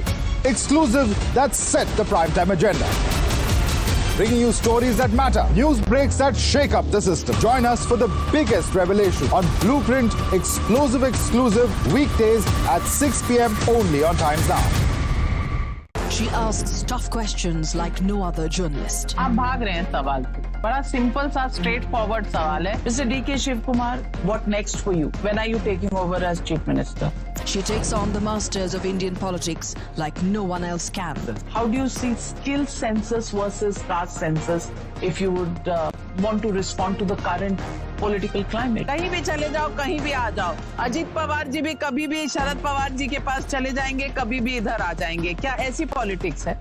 Because she speaks for you the way no one else can. What's the chemistry between Prime Minister Modi and Democrats? The profile of India as a country, has it grown? Are you going to get onto a SpaceX spaceship anytime soon? Because your voice must be heard, your questions answered, above all else. Frankly Speaking with Navika Kumar.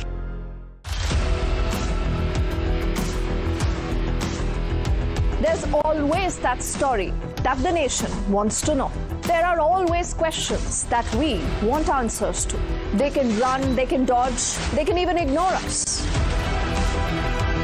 But we will repeatedly keep asking those questions and bring out the real facts. Because the nation will always want to know. Weekdays at 7 p.m.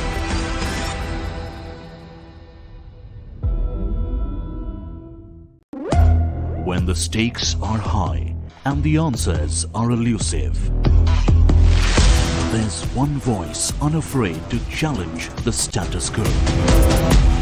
At 8 p.m., I am not here to sugarcoat the truth. I am here to ask the hard questions. Because when others play it safe, I go straight to the heart of the matter. It's not about left or right. It's about what's right for India. It's about holding the powerful accountable. India Upfront with Pranesh Roy. Weeknights at 8 p.m. only on Times Now. No spin, no compromise, just the truth. For over 30 years, my journalism has been relentless, fearless, and uncompromised. My stories have breached lofty ivory towers and brought down the high and mighty. And I won't stop. When the clock strikes 9, it is time for the news hour. Navika Kumar asks the legitimate question. When your rights are trampled, I will be your voice, demanding answers from the corridors of power. News hour at 9 with Navika Kumar. Journalism is a mission, not just to seek accountability or a fight for justice, but for honesty and integrity. Voicing citizens' concerns and using the truth to demand answers, ensuring that you come first on agenda. Watch News Hour Agenda with me, Madhudas Gopalakrishnan, weeknights at 10 o'clock only on Times Now.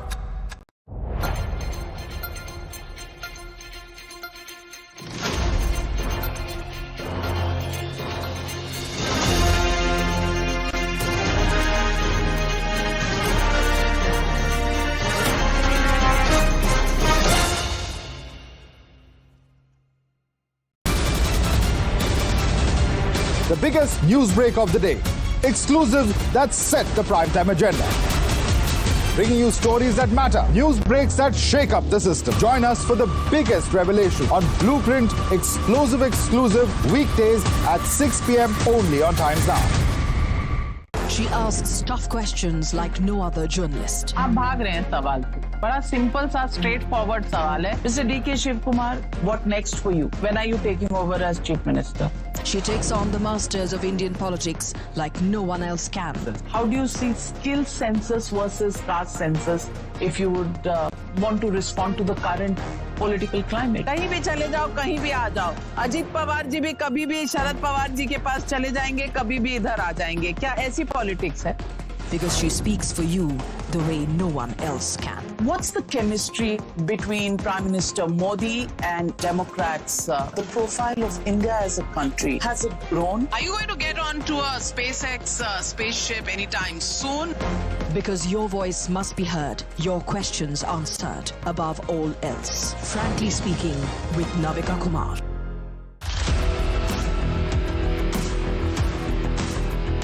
There's always that story that the nation wants to know. There are always questions that we want answers to. They can run, they can dodge, they can even ignore us. But we will repeatedly keep asking those questions and bring out the real facts. Because the nation will always want to know. Weekdays at 7 p.m.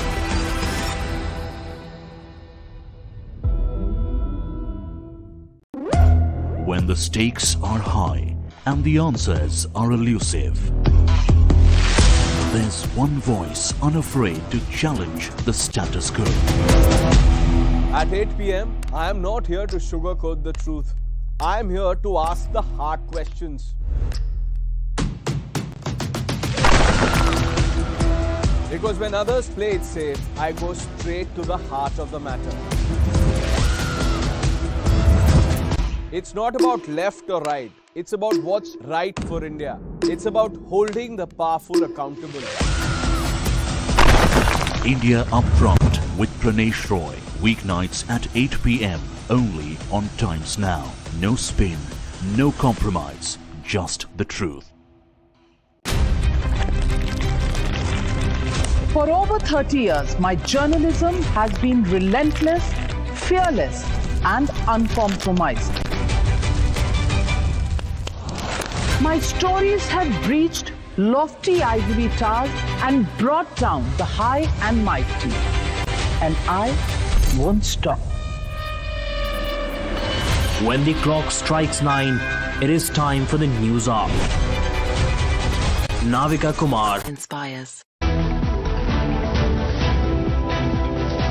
Orally, what I'm seeing the budget is a good one for the middle class person or for the salarized person or for the you can say that the small kind of a income group of the persons is a very good of that for them, because the 12 lakh the Nirmala Sitharaman which increased the exemption limit from the 7.5 lakhs from the last budget to the 12 lakh is a very good initiatives. My expectation was if she would have cut this capital gain or short-term gain, that might be more benefit for us. According to the tax regime, it was very good for the middle class people.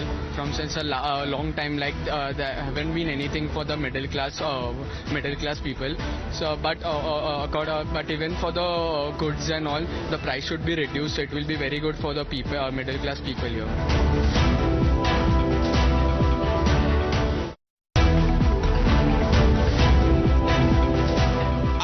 जो middle class आदमी annual income क्या रहता है 12 लाख कमा रहा है, उसमें भी वो टैक्स दे रहा है, उसके बाद बचा क्या, फैमिली चलाना है, उसको भी बहुत चीजें हैं, तो ये टैक्स फ्री कर रहे हैं ना, बहुत अच्छा काम कर रहे हैं सरकार जी, बहुत अच्छी बात है सर। ये तो हमारे लिए अच्छी ही मतलब कुछ खबरी है समझो। अगर हमको टैक्स नहीं देना पड़ेगा तो एक मिडिल क्लास वालों के लिए और क्या चाहिए।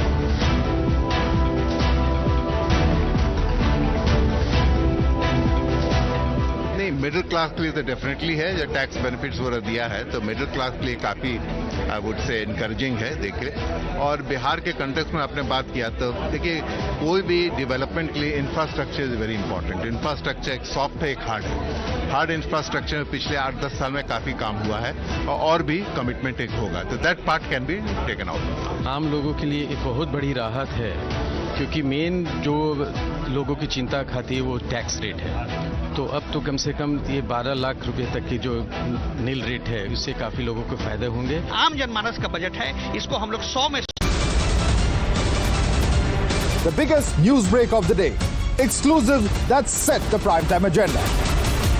Bringing you stories that matter, news breaks that shake up the system. Join us for the biggest revelation on Blueprint exclusive weekdays at 6 p.m. only on Times Now. She asks tough questions like no other journalist. आप भाग रहे हैं सवाल पे। बड़ा simple सा straight forward सवाल है। Mr. D.K. Shiv Kumar, what next for you? When are you taking over as Chief Minister? She takes on the masters of Indian politics like no one else can. How do you see skill census versus caste census if you would want to respond to the current political climate? कहीं भी चले जाओ, कहीं भी आ जाओ, अजीत पवार जी भी कभी भी शरद पवार जी के पास चले जाएंगे, कभी भी इधर आ जाएंगे। क्या ऐसी पॉलिटिक्स है? Because she speaks for you the way no one else can. What's the chemistry between Prime Minister Modi and Democrats? The profile of India as a country, has it grown? Are you going to get on to a SpaceX spaceship anytime soon? Because your voice must be heard, your questions answered above all else. Frankly speaking, with Navika Kumar.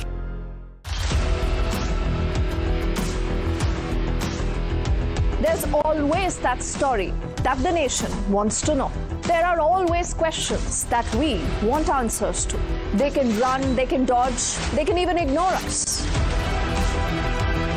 But we will repeatedly keep asking those questions and bring out the real facts.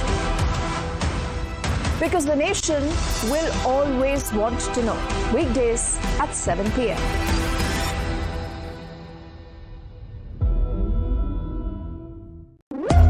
When the stakes are high and the answers are elusive, there's one voice unafraid to challenge the status quo.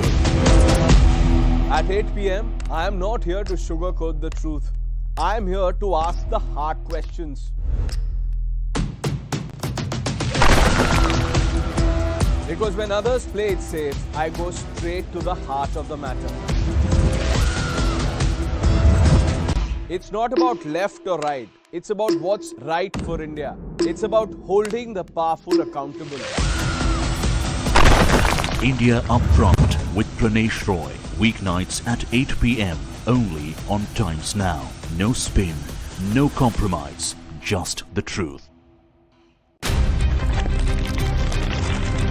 For over 30 years, my journalism has been relentless, fearless, and uncompromised. My stories have breached lofty ivory towers and brought down the high and mighty. And I won't stop. When the clock strikes 9, it is time for the news hour. Navika Kumar asks the legitimate question. When your rights are trampled, I will be your voice, demanding answers from the corridors of power. News hour at 9 with Navika Kumar.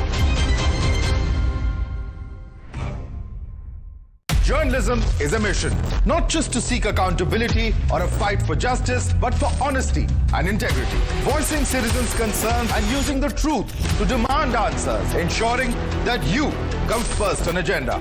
Watch News Hour Agenda with me, Maludas Gopalakrishnan, weeknights at 10 o'clock only on Times Now.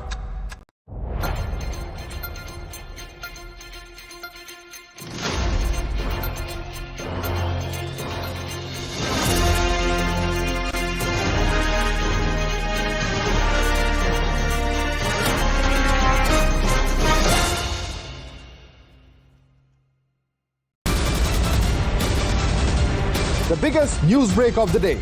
Exclusive that set the primetime agenda. Bringing you stories that matter. News breaks that shake up the system. Join us for the biggest revelation on Blueprint Explosive Exclusive weekdays at 6 p.m. only on Times Now.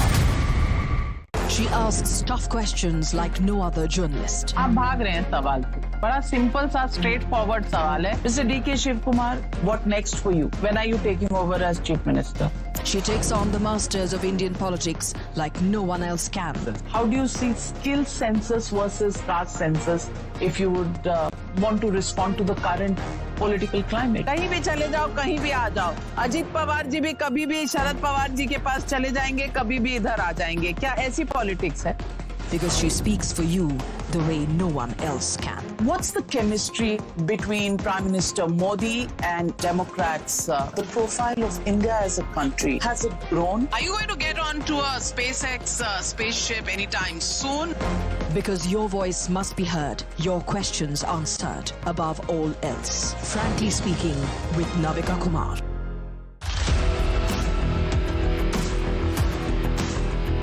There's always that story that the nation wants to know. There are always questions that we want answers to. They can run, they can dodge, they can even ignore us. But we will repeatedly keep asking those questions and bring out the real facts. Because the nation will always want to know. Weekdays at 7 p.m.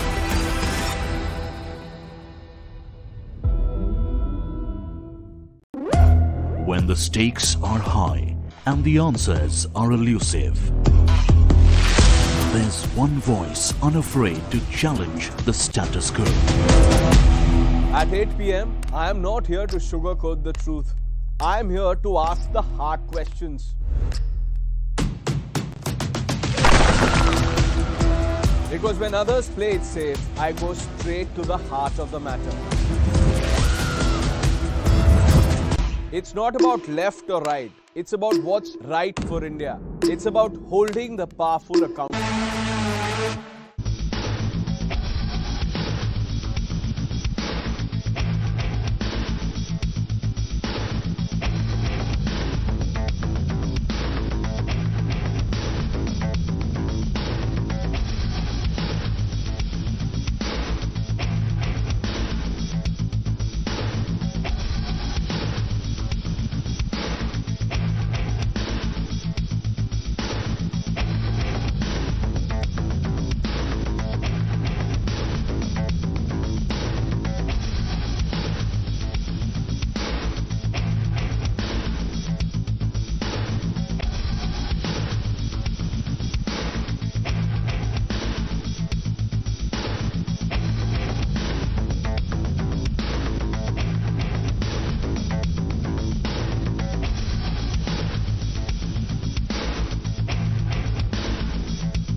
Viewers, in a bold stroke of economic and political genius, Prime Minister Narendra Modi's Budget 2025 has redefined the landscape for India's middle class.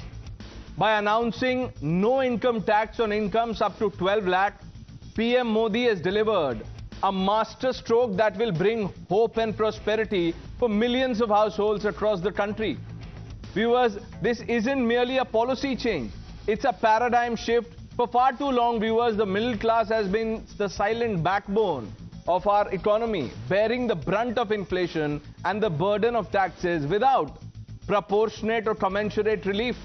The support of the Aam Aadmi has been crucial in India's electoral dynamics too, and Modi's budget extends a hand of support where it's needed the most. This move is a loud and clear message that the government stands with those who work tirelessly to keep the nation's economy humming. By putting more money back into the pockets of the middle class, Modi has effectively kick-started a virtuous cycle of economic growth. Why do I say this? Increased disposable income would mean more money for consumption, education, health and investment. This isn't just about immediate financial relief, it's about empowering the middle class to drive economic demand. Shops will see more customers, businesses will expand, and employment opportunities will multiply, viewers. Politically, this is a masterclass in understanding the pulse of the nation. The middle class, often perceived as a silent majority, has now been given a voice through this budget. Prime Minister Modi has not only addressed their economic grievances but also built a narrative of inclusivity and shared growth. The political dividends from such a move could be far-reaching, solidifying Modi's image as a leader who directly impacts the lives of ordinary citizens, the Aam Aadmi. Viewers, the genius of this policy lies in its dual focus on immediate relief and long-term economic strategy.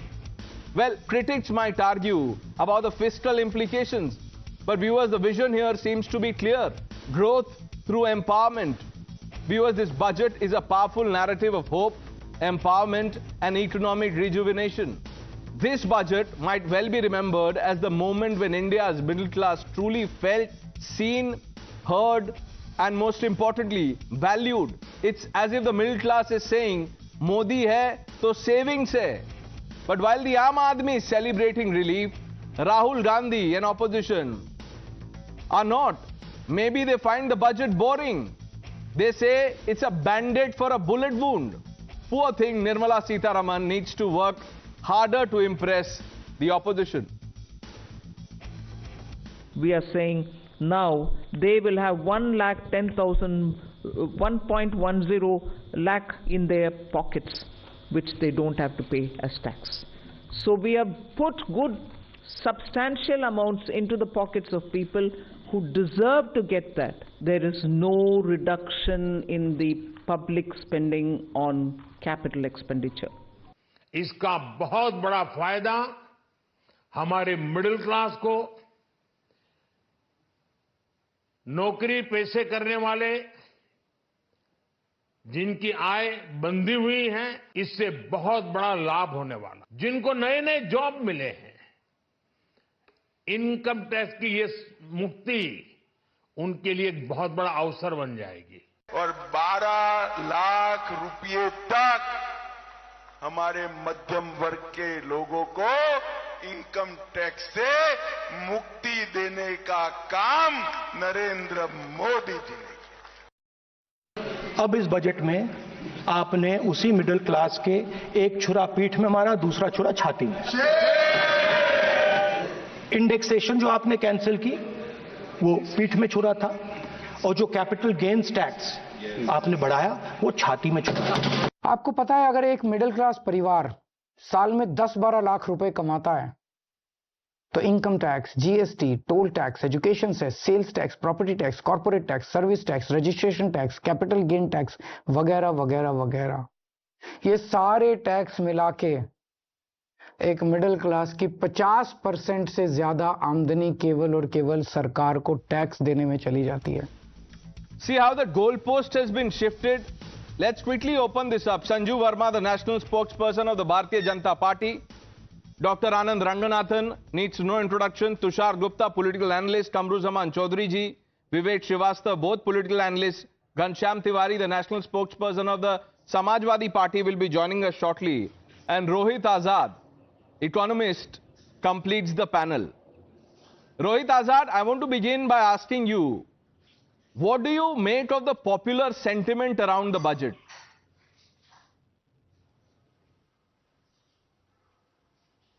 So the popular sentiment is essentially a sentiment of the middle class, which I am absolutely clear, yes, they are getting a respite.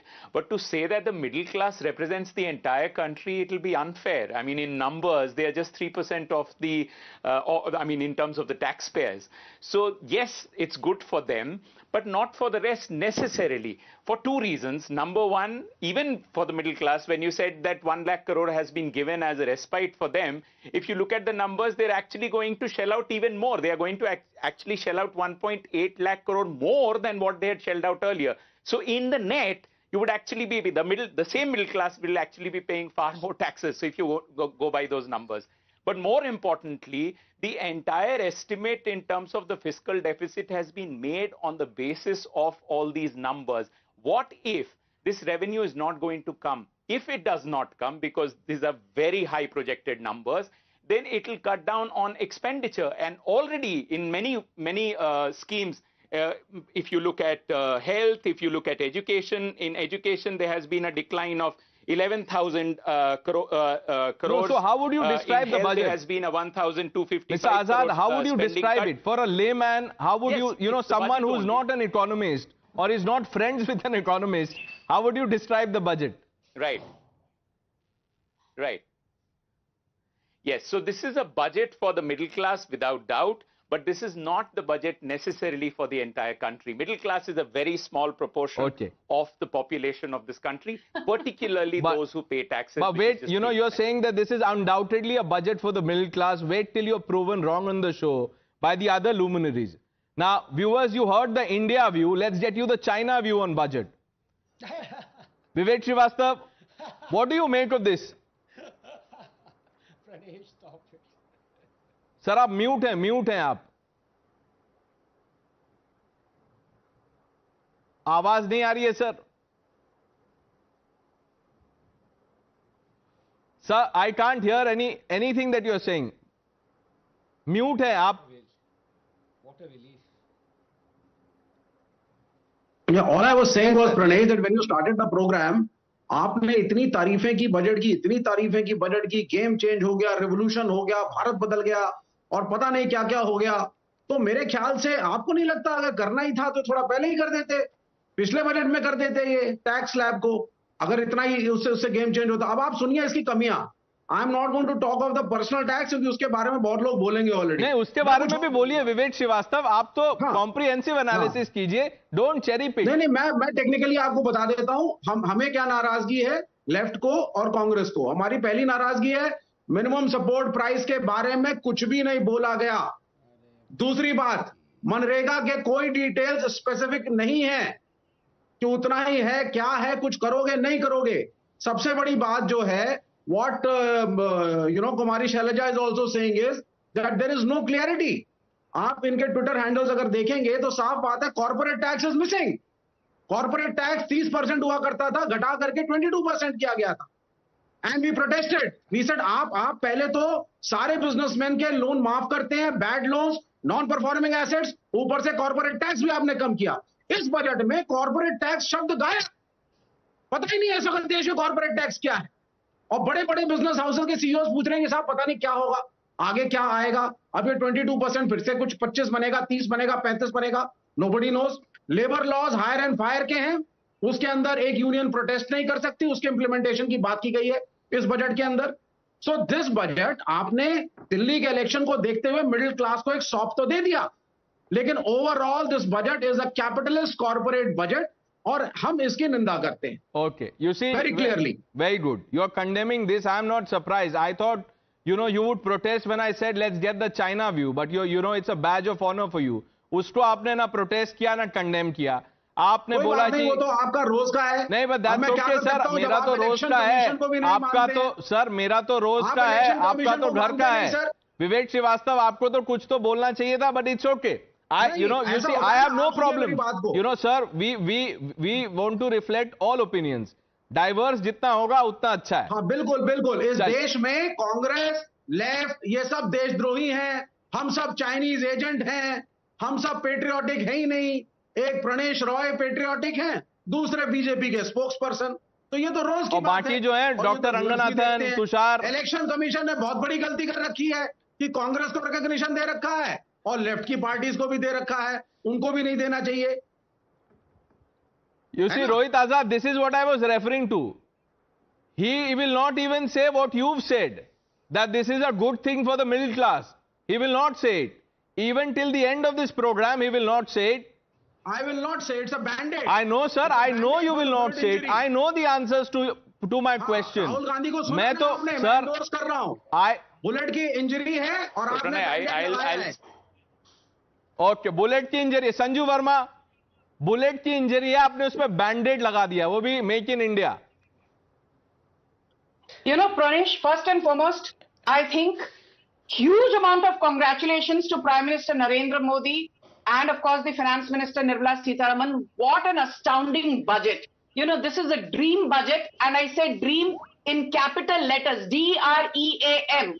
And anybody who's shifting the goalpost and saying, oh, ये तो Delhi election को मद्देनजर रखते हुए किया गया, this is a classic case of sour and rancid grape.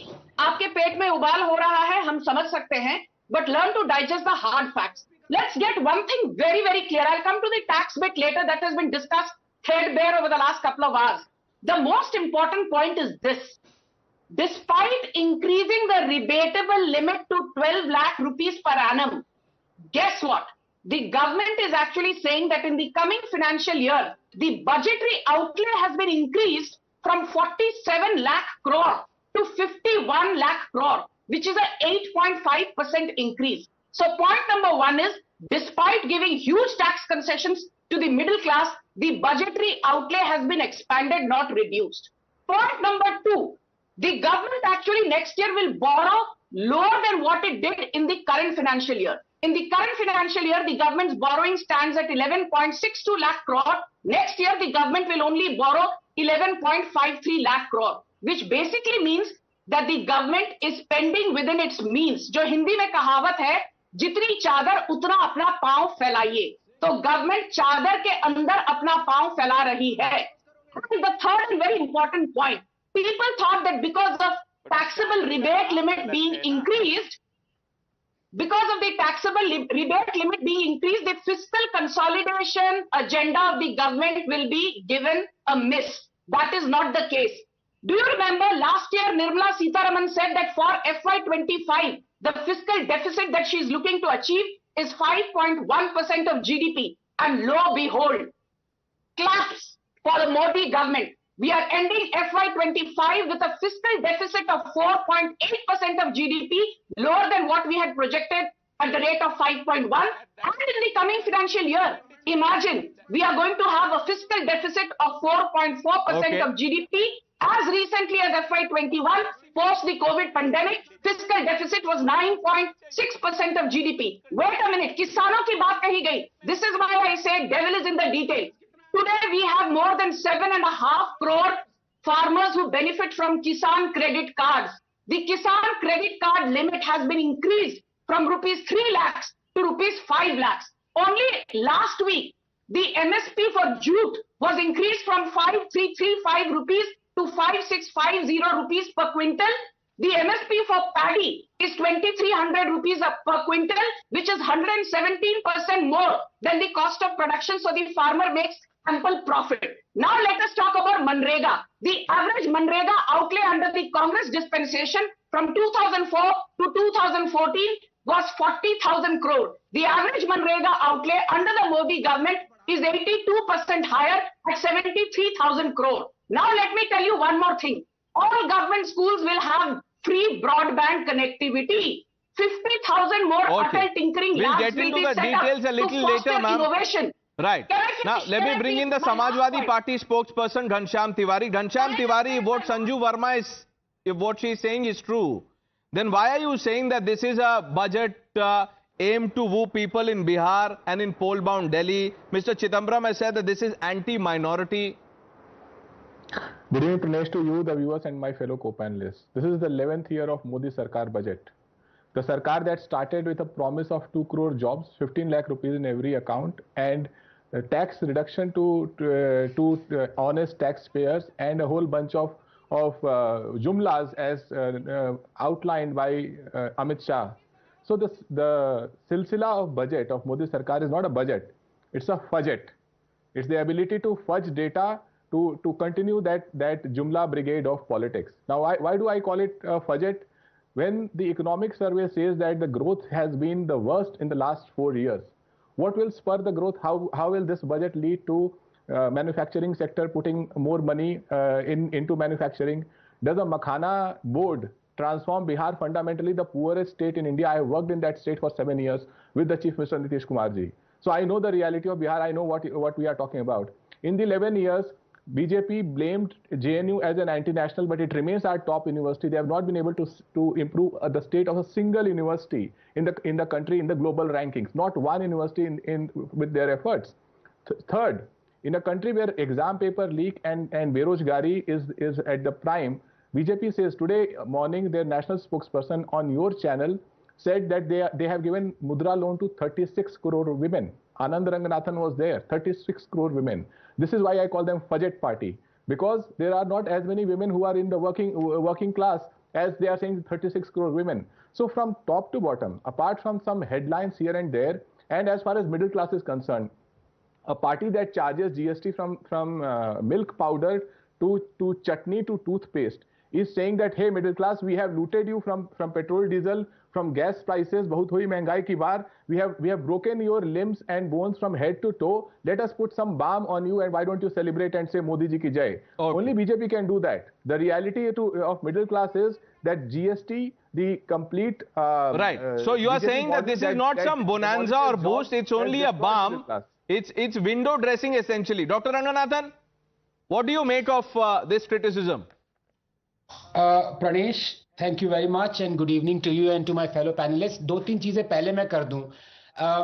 एक तो पहले मैंने डीप स्पीक से पूछा कि विवेक श्रीवास्तव को आज गुस्सा क्यों आ रहा है.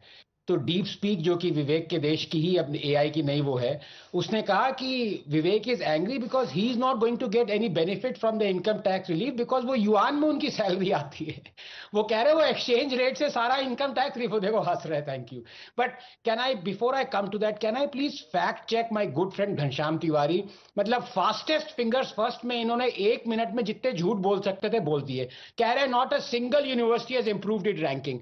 ये लिस्ट ऑफ यूनिवर्सिटीज है, Indian universities that have improved their ranking. तो पहले get your facts right. Number 2, इन्होंने बोला कि मोदी जी ने प्रॉमिस किया था कि 15 लाख हर अकाउंट में आएंगे. ये ऑब्वियसली ये फेक न्यूज इतनी बार बस्ट हो चुकी है, लेकिन अभी तक ये चल रही है. He never promised to put 15 lakhs in everyone's account. This is fake news. So please, आपके चैनल पे और स्पेशली आपके प्रोग्राम पे प्रणेश, I expect कि लोग फेक न्यूज ना फैलाएं. Now let me come to the nub of the issue. First of all, let me begin by congratulating BJP for winning the Delhi and Bihar elections. Well done. You have to choose the chief ministers now. But Couple of points here. All the people who are protesting right now, many on the panel who haven't yet spoken, many have spoken. They wanted relief for the same middle class. जब relief दे दिया तो कह रहे हैं हाय हाय छाती पीट रहे हैं. This is the same thing with farm laws. Verbatim, the 3 farm laws that Modi brought were in the election manifestos of every political party of the India Alliance, especially the Congress. Point number 11, point number 19, उठा के. बल्कि एक जो Contract Farming Act था, वो कांग्रेस ने implement कर दिया था already. जब कांग्रेस रूल स्टेट पंजाब था वहां पे वो चल पड़ा था, लेकिन मोदी लाया तो oh my God black law. आज मोदी ने रिलीफ दिया. केजरीवाल क्या कह रहे थे? 10 लाख तक फ्री करने वाले थे, 12 लाख तक किया. अब वही बात कह रहे कि कोई फायदा नहीं हो, कोई फायदा नहीं होगा. Look, let this be a budget for the middle class, as my good friend Rohit is saying. Fine. The point of the matter is that it is also a budget for other quote-unquote classes. Why do people forget it? Can I please take 30 seconds to explain to you why this budget is so important? You have Ayushman Bharat. People, this is the problem, you see. Justifiably so, or, unkindly, this tax relief of middle class has taken away the sheen from the most important aspect. I won't even come to the science and nuclear point. Let me explain the Ayushman Bharat. Did you know that 380 million Ayushman cards that have been distributed have treated 70 million Indians, more than the population of United Kingdom? But that's not all. It was the out-of-pocket expenses that Indians were paying for their health that were the fastest pusher of Indians into poverty. That has been slashed by 21%. And let's not just talk about the poor people who have been benefiting from the Ayushman card. Recently, you have all people, senior citizens above 70 years, will be treated and given Ayushman card. So it's going to affect middle class and every other class as well. So please, let us not brand this as a middle class budget. That would be unfair to other quote-unquote classes that are benefiting from it. Kamruzaman Chaudhary ji, why is then Rahul Gandhi saying that this is only a band-aid?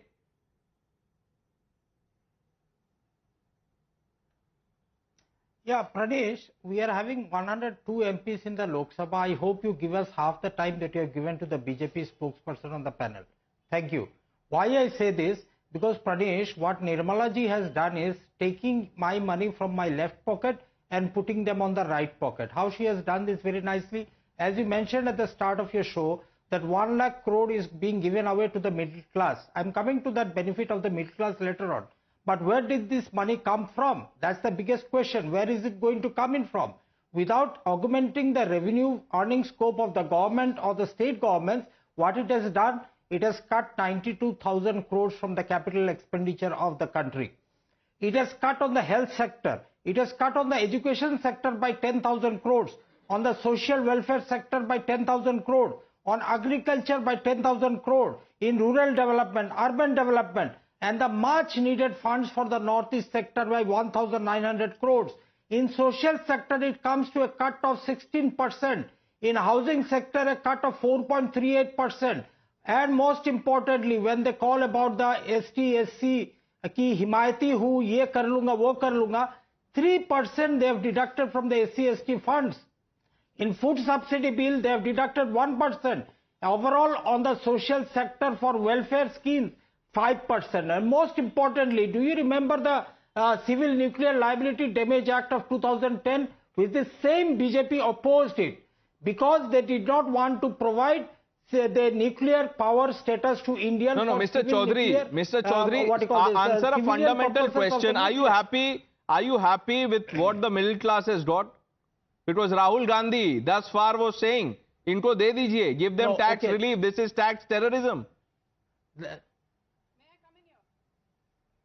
Okay, now let me come to the political part of my statement. You know, Nirmala ji is directly opposing Narendra Modi ji on one election, one nation, one election. Why is that? Because Delhi preliminary is a middle class city. For them, she has provided some benefits to the middle class, of course. In second point, Bihar is having elections over the next few days, a few months rather. What a wonderful scope. So I say that we must be having elections. Mr. Chaudhary, I'm sorry, but your commentary is, layered like the budget. Direct taxes, indirect taxes. No, ऐसे नहीं होता है sir. एक simple सवाल पूछा, उसका आप जवाब नहीं दे रहे हैं. आप बोल रहे हैं Delhi is a middle class city. Which is the uber rich city or the state? Tushar Gupta, you had put out many tweets today. One that caught my eye.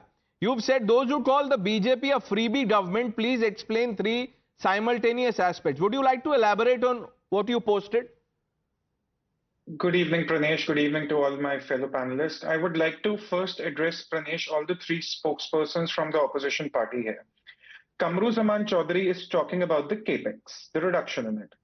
Does Kamru Zaman Chaudhary know that our capex for this budget year is also more than rupees 10 lakh crore? And when I say our, I mean the country's. It's Kamru Zaman Chaudhary's budget as well. Vivek Srivastav here was talking about some policies not going against the farmers, for the farmers.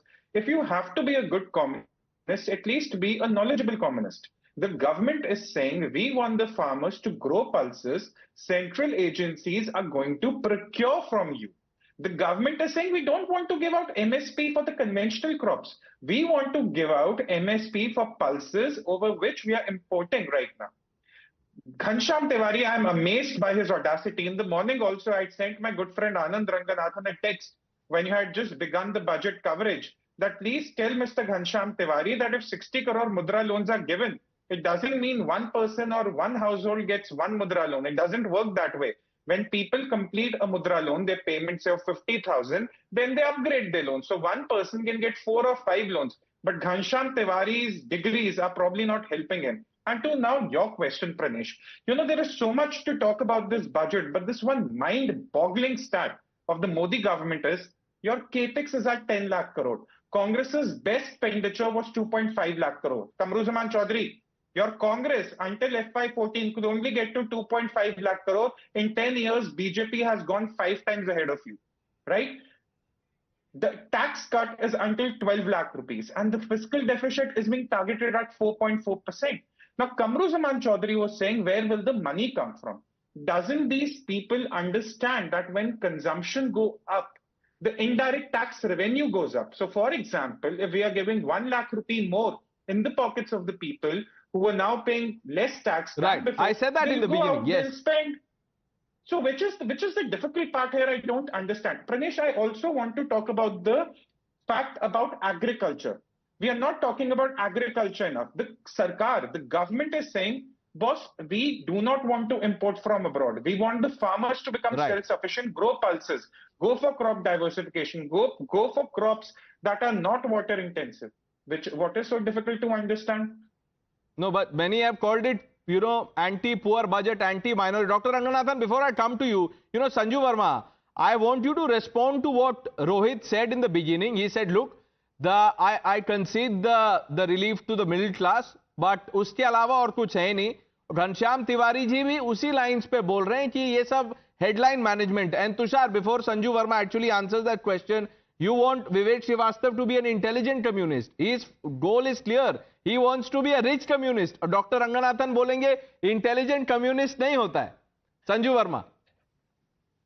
You know, Pranesh, let's get one thing very clear. People who sit here and say that, oh, you know, the capex is going to be affected. You know, to add to what Tushar said, under successive Congress dispensations, the capital expenditure, effective capital expenditure was never more than rupees 2.5 lakh crore. And in financial year 25-26, that is the coming financial year, it is not just 11.1 lakh crore, which is what was the case last year. The finance minister has said that the capital expenditure will be 15.48 lakh crore. Effective capital expenditure of 15.48 lakh crore is 39% higher than the 11.1 lakh crore of last financial year, and that 11.1 lakh crore was already multiple times higher than the 2.5 lakh crore under successive Congress regimes. So, पहली बात तो ये, capital expenditure is not being compromised upon. The second and very important point is this. Last financial year, you know, 7.5 crore tax assessees filed their tax, out of which 87%, as in 6.5 crore tax assessees showed that their annual income was less than rupees 12 lakhs per annum. So basically, when the tax rebatable limit has been increased to 12 lakh, it is this 87% which is going to be the biggest beneficiary. So if you're saying that, this will only benefit the likes of Ambani, Adani. Sorry. And my simple point is this. We need another Ambani. We need another Adani. We need another Tata. We need another Birla. We need another Azim Premji. If we have to take on a Sundar Pichai, if we have to take on a Bill Gates, if we have to take on a Tim Cook. So yahan baitkar, when you say that, wealth creation is not going to help, please wait 1 minute, Pranesh. The biggest positive, which nobody is talking of, is that another 10,000 crore has been given to the, startup industry, making the corpus to a solid 20,000 crore. And the Modi government has said that this additional 10,000 crore preference will be given to 5 lakh women entrepreneurs. Preference will be given to entrepreneurs from the scheduled caste and scheduled tribe community. And preference will be given to first-time entrepreneurs. Pranesh, my last point, please bear with me. This is for the benefit of your viewers. If you had, say, 12 lakh per annum income under the Congress, you would end up paying more than 5.5 lakh every year as tax. Now you end up paying 0. If your income was 8 lakh under the Congress, you would end up paying 90,000 every year as tax. Now you end up paying 0. And if under the Congress, your income was 24 lakh per annum, you would end up paying more than 7 lakh per annum as tax, given all the surcharges. Right, now we are running that chart, ma'am. We are running that chart. Yeah, the chart is there on the screen. You want another Ambani, Adani. I want another Vivek Srivastava. We should have more Vivek Srivastavas also. Because, Dr. Ranganathan is protesting. Dr. Ranganathan, ऐसे मत कीजिए, sir. We need more Vivek Srivastava. क्या problem है, Dr. Ranganathan? नहीं, देश के लिए एक ही काफी है. But I have profound disagreement with Sanju Verma, my good friend. कह रही है एक और अडानी चाहिए. अरे एक अडानी ने ही राहुल गांधी की नाक में दम किया हुआ है. दूसरा आ गया तो ये देश छोड़ के इटली भाग जाएगा. भाई मत करो ऐसे. ओके, घनश्याम तिवारी. आप कितने जुमलों को फैक्ट चेक कर सकते हैं, उसका कोई लिमिट नहीं है. 16 फरवरी 2014 mister Modi said that black money लाएंगे और ऑनेस्ट टैक्स पेयर को 5-10% देंगे. 2 करोड़ रोजगार उन्होंने कहा. सबका साथ सबका विकास कहते कहते बटेंगे कटेंगे पार्टी बन गई. ठीक है, 100 दिन में काला धन लाने की बात कही. तो जो पार्टी भ्रष्टाचार के खिलाफ मूवमेंट में आती है और पिछले 10 साल में 13,000 करोड़ का चंदा जमा करती है, 12.5 लाख करोड़ पूंजीपति. नहीं, बट ये चंदा तो सबने जमा किया है घनश्याम तिवारी जी. ये चंदा तो सबने जमा किया है. ऐसे मत बोलिए. जिन्होंने जमा किया है और वो जमा करने के बाद ऑब्जेक्ट कर रहे हैं, उनको तो पहले वापस करना चाहिए. ठीक है, पहले तो वापस कर दीजिए. आपको खुशी हो रही है कि भारतीय जनता पार्टी ने 13,000 करोड़ का चंदा जमा किया? नहीं, मुझे दुख इस बात का है कि आपने भी जमा किया और अब आप बोल रहे हैं कि उनको वापस करना चाहिए. 13,000 मोदी जी ने कहा था काला धन लाके 5-10% टैक्स. नहीं तो आप काला धन, आप छोड़िए ना. आप क्यों इतना डिफेंड क्यों कर रहे हैं उनको? नहीं, डिफेंड नहीं कर रहा हूं मैं, आपको एक्सपोज कर रहा हूं. घनश्याम जी, इतने आप व्याकुल क्यों हो रहे हैं? नहीं, आप जैसे कि विवेक, but the Samajwadi Party, the Congress Party, all of you are beneficiaries of this scheme that you are now, resisting, opposing. वापस कर दीजिए, sir. I mean, जिस तरीके से देखिए, let's have a civil debate. Please allow me to complete my point. The point that I am trying to make is, yes, Sanju Verma wants another Adani, जहां पे प्रधानमंत्री दुनिया के सबसे अमीर आदमी को अपनी जेब में बिठा करके अपनी गरीबी की मार्केटिंग 11 साल से कर रहे हैं. ठीक है, they want another Adani. But the fact is that single Adani cost 700 farmer lives, because the farm laws, the black farm laws that were passed, there were press reports that said that were passed to benefit Mr. Adani. So please. But Ghanshyam Tiwari, the same Adani that you are demonizing here on the show is also doing business with Congress. उसका क्या जवाब होगा sir? ये कब जवाब देंगे आप लोग? देखिए, ये सब बकवास है. मेन बात है कि अच्छा, ये बकवास है. ठीक है. BJP wants another Adani. And Sanju Verma, ये सब बकवास है. अंबानी अडानी और चाहिए. क्यों चाहिए आपको? चंदा चाहिए और? Can I come in here? Okay, thank you. First and foremost, Ghanshyam, basic common sense that US court which indicted Adani, what is the formal meaning of indictment? It simply means that formal charges have been made, but it does not mean you're either innocent or guilty. If indictment means guilty, Sonia Gandhi, is she guilty in the national heron scam? Is Rahul Gandhi guilty in the national heron scam? Is Akhilesh Yadav guilty in the mining scam? Is Tejasvi Yadav guilty in the land for job scam? Is Arvind Kejriwal guilty in the liquor scam? तो यहाँ बैठकर indictment और guilty के बीच के पहला तो अंतर जानिए. Now let me say one thing very clearly to Ghanshyam. He spoke about jobs. In the last 10 years of Modi government, we added 17.9 crore jobs, which translates into a 36% job growth. Under the Congress, we added 2.9 crore jobs, which translated to a measly job growth of only 7%. But wait, Ghanshyam, यहाँ बैठकर आप वंचित, पिछड़ा वर्ग, गरीबों की बात करते हैं. Pranesh, 1 second, please. The rural poverty rate in FY12 was 25.7%. Today it is 4.86%. The urban poverty rate in FY12 was 13.7%. Today it is 4.09%. The overall poverty rate was 37.2% in financial year 2004-5. Today it is 4.34%. Debate पर पढ़ लिख कर आया करो. Okay, Tushar. In the last 4 budgets, including this one, the effective capex by the Modi government in long-term asset creation, and effective capex also includes the grants to the states, is more than rupees 50 lakh crore. 50 lakh crore. Just an effective capex, Pranesh. ये क्या घनश्याम तिवारी चंदा इकट्ठा कर लिया, अमीर आदमी ये वो बोल रहे हैं. एक तो इन्हें केपेक्स पता नहीं है, लॉन्ग टर्म एसेट क्रिएशन पता नहीं है, मुद्रा लोन्स इनको पता नहीं है. इनके जुमले फैक्ट चेक क्यों करने पड़ते हैं? क्योंकि नेशनल टेलीविजन पे ऐसा डिस्कोर्स हम नहीं चलने दे सकते. We can't let the people of Times Now, the viewers of Times Now, be recipients of whatever Ghanshyam Tiwari says. It's dangerous for one's intellect. It's dangerous for common sense. आप मुझे बताइए, अगर सरकार को अपने ही कॉफर्स भरने होते, अपना ही चंदा इकट्ठा करना होता, 4 बजट्स, पिछले 4 बजट्स पैंडेमिक के बाद 50 लाख करोड़ का effective capex, long term asset creation, long term growth के लिए, क्या उससे नौकरियां नहीं बनती? क्या उससे आमदनी पे फर्क नहीं पड़ता? क्या उससे स्टेट की इकोनॉमीज पे फर्क नहीं पड़ता? Okay, let me bring in Rohit Azad on all of this. It's good to have an economist on the panel, and also, you know, great to go to him, you know, once in a while. Educated or informed लगता है. Rohit Azad. तो 2-3 चीजें मुझे please बोलने दीजिए और थोड़ा समय दीजिएगा. First and foremost, if you look at, since the numbers were being quoted, the daily wage of workers in the rural areas was 337 rupees during the UPA. It went up to 343, 5 rupees increase that has happened. So all these claims about there has been a dramatic increase during the Modi government is definitely not true. But let's say that you don't want to accept these numbers. We simply go by this budget's number.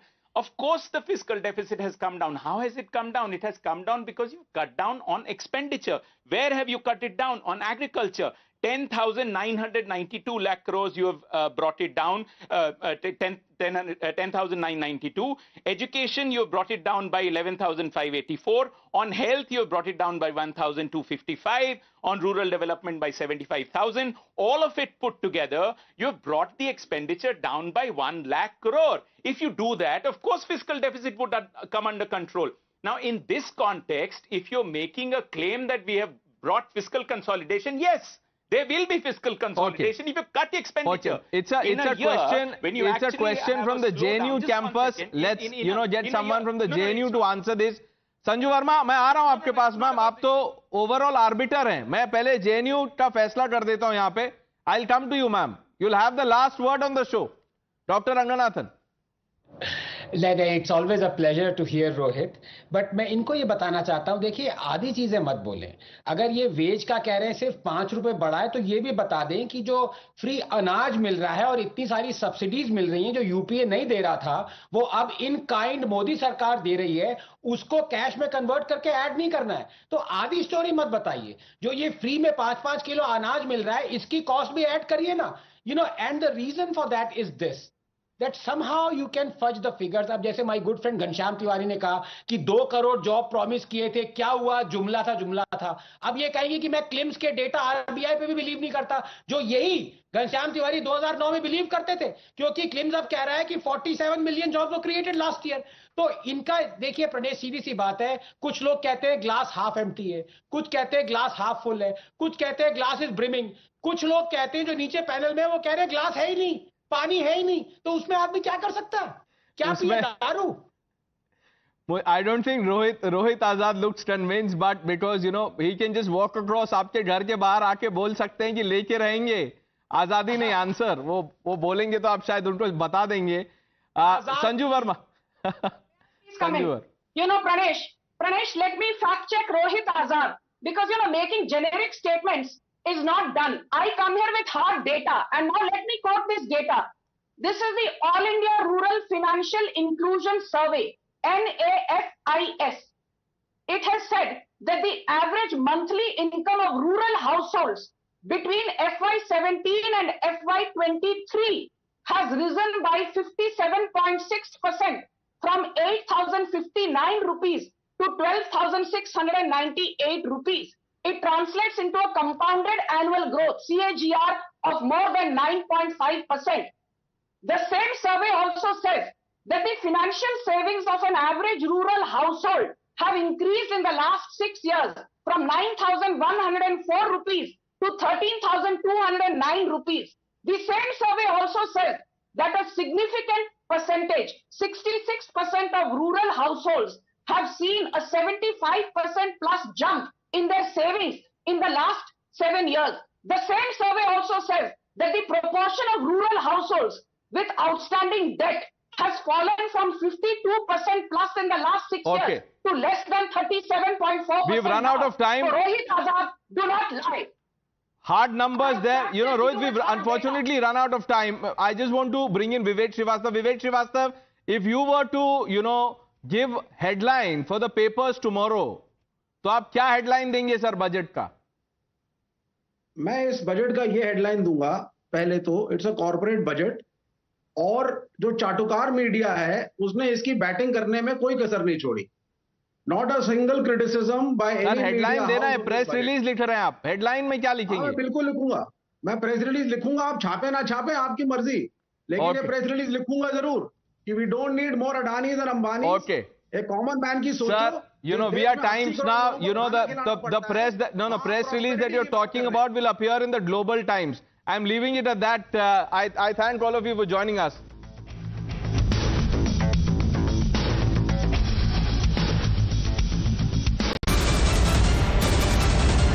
The biggest news break of the day. Exclusive that set the primetime agenda. Bringing you stories that matter. News breaks that shake up the system. Join us for the biggest revelation on Blueprint exclusive weekdays at 6 p.m. only on Times Now.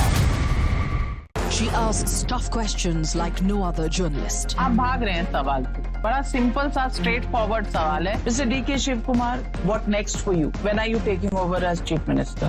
She takes on the masters of Indian politics like no one else can. How do you see skill census versus caste census if you would want to respond to the current political climate? कहीं भी चले जाओ, कहीं भी आ जाओ. अजीत पवार जी भी कभी भी शरद पवार जी के पास चले जाएंगे, कभी भी इधर आ जाएंगे. क्या ऐसी पॉलिटिक्स है? Because she speaks for you the way no one else can. What's the chemistry between Prime Minister Modi and Democrats? The profile of India as a country, has it grown? Are you going to get onto a SpaceX spaceship anytime soon? Because your voice must be heard, your questions answered above all else. Frankly Speaking with Navika Kumar.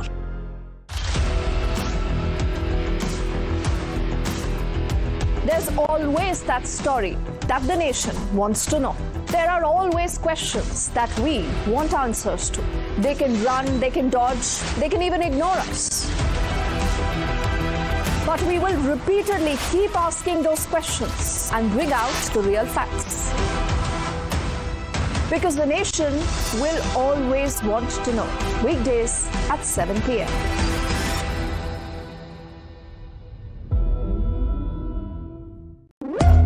When the stakes are high and the answers are elusive, there's one voice unafraid to challenge the status quo. At 8 p.m., I am not here to sugarcoat the truth. I am here to ask the hard questions. Because when others play it safe, I go straight to the heart of the matter. It's not about left or right. It's about what's right for India. It's about holding the powerful accountable. India Upfront with Pranesh Roy. Weeknights at 8 p.m. only on Times Now. No spin, no compromise, just the truth. For over 30 years, my journalism has been relentless, fearless, and uncompromised. My stories have breached lofty ivory towers and brought down the high and mighty. And I won't stop. When the clock strikes 9, it is time for the news hour. Navika Kumar asks the legitimate question. When your rights are trampled, I will be your voice, demanding answers from the corridors of power. News Hour at 9 with Navika Kumar.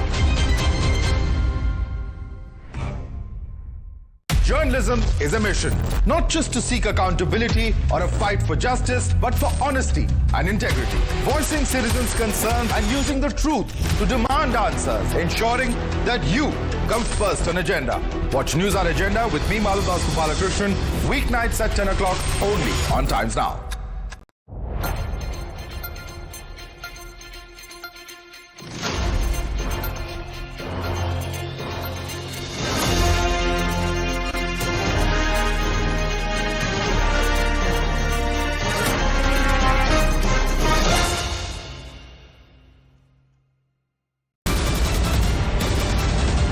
The biggest news break of the day. Exclusive that set the primetime agenda.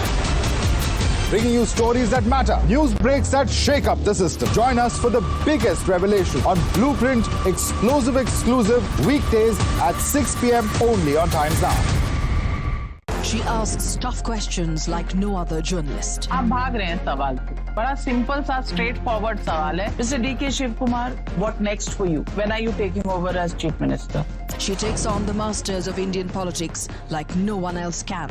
How do you see skill census versus caste census if you would want to respond to the current political climate? कहीं भी चले जाओ, कहीं भी आ जाओ। अजीत पवार जी भी कभी भी शरद पवार जी के पास चले जाएंगे, कभी भी इधर आ जाएंगे। क्या ऐसी पॉलिटिक्स है? Because she speaks for you the way no one else can. What's the chemistry between Prime Minister Modi and Democrats? The profile of India as a country, has it grown? Are you going to get onto a SpaceX spaceship anytime soon? Because your voice must be heard, your questions answered above all else. Frankly speaking with Navika Kumar.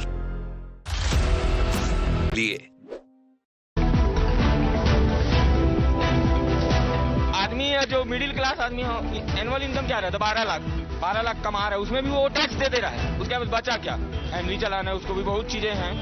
तो ये tax free कर रहे हैं ना, बहुत अच्छा काम कर रहे हैं सरकार जो। जी बहुत अच्छी बात है सर, ये तो हमारे लिए अच्छी ही मतलब कुछ खबरी है समझो। अगर हमको टैक्स नहीं देना पड़ेगा तो एक मिडिल क्लास वालों के लिए और क्या चाहिए।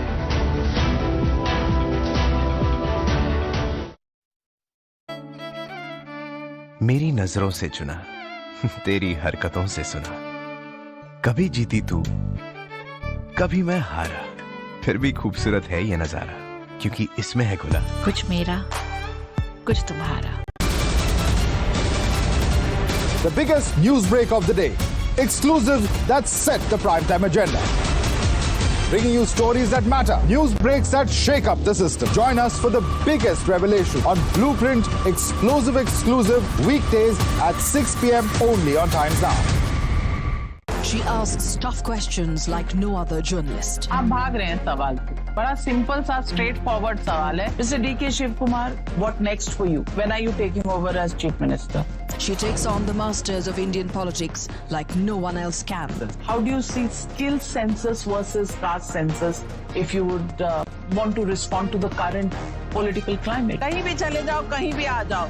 अजीत पवार जी भी कभी भी शरद पवार जी के पास चले जाएंगे, कभी भी इधर आ जाएंगे। क्या ऐसी पॉलिटिक्स है? Because she speaks for you the way no one else can. What's the chemistry between Prime Minister Modi and Democrats? The profile of India as a country, has it grown? Are you going to get onto a SpaceX spaceship anytime soon? Because your voice must be heard, your questions answered above all else. Frankly speaking with Navika Kumar.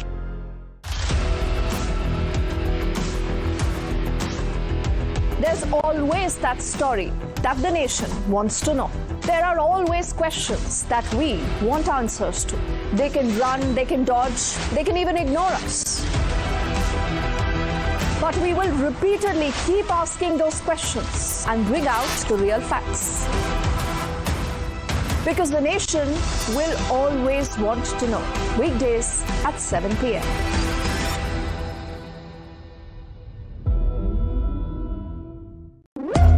When the stakes are high and the answers are elusive, there's one voice unafraid to challenge the status quo. At 8 p.m., I am not here to sugarcoat the truth. I am here to ask the hard questions.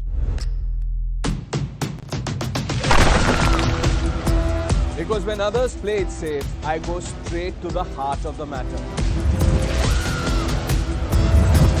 It's not about left or right. It's about what's right for India. It's about holding the powerful accountable. India Upfront with Pranesh Roy. Weeknights at 8 p.m. only on Times Now. No spin, no compromise, just the truth. For over 30 years, my journalism has been relentless, fearless, and uncompromising. My stories have breached lofty ivory towers and brought down the high and mighty. And I won't stop. When the clock strikes 9, it is time for the news hour. Navika Kumar asks the legitimate question. When your rights are trampled, I will be your voice, demanding answers from the corridors of power.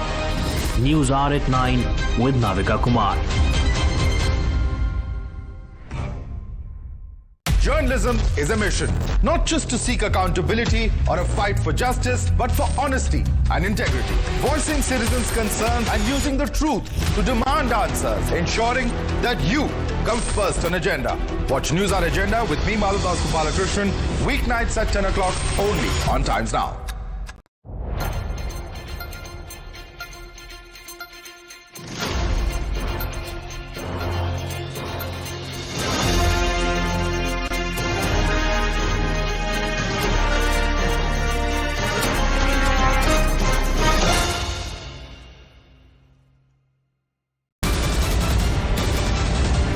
The biggest news break of the day. Exclusive that set the primetime agenda. Bringing you stories that matter. News breaks that shake up the system. Join us for the biggest revelation on Blueprint Exclusive weekdays at 6 p.m. only on Times Now. She asks tough questions like no other journalist. आप भाग रहे हैं सवाल पे. बड़ा simple सा straight forward सवाल है. Mr. D.K. Shiv Kumar, what next for you? When are you taking over as Chief Minister? She takes on the masters of Indian politics like no one else can. How do you see skill census versus caste census if you would want to respond to the current political climate? कहीं भी चले जाओ, कहीं भी आ जाओ. अजीत पवार जी भी कभी भी शरद पवार जी के पास चले जाएंगे, कभी भी इधर आ जाएंगे. क्या ऐसी पॉलिटिक्स है? Because she speaks for you the way no one else can. What's the chemistry between Prime Minister Modi and Democrats? The profile of India as a country, has it grown? Are you going to get onto a SpaceX spaceship anytime soon?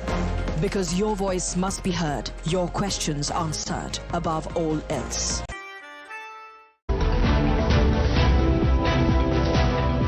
Middle class के लिए तो definitely है. जो tax benefits वगैरह दिया है तो middle class के लिए काफ़ी आई वुड से इनकरेजिंग है देखिए. और बिहार के कंटेक्स्ट में आपने बात किया तो देखिए कोई भी डेवलपमेंट के लिए infrastructure is very important. Infrastructure एक सॉफ्ट है, एक हार्ड है. हार्ड इंफ्रास्ट्रक्चर में पिछले 8-10 साल में काफ़ी काम हुआ है और भी कमिटमेंट एक होगा. तो that part can be taken out. आम लोगों के लिए एक बहुत बड़ी राहत है क्योंकि मेन जो लोगों की चिंता खाती है वो टैक्स रेट है.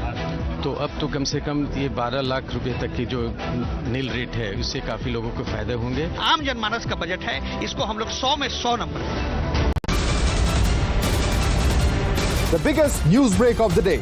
Exclusive that set the primetime agenda. bringing you stories that matter, news breaks that shake up the system. Join us for the biggest revelation on Blueprint, exclusive weekdays at 6 p.m. only on Times Now. She asks tough questions like no other journalist. आप भाग रहे हैं सवाल से। बड़ा simple सा straight forward सवाल है। Mr. D.K. Shiv Kumar, what next for you? When are you taking over as Chief Minister? She takes on the masters of Indian politics like no one else can. How do you see skill census versus caste census if you would want to respond to the current political climate? कहीं भी चले जाओ, कहीं भी आ जाओ। अजीत पवार जी भी कभी भी शरद पवार जी के पास चले जाएंगे, कभी भी इधर आ जाएंगे। क्या ऐसी पॉलिटिक्स है? Because she speaks for you the way no one else can. What's the chemistry between Prime Minister Modi and Democrats? The profile of India as a country, has it grown? Are you going to get onto a SpaceX spaceship anytime soon? Because your voice must be heard, your questions answered above all else. Frankly speaking, with Navika Kumar.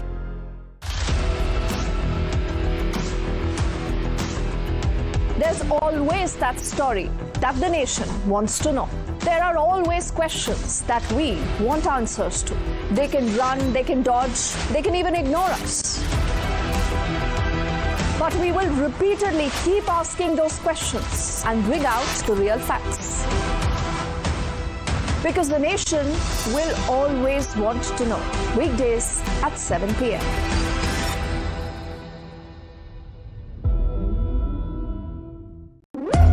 When the stakes are high and the answers are elusive, there's one voice unafraid to challenge the status quo. At 8 p.m., I am not here to sugarcoat the truth. I am here to ask the hard questions. Because when others play it safe, I go straight to the heart of the matter. It's not about left or right. It's about what's right for India. It's about holding the powerful accountable. India Upfront with Pranesh Roy. Weeknights at 8 p.m. only on Times Now. No spin, no compromise, just the truth. For over 30 years, my journalism has been relentless, fearless, and uncompromised. My stories have breached lofty ivory towers and brought down the high and mighty. And I won't stop. When the clock strikes 9, it is time for the news hour. Navika Kumar asks the legitimate question. When your rights are trampled, I will be your voice, demanding answers from the corridors of power. News hour at 9 with Navika Kumar. Journalism is a mission, not just to seek accountability or a fight for justice, but for honesty and integrity. Voicing citizens' concerns and using the truth to demand answers, ensuring that you come first on agenda. Watch News Hour Agenda with me, Maludas Gopalakrishnan, weeknights at 10 o'clock only on Times Now.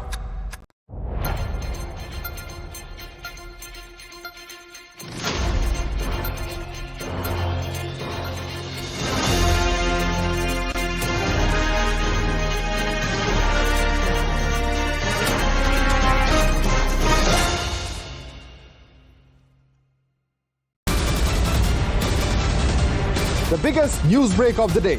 Exclusive that set the primetime agenda. Bringing you stories that matter, news breaks that shake up the system. Join us for the biggest revelation on Blueprint, exclusive weekdays at 6 p.m. only on Times Now.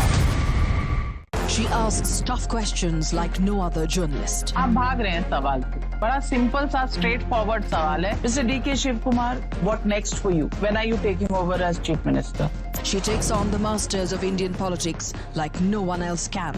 How do you see skill census versus caste census if you would want to respond to the current political climate? कहीं भी चले जाओ, कहीं भी आ जाओ। अजीत पवार जी भी कभी भी शरद पवार जी के पास चले जाएंगे, कभी भी इधर आ जाएंगे। क्या ऐसी पॉलिटिक्स है? Because she inspires.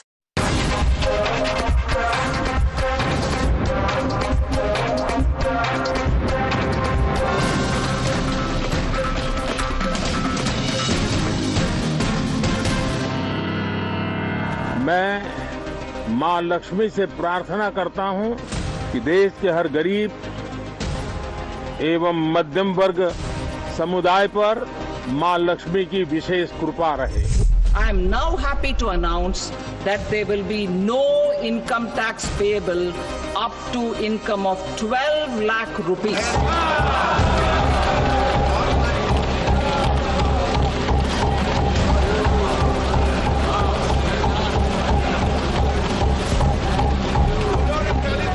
मैं वित्त मंत्री निर्मला सीतारमण जी और उनकी पूरी टीम को इस जनता जनार्दन का बजट, पीपल्स का बजट, इसके लिए बहुत बहुत बधाई देता हूं।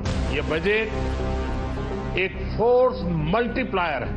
ये बजट देश के नागरिकों की जेब कैसे भरेगी, इसकी एक बहुत मजबूत नींव रखता है। Orally, what I'm seeing the budget is a good one for the middle class person or for the salarized person. It's a long time like there haven't been anything for the middle class. और ये आम जनमानस का budget है, इसको हम लोग 100 में 100 नंबर देते हैं।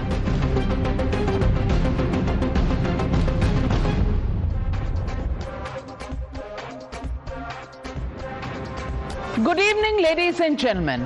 I started my first broadcast this morning at 8 a.m. by saying that 1 billion aspirations are riding today on Prime Minister Modi's growth mantra for an ancient civilization, which is today the shining star on the global horizon. So, at the end of the day, I ask, has Modinomics delivered?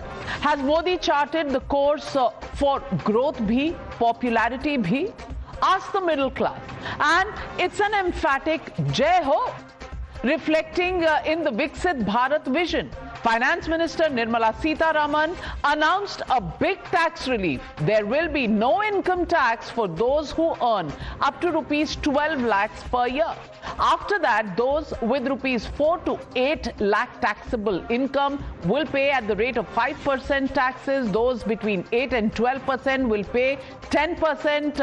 From 12 to 16 lakhs income slabs, there will be a 15% tax payment, and from 16 to 20 it will be 20%. Between 20 and 24 it will be 25%, and if you have income above 24 lakhs, you will have an income tax rate of 30%. So across slabs, even if you are earning 40 lakhs, 50 lakhs, 1 crore, every single middle class member will get some savings in their pocket.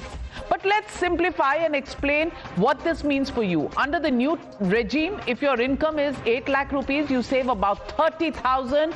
If it is 10 lakhs, you actually save 50,000 rupees per year. And if you have 12 lakh rupees as your income of taxable income, then you save about 80,000 rupees per year.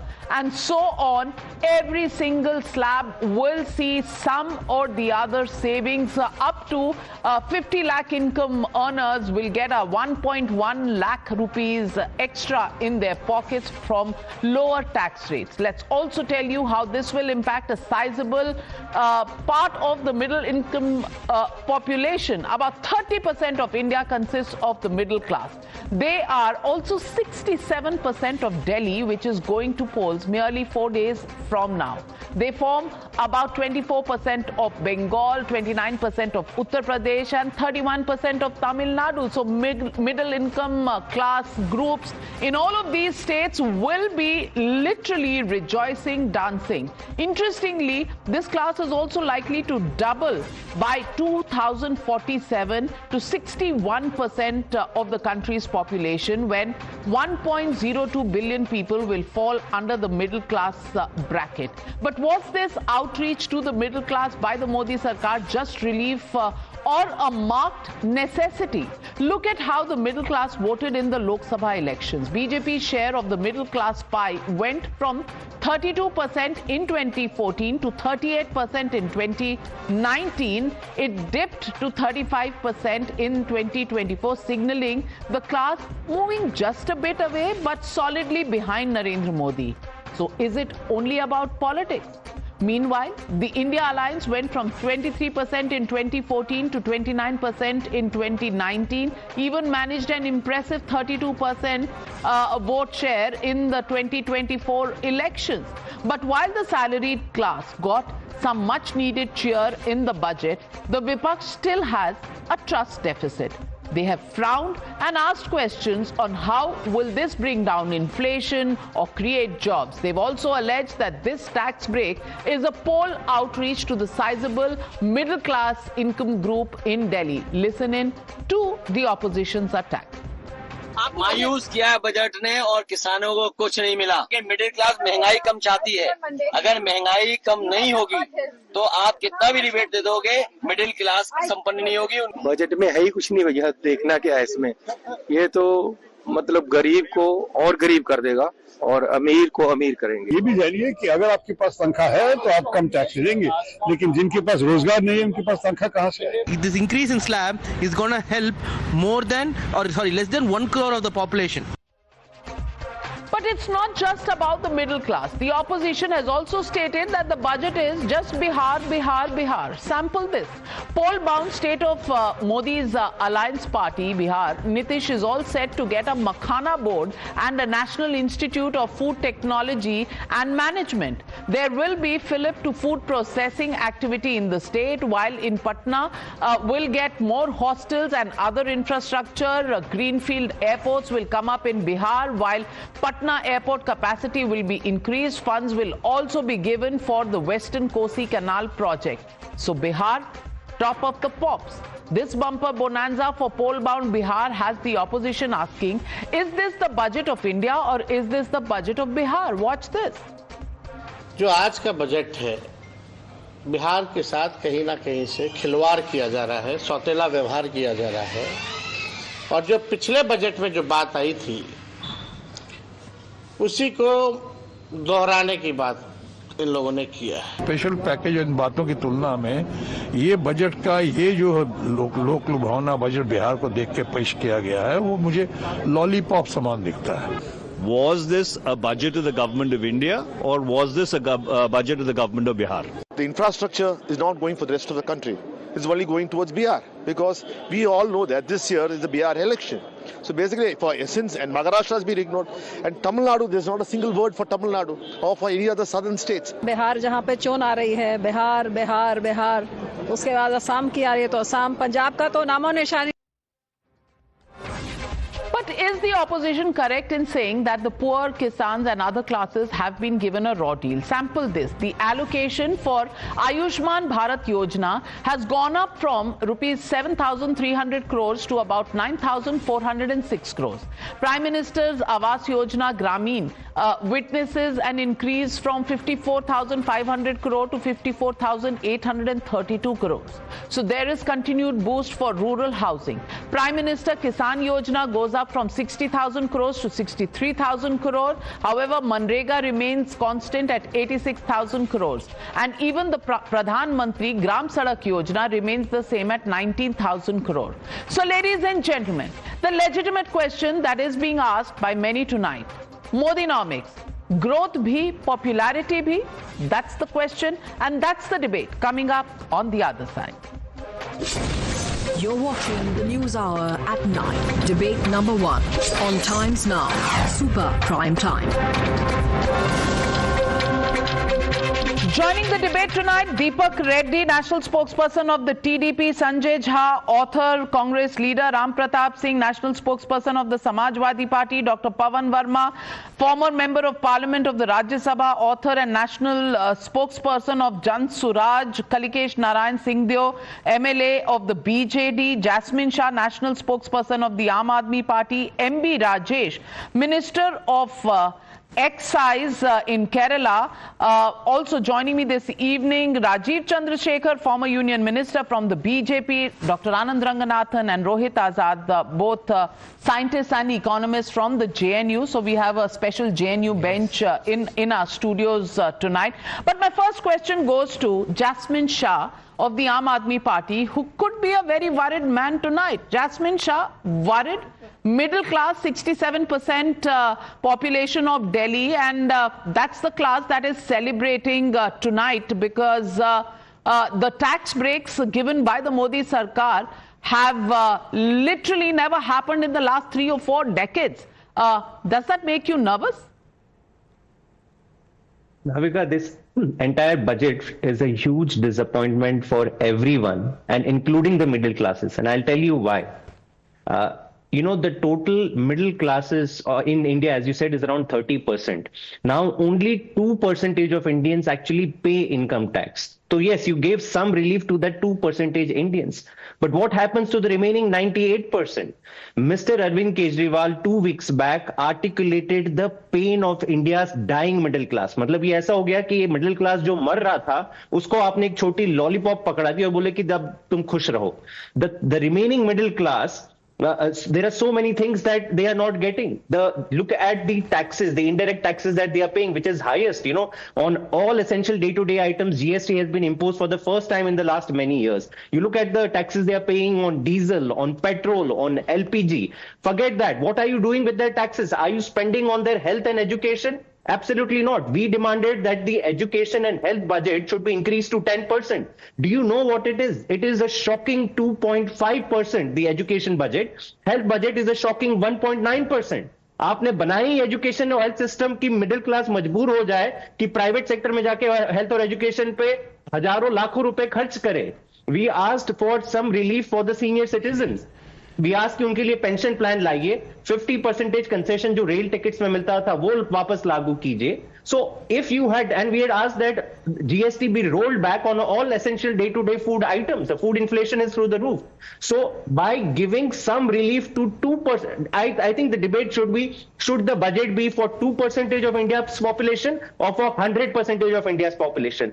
Unfortunately, the remaining 98% of India's population के लिए कुछ नहीं है, and especially the 90% of the population that earns less than 25,000 rupees per month. उनके wages कैसे बढ़ेंगे? Just yesterday, Navika, the economic survey said that the wages, the real wages in India have declined in the last 6 years. It used to be 12,000 rupees in 2018. आज वो घट के 9,500 रुपए हो गया है. तो आमदनी बढ़ नहीं रही है, jobs आए नहीं. 2 crore jobs के जुमले का क्या हुआ? There is no answer. The farmers' wage was supposed to double by 2022. MSP was supposed to be legalized. Oh my God. Plan was supposed to be there. There is no plan for them. Youth के लिए jobs कहाँ से आएंगे? उसके ऊपर कोई plan नहीं है. And what about schools? What about education? Oh. So many. It's an unending list, Jasmine Shah. It's an unending list. Let me go straight across to get the answers from Rajiv Chandrasekhar, because Rajiv Chandrasekhar, Rahul Gandhi says in his tweet, the first reaction to the budget, that a band-aid for bullet wounds. Amidst global uncertainties, solving our economic crisis demanded a paradigm shift, but this government is bankrupt of ideas. And you've heard what the Aam Aadmi Party spokesperson had to say. Rajiv Chandrasekhar, will you respond? Is this a reaction born out of cynicism? Is it born out of worry because Delhi elections are coming? Or is it the standard reaction that comes after every single budget?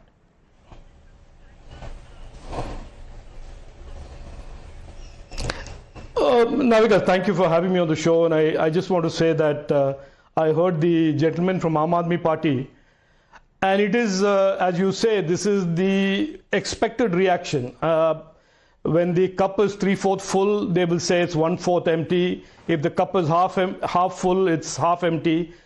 Look, the truth is what the people of India have repeatedly supported Prime Minister Narendra Modi ji for. Over the last 10 years, he has systematically transformed our economy, qualitatively and quantitatively. He has built infrastructure that is impacting hundreds of crores of Indians' lives, both rural and urban. And today, he has brought the economy to a stage where the fruits of his labor are available to the middle class by way of a tax exemption to 12 lakhs. That is the story, that over the last 11 years, qualitatively and quantitatively, Prime Minister Narendra Modi ji has made India an aspirational economy and is moving it from the fragile 5 to the top 3 economies. Now, if you ask the gentleman from Aam Aadmi Party, the last 10 years, the people of Delhi trusted Arvind Kejriwal. What did they do with the mandate? he will come up with a flat zero, a bada anda. So therefore, instead of doing this pitch of what he said during the Lok Sabha elections and all 7 seats the people of Delhi rejecting him for, there is no point bringing the same playbook and the same script back to every debate, every discussion about the budget. This is a budget that is very clearly, as the Prime Minister said today, is a pro-investment budget, is a pro-consumption budget, it is a pro-savings budget, it is a budget that is dealing with the people of India, whether he or she is a farmer, whether he or she is a rural or an urban citizen, he or she is middle class, or he or she runs a small, medium enterprise. This is certainly a budget that tells the people of India the last 10, 11 years of Prime Minister Narendra Modi ji's hard work has brought the country to a stage where today what used to be a 1 lakh exemption for the middle class is now a 12 lakh exemption. As Monica Halan said earlier in the morning today, Navika, in your show, this is really a re-rating of India and the re-rating of Indian citizens and their aspirations and their future. It is a significant milestone. People in the Aam Aadmi Party and certainly Rahul Gandhi with his communist Marxist economic ideologies will never get this. And it's fine. They are not part of this narrative of taking the country forward.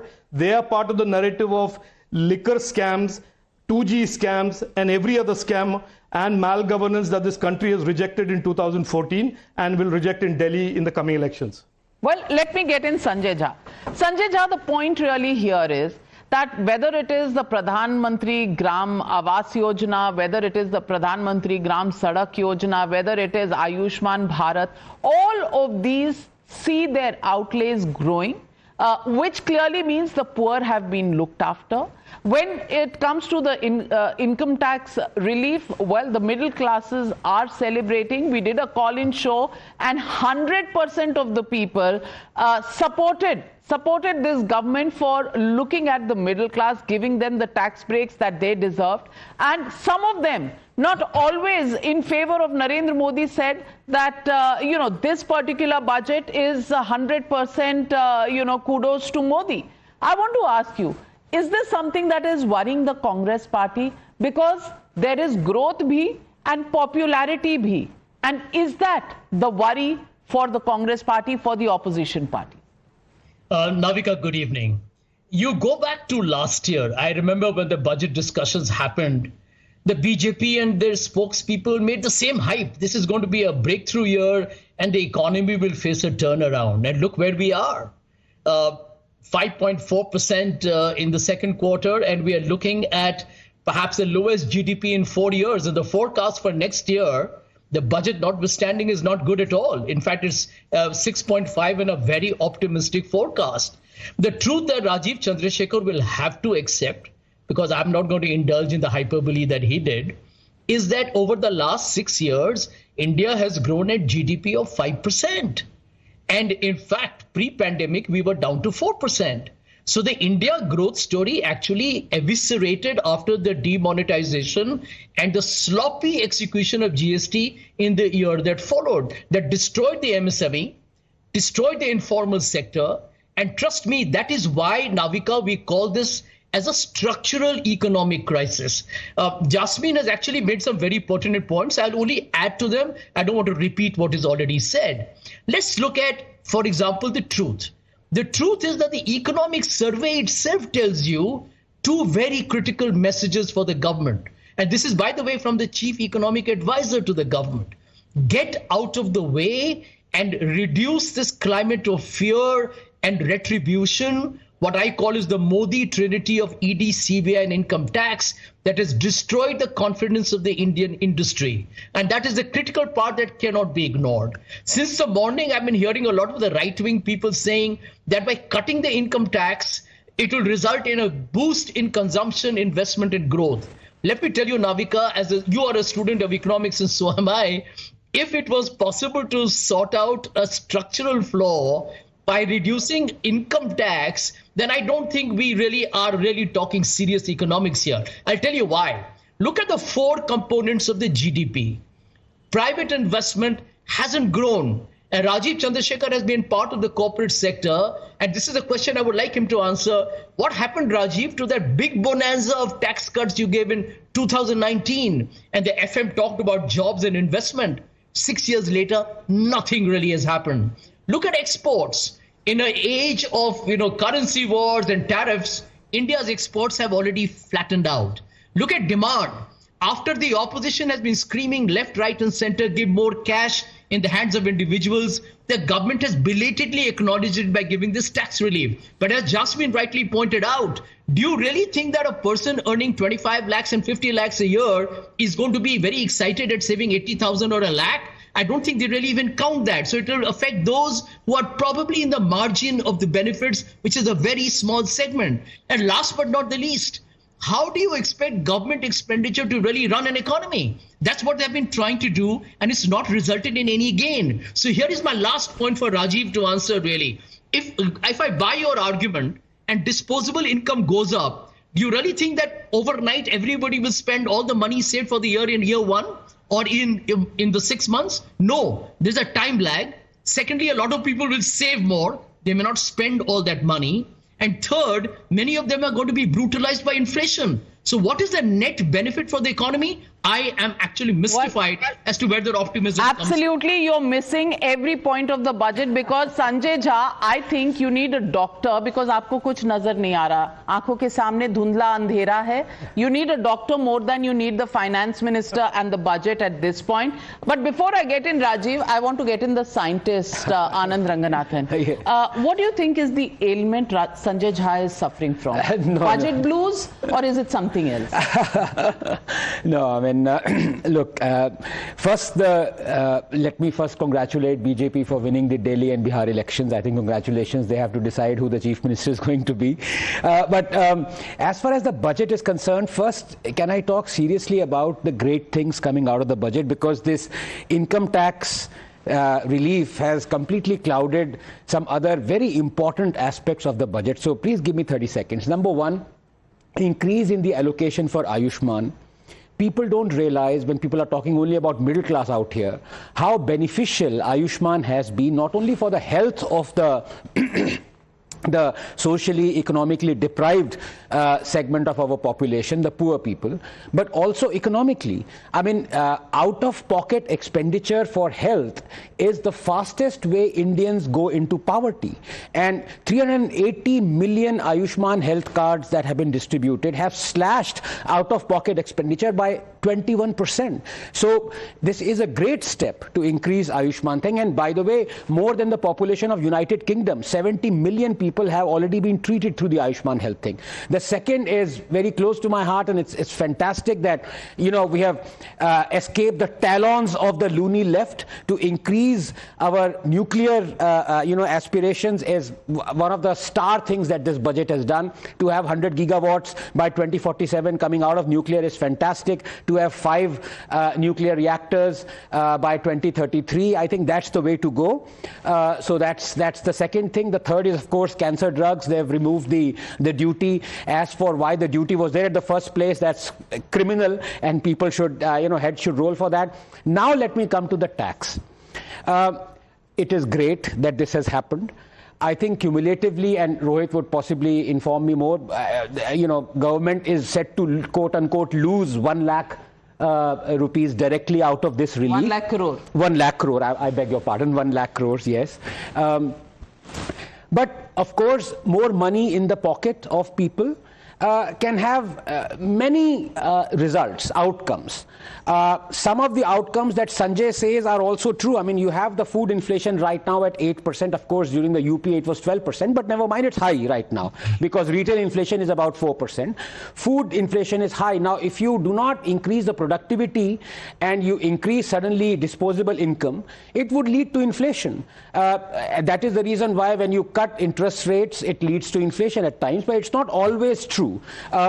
The fact of the matter is, it might not, but it will also spur economic activity. People might invest more in the stock market. With that extra money, they would spend it. It's basically, it would spur growth, is my assessment. Velocity of money and the multiplier impact. Finally, for heaven's sake, as I was saying, glass half full, glass half empty, there are people who even today are not even considering that there is a glass and there is water. Can you please ask the panelists, do they accept the Clem's RBI data that last year 47 million jobs were created? This canard that jobs नहीं create हो रहे, UPA के time पे ज़्यादा jobs create, अरे भाई data आपको या तो नहीं मानना है तो कह दो. वही Clem's का data आप 2009-2010 से मान रहे थे. यहाँ पे जब आया 47 million तो नहीं ये तो सब गलत है. Well, every match is fixed when it doesn't suit you, but MB Rajesh, in terms of socialism, in terms of the objectives of the government, has this government done better than even possibly the Kerala government? Because isn't it true that the state government in Kerala has cut down on funding to tribal and minority welfare because of a fund crunch? Here you have capex, at 11 lakh crores. You have all the important schemes either staying there at the high levels or growing, and you have a tax relief that is coming in for the middle classes. Has the centre balanced its budget better than the Kerala government?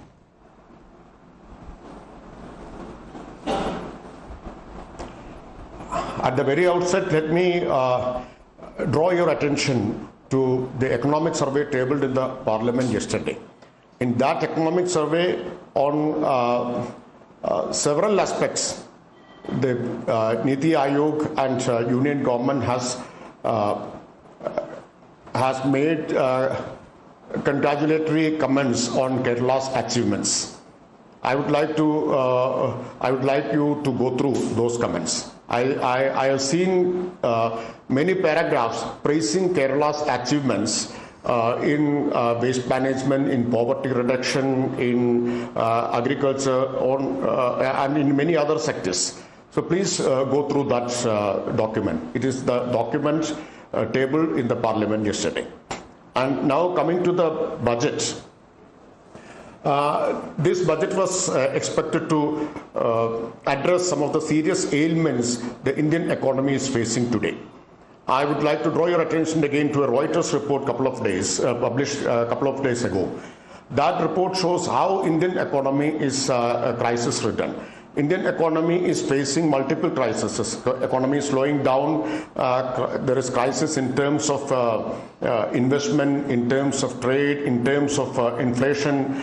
So this budget was expected to address these crises and ailments. But unfortunately, the measures announced in this budget are grossly inadequate to address these serious ailments. This budget, secondly, this budget is a contractionary budget. The fiscal contraction between this financial year and the next financial is likely to be 0.3%, which amounts to amounts to 1 lakh crore. That means in a time of slowing down in the economy, the budget is going to be contractionary, and the contraction will amount to rupees 1 lakh crore. And thirdly, even though some tax concessions have been announced, especially to the middle class in income tax benefits, this is also grossly inadequate because only 2% of our population pays income tax. And this is insufficient because you cannot boost spending, you cannot boost consumption by doling out benefits to just 2% of our population. So that is why I'm saying that this budget has completely failed to address the serious crisis Indian economy is facing today. Well, it's only fair that Rajiv Chandrasekhar responds to both Sanjay Jha and Mr. MB Rajesh. I'll come back to you. Rajiv. So, Navika, I just want to comment on, obviously, you have a galaxy of economic stars here with whom I can't be compared. MB Rajesh says only 2% of people in India pay taxes and they have been given a relief and the rest don't pay taxes. So I don't know what he wants to say, that those who don't pay taxes should also be made to pay taxes. I mean, given the fact that tax GDP ratios are so low in India historically and has grown only in recent years, to the middle class, Prime Minister Narendra Modi ji, after 10 years of reforms and rebuilding the economy, has given a substantial tax break. And I think anybody with some degree of common sense would appreciate that. Now to the Right Honorable Sanjay Jha, who is obviously the ideologue of the Congress and the India Alliance and is an economist par excellence. They talk about structural reforms as if it is some magic mantra.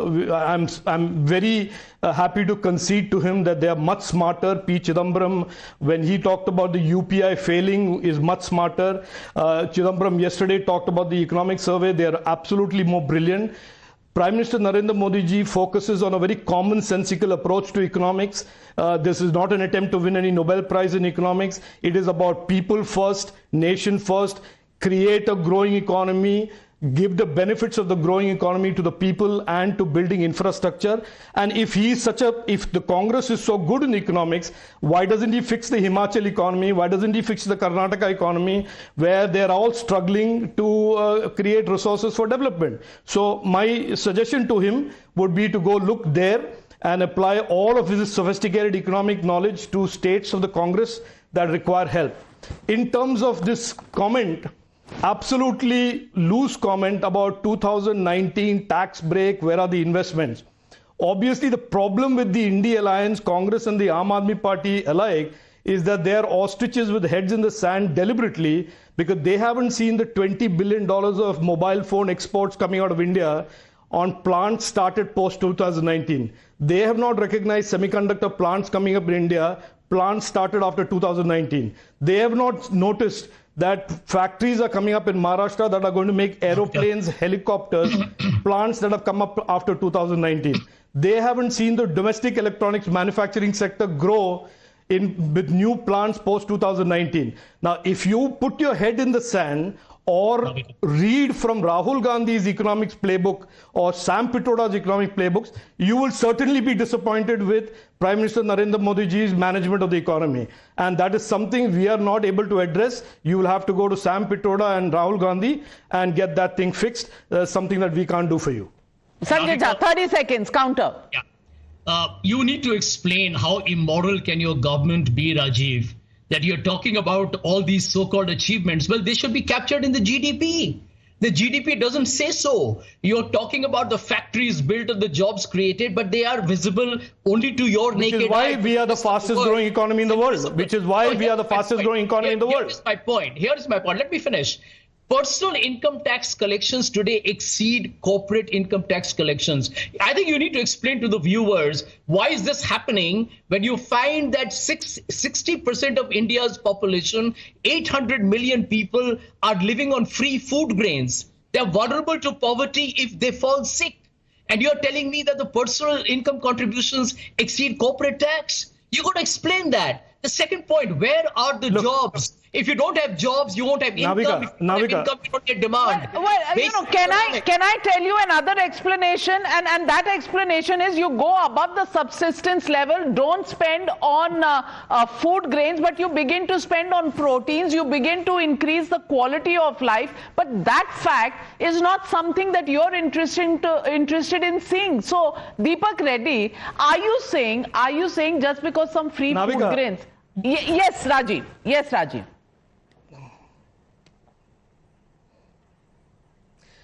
No, look, I want to tell Sanjay and his colleagues in the India Alliance, this is a very tired playbook that you are playing off of. People have heard it multiple times. They've heard it from Rahul Gandhi, so they don't need to hear it from you. And they've rejected it for the lies that they are. So therefore, let's not play this for Marxist, for socialist economics here. And if that is what you think, we think differently. We think about supporting and trusting people's enterprise for them to grow, develop. We don't believe in redistribution of wealth. You and MB Rajesh and the gentleman from Aam Aadmi Party may subscribe to that. We don't believe in that. And that is why India is where it is today versus where India was where it was after 10 years of the Congress UPA. So the people of India know. Cancel PM Kisan, cancel Manrega. Why do you have it? Well, why are you trying to even help the rural poor? Don't cancel it. Well, you know, Sanjay Jha, it's like you have to win elections to come and form the policies, and this government has won elections forming the policy. You don't like it, that's your right. But Deepak Reddy, I want to ask you, is there a problem? Is the opposition in need of a doctor rather than the finance minister's budget? Because nothing seems to be right as per them.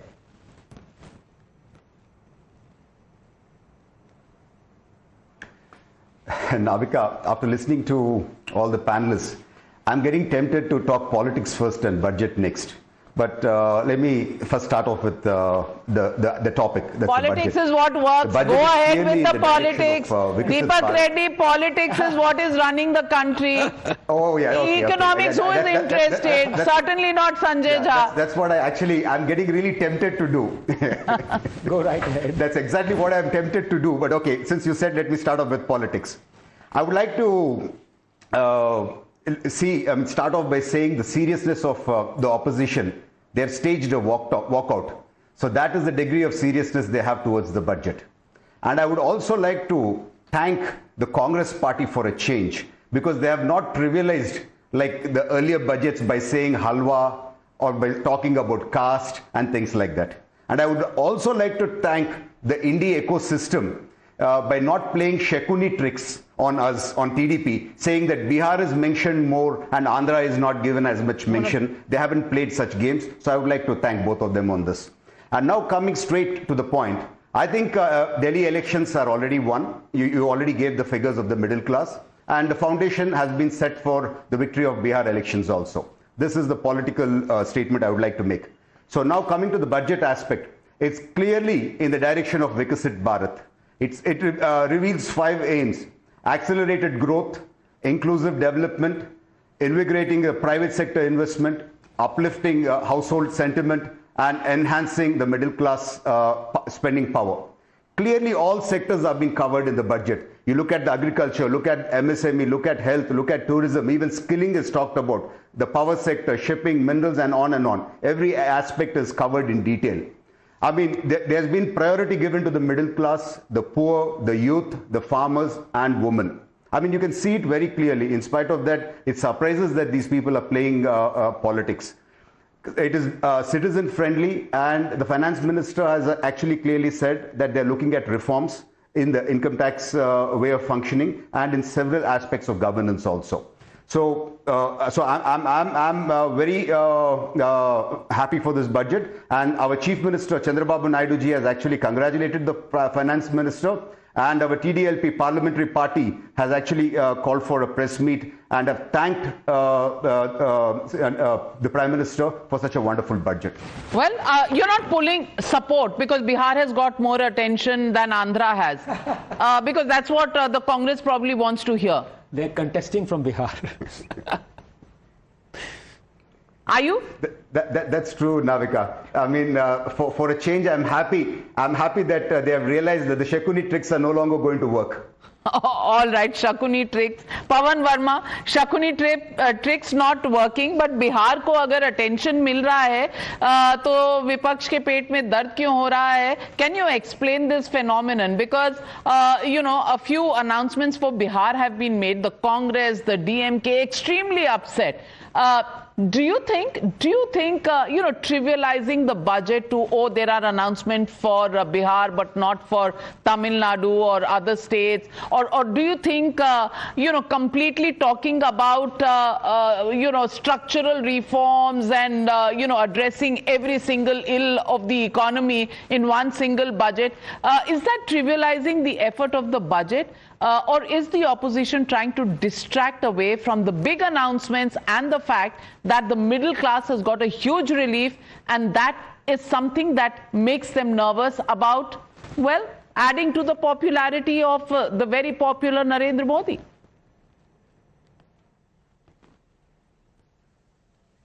Thank you very much, Navika. I waited a long time for my chance to speak.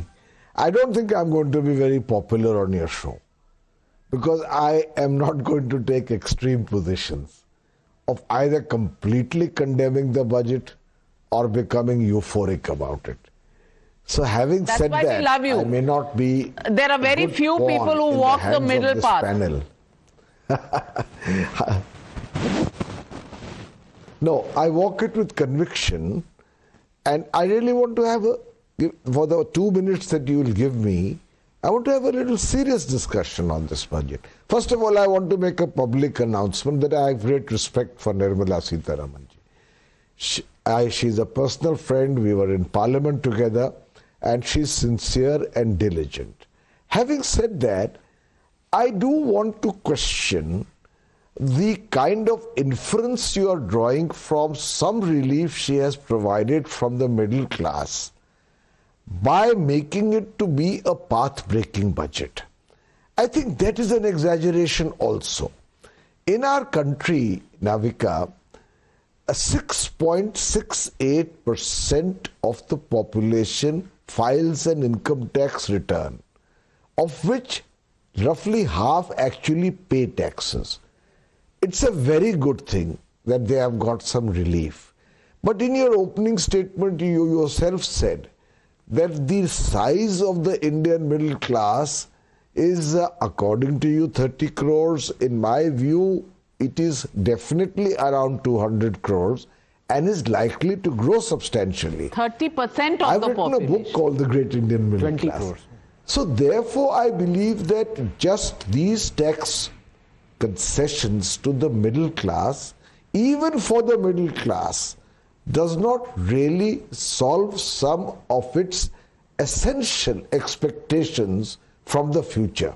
Now, why do I say this? Of course, they will welcome the tax relief. Middle class essentially looks at every budget in terms of a tax relief.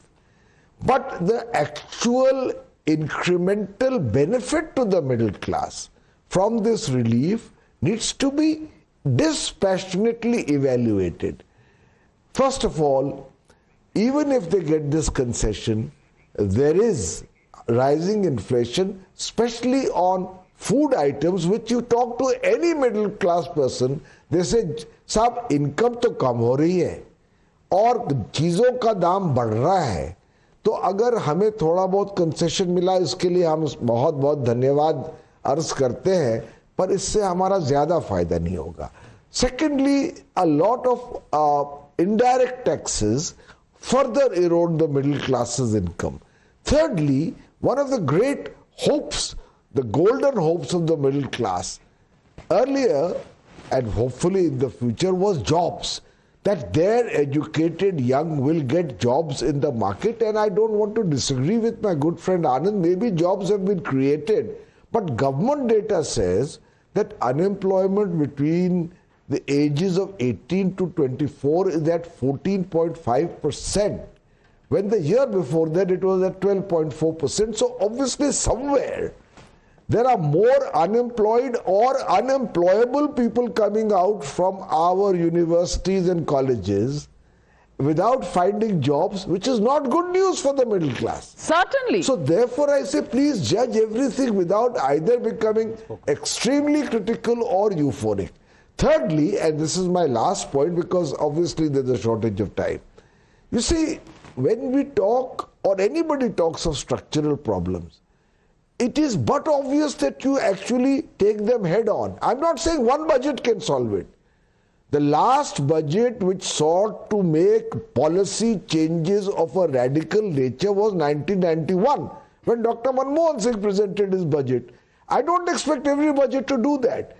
But we have a situation where we are the fastest growing economy of the world. We are proud of it. Yet we have the largest number of the unacceptably poor. We have the best educational institutions in the world, some of them. We also have 30% women who can't read or write, 17% men who can't read or write. We have the best hospitals in the world in terms of equipment. But we also have the worst primary care health facility in this country. And I agree that it's a crying shame that 1.9% of the budget has been allocated to health, one of the lowest in the world. You please visit, Navika, our primary school infrastructure.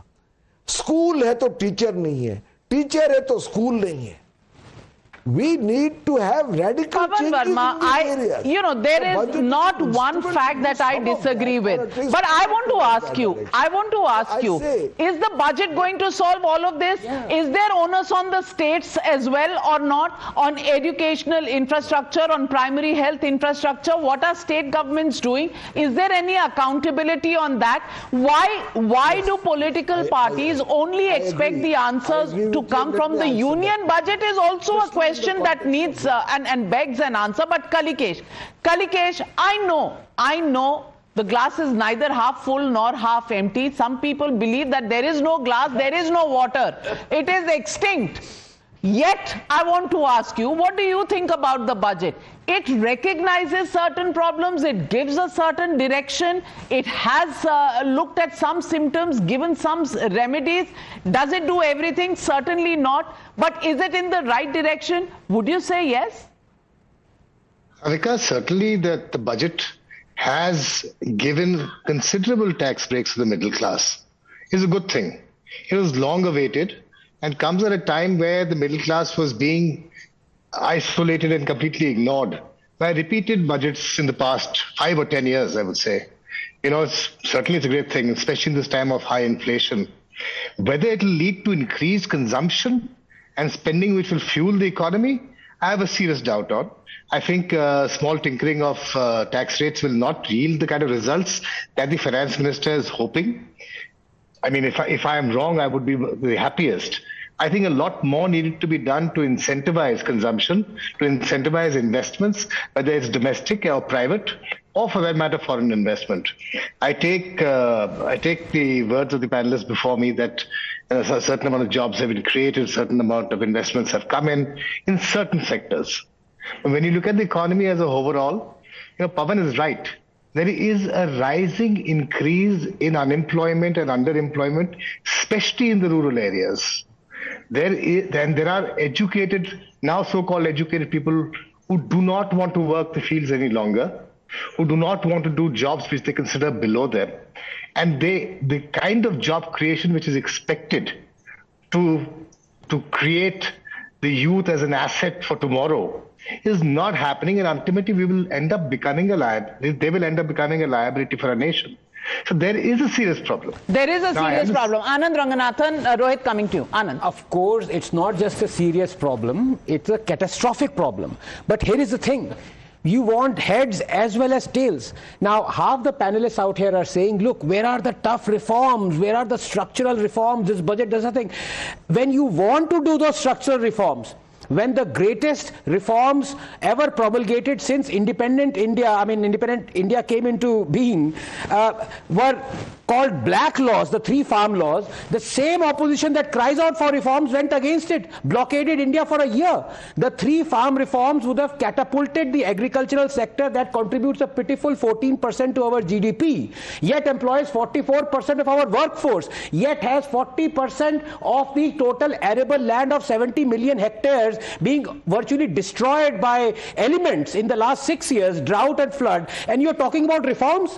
So please, let's not have double standards. So if you want reforms, structural reforms, who in this country actually supports those reforms? Yes. So first, just on a lighter note, was the independence in 47 or 2014? I don't know what your position on that.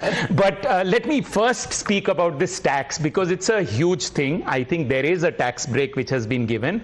But about the glass empty or full, it's essentially going to still help only 3%, right? According to your own data, because 3% pay taxes. Right. No glass, so no water. Essentially, it's just those 3%, right? So the rest of the middle class anyway was not paying taxes. So let's look at that number. That 3%, how much market can the 3% provide, right? Let's look at the numbers. They have, and the revenue foregone as a result of this tax break is going to be 1 lakh crore. We are going to lose that money. The projection is we are going to get 1.8 lakh crore from where? Where are we getting? First, we are losing, and we are going to make up not just that 1 lakh crore, we are going to get 2 lakh crore more. Where? Where is it going to come from? I think, as I've said earlier, that there is a lot of kite flying happening here. There are certain expectations about the GDP growth. When you're only giving respite to 3%, how can you expect the GDP to grow like this? Ram Pratap Singh, do you also believe that kuch nahi hone wala, bas sab kuch samapt ho gaya hai, bas pralay aa gayi hai? Thank you, Navika. No, I see some light here in the budget. For the two sectors that I was talking this morning, definitely this budget recognizes that MSME is collapsing, needs to be fixed. There is agrarian distress, and that needs to be sorted. They identify the symptoms, but somehow when it comes to delivering solutions, they are not headed in the right direction. And that's where I would like to point out that MSME needs investment in infrastructure, creation of technology parks, marketing platforms, and not more credit. I mean, more credit is welcome, but the other things are also needed, which are not being addressed in this budget. Similarly, agrarian distress will be resolved by expanding the crop basket, putting in tech inputs again into farming, using AI for better farming inputs. But that's not being addressed. What we are talking about is just AI in farming, when you actually support those sitting on Shabbu border, is a bit rich coming from the opposition. Rajiv Chandrasekhar. Well, Rajiv Chandrasekhar, last word, very little time, but in 30 seconds, can you tell me? Dil mange more for the opposition is very evident, but you know, are they completely removed from reality? Will they ever talk about supporting some of these so-called structural reforms that they desire, but when you implement, they go in the other direction?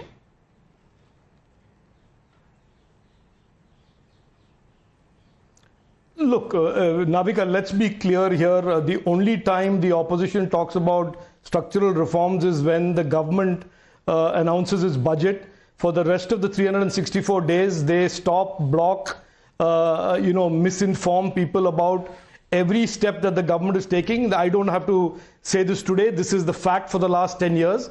And the progress that we made as a nation has been despite the opposition of our country, not with their support or with their constructive input. That is the truth that the people of India know. That Prime Minister Narendra Modi ji has over the last 10 years transformed India and taken India forward despite this opposition that talks about reforms during budget day. True. And then every other day opposes every good thing that this government wants to do for the people. Well said, but as far as people of India are concerned, well, they voted Modi, even if a little reduced mandate for the third term, yet they put their faith in him. And today, when they heard the finance minister making these announcements about the tax cuts, there was a resounding applause from the people of India.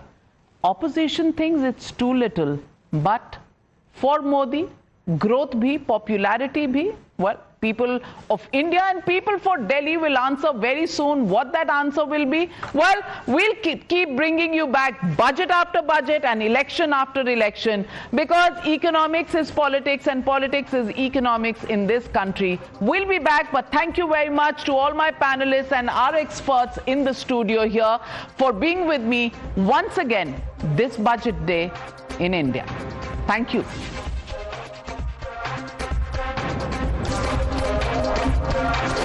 The News Hour at 9 will be the biggest news break of the day. Exclusive that set the primetime agenda. Bringing you stories that matter. News breaks that shake up the system. Join us for the biggest revelation on Blueprint exclusive weekdays at 6 p.m. only on Times Now. She asks tough questions like no other journalist. आप भाग रहे हैं सवाल से. बड़ा simple सा straight forward सवाल है. Mr. D.K. Shivkumar, what next for you? When are you taking over as Chief Minister? She takes on the masters of Indian politics like no one else can. How do you see skill census versus caste census if you would want to respond to the current political climate? कहीं भी चले जाओ, कहीं भी आ जाओ. अजीत पवार जी भी कभी भी शरद पवार जी के पास चले जाएंगे, कभी भी इधर आ जाएंगे. क्या ऐसी पॉलिटिक्स है? Because she speaks for you the way no one else can. What's the chemistry between Prime Minister Modi and Democrats? The profile of India as a country, has it grown? Are you going to get onto a SpaceX spaceship anytime soon? Because your voice must be heard, your questions answered above all else. Frankly Speaking with Navika Kumar.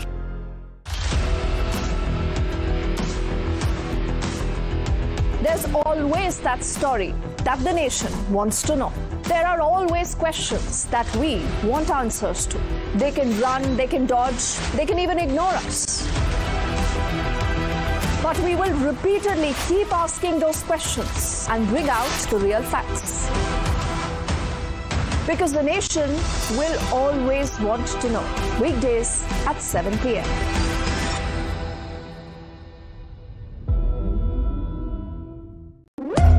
When the stakes are high and the answers are elusive, there's one voice unafraid to challenge the status quo.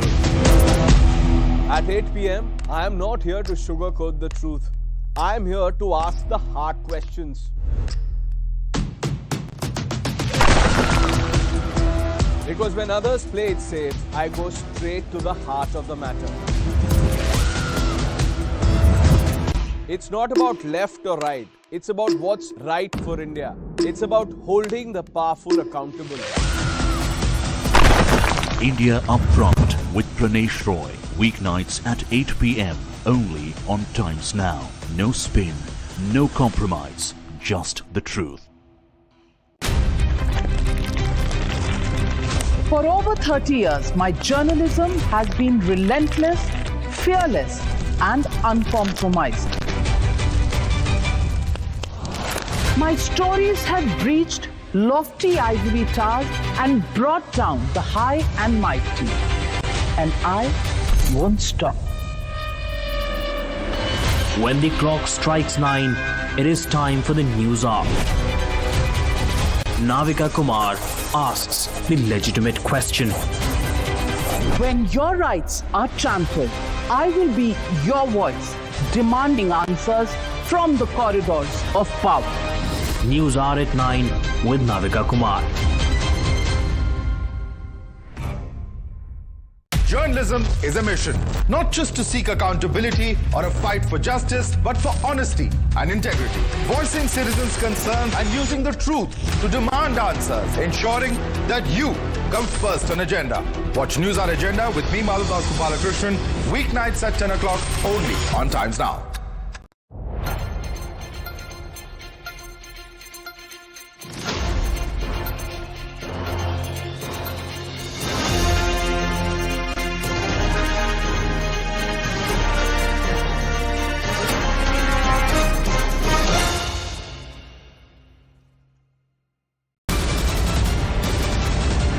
The biggest news break of the day.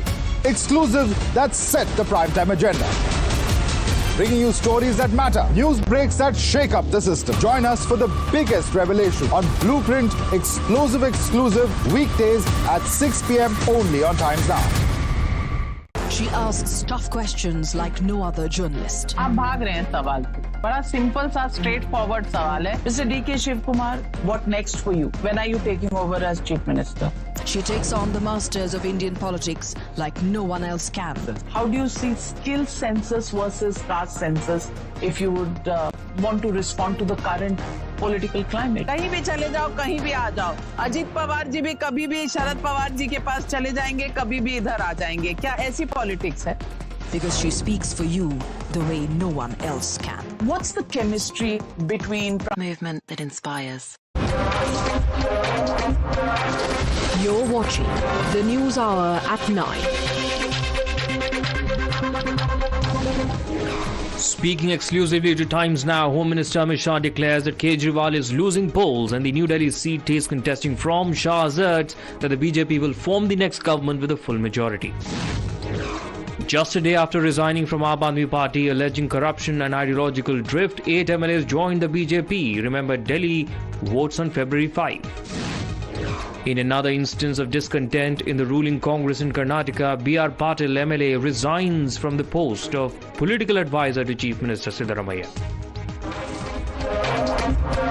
You were watching the News Hour at 9. Stay tuned. The biggest news break of the day. Exclusive that set the primetime agenda. Bringing you stories that matter. News breaks that shake up the system. Join us for the biggest revelation on Blueprint exclusive weekdays at 6 p.m. only on Times Now. She asks tough questions like no other journalist. आप भाग रहे हैं सवाल से. बड़ा simple सा straight forward सवाल है. Mr. D.K. Shiv Kumar, what next for you? When are you taking over as Chief Minister?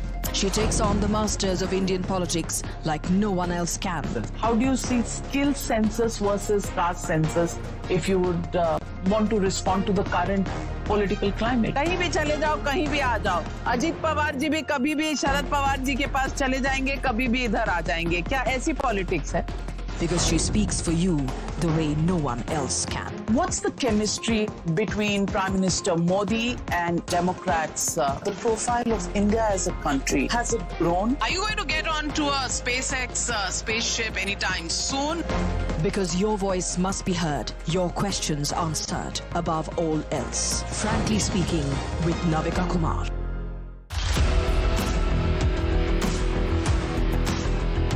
There's always that story that the nation wants to know. There are always questions that we want answers to. They can run, they can dodge, they can even ignore us. But we will repeatedly keep asking those questions and bring out the real facts. Because the nation will always want to know. Weekdays at 7 p.m.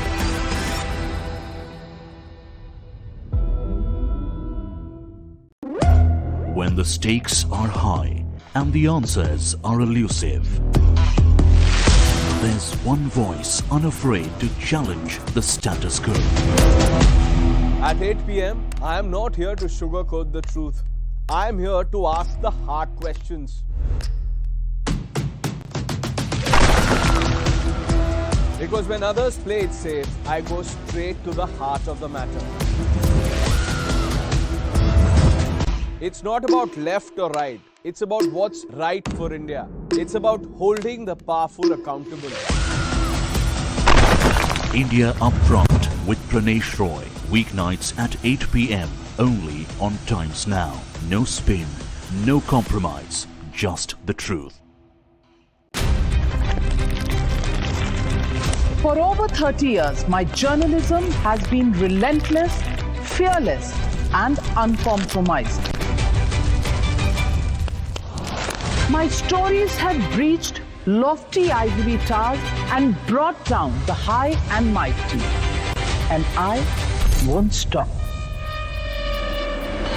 When the clock strikes 9, it is time for the news hour.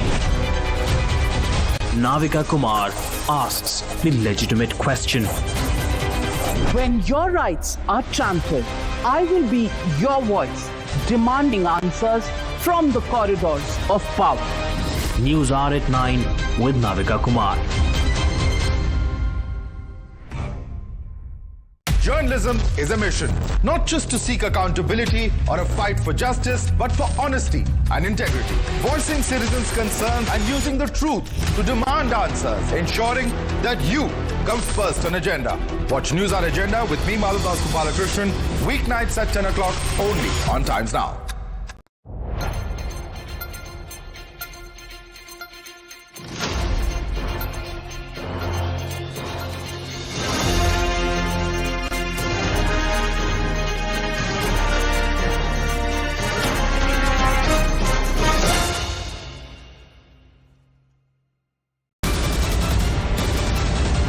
The biggest news break of the day.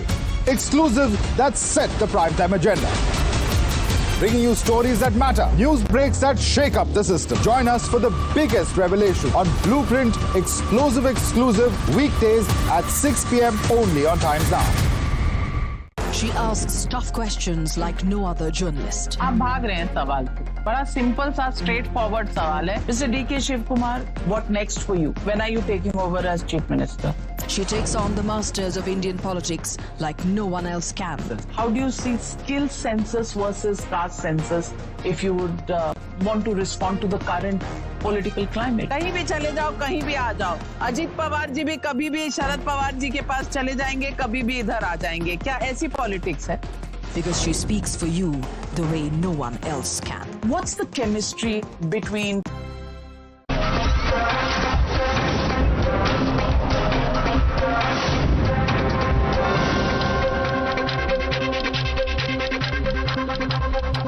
Good Good evening and welcome to the News Hour agenda. Modi government 3.0's first full budget has kept the middle class at the center. Finance Minister Nirmala Sitharaman, who presented her 8th consecutive budget, announced major tax relief for the middle class. Those earning up to 12 lakh rupees per annum won't have to pay any taxes at all. This essentially means that the middle class will have more money on their hands, which will spur household consumption and drive growth. Here's what the tax relief would mean for the middle class.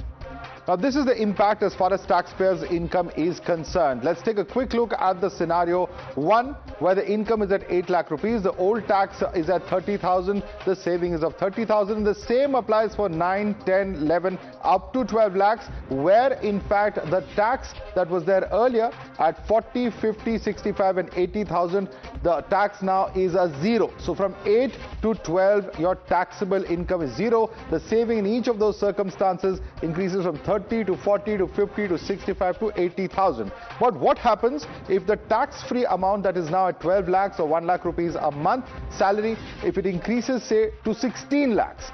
Then the earlier tax would have been 17 lakh rupees. It now comes down to 1.2 lakh rupees or a saving of 50,000. What if it's at 20 lakh rupees?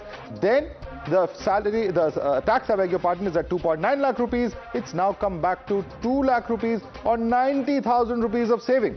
For those earning 24 lakh rupees, it is at 4.1 lakh earlier and at 3 lakh rupees now, which is 1.1 lakhs that has been reduced.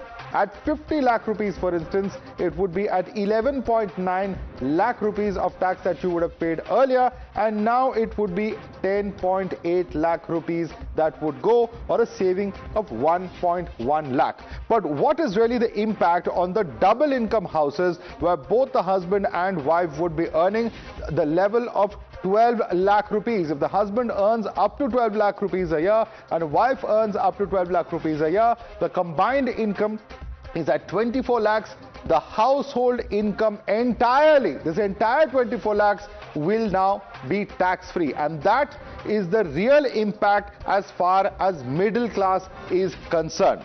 Now, while the Prime Minister has called it a budget that will act as a force multiplier, Finance Minister Nirmala Sitharaman said that putting more money in people's pockets will boost consumption. ये budget एक force multiplier है। ये budget savings को बढ़ाएगा, investment को बढ़ाएगा, consumption को बढ़ाएगा और ग्रोथ को भी तेजी से बढ़ाएगा। We are saying now they will have 1,10,000, 1.10 lakh in their pockets, which they don't have to pay as tax. So we have put good substantial amounts into the pockets of people who deserve to get that. You're watching the News Hour at 10, debate number 1 on Times Now, Super Prime Time.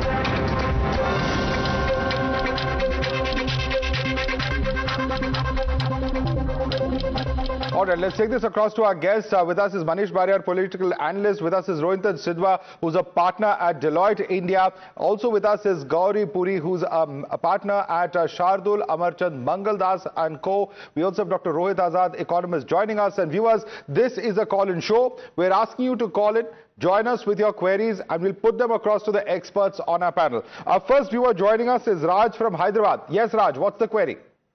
Good evening to all the panelists there. This is Raj from Hyderabad. This budget is definitely a boost in the economy and the middle class in particular. The 7 to 12 lakh jump which has been given by Nirmala Sitharaman is definitely a wonderful boost. And this puts more money in the pocket of these taxpayers, which was not there last year. Hence, I feel that, more money which comes into the market, the liquidation will be better, and it will definitely, boost the economy, boost the capacity, the expendable income of the individual increases by leaps and bounds. Absolutely. I mean, that's the purpose of actually doing that, increasing the spending. But I think yours is more of a observation than a query. So let's move across to our next caller. Our next viewer with us is Sarvana from Chennai. Yes, Sarvana. Yeah, good evening. Basically, this budget has put in middle-class people to save more and spend more. This will, in fact, middle class is the largest chunk of people in India, and this will help the when middle class person goes out for a tour for a village, there is a spending, and the village, the rural economy also gets boosted, and vice versa. If he is going to purchase, the mobile phones and the need for the charging of the batteries cost is going down. And moreover, the electric vehicle cost is going down because the electric vehicle lithium-ion batteries cost is going down in this budget. And definitely this budget is going to... okay, it's a budget that's going to spur the economy. That's your point of view. With us is also Shanti Swarup, very quickly from Vijayawada. Very quickly, Shanti Swarup, do you have any queries for our panelists here? Namaste. This budget must implement to the only rural people. It must affect to the first rural people. Implementation should go to the rural, and 51% amount should go to the rural people. Due to middle class people are there only. So please and please, again and again, the total... Okay, I'm not able to hear you very clearly, but if I've understood the gist of your question, you're talking about it going to rural areas, and that was part of the query that was made by the previous viewer as well. Let me take this question across to Dr. Rohit Azad. Dr. Rohit Azad, this is what the government is saying, that as far as spending is concerned, that's what we wanted. It's not just about the urban areas where, people perhaps typically would earn, salaries of this kind of nature, but it will also spur spending as far as rural India is concerned. How are you looking at that argument? No, Madhav, so I think there are certain problems there. There's a huge gamble being played by this government, and I say it with all sincerity.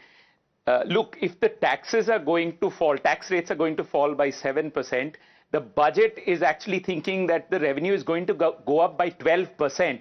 So all the expenditure in rural areas that the government is thinking of is banked on that one number. So the growth has to be that high of incomes despite a fall in the taxes, the revenue to go up by 12%. Very, very seriously doubt that. And that's why it's important. So when the revenue receipts had got down last year, in the last budget, they had to actually cut down on expenditure. I can give you many schemes, but overall the expenditure went down by 1.1 lakh crore. What does that mean? If you're going to further restrict fiscal deficit, which is what fiscal contraction means, then the expenditure in rural areas has to come down. Okay. With tax revenue that... Manish Bariyar, is that necessarily true? Because it's a big gamble that the government is taking, is Rohit's view. And he says that where is that extra money going to come? Where is that cushion? Where is that room for maneuver left if you're going to, actually expect more revenue while cutting down on tax revenues?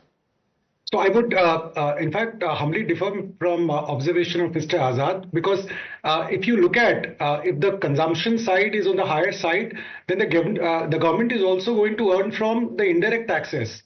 So therefore, I'm sure, the plan must be that the fillip which you give to the economy would really increase the consumption side, and everybody is talking about that the consumption is something, the kick-starting of consumption cycle of this economy was something which was very, very important. And I think, in my view, the entire country right now, a couple of viewers of yours, instead of asking questions, they all have observation. Madhavji, you must have really done these kind of shows earlier also, and you could see the difference. Everybody is very optimistic. Now, it's not something which is like a very little amount which is coming to the country to really kickstart the cycle. On the consumption side, government expects that it's going to go high. Even on expenditure side, the government is pushing. So if you look at fiscal deficit margins, you don't see government being very aggressive on that. Okay. Okay. We have more viewers joining us. In fact, hold on to your thoughts, Manish, and also requesting Gauri and Rohinton to just hold on with us. We have some more of our viewers joining us. Asha is with us from Mumbai. Yes, Asha, your query. Hi, I'm here again talking to you. Let's talk of RBI. RBI has handed over 3 trillion rupees after selling dollars. This money is being handed over to the BJP. What is the outlay? How are you spending? Because you're not spending. You're just milking us dry and taking our money and telling us where you're giving it back well, to us. Ma'am, for a change in this budget, actually the taxpayer has gotten some amount of relief. That would have perhaps been the argument in previous budgets, but I don't think that works. Manish, would you like to very quickly take that question? Yeah, 39.4 lakh crores, is that the kind of expenditure which is there? If you look at last year, last fiscal, it was 37 lakh crores. So, ma'am, I would again humbly differ from you. The government is spending, and if you look at various sectors, you would see the allocations in many of the sectors have gone up. You need to look at the broad areas also. Even the defense has gone up, education, social welfare schemes. So it's not that the government is not shying away from spending. I think it's bonus from the both sides. On one hand, government is spending. If you look at last year also, capital expenditure was 11.11 crores. This year also, lakh crores. This year also, it is quite significant. All right, so, Manish, just going to interrupt you there. We have Vijay Mishra now joining us from Ghaziabad. Vijay Mishra, your query for our panelists. Vijay Mishra, can you hear me?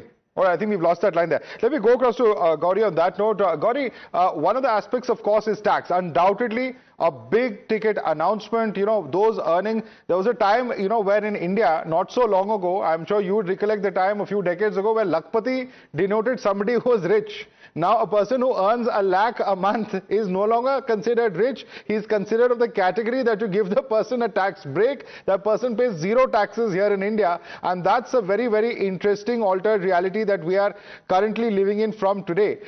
Your thoughts on really implementing this and the impact that this will have, because a huge swath of taxpayers have been covered under this new scheme. Look, the way I look at it, I think it's a welcome change, because the middle class of this country have been, the tax engine for a very long time. We have just 2% of the population which pays taxes, and a predominant part of those are, salaried employees who are paying taxes at source. And so I think that what's happened right now is that economically as well, with global headwinds, the GDP slowing down, where the government needs to spur consumption, both things have come together where it makes sense for the government to sort of give that relief, so make people happy, and that then kind of segues into enhancing consumption and contributing towards GDP growth. And another point that I feel very strongly about is that in the last 10 years, we've taken significant steps towards formalizing the economy. The tax base has increased, compliance has also increased, because everybody has an audit trail now. So as the tax base increases, there's fiscal room for the government, to undertake, measures like this and give back to the people. But, that's the big question. The tax base, is it really increasing at the rate that we wanted to? It's still in single digits, and a very, very small percentage of our population still actually pays taxes. How do we bring those people into the system? No easy answers yet. But let me get in a quick word from our next viewer. Anupam Dubey is joining us from Puri. Mr. Anupam Dubey, your views, your queries. Good evening to all the panelists. I am Anupam Dubey. I am an army personnel speaking from Jammu and Kashmir, Uri. Firstly, heartiest congratulations to the Honorable Finance Minister. What a fantastic budget she has presented this time. And a very good move of increasing the tax exemption to 12 lakh rupees. It is a very good move. My only one point that I want to convey, if it can reach up to the Honorable Finance Minister, is that the defense expenditure should be at least 5% of the GDP. Considering the present geopolitical situation, as a country, we should move towards increasing the defense expenditure to at least 5% of the GDP. Well, that's a perfectly legitimate point of view. It's a legitimate ask, of course, when it comes to education, healthcare, defense, several such critical areas where, in fact, many have been demanding perhaps increased, outlays. But Rohinton Sidhwa, I'd like you to come in on this. Of course, the budget apart and various heads apart, the impact that this is going to have, because it's easier said than done when you think about actually increasing the tax net. And do you really think that this change, as far as the exemptions are concerned, will ensure that there are more taxpayers or more people who come into the system because of the sheer relief that they would get?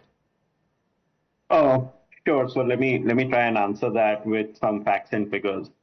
So currently, we are a country of approximately 1.4 billion people, out of which the amount of returns that actually get filed, so the amount of taxpayers we actually have, is about 100 million. Okay. Out of that 100 million, about 1 million of those are corporate tax returns. Let's put them on the side. So the bulk, the balance ones are really individuals mostly, and of course non-corporates as well. Essentially what you're really looking at is it's this component of returns which get filed, which actually contributes the bulk of our direct income tax revenues. So today, corporate taxes contribute about 40%, about 60% of our income tax actually comes from personal tax. And if you are seeing the benefit which has been given, it's completely driven by that populist 60%, where you have the maximum, where you have out of the 100 million, you have almost 80, 90 million taxpayers who are individuals. So it's a very large part of the population which is getting the benefit. How much is the benefit? The finance minister has already called it out in a speech. She said it's about a 1 lakh crore. I mean, it's about 1/20th of our total tax collection that we do in a year. So it's a very sizable benefit that's been given. Obviously, the reason why this benefit, and actually Gauri alluded to it earlier, is that personal tax collections are actually growing at a blazing fast pace. Even the latest figures show that personal tax is growing at around 20% net collections, which means after refunds being given, which is a very healthy sign. It's moving us gradually to a situation which we see mostly in developed countries, where direct income tax, and that also from individuals, is by far the biggest contributor of taxes. And it's a very healthy trend. Now, what the finance minister has done is said, you guys are the ones who have grown the most, and I'm going to reward you by sharing some of what you have contributed back with you. I think that's a very healthy trend. It's the hope that we probably get more and more growth out of it. Okay. Also, what's contributed has largely been the fact that this taxpayer base is also growing by all the technology measures that the department has kept doing. And that's also contributed in a large part to the growth. So the more we can grow this base, the better it is for the entire country. All right. Very, very interesting perspective that you put there, comparing it to certain Western countries. And Rohit, have you got an answer to what your query was from what Rohinton has said over there? Because he says that this is not unlike what's happening in other economies, particularly the more developed economies. No, so simply, if you bring the corporate tax rates down, it's obvious, it's tautological that the other tax would go up. So it has nothing to do with the fact that the other countries, if you bring, which is what the government had done, brought the corporate taxes down, the direct tax rates would, as a proportion of GDP, would go up. It's like if one is falling, the other would rise. To make this into an argument that we have become a developed nation as a result of that, I think requires. He's saying we're taking a cue from the developing nation, from the developed world. He's just saying we're taking a cue. Is it something so wrong? Yeah, I'm saying that. I'm saying to take cue from the developed nation in your corporate sector. If you're going to put all the burden of tax mobilization on a very small section of the population, how is that a thinking of a developed nation? Okay. Rohinton, you want to respond to that? In fact, a large part of your taxes actually comes from indirect taxes. So, yeah. Rohinton, quick response from you, please. Yeah, sure. So, no, actually, the trend, I just lay the trend and, we can debate it a little more. So the trend has always been that direct tax or income tax has to be the main contributor for tax. So as our nation develops, that share is constantly increasing. Okay. Currently, indirect tax has fallen over the years from being almost 65% of total tax collections. Now it's somewhere around 40%. It's not that indirect tax collections have slowed down. GST has actually significantly increased over the years. All right. Rohinton, I'm sorry I'm interrupting you. It's only for the want of time. Very, very interesting debate, but time is a big limitation here. Manish Barrier, Rohinton Sidhwa, Gauri Puri, Dr. Rohit Azad, thanks so much for joining us and in fact breaking down several aspects of what really the meaning, the thought process and the impact of this change in tax slabs will be, particularly for the common man.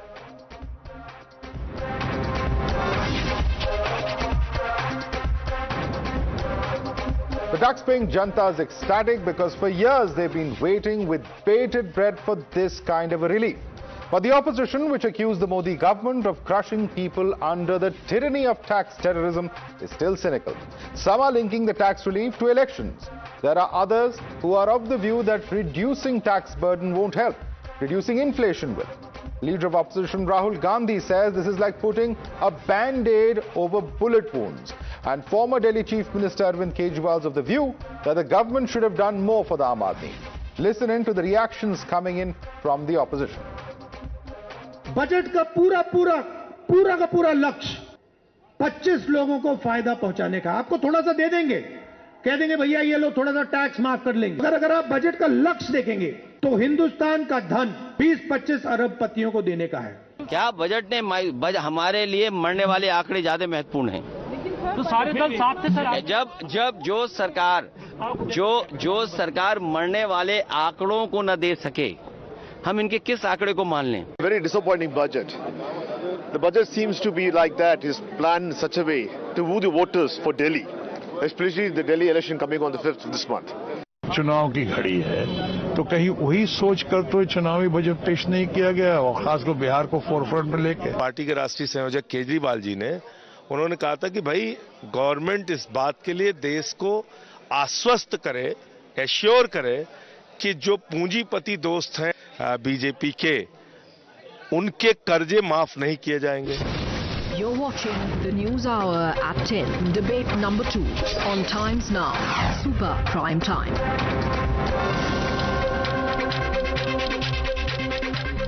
And for more of this, we're now joined by our guest, Pradeep Bhandari is National Spokesperson of the BJP. We also have with us Pattabhiram Komareddy, National Spokesperson of the TDP. Joining us also is Tehseen Poonawalla, Political Analyst. Preeti Sharma Menon is Spokesperson of the Aam Aadmi Party. Mohammad Salim is CPIM West Bengal State Secretary, also has served 2 terms in the Rajya Sabha and 2 terms in the Lok Sabha. Pradeep Bhandari, to begin with, I'd like to quote what has been stated by the former Finance Minister P. Chidambaram. He says the takeaway from Budget 2025-26 is the BJP is wooing the tax-paying middle class and the Bihar electorate. These announcements will be welcomed by 3.2 crore tax-paying middle class and the 7.65 crore voters of Bihar. For the rest of India, the Honorable Finance Minister had no more than soothing words, punctuated by applause of BJP members led by Honorable Prime Minister. Is this a fair assessment, sir? Well, I think, Madhav, it's absolutely not a fair assessment, and it tells you that the Congress party in particular is realizing that it's a meltdown, and I'll tell you how.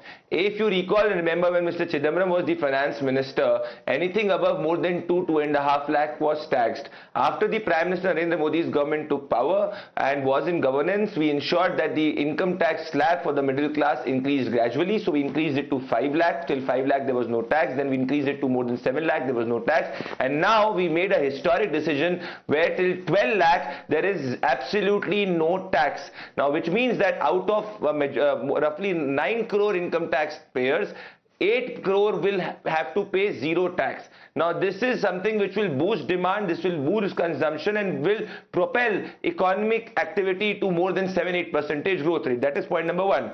Now, point number 2, if you recall and remember that during the time of the Congress party used to mock the middle class. It was Mr. Chidambaram, when the middle class was suffering from twin deficits under the Congress party's governance and also was suffering from inflation. He used to mock and say that why does the middle class have to buy an ice cream? So that was his approach to the middle class, and the Congress party left us with fragile 5. But the larger point, Madhav, here is it is just not to do with zero tax till 12 lakh. Even if you have an income of of 16 lakh annually, you will have a tax deduction of 50,000. If your income is 18 lakh, you will have a tax deduction of 70,000. If your income is 20 lakh, you will have a tax deduction of 90,000. And if your income is 25 lakh, you will have a tax deduction of 1,10,000. Okay. This is the same opposition which used to say in 2023-24 that the government is anti-middle class. And now what we have done, no Prime Minister could do it in the past. They should welcome it rather than looking at it from a purely political and jaundiced point. Let me bring in Tehseen on that. Tehseen, your approach to the middle class was tax them more. We have changed that approach, says the BJP, and we have not just included middle class but a large swath of the salary earning class. Your response to Pradeep? So at the onset, let me take this opportunity to congratulate the Finance Minister and the Union Government on the tax relief and the recalibration of the tax slabs that they have done. I was one on social media and on channels, including yours, asking that there is tax terrorism, so they've made an attempt. That is an attempt, no doubt. It's a small attempt, nevertheless.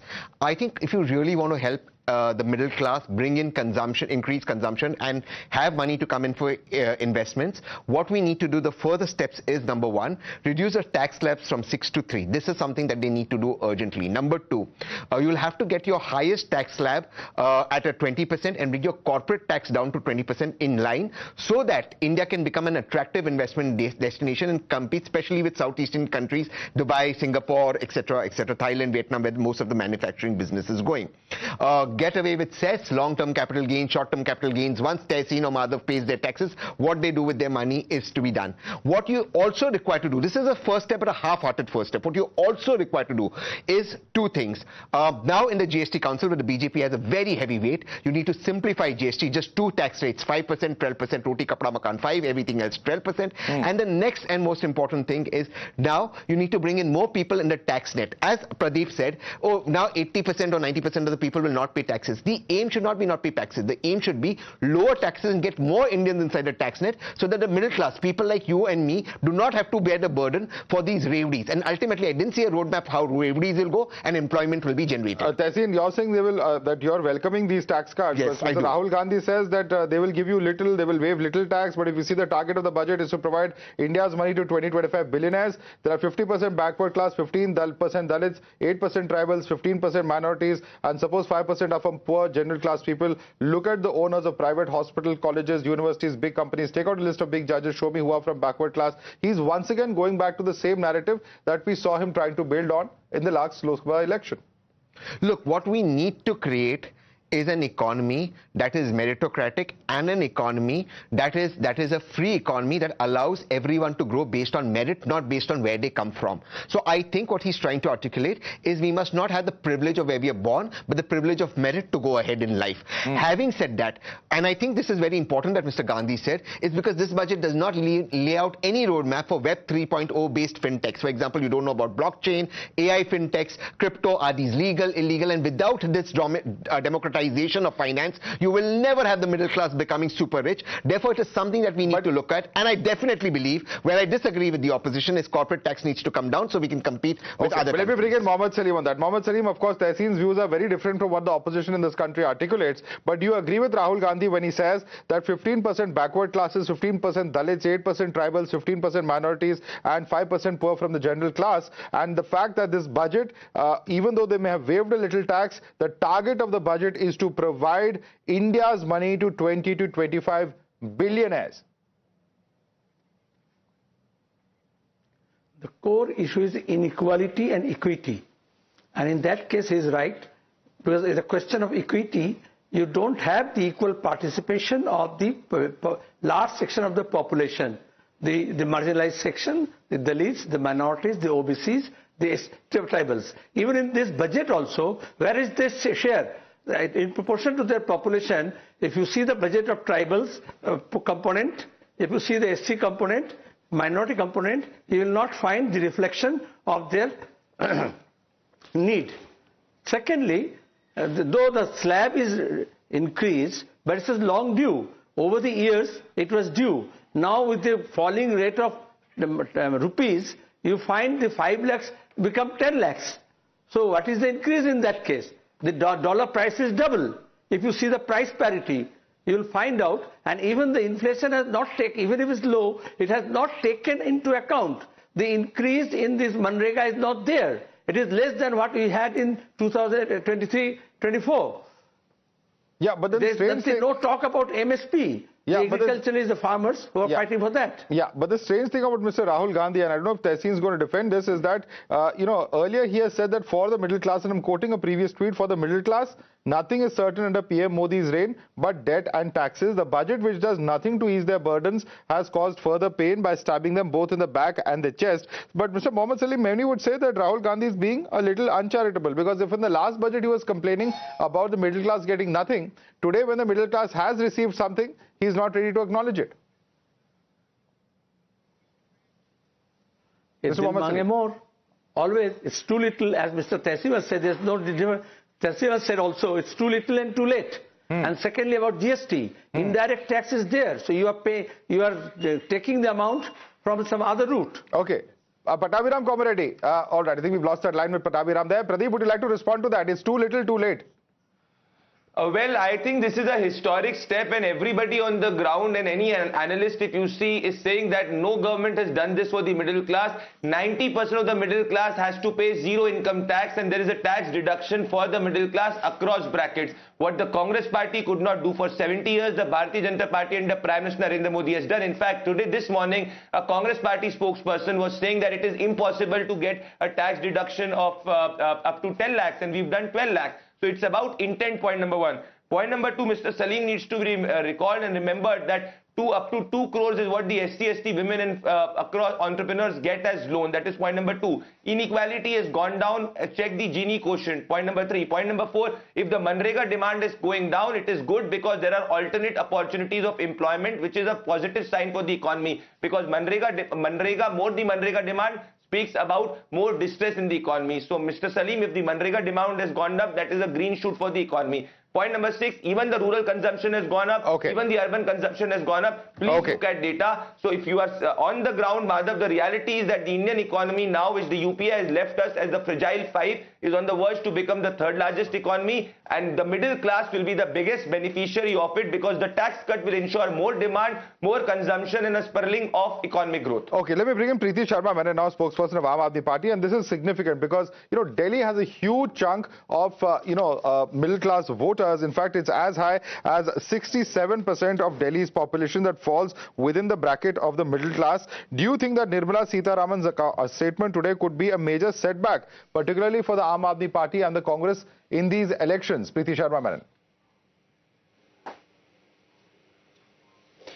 In fact, I'm quite happy that the BJP took Arvind Kejriwalji's advice and did at least one step for the middle class. But like many of the panelists have already said, it is too little. What they have also done, conversely, I would just like to point out is they've reduced their budget on capex, they've reduced on education, they've reduced on transport, they've reduced on IT telecom. Even today, the health budget and the education budget of the country is less than 2% of the entire budget.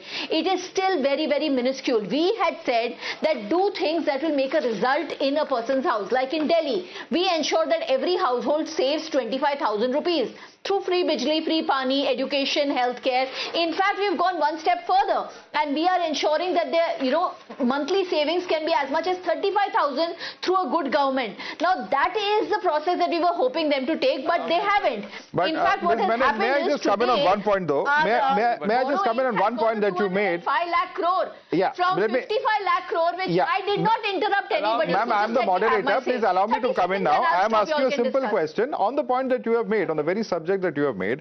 Just a few days ago, we saw Mr. Arvind Kejriwal, release a manifesto for the middle class ahead of the Delhi Assembly elections, and he had 7 demands from the BJP government. This included raising the income tax exemption limit from 7 lakh rupees to 10 lakh rupees. Now the government has in fact taken that further up to 12 lakh rupees. So how can you say you're disappointed with this? They've actually gone one step ahead of what Mr. Kejriwal has demanded. No, I am saying that this is a great thing, but I'll tell you what I'm disappointed with. Since you mentioned 7 things, we had said regulate the fees of private schools. We had said increase education budget from 2% to 10%. We had said introduce some subsidies for higher education because middle class families basically thrive only through education. Only if you are educated can we actually bring food on the table all the time. This is what we believe in. Health budget, we had requested a 10%. We had also asked them to remove GST GST on health insurance. Today, a C-voter survey says that most people in India, 3 out of 4 people feel that the middle class is being cheated. Surveys show that 60% of this country believes that GST is too much. It is unbearable. GST and even the tolls that we are paying. Okay. So today the people are still disenchanted. We are being overtaxed. That has not changed with one relief. And I think what is important, just one last point which I was trying to complete, 55 lakh crores is the debt that Modi ji inherited. Okay. He's taken up to 205 lakh crores. Okay. He's got a huge deficit and they still Quick continue response to the giving BJP loans. spokesperson, Mr. Pradeep Bhandari, then I go across to TDP spokesperson. Quick response. Pradeep, very quickly. Party spokesperson is officially lying on your show because that is what they know how to do it. Are we amateurs to think that the budget preparation starts a week before the budget? Please go ahead and Google, Preeti, you're speaking like an amateur. It happens for 6 months before the budget is presented. Point number 1. Point number 2, the capex has gone up. Madhav, if you can tell your research team to fact check the Aam Aadmi Party person, it is 11.21 lakh crore, which is more than what it was last time. Marginally, but it has gone up. Okay. Yes, it has marginally gone up. I agree. Okay, there's no dispute about that. This is not Aam Aadmi Party adhibation. Listen to me properly. Okay. Point number 3, the Delhi government has reduced the spend on capex. What the Delhi Ma'am, the budget announcement is 11.1 to 11.2. Let's not do this. Let me bring in Mr. Pattabhiram Komareddy. Mr. Pattabhiram Komareddy, amidst a raft of announcements for the state of Andhra Pradesh, the allegation coming in from Karnataka Chief Minister on the one hand is that there have been many announcements for the two allies of the NDA, that is Bihar and Andhra Pradesh. That's the criticism coming in from Mr. Sitharaman. On the other hand, you have Jairam Ramesh saying that very little has been announced for Andhra. That's very puzzling that two senior leaders of the same political party, the Congress party, have very divergent views on the announcements that have been made for Andhra. What's the truth? Is it only because Madhav, getting some it is a fact, that the Union Finance Minister and the Honorable Prime Minister had took some special interest and given allotted funds for Polavaram project. We should all understand that Polavaram project is a national project. So it is the duty of the union government to allocate funds for it. So it is not a routine project. And also they have allocated funds for the Vizag steel plant, which is in severe crisis. So these are all, these two are, special projects which needed some kind of central assistance, and that was given. And the other thing is, it is not a fact that, only the NDA ruled states have got something. If you look at facts like Madhav, the PM Dhan Dhanya Krishi Yojana, which will cover 100 districts and which will benefit 1.7 crore farmers, these farmers doesn't belong only to the NDA states. These 100 districts are not from only the NDA states. It is for the entire country. And also, if you look at things like, broadband to all government secondary schools and primary health centers and BharatNet, is it only for the NDA ruled states? And if you look at the 2,000 daycare cancer centers that are going to be opened across the country, are these 2,000 daycare cancer centers only for the NDA states? No. And also the 1.5 lakh crore for states for capital expenditure. Did the finance minister say that this additional 1.5 lakh crore is only for the NDA states? No. So this is for the entire country. Okay. How can they say, and also under the UDAN scheme, 120 new destinations are being added. Is it only for the NDA? I want Taxation to respond to that point. Taxation, how is it possible that, number of schemes that, of course, the TDP spokesperson is listing that are for the entire nation. So wrong to say that schemes are only for NDA ruled states. But how is it possible that both the Karnataka Chief Minister and Mr. Jairam Ramesh have such divergent views as to the announcements for a state such as Andhra Pradesh, which is an ally of the ruling party at the center? But one says there's a lot that has been given, the other says it's been ignored. Both are correct. So it's either being given or not being given. Come on, please. It's a paradox, and I'll tell you why it's both correct. Because it's just an announcement, but the devil lies in the detail, and they will not deliver anything. But may I make some more substantive points? No, but answer that. I'm answering it. They made announcements. But ultimately, announcements a lot are made. Where is the delivery? So the delivery, the detail lies in the delivery. Come on, but the announcements are only for Andhra Pradesh. That's the delivery happen is a big question to be asked. It's a budget announcement. It's not an announcement announcement Of from course a political... it's a budget Of course it's a budget announcement, and so many times have we seen this and it's an allocation. And so, allocation, a devil is in the detail. How is the allocation and when is the allocation and when will the allocation? There are a lot of details to be. How many times has this government revised its own budget estimates? How many times? Right now, the RBI has revised certain estimates. Okay. But let me come to certain issues that have been raised by my worthy opponent from the BJP. Look, first he said Manrega demand has gone down. That's not true. Actually, the Manrega's own portal, the schemes and portals, itself shows that for this year ending December, the demand was in 18.36 million households. It actually went up by 4%. Second, urban consumption is down. You know this, I know this. I'll just tell you. 14.9%. Okay. One more. Sure. We'll come to that. Second, urban consumption is actually lower, and part of the reason why the urban consumption is lower is because the food inflation, particularly with vegetables and pulses and oils, 2 points. We don't have much time. 2 points that you made, Manrega as well as food inflation. Quick response, Pradeep. Sure, Pradeep. Point number one, this is the state-wise allocation done by the NDA government to each state. This is much more than what the UPA has to do. Even the opposition rules states, and it is gradually increased. We are also incentivizing with 0.5% of the ability to take loan for any state, whether it is the opposition or the ruling party, for capex expenditure. Point number two. Point number three, on the Manrega part, it has been declining by 14.9% April-October 2024, and it has been declining for the 12th consecutive month. The rural consumption has gone up by 37.67%. All right, gentlemen, completely out of time. That is always a sowing season. Pradeep and Tehseen, we don't have any more time on this debate. I'd like to thank both of you, as well as Pattaviram Komareddy, Preeti Sharma Menon, Mohammad Salim. I'd like to thank all five of you for joining us on this debate. The politics over the budget perhaps has just begun, and over the next few days we'll have to see the full impact of all the budget announcements and the politics surrounding it, particularly for the poll-bound states. Thanks so much for joining us on this debate.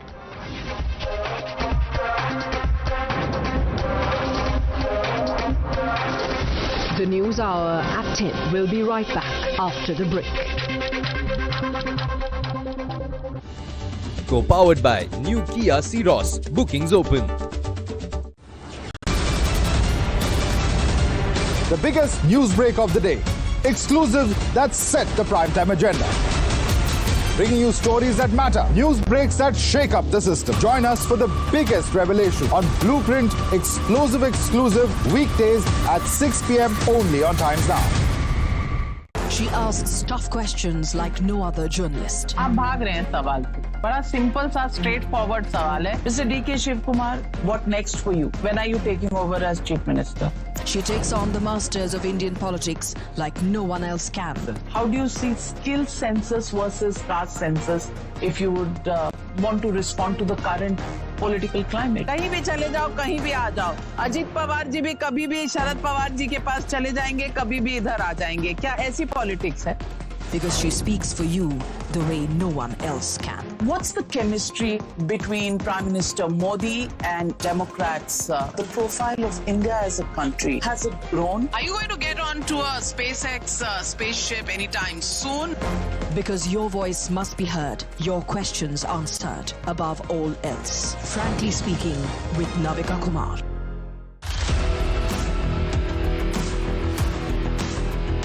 There's always that story that the nation wants to know. There are always questions that we want answers to.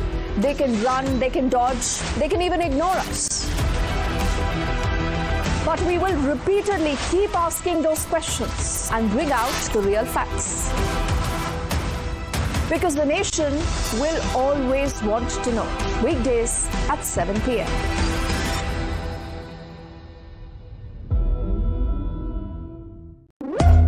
When the stakes are high and the answers are elusive, there's one voice unafraid to challenge the status quo. At 8 p.m., I am not here to sugarcoat the truth. I am here to ask the hard questions. Because when others play it safe, I go straight to the heart of the matter. It's not about left or right. It's about what's right for India. It's about holding the powerful accountable. India Upfront with Pranesh Roy. Weeknights at 8 p.m. only on Times Now. No spin, no compromise, just the truth. For over 30 years, my journalism has been relentless, fearless, and uncompromising. My stories have breached lofty ivory towers and brought down the high and mighty. And I won't stop. When the clock strikes 9, it is time for the news hour.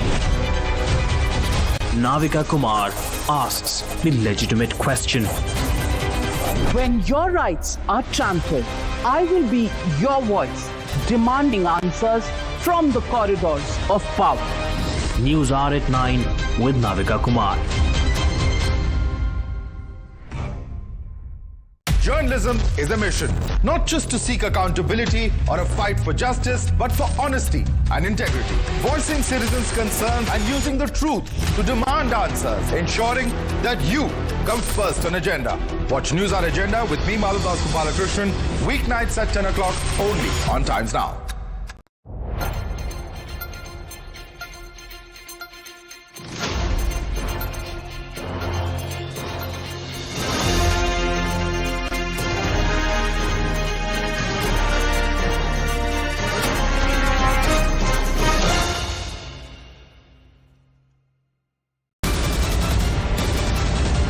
The biggest news break of the day. Exclusive that set the primetime agenda. Bringing you stories that matter. News breaks that shake up the system. Join us for the biggest revelation on Blueprint exclusive weekdays at 6 p.m. only on Times Now. She asks tough questions like no other journalist. आप भाग रहे हैं सवाल पे। बड़ा simple सा straight forward सवाल है। Mr. D.K. Shiv Kumar, what next for you? When are you taking over as Chief Minister? She takes on the masters of Indian politics like no one else can. How do you see skill census versus caste census if you would want to respond to the current political climate? कहीं भी चले जाओ, कहीं भी आ जाओ। अजीत पवार जी भी कभी भी शरद पवार जी के पास चले जाएंगे, कभी भी इधर आ जाएंगे। क्या ऐसी पॉलिटिक्स है? Because she speaks for you the way no one else can. What's the chemistry between Prime Minister Modi and Democrats? The profile of India as a country, has it grown? Are you going to get onto a SpaceX spaceship anytime soon? तो ध्यान से पढ़े। आदमी है जो middle class आदमी है, annual income क्या रहता है?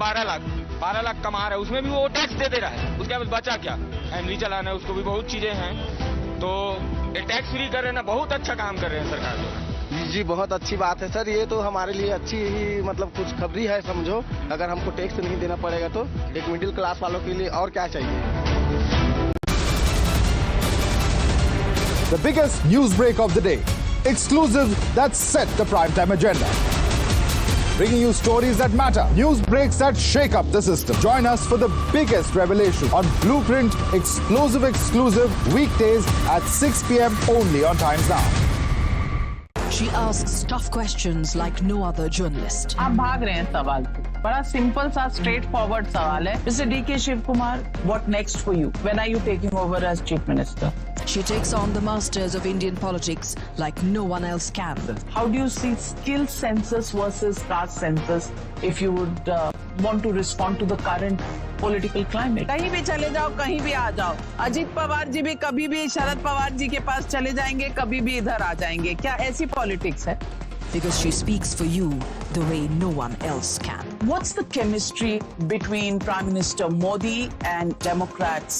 The profile of India as a country, has it grown? Are you going to get onto a SpaceX spaceship anytime soon?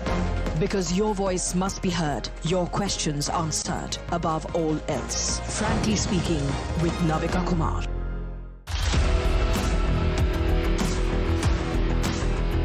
There's always that story that the nation wants to know. There are always questions that we want answers to. They can run, they can dodge, they can even ignore us. But we will repeatedly keep asking those questions and bring out the real facts. Because the nation will always want to know. Weekdays at 7 p.m.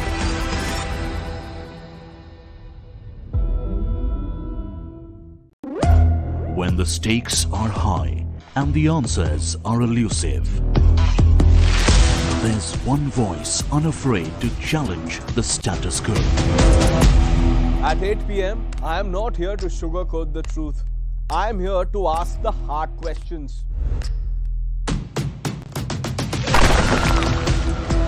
Because when others play it safe, I go straight to the heart of the matter. It's not about left or right. It's about what's right for India. It's about holding the powerful accountable. India Upfront with Pranesh Roy. Weeknights at 8 p.m. only on Times Now. No spin, no compromise, just the truth. For over 30 years, my journalism has been relentless, fearless, and uncompromised. My stories have reached lofty ivory towers and brought down the high and mighty. And I won't stop. When the clock strikes 9, it is time for the news hour. Navika Kumar asks the legitimate question. When your rights are trampled, I will be your voice, demanding answers from the corridors of power. News hour at 9 with Navika Kumar.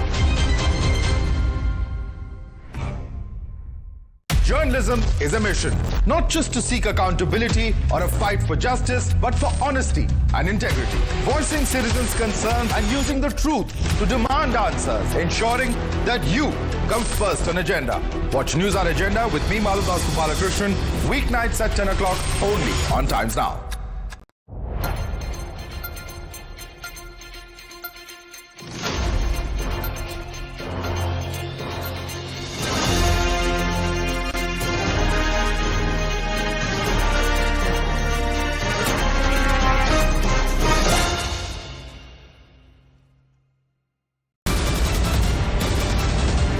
The biggest news break of the day. Exclusive that set the primetime agenda. Bringing you stories that matter. News breaks that shake up the system. Join us for the biggest revelation on Blueprint exclusive weekdays at 6 p.m. only on Times Now. She asks tough questions like no other journalist. आप भाग रहे हैं सवाल से. बड़ा simple सा straight forward सवाल है. Mr. D.K. Shiv Kumar, what next for you? When are you taking over as Chief Minister? She takes on the masters of Indian politics like no one else can. How do you see skill census versus caste census if you would want to respond to the current political climate? कहीं भी चले जाओ, कहीं भी आ जाओ. अजीत पवार जी भी कभी भी शरद पवार जी के पास चले जाएंगे, कभी भी इधर आ जाएंगे. क्या ऐसी पॉलिटिक्स है?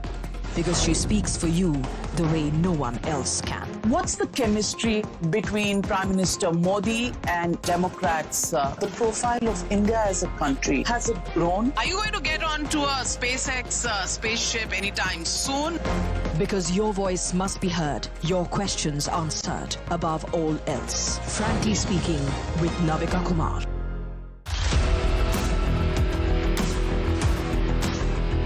There's always that story that the nation wants to know. There are always questions that we want answers to. They can run, they can dodge, they can even ignore us. But we will repeatedly keep asking those questions and bring out the real facts. Because the nation will always want to know. Weekdays at 7 p.m.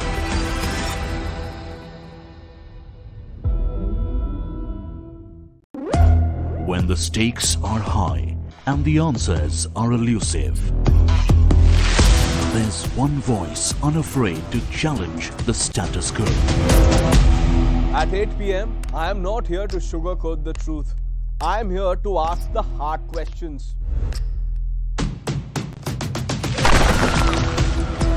Because when others play it safe, I go straight to the heart of the matter.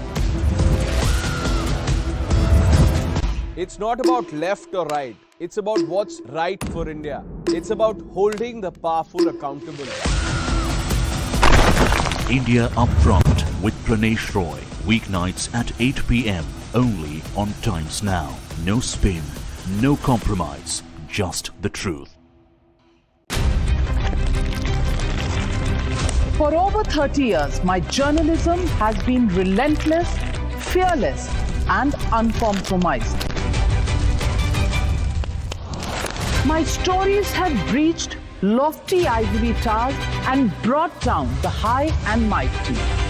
And I won't. आदमी है जो middle class आदमी हो, annual income क्या रहता है 12 लाख कमा रहा है, उसमें भी वो टैक्स दे रहा है, उसके बाद बचा क्या, फैमिली चलाना है, उसको भी बहुत चीजें हैं, तो ये टैक्स फ्री कर रहे हैं ना, बहुत अच्छा काम कर रहे हैं सरकार जो। जी बहुत अच्छी बात है सर, ये तो हमारे लिए अच्छी ही मतलब कुछ खबरी है समझो। अगर हमको टैक्स नहीं देना पड़ेगा तो एक मिडिल क्लास वालों के लिए और क्या चाहिए। The biggest news break of the day. Exclusive that set the primetime agenda. Bringing you stories that matter. News breaks that shake up the system. Join us for the biggest revelation on Blueprint exclusive weekdays at 6 p.m. only on Times Now. She asks tough questions like no other journalist. आप भाग रहे हैं सवाल से। बड़ा simple सा straight forward सवाल है। Mr. D.K. Shiv Kumar, what next for you? When are you taking over as Chief Minister? She takes on the masters of Indian politics like no one else can.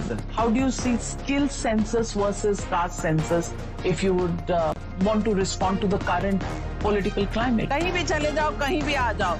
Ajit Pawar ji भी कभी भी शरद पवार जी के पास चले जाएंगे, कभी भी इधर आ जाएंगे। क्या ऐसी पॉलिटिक्स है? Because she speaks for you the way no one else can. What's the chemistry between Prime Minister Modi and Democrats? The profile of India as a country, has it grown? Are you going to get onto a SpaceX spaceship anytime soon? Because your voice must be heard, your questions answered above all else. Frankly Speaking with Navika Kumar.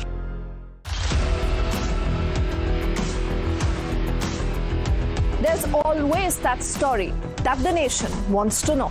There are always questions that we want answers to. They can run, they can dodge, they can even ignore us.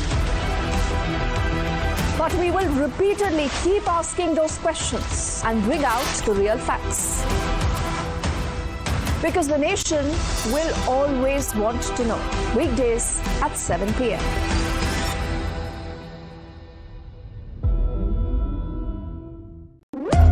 When the stakes are high and the answers are elusive, there's one voice unafraid to challenge the status quo.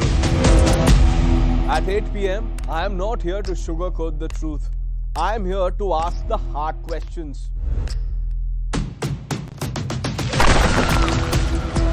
Because when others play it safe, I go straight to the heart of the matter.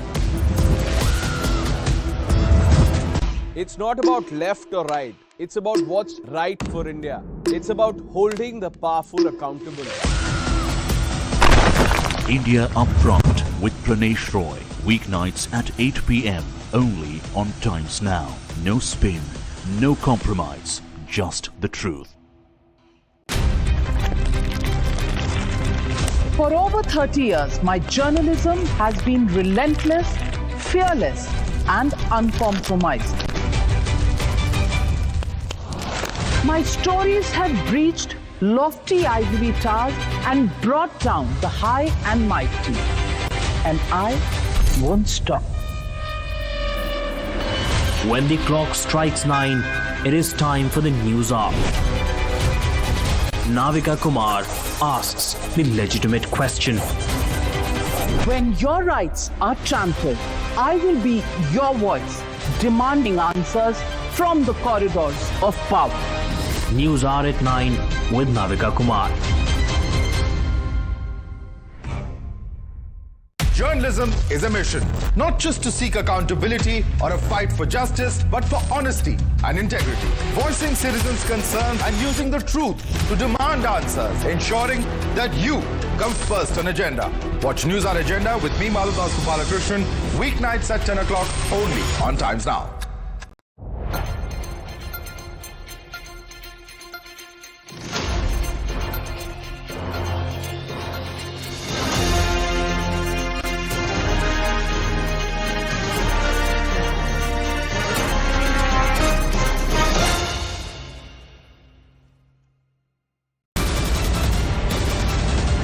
The biggest news break of the day. Exclusive that set the primetime agenda.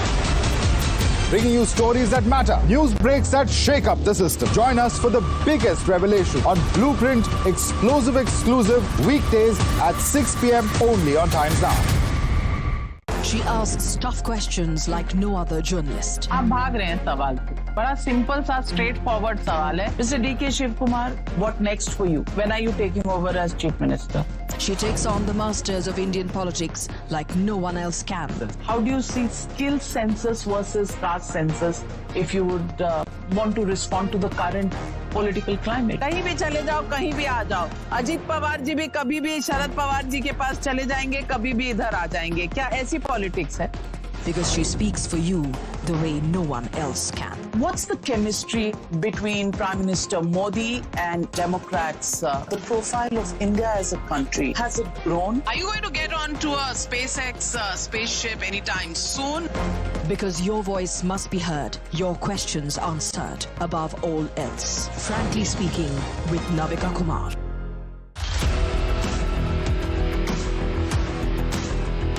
There's always that story that the nation wants to know. There are always questions that we want answers to. They can run, they can dodge, they can even ignore us. But we will repeatedly keep asking those questions and bring out the real facts.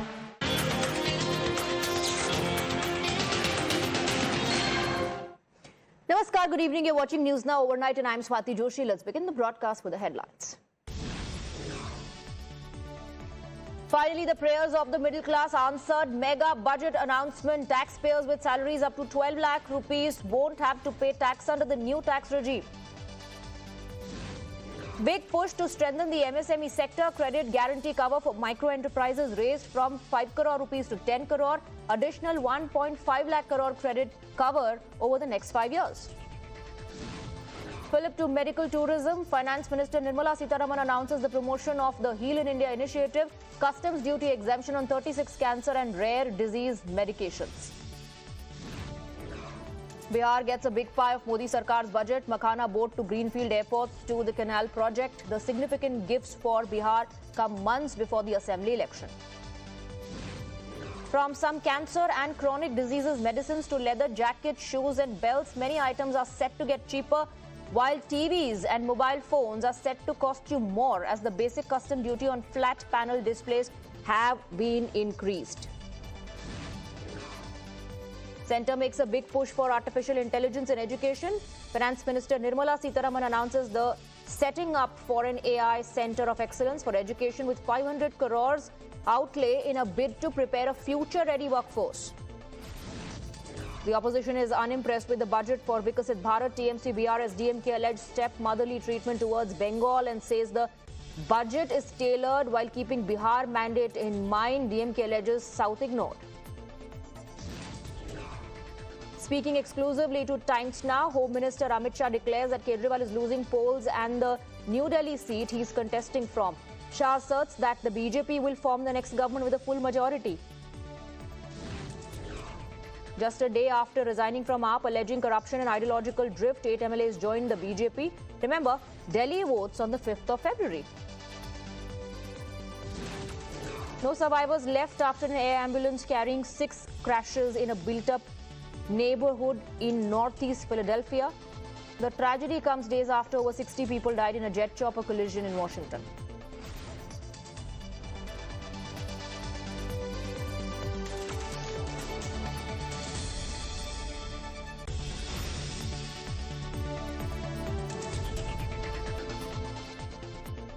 Well, it's nothing short of a bonanza budget for the middle class, with Modi government giving it a mega tax exemption, the biggest since the year 2005. So if you earn up to 12 lakh rupees a year or approximately 1 lakh per month, you will have to pay no tax. Finance Minister Nirmala Sitharaman made the big bang announcement during her budget speech, where she said that income slabs and rates are being changed across the board to benefit all taxpayers. So what does this essentially mean? This means the middle class will have more money in their hands. This will help them save more and spend more, and will also spur household consumption, which has been the focus of the government. So the biggest talking point of the Modi government's first full budget after 2024 general elections is that nil tax slab will apply for those with an annual income up to 12 lakh rupees, which will help one save up to 80,000 rupees a year.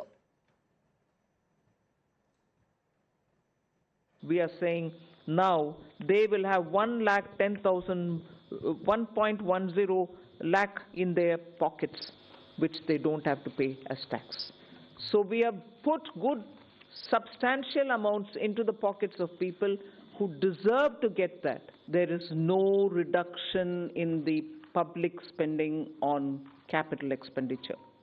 इसका बहुत बड़ा फायदा हमारे middle class को, नौकरी पेशे करने वाले जिनकी आय बंधी हुई है, इससे बहुत बड़ा लाभ होने वाला। जिनको नए नए जॉब मिले हैं, इनकम टैक्स की ये मुक्ति उनके लिए एक बहुत बड़ा अवसर बन जाएगी। और 12 लाख रुपए तक हमारे मध्यम वर्ग के लोगों को इनकम टैक्स से मुक्ति देने का काम नरेंद्र मोदी जी ने। Now, as far as the tax-paying Janata is concerned, the Aam Aadmi, the middle class, is ecstatic. For years, they have been waiting with bated breath for this kind of relief. But the opposition, which accused the Modi government of crushing people under the tyranny of tax terrorism, is still cynical. Some are linking the tax relief to elections, and there are others who are of the view that reducing tax burden won't help reducing inflation. And the leader of opposition, Rahul Gandhi, says this is like putting band-aid for bullet wounds. And former Delhi Chief Minister Arvind Kejriwal is of the view that the government should have done more for the Aam Aadmi. Budget का पूरा लक्ष्य 25 लोगों को फायदा पहुंचाने का। आपको थोड़ा सा दे देंगे, कह देंगे भैया ये लो थोड़ा सा टैक्स माफ कर लेंगे। अगर आप बजट का लक्ष्य देखेंगे तो हिंदुस्तान का धन 20-25 अरबपतियों को देने का है। क्या बजट ने हमारे लिए मरने वाले आंकड़े ज्यादा महत्वपूर्ण हैं? तो सारे दल साथ थे सर। जब जो सरकार मरने वाले आंकड़ों को न दे सके, हम इनके किस आंकड़े को मान लें? Very disappointing budget. The budget seems to be like that, is planned in such a way to woo the voters for Delhi, especially the Delhi election coming on the 5th of this month. चुनाव की घड़ी है, तो कहीं वही सोच कर तो चुनावी बजट पेश नहीं किया गया, और खासकर बिहार को फोरफ्रंट में लेके। पार्टी के राष्ट्रीय संयोजक केजरीवाल जी ने उन्होंने कहा था कि भाई गवर्नमेंट इस बात के लिए देश को आश्वस्त करे, एश्योर करे कि जो पूंजीपति दोस्त हैं बीजेपी के, उनके कर्जे माफ नहीं किए जाएंगे। So the opposition is saying it's disappointing. Let's in fact go across to Union Minister Jyotiraditya Scindia, who's joining us on the broadcast. Thank you very much for giving us your time.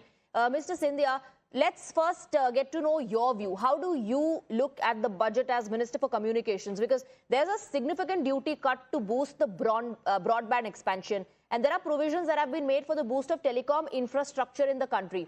What are your key takeaways? What are the highlights? So I think that this the budget that has been unveiled by Prime Minister Narendra Modi ji and Finance Minister Nirmala Sitharaman ji is a hallmark budget. It is a budget that very clearly identifies India's growing aspirations, India marching on her path to becoming one of the world's largest economies. We are today the world's 5th largest economy. By 2027, we will be the world's 3rd largest economy. $5 trillion by 2026, $6.5 trillion economy by 2030. And this budget ensures that we are consolidating our way forward on that path. It's a budget that takes into account 4 major constituencies in India. The disadvantaged, our Garib, our Annadata, our Yuva, and our Mahila. And it's a budget that focuses on agriculture, where we have more than 1.5 lakh crores worth of credit being given to 7.17 crore farmers across the length and breadth of our country. There's also a huge focus on oilseeds and pulses mission with Urad and Tuar, on cotton, on makhana, as well as looking at huge spend on the economy, where the infrastructure spend will continue to grow from the current 10.8 lakh crore to a larger allocation for next year, where many schemes of government are now proceeding from their nascency to maturity and 100% saturation, like the Har Ghar Nal Yojana, which will attain 100% saturation by 2028. There is also a great focus on technology with the setting up of the 10,000 crore deep tech fund, which will be leveraged for startups, and at the same time a center of excellence being built for AI, and as well as increasing seats in institutions like the IITs, which have already doubled from 63,000 to almost 125,000 over the last 10 years. So it's a budget which is all round and focused. It's also a budget that takes care of our middle class in terms of our salaried individuals, where up till 12 lakh of rupees there will be zero income tax. This is unheard of in India, and it's for the first time that it's happening. It's a continuum since 2014, where only 2.5 lakhs was at zero income tax. That was increased in 2015 to 5 lakhs, and then 2019 to 7.5, and then 2023 to 9, and now to 12. So it's a continuum on that path. Indirect taxes are also being consolidated into 8 slabs, including the 0% tax rate. And most importantly, we are on a path of fiscal consolidation, where our fiscal deficit is 4.8% for FY 24-25, and which will be lowered by 400 basis points to 4.4% in FY 26. Now, mind you, the Fiscal Responsibility Management Bill very clearly outlines 4.5% for fiscal year 26, but we are even 100 basis points below that level. So all in all, it is a budget that empowers every citizen of India. It is a budget that takes forward the government of India's aspirations to grow India. It's a budget that talks about cooperative federalism, where states are being given a resource envelope of an additional 1 lakh crore to fund their developmental plans. And it's a budget for every single citizen of our country. Right. You know, the opposition says that it's not impressed. Yes, you've taken into consideration the concerns of the middle class, but the poor have been abandoned. That's their criticism. And the opposition is pointing out to Manrega allocation, and they say that it has remained unchanged. How would you respond to this? Those that have never concerned themselves with the upliftment of our Dalits, our Adivasis, our poor, are now talking a different tune. Over the last 10 years, 25 crore people in India have been lifted out of poverty. In the last 10 years, infrastructure expansion has changed the environment in Tier 2, Tier 3 and rural India. In the last 10 years, you have seen schemes like the Ujjwala scheme, almost 9 crore Labhartis, Ayushman Card Yojana, almost 30 crore Labhartis, and the Pradhan Mantri Awas Yojana, where the opposition in 65 years built 3 crore houses. Prime Minister Narendra Modi in 10 years has built an additional 3 crore houses. So I think it's important for the opposition to look within themselves, introspect, and for a change start practicing what they preach. Now, you know, many are asking the reason behind. Of course, we know that the middle class has been asking for this relief for a really long time. But the reason behind this, was it an apprehension that a section of the middle class had moved away from the BJP during the Lok Sabha polls? Well, I think it's important for you to see the history and the track record of this government. If it had been a one-time step that had been taken by the Prime Minister and the Finance Minister, I could understand what you're saying. But at this point of time, you're looking at a government that has, from 2015 till date, continuously empowered our middle class taxpayer. Our middle class taxpayer is 31% of our population. We're talking about upwards of 45 crore people.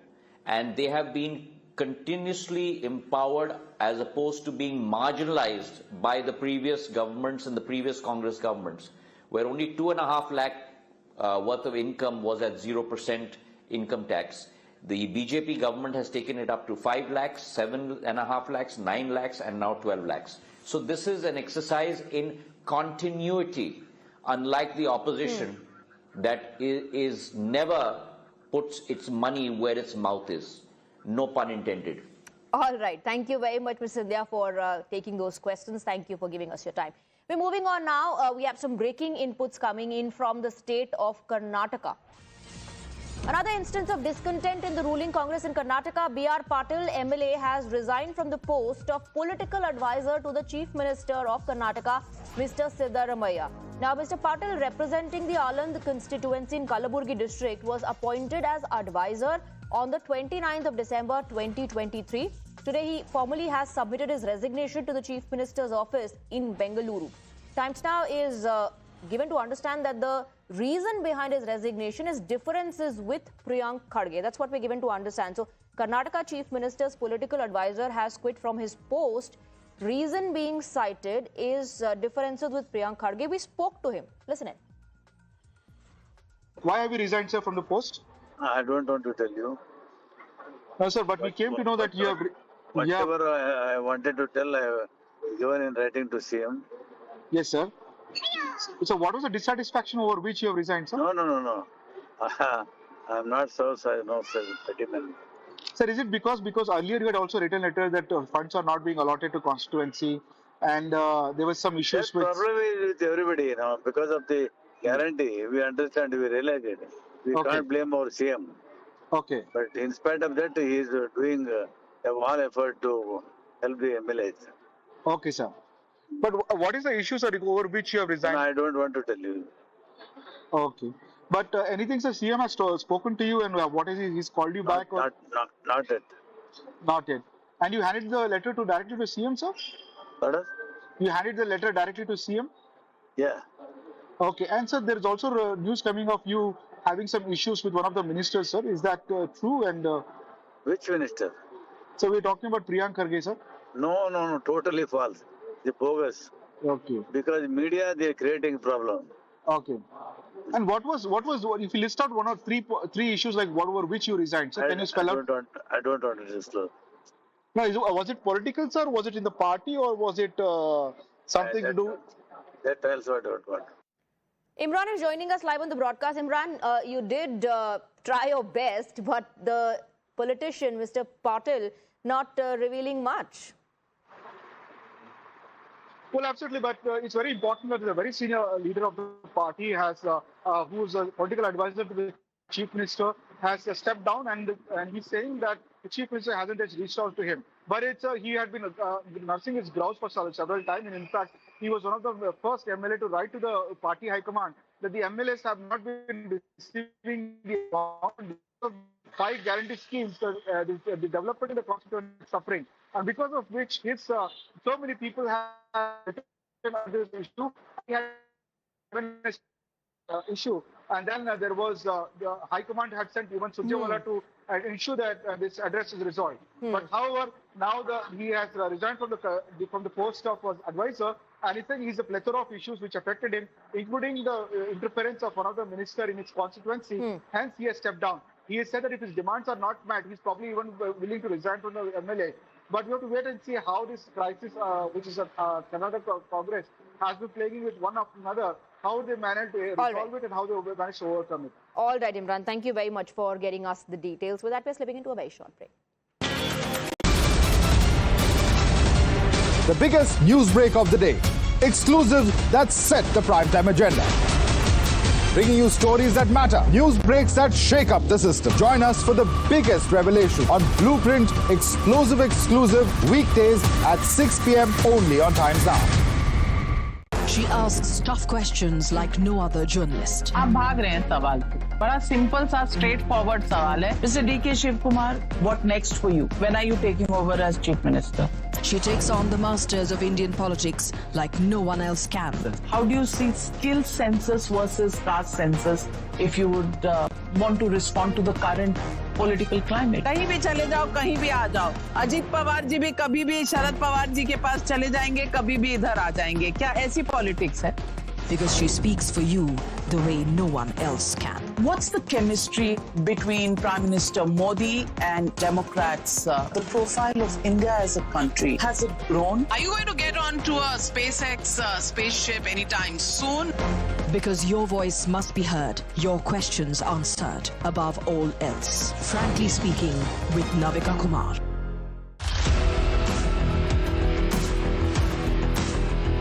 There's always that story that the nation wants to know. There are always questions that we want answers to. They can run, they can dodge, they can even ignore us. But we will repeatedly keep asking those questions and bring out the real facts.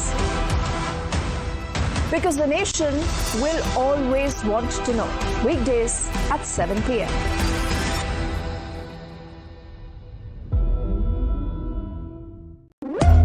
When the stakes are high and the answers are elusive, there's one.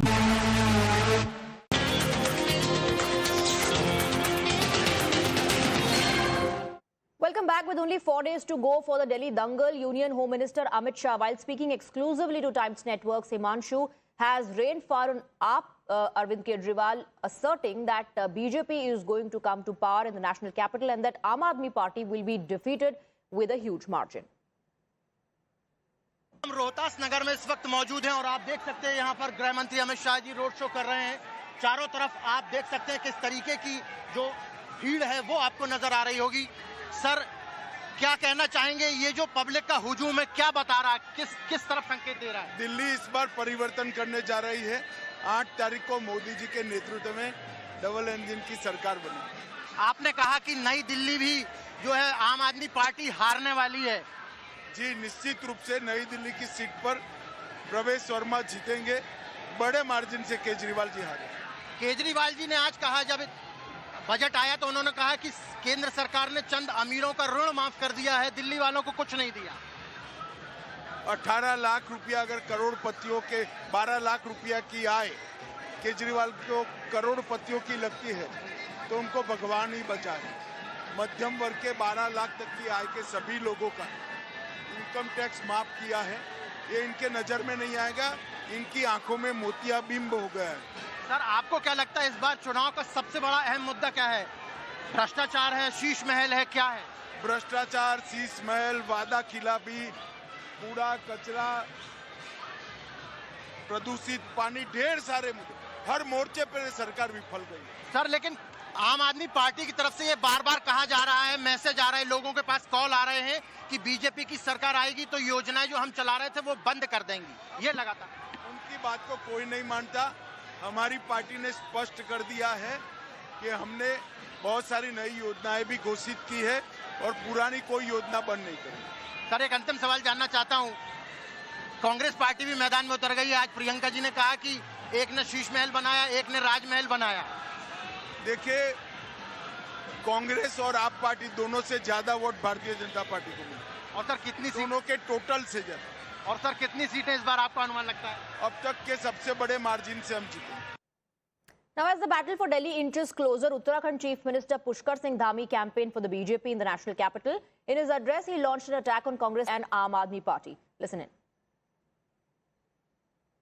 आपदा की सरकार, नकारी सरकार, भ्रष्टाचारी सरकार। इस सरकार ने न तो यहाँ पर जल जीवन मिशन के अंतर्गत लाकर अच्छा पानी लोगों को नहीं दिलवाया, यहाँ पर लोगों को आयुष्मान कार्ड देकर गरीबों को स्वास्थ्य की सुविधा नहीं दी, इलाज की सुविधा नहीं दी। भाइयों बहनों, आज दिल्ली में 40% पानी लोगों को बाहर से खरीद कर पीना पड़ रहा है। और उसके बाद भी ये योजना यहाँ इन्होंने जल जीवन मिशन की, फर्जीवाल जी ने, केजरीवाल जी ने, ये फर्जीवाल जी ने ये योजना यहाँ लागू नहीं हुई। आप ही बताइए, दिल्ली में अभी हरीश जी पूछ रहे थे तो आप लोग संकोच क्यों कर रहे थे? पानी की समस्या नहीं है क्या यहाँ?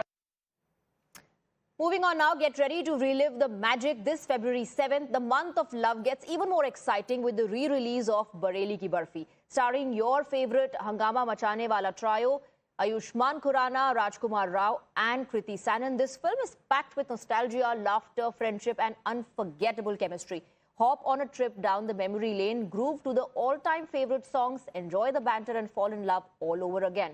Here is the trailer. Mark your calendars for 7th Feb and get ready for a treat at the cinemas because some flavors get sweeter with time. Bareilly ki Barfi is back.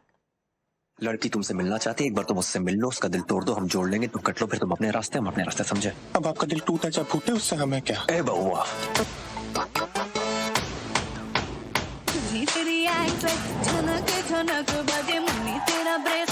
Bareilly में रहती है, break dance करती है, English फिल्में देखती है। ओ बेटा, ये तो तुम ही हो।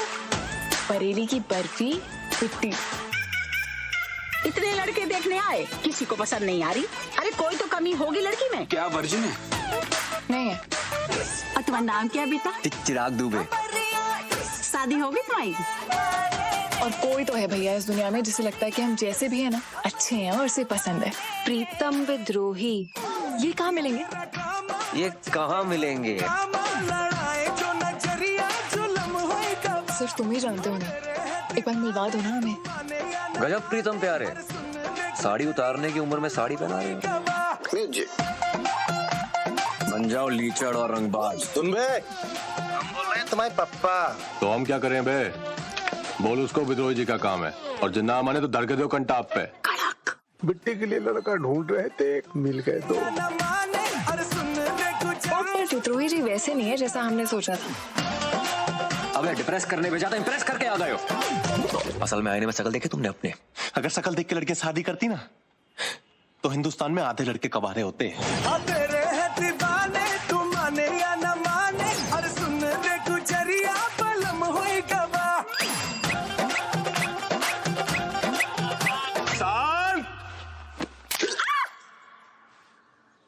अरे वाह, ये तो संडास से लेके सुशीला तक सब दिख रहा है। Mirchi Delhi has launched 100 Hours Mirchi Lagatar, a historic non-stop 100-hour campaign to boost voter awareness and turnout for the upcoming Delhi Assembly election. Launched on 1st Feb midnight amidst fanfare and celebrations, the campaign will see Mirchi RJs take over the airwaves, engaging and inspiring listeners to vote. Over 100 artists and celebrities, including Vicky Kaushal, Khushi Kapoor, Milind Gaba, Sakshi Malik, Palash Sen and Parikrama Band will join the movement, amplifying the message across Delhi. The campaign will run till February 5th, 9 a.m., ensuring this record-breaking initiative blends entertainment with purpose, proving that every vote matters. जो पहले कभी नहीं हुआ वो हो रहा है इस वक्त रेडियो मिर्ची पे। अब से लेकर 100 घंटे रेडियो मिर्ची पे हम लाइव रहेंगे। हम कर रहे हैं 100 मिर्ची लगातार। This is the biggest and the longest voting appeal ever by any radio station. हम जाग रहे हैं भाई, आपका भी फर्ज बनता है कि आप उस दिन ना सोएं, 5 तारीख को बाहर जाएं और वोट देके जरूर।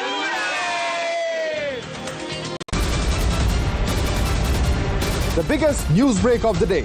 Exclusive that set the primetime agenda.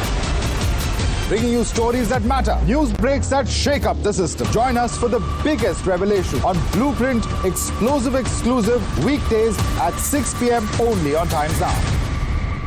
She asks tough questions like no other journalist. आप भाग रहे हैं सवाल पे। बड़ा सिंपल सा स्ट्रेट फॉरवर्ड सवाल है। Mr. D.K. Shiv Kumar, what next for you? When are you taking over as Chief Minister?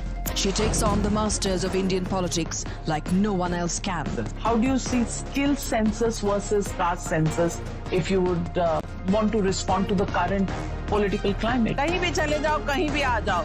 Ajit Pawar ji भी कभी भी शरद पवार जी के पास चले जाएंगे, कभी भी इधर आ जाएंगे। क्या ऐसी पॉलिटिक्स है? Because she speaks for you the way no one else can. What's the chemistry between Prime Minister Modi and Democrats? The profile of India as a country, has it grown? Are you going to get onto a SpaceX spaceship anytime soon? Because your voice must be heard, your questions answered above all else. Frankly speaking, with Navika Kumar.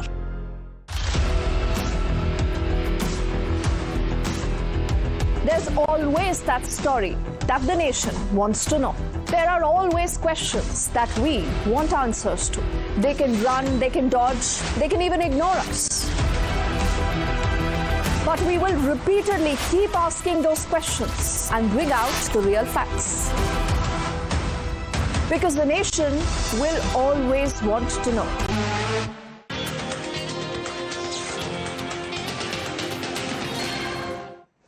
Namaskar, good evening. You're watching News Now Overnight and I'm Swati Joshi. Let's begin the broadcast with the headlines. Finally, the prayers of the middle class answered. Mega budget announcement. Taxpayers with salaries up to 12 lakh rupees won't have to pay tax under the new tax regime. Big push to strengthen the MSME sector. Credit guarantee cover for micro enterprises raised from 5 crore rupees to 10 crore. Additional 1.5 lakh crore credit cover over the next 5 years. Flip to medical tourism. Finance Minister Nirmala Sitharaman announces the promotion of the Heal in India initiative. Customs duty exemption on 36 cancer and rare disease medications. Bihar gets a big pie of Modi Sarkar's budget. Makhana boat to Greenfield airports to the canal project. The significant gifts for Bihar come months before the assembly election. From some cancer and chronic diseases medicines to leather jackets, shoes and belts, many items are set to get cheaper, while TVs and mobile phones are set to cost you more as the basic custom duty on flat panel displays have been increased. Centre makes a big push for artificial intelligence in education. Finance Minister Nirmala Sitharaman announces the setting up for an AI Centre of Excellence for Education with 500 crores outlay in a bid to prepare a future-ready workforce. The opposition is unimpressed with the budget for Vikasit Bharat. TMC BRS DMK alleged step-motherly treatment towards Bengal and says the budget is tailored while keeping Bihar mandate in mind. DMK alleges South ignored. Speaking exclusively to Times Now, Home Minister Amit Shah declares that Kejriwal is losing polls and the New Delhi seat he is contesting from. Shah asserts that the BJP will form the next government with a full majority. Just a day after resigning from AAP, alleging corruption and ideological drift, 8 MLAs joined the BJP. Remember, Delhi votes on the 5th of February. No survivors left after an air ambulance carrying 6 crashes in a built-up neighborhood in northeast Philadelphia. The tragedy comes days after over 60 people died in a jet chopper collision in Washington.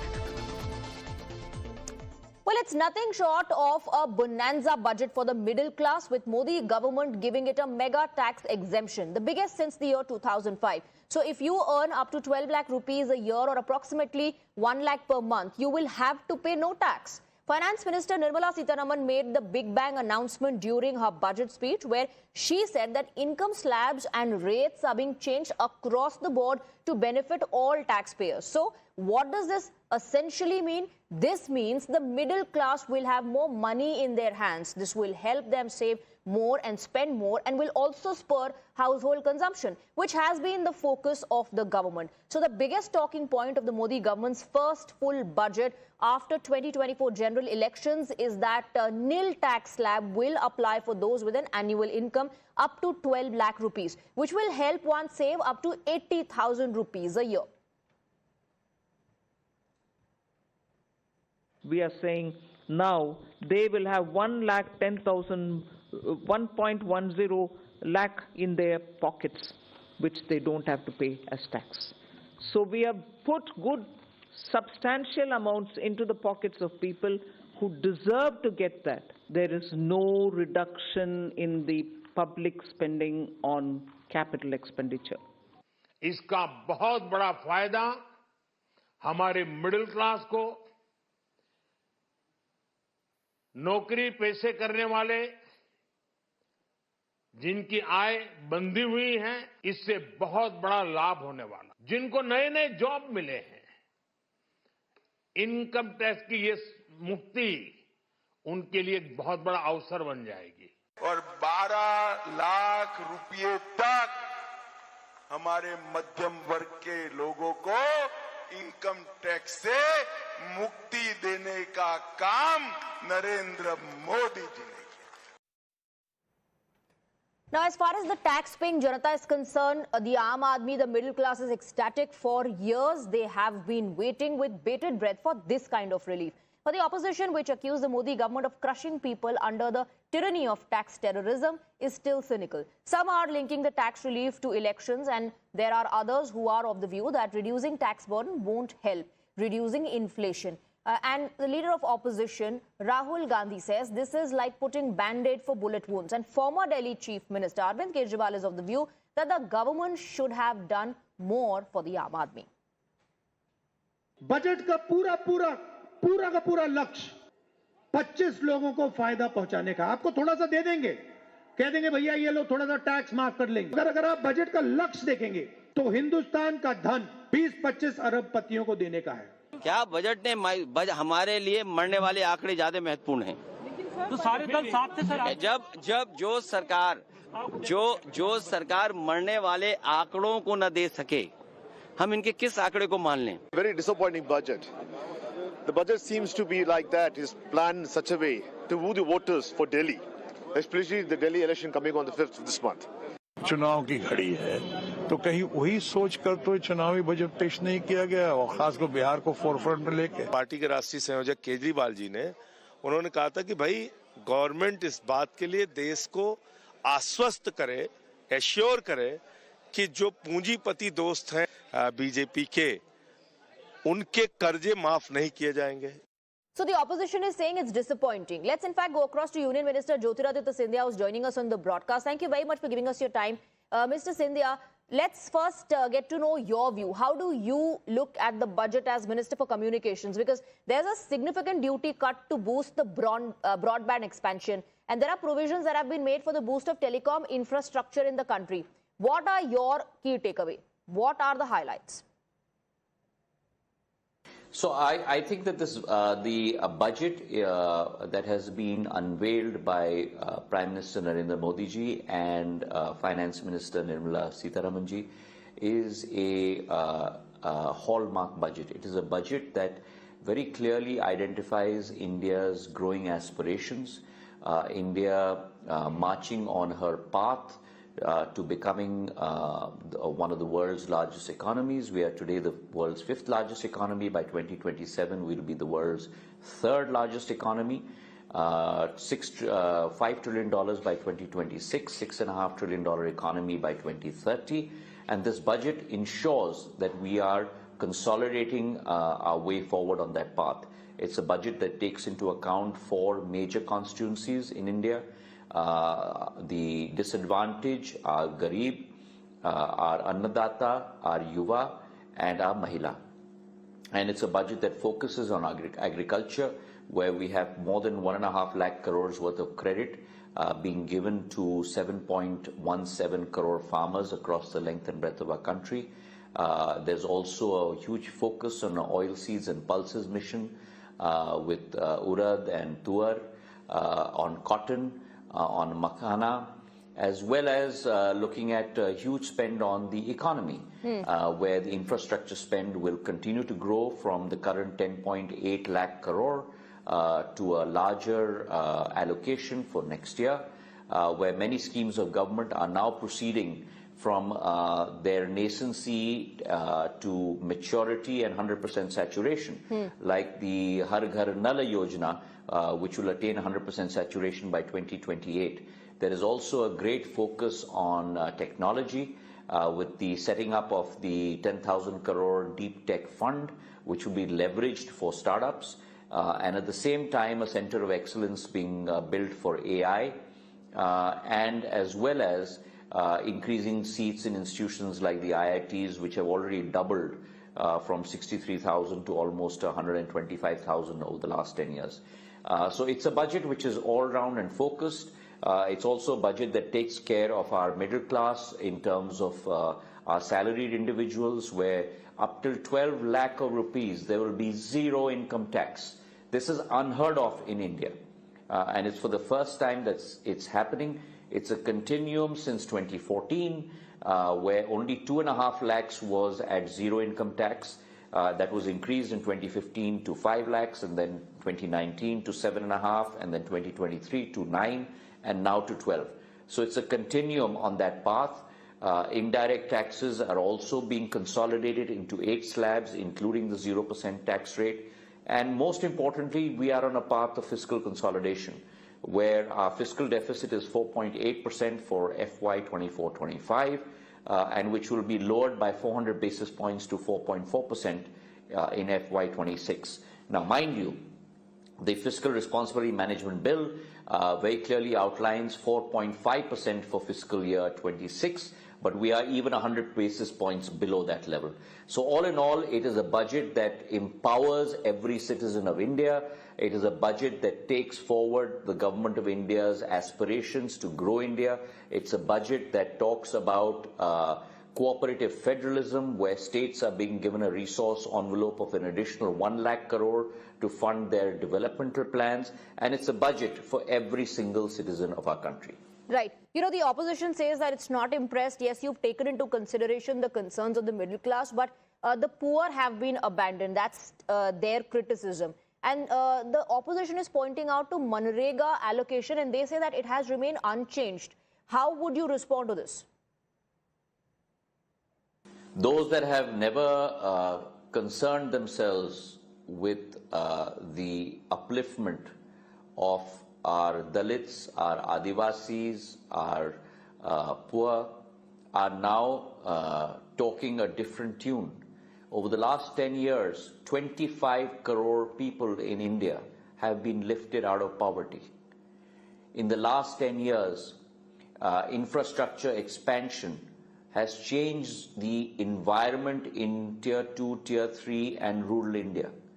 In the last 10 years, you have seen schemes like the Ujjwala scheme, almost 9 crore Labhartis, Ayushman Card Yojana, almost 30 crore Labhartis, and the Pradhan Mantri Awas Yojana, where the opposition in 65 years built 3 crore houses. Prime Minister Narendra Modi in 10 years has built an additional 3 crore houses. So I think it's important for the opposition to look within themselves, introspect, and for a change, start practicing what they preach. Now, you know, many are asking the reason behind. Of course, we know that the middle class has been asking for this relief for a really long time. But the reason behind this, was it an apprehension that a section of the middle class had moved away from the BJP during the Lok Sabha polls? Well, I think it's important for you to see the history and the track record of this government. If it had been a one-time step that had been taken by the Prime Minister and the Finance Minister, I could understand what you're saying. But at this point of time, you're looking at a government that has, from 2015 till date, continuously empowered our middle class taxpayer. Our middle class taxpayer is 31% of our population. We're talking about upwards of 45 crore people. And they have been continuously empowered as opposed to being marginalized by the previous governments and the previous Congress governments, where only 2.5 lakh worth of income was at 0% income tax. The BJP government has taken it up to 5 lakhs, 7.5 lakhs, 9 lakhs, and now 12 lakhs. So this is an exercise in continuity, unlike the opposition that is never puts its money where its mouth is. No pun intended. All right. Thank you very much, Mr. Sindhya, for taking those questions. Thank you for giving us your time. We're moving on now. We have some breaking inputs coming in from the state of Karnataka. Another instance of discontent in the ruling Congress in Karnataka, B.R. Patil, MLA, has resigned from the post of political advisor to the Chief Minister of Karnataka, Mr. Sitharaman. Now, Mr. Patil, representing the Anand constituency in Kalaburgi district, was appointed as advisor on the 29th of December 2023. Today, he formally has submitted his resignation to the Chief Minister's office in Bengaluru. Times Now is given to understand that the reason behind his resignation is differences with Priyank Kharge. That's what we're given to understand. So, Karnataka Chief Minister's political advisor has quit from his post. Reason being cited is differences with Priyank Kharge. We spoke to him. Listen in. Why have you resigned, sir, from the post? I don't want to tell you. No, sir, but we came to know that you have... Whatever I wanted to tell, I have given in writing to CM. Yes, sir.